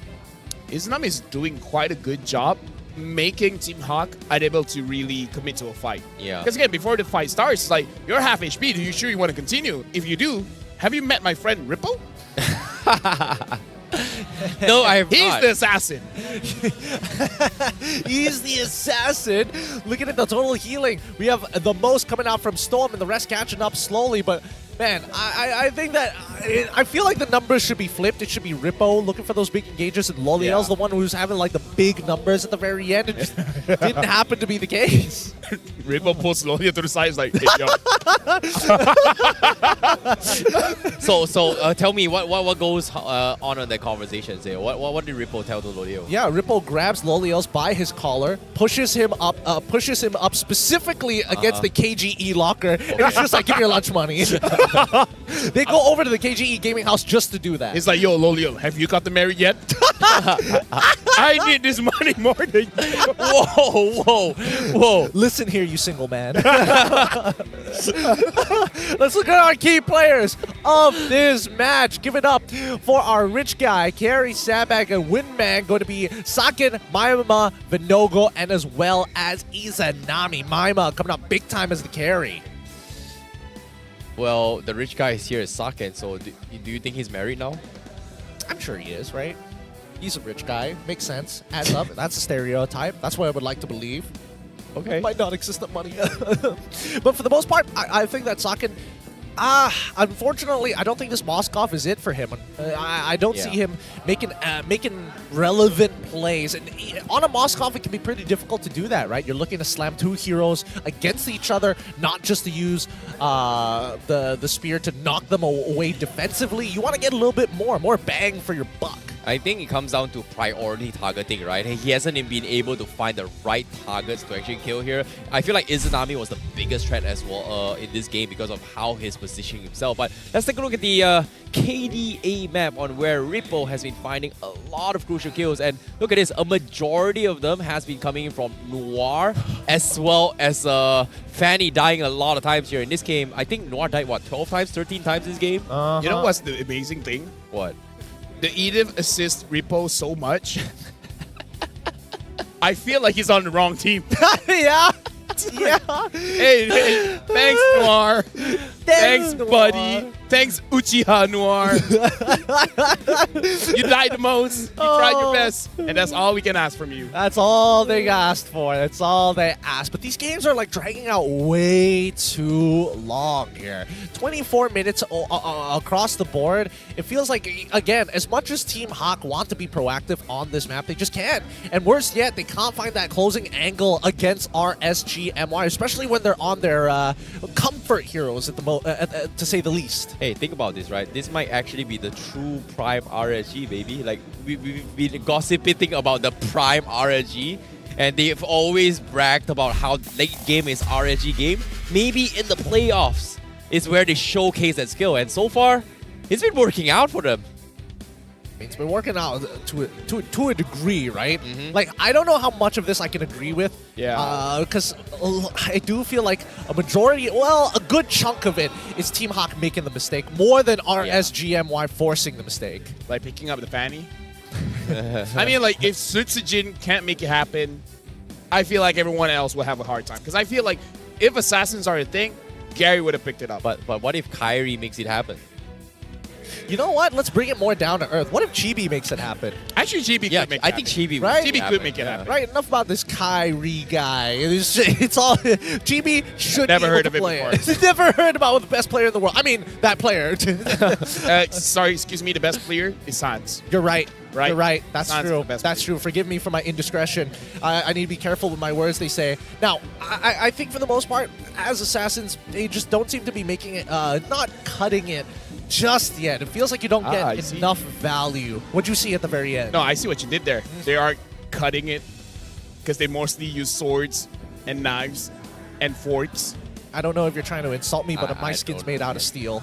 I don't know, man, but they ain't cutting it. Skin steel. Cutting it. Look at this, right? This was a really sick play from Repo. Like, he ulted right before the Fanny even arrived. So that was a pretty good catch for Repo. But I must say, I feel like as much as people say that Repo, oh, he's not going to be playing here, he likes practice, he's got married, he's not the best XP laner. But to be honest, after seeing him in today's performance here, lack practice or not, he still got it, bro. Did people see that? Are you going back on saying that you liked Iris? I liked Iris more microly, but today, Repo just showed me he's out microed Iris on a personal level. It's crazy. I don't believe it. Not until I see full damage Cho on Ripple.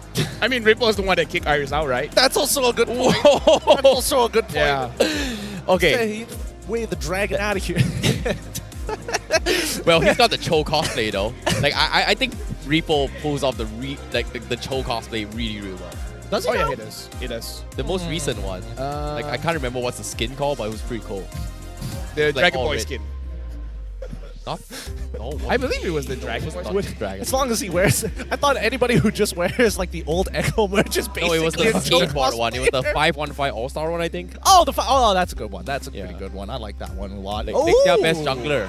Lexi, yeah, they're still bringing them back. They're still bringing them back. People still remember the legacy players' names, but unfortunately, they're not subbing him in. Hey, Season 7 champion, baby. You know? And guess what? He was playing under RSG at that time as a jungler. But ever since then, never again.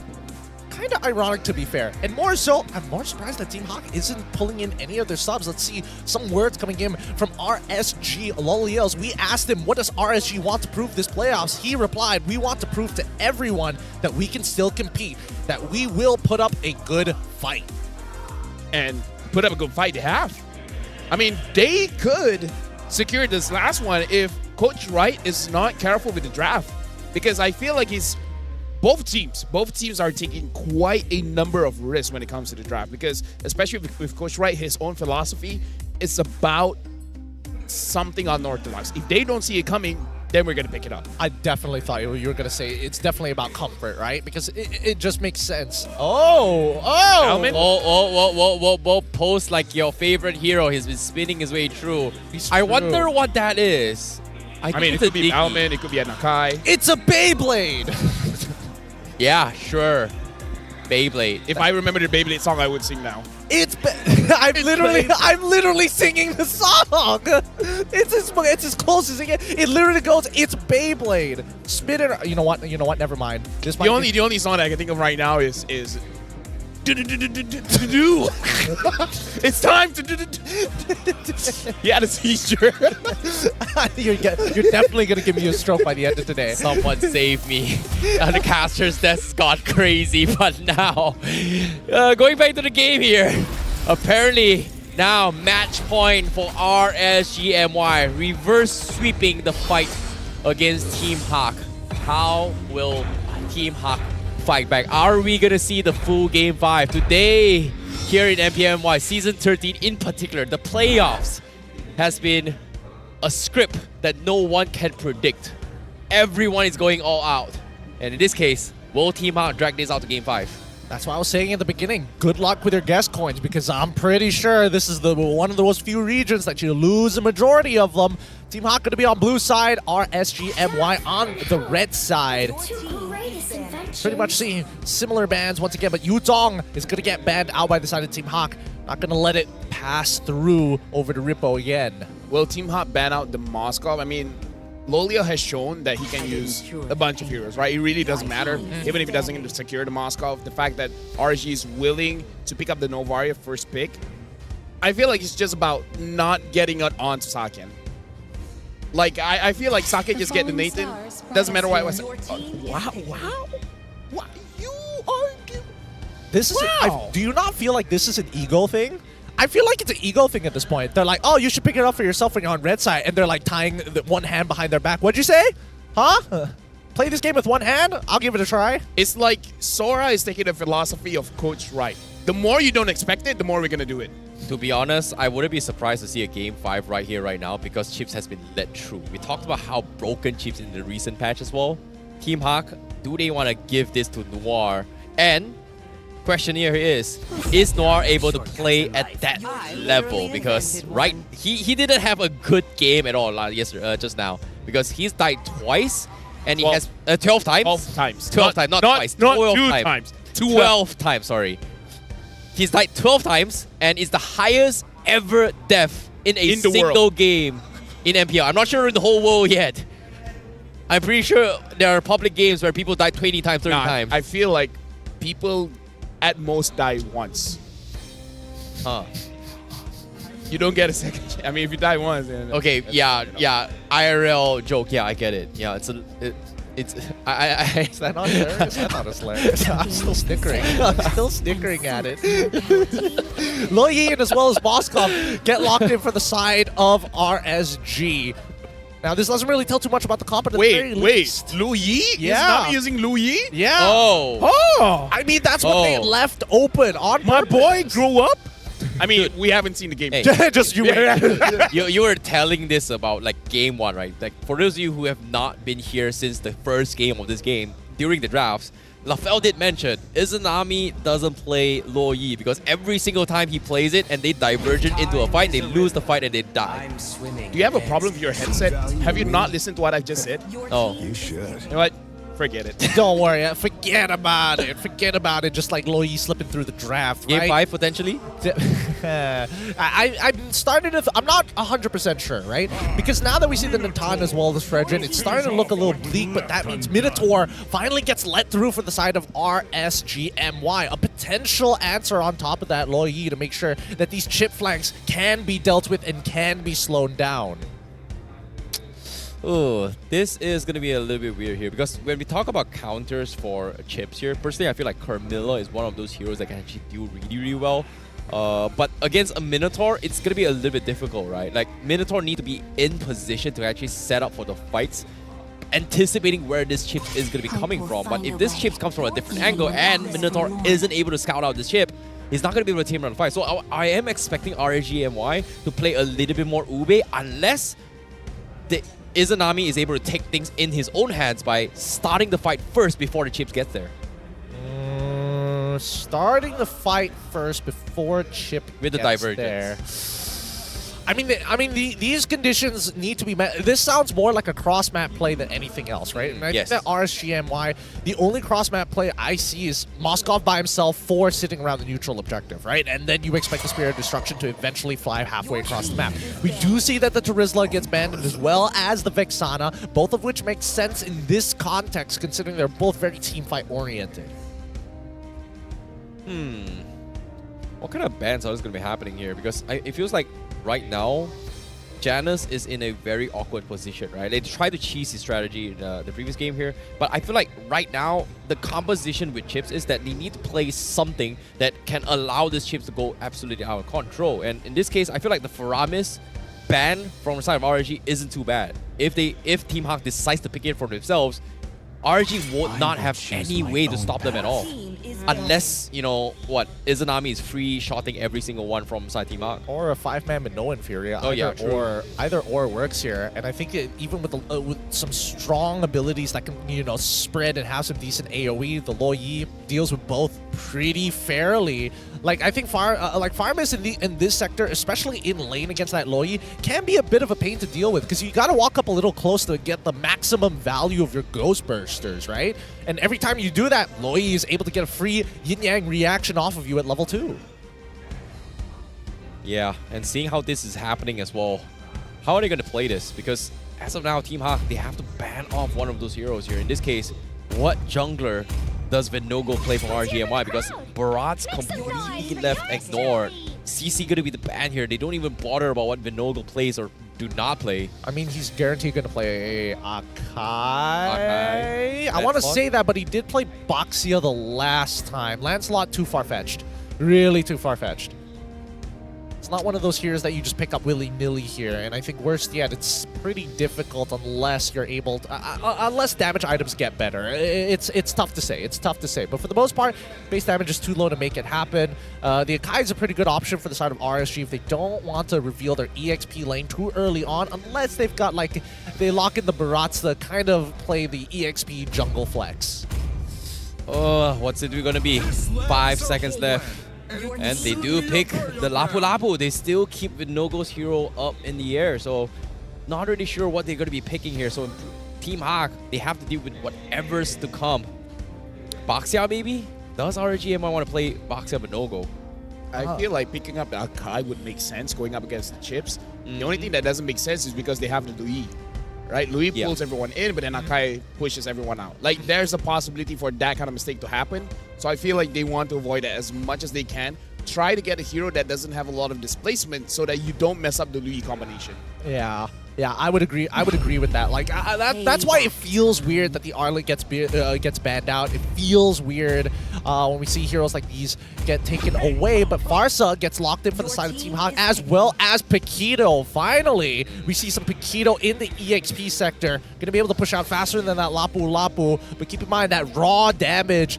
Both Lo Yi and as well as Moskov, they've got to be aware of his positioning. They definitely needed something to go through the portal. Like, I think Paquito, instant diving with the shortcut here, instantly going to be able to one-shot somebody. So they eventually needed somebody that can dive this here.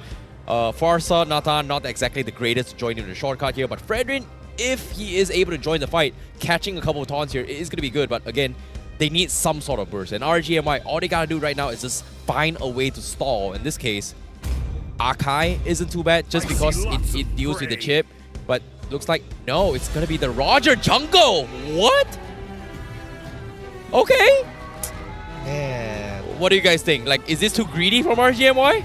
I feel like it's still okay. The only problem is that if Chips goes inside the jungle, this Roger is not going to have a good time. Yeah. Unless they've specifically planned out this Louis to counter the chip so that you just preemptively set your second skill and then use your first skill to get that reaction. This one might be a little tough here because especially at level 1, that's when we can expect to see Noir go for these invades. But the side lane pressure really depends on what buff start it's going to be. Well, with that being said, enough questions. As we know, both of these comps, they want a team fight. They want to do it fast. They want to hit hard and get out of there as we move over to our 4th game of this series. Current score 2-1. It's going to be Team Hawk up against RSG MY. Well. Do or die for Team Hawk. Fighting for their lives. Can they continue? Because RSG MY is coming to storm them and show you who's boss. Team Hawk has not won a single game against RSG MY for almost 300 days now. Sorry, 500 days already. Can they make history now and stop this? Or will RSG MY continue to shut down Team Hawk until now? Oh, let's find out, because now the early game is not going well for Maima, having to use his Purify so early on. Izanami and Storm just making sure that they have full dominance over this mid lane for as long as possible. Even opting to fight for Litho Wanderer here, knowing that it's been given up by the side of Team Hawk. Well, I mean, Vinogo is a damage dealer jungler, so this is going to be very interesting because I would say the last that was pretty damaging was Marcus, and he did not do well on that, so I'm hoping for the best on him on this Roger, because Roger has been doing quite okay for Max coming in from the Niners. I don't know. We have to look at how Noir is on this chip. When he was using against KGE, he was pretty good, but now going up against Vinogo, if he is proactive, Team Hawk should be able to slow down his farm quite significantly. Like, I'm expecting Noir to get super proactive now, but because of the recent changes of 2 minutes here, he's been just playing very, very safe here.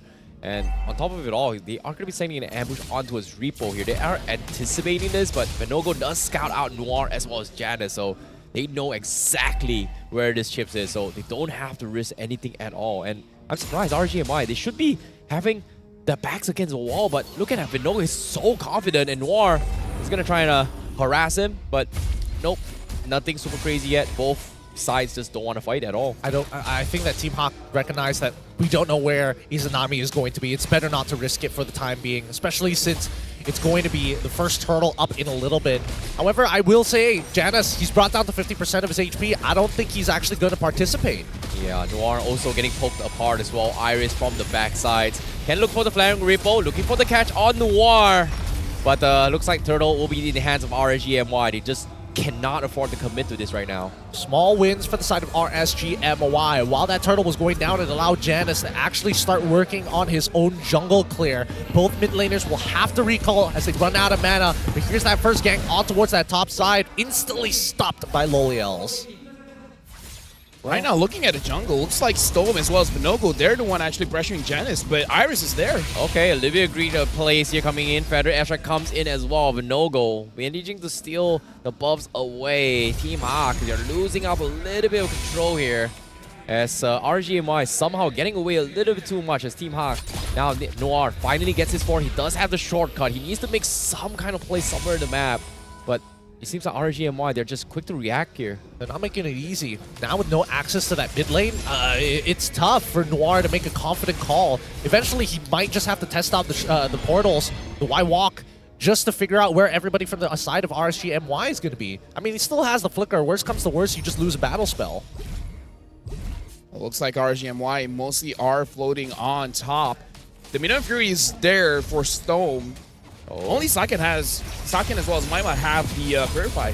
Oh, they've been rotating a little bit well here. Vinogo getting stunned on his way through, but they just don't want to commit against this Roger. Level 7, 3 minutes into the game. Very, very fast lead here on this Roger, but again, no fights at all from both sides. Like, they're just playing it so safe. I mean, there's no reason to get into a fight right now. And I think, again, both sides very hesitant to actually walk out too far to make that first mistake, because we've seen whoever makes the first mistake on their team usually is the one who takes a large or a very long period of suffering, maybe like 18 minutes sometimes, 16 minutes of just pure domination before they actually get to play the game.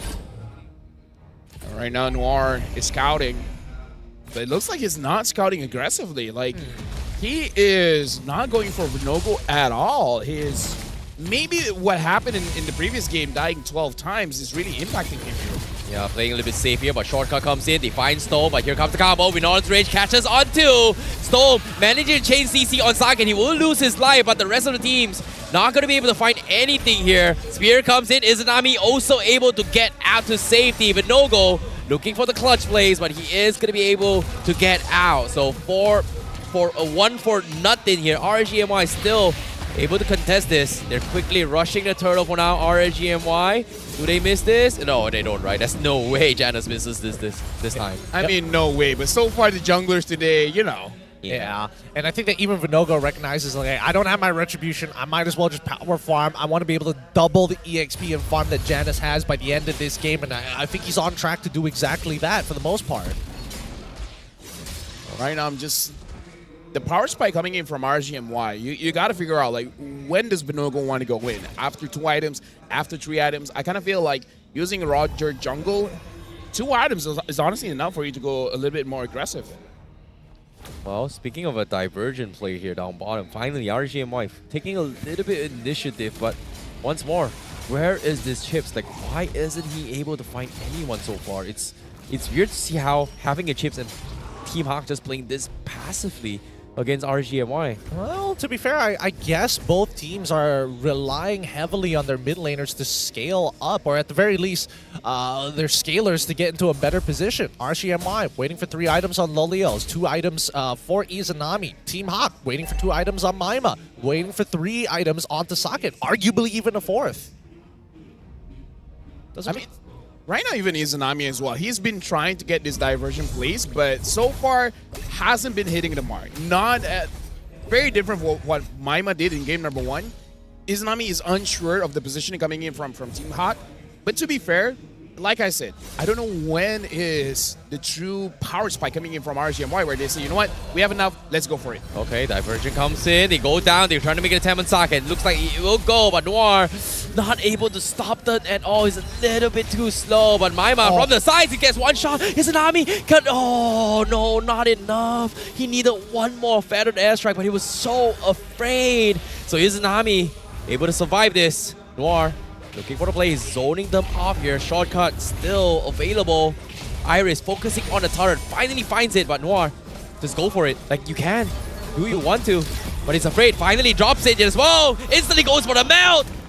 And they take him down after so long. The first aggressive play by Noir. And RSG MY, they lose Lolios. But in the contrary, Vinogo, he's not too happy about this. He's going to try and fight back into this fight. Storm with the stuns. Minon's Rage still available. Doesn't commit to this yet. Turtle contest comes in. Saken takes a tier 1 down bottom though. I mean, it looks like he's going to get the tier 2 as well. Team Hawk has been taking 3 objectives. No one from RSG MY is protecting the side leads. Oh, below is there. 1v1 with Saken. Who comes on top? Saken wins that fight once more on the bottom. Divergent play comes in. They get it to the furthest point. They want to hunt down Saken, but Saken is already out of there. He's going to be able to get out. Meanwhile, Noir, does he have the shortcut though? He's still on cooldown. He will show himself, but that's all. As RGMY loses the 1v1 for Loleo down bottom. Now some breathing space. Now a moment of respite.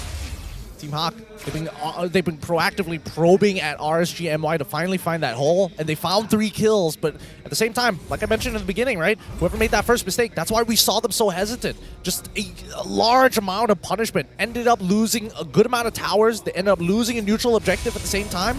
That's why both sides are playing footsies with each other, trying to make sure whoever reacts first is going to die. Oh no, Noir, what you doing? You gotta run. Tier 1's there. Loleo, does he got a stun? Oh, okay. Doesn't have to. Noir to be able to get out to safety. Look at this. Just casually eating chips as if nothing just happened. Like, I died 12 times the last game, man. Like, this game, like, sure, whatever, man. I mean, it goes to show, right? It feels like he is not trying to open up the map using his passive, rather just throwing his body up in front just to get a good, rough idea. For the most part of it, I don't think there's anything wrong, but it just feels like there's not enough coverage. Since they've already gotten rid of 2 tier 1s, why not, right? Be bold, be brave. Little 2-man taunt here. He comes. Feather Ezra comes in. Repo, does he get out? Yes, he will. But from behind, out of nowhere, they find him instead. Here comes the collapse. 3-man with no rage. They're all clumped up. It's gone. It's a disaster. 3-man down. Saken now 1v1 against Loleo. Nope, it's not going to be a 1v1 this time. Double kill, baby. RSG MY with 1 mishap. They take 4. What a catch from RSG MY. What a fat waffle combo that was. Izanami making sure that there are no holes in that combination with Storm flickering in with the Minion's Fury. Just no opportunity to really respond. A lot of yin-yang reactions there for him. But now this is the most solid lead we've seen so far from RSG MY. And they're looking to try and close this game. But we know how these games have been going. They've always taken at least 20 minutes thus far. Team Hawk, we're going to have to wait and see how they respond to beat back against RSG MY. Okay. Seeing how Storm is playing. He's got the health, he's got the sustains this time. Noir, does he want to commit to a Minotaur? It's going to be tough. Lord crashing in. Saken in the flank lines here. Storm! Oof, barely catches him. Narrowly escaping death as well for Team Hawk. Fighting for their dear lives. Elimination match. Match point for RSG MY. Can they hold on? Iris still salvaging the fight.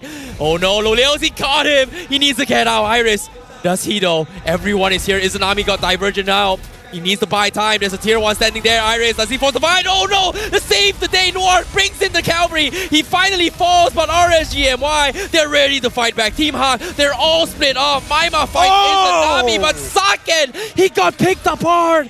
He got killed by Repo. Team Hawk, you made the biggest mistake. You should have let Iris die. Now everyone is dead.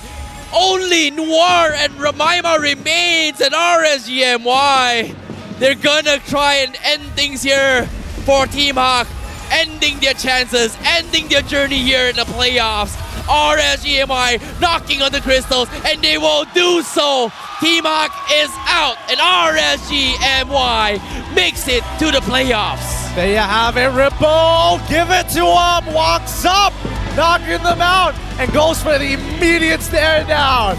Enemies in battle, but once it's out, it's all on the table. GG.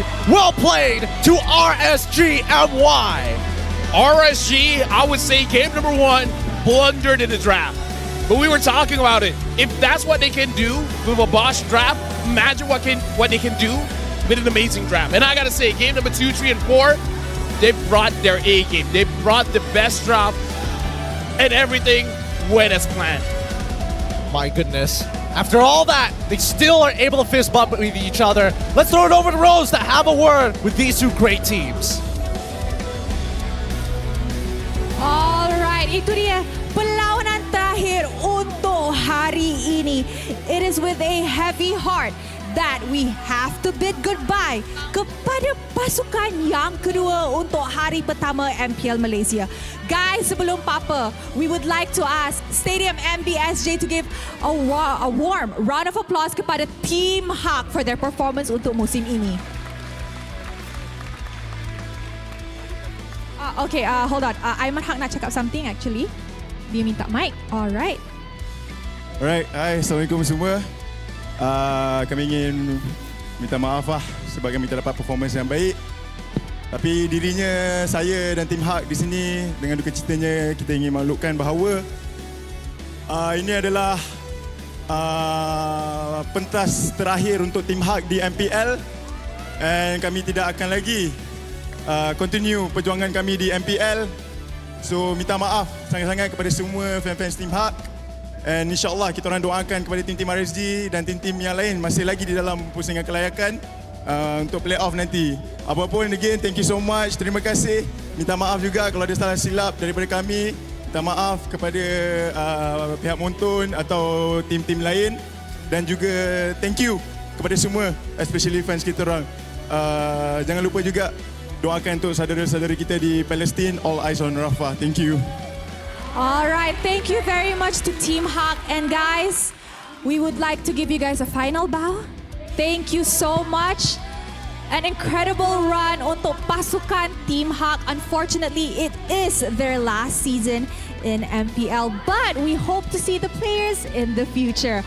Alright, dengan itu, pasukan yang akan advance further untuk jumpa Homeboys esok di upper bracket, RSG MY. Alright, let's start with Loliel. The mic is with him. Loliel, sekarang apa perasaan Loliel dapat menang dan layak ke peringkat seterusnya untuk menjumpa Homeboys esok petang?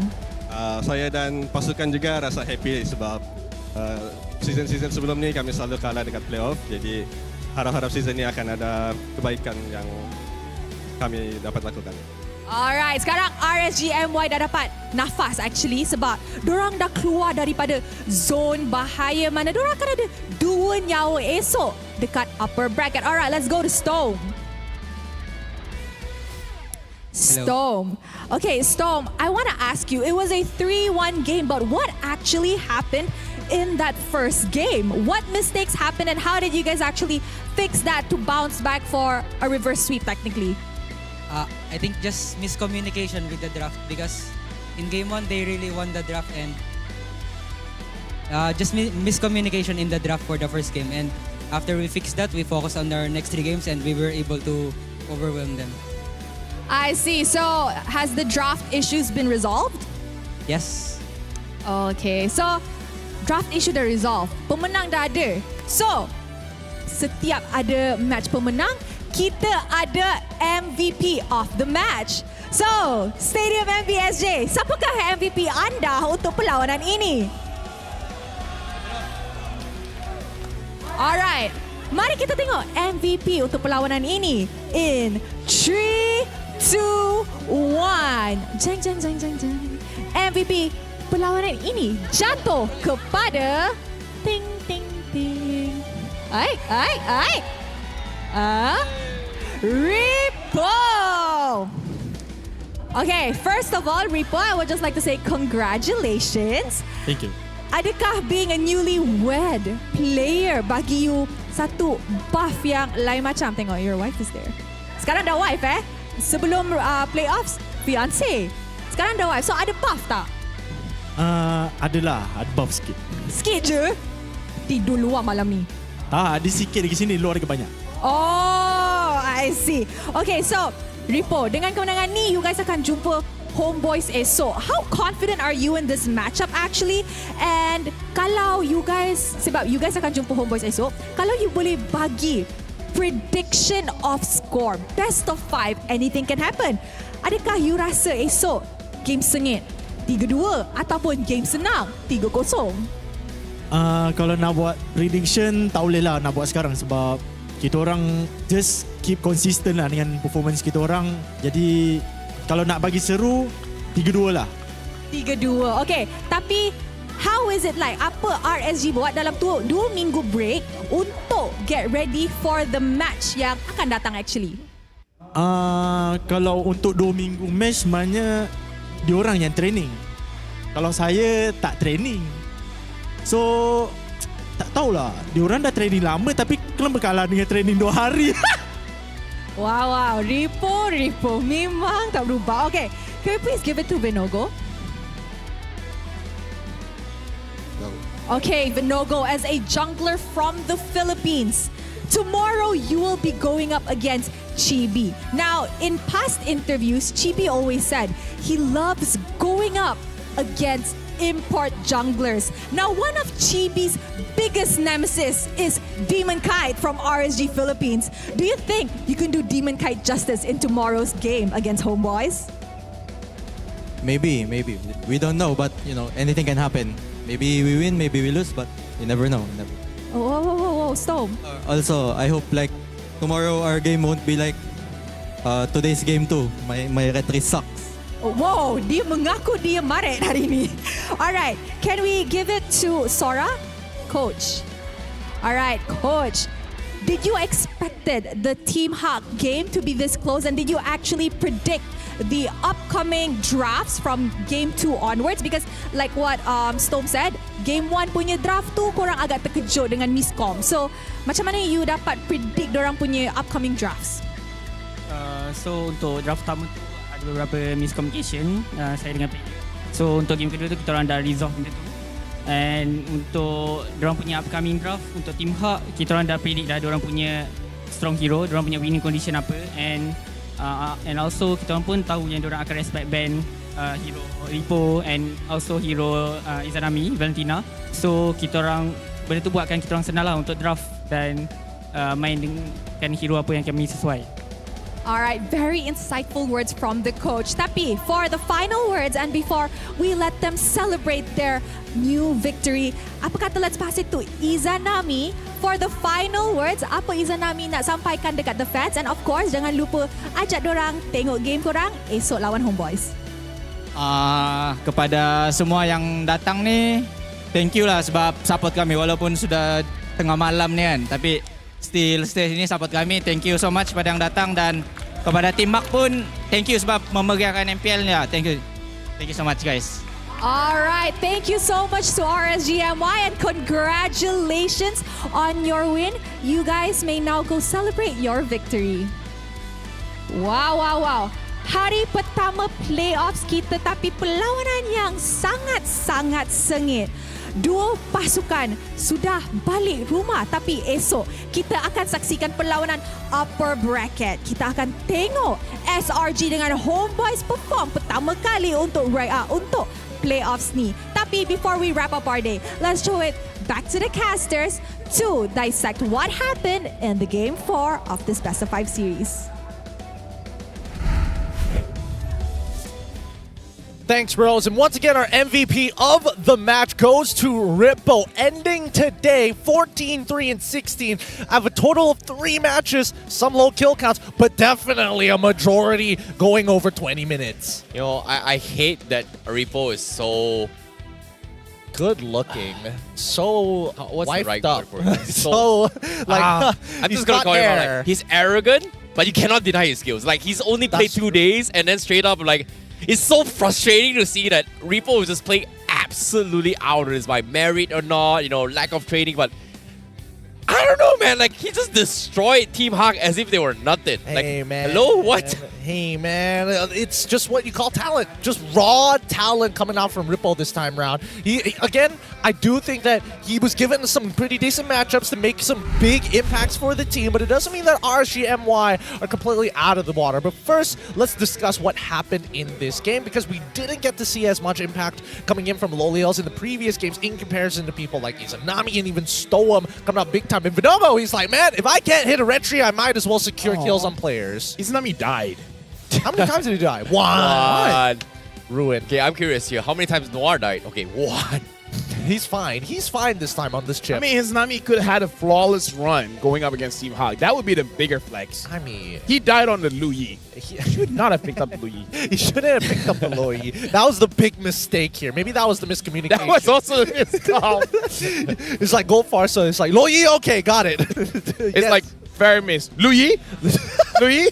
Yes, coach. I will lock in Lu Yi for you. Thank you like, very no! much. What? in case you guys didn't understand, the coach basically said there were some miscommunications in the draft, especially game number 1. So we're just speculating. It's like, okay, pick up Masha. Huh? Farsa? All right.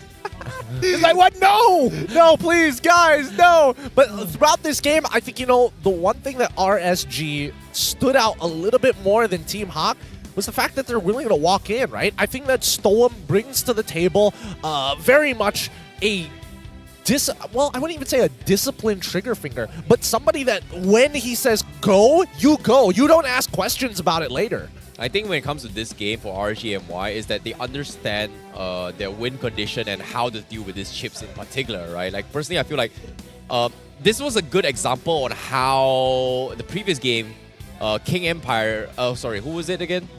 Yeah, King Empire going up against Todak. Todak couldn't exactly handle the chips here, and this is something that RSG Todak should have done, and RSG just did it better than Todak did. And for them to actually deal with the chips was that they have to maintain that kind of pressure, but with the Loi coming into play, as long as the shotgun comes in, Izanami must be there to prepare. But what was really surprising is that because they're not playing super aggressive and they greed out on having a Roger as well as a Moskov, which in my opinion, I don't think Team should have gotten away, and Team Hawk should have gotten so much more pickoffs, but somehow they just couldn't find a single pick.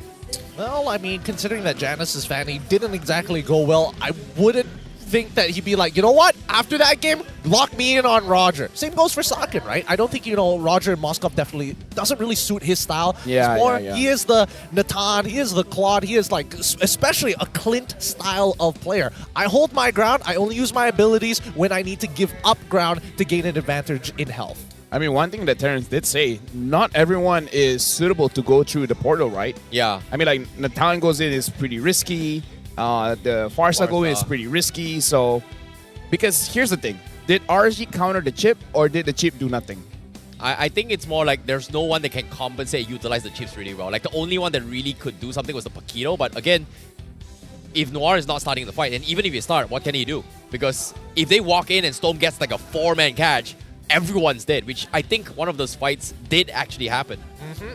No, that's how RSG was able to get a sizable lead in their hands. Well, I mean, that in tandem with Izanami. Both of them were working together. But at the end of it, I would say that their comp is not designed to be playing around chip, right? Like, I think they would have preferred to have Minotaur on their side. I think they would have preferred to have Kaja on their side. Something that synergizes a bit better. You know what would be funny? What? If Chip opens the portal, they go in, Moskov throws his spear, and then they go back into the portal.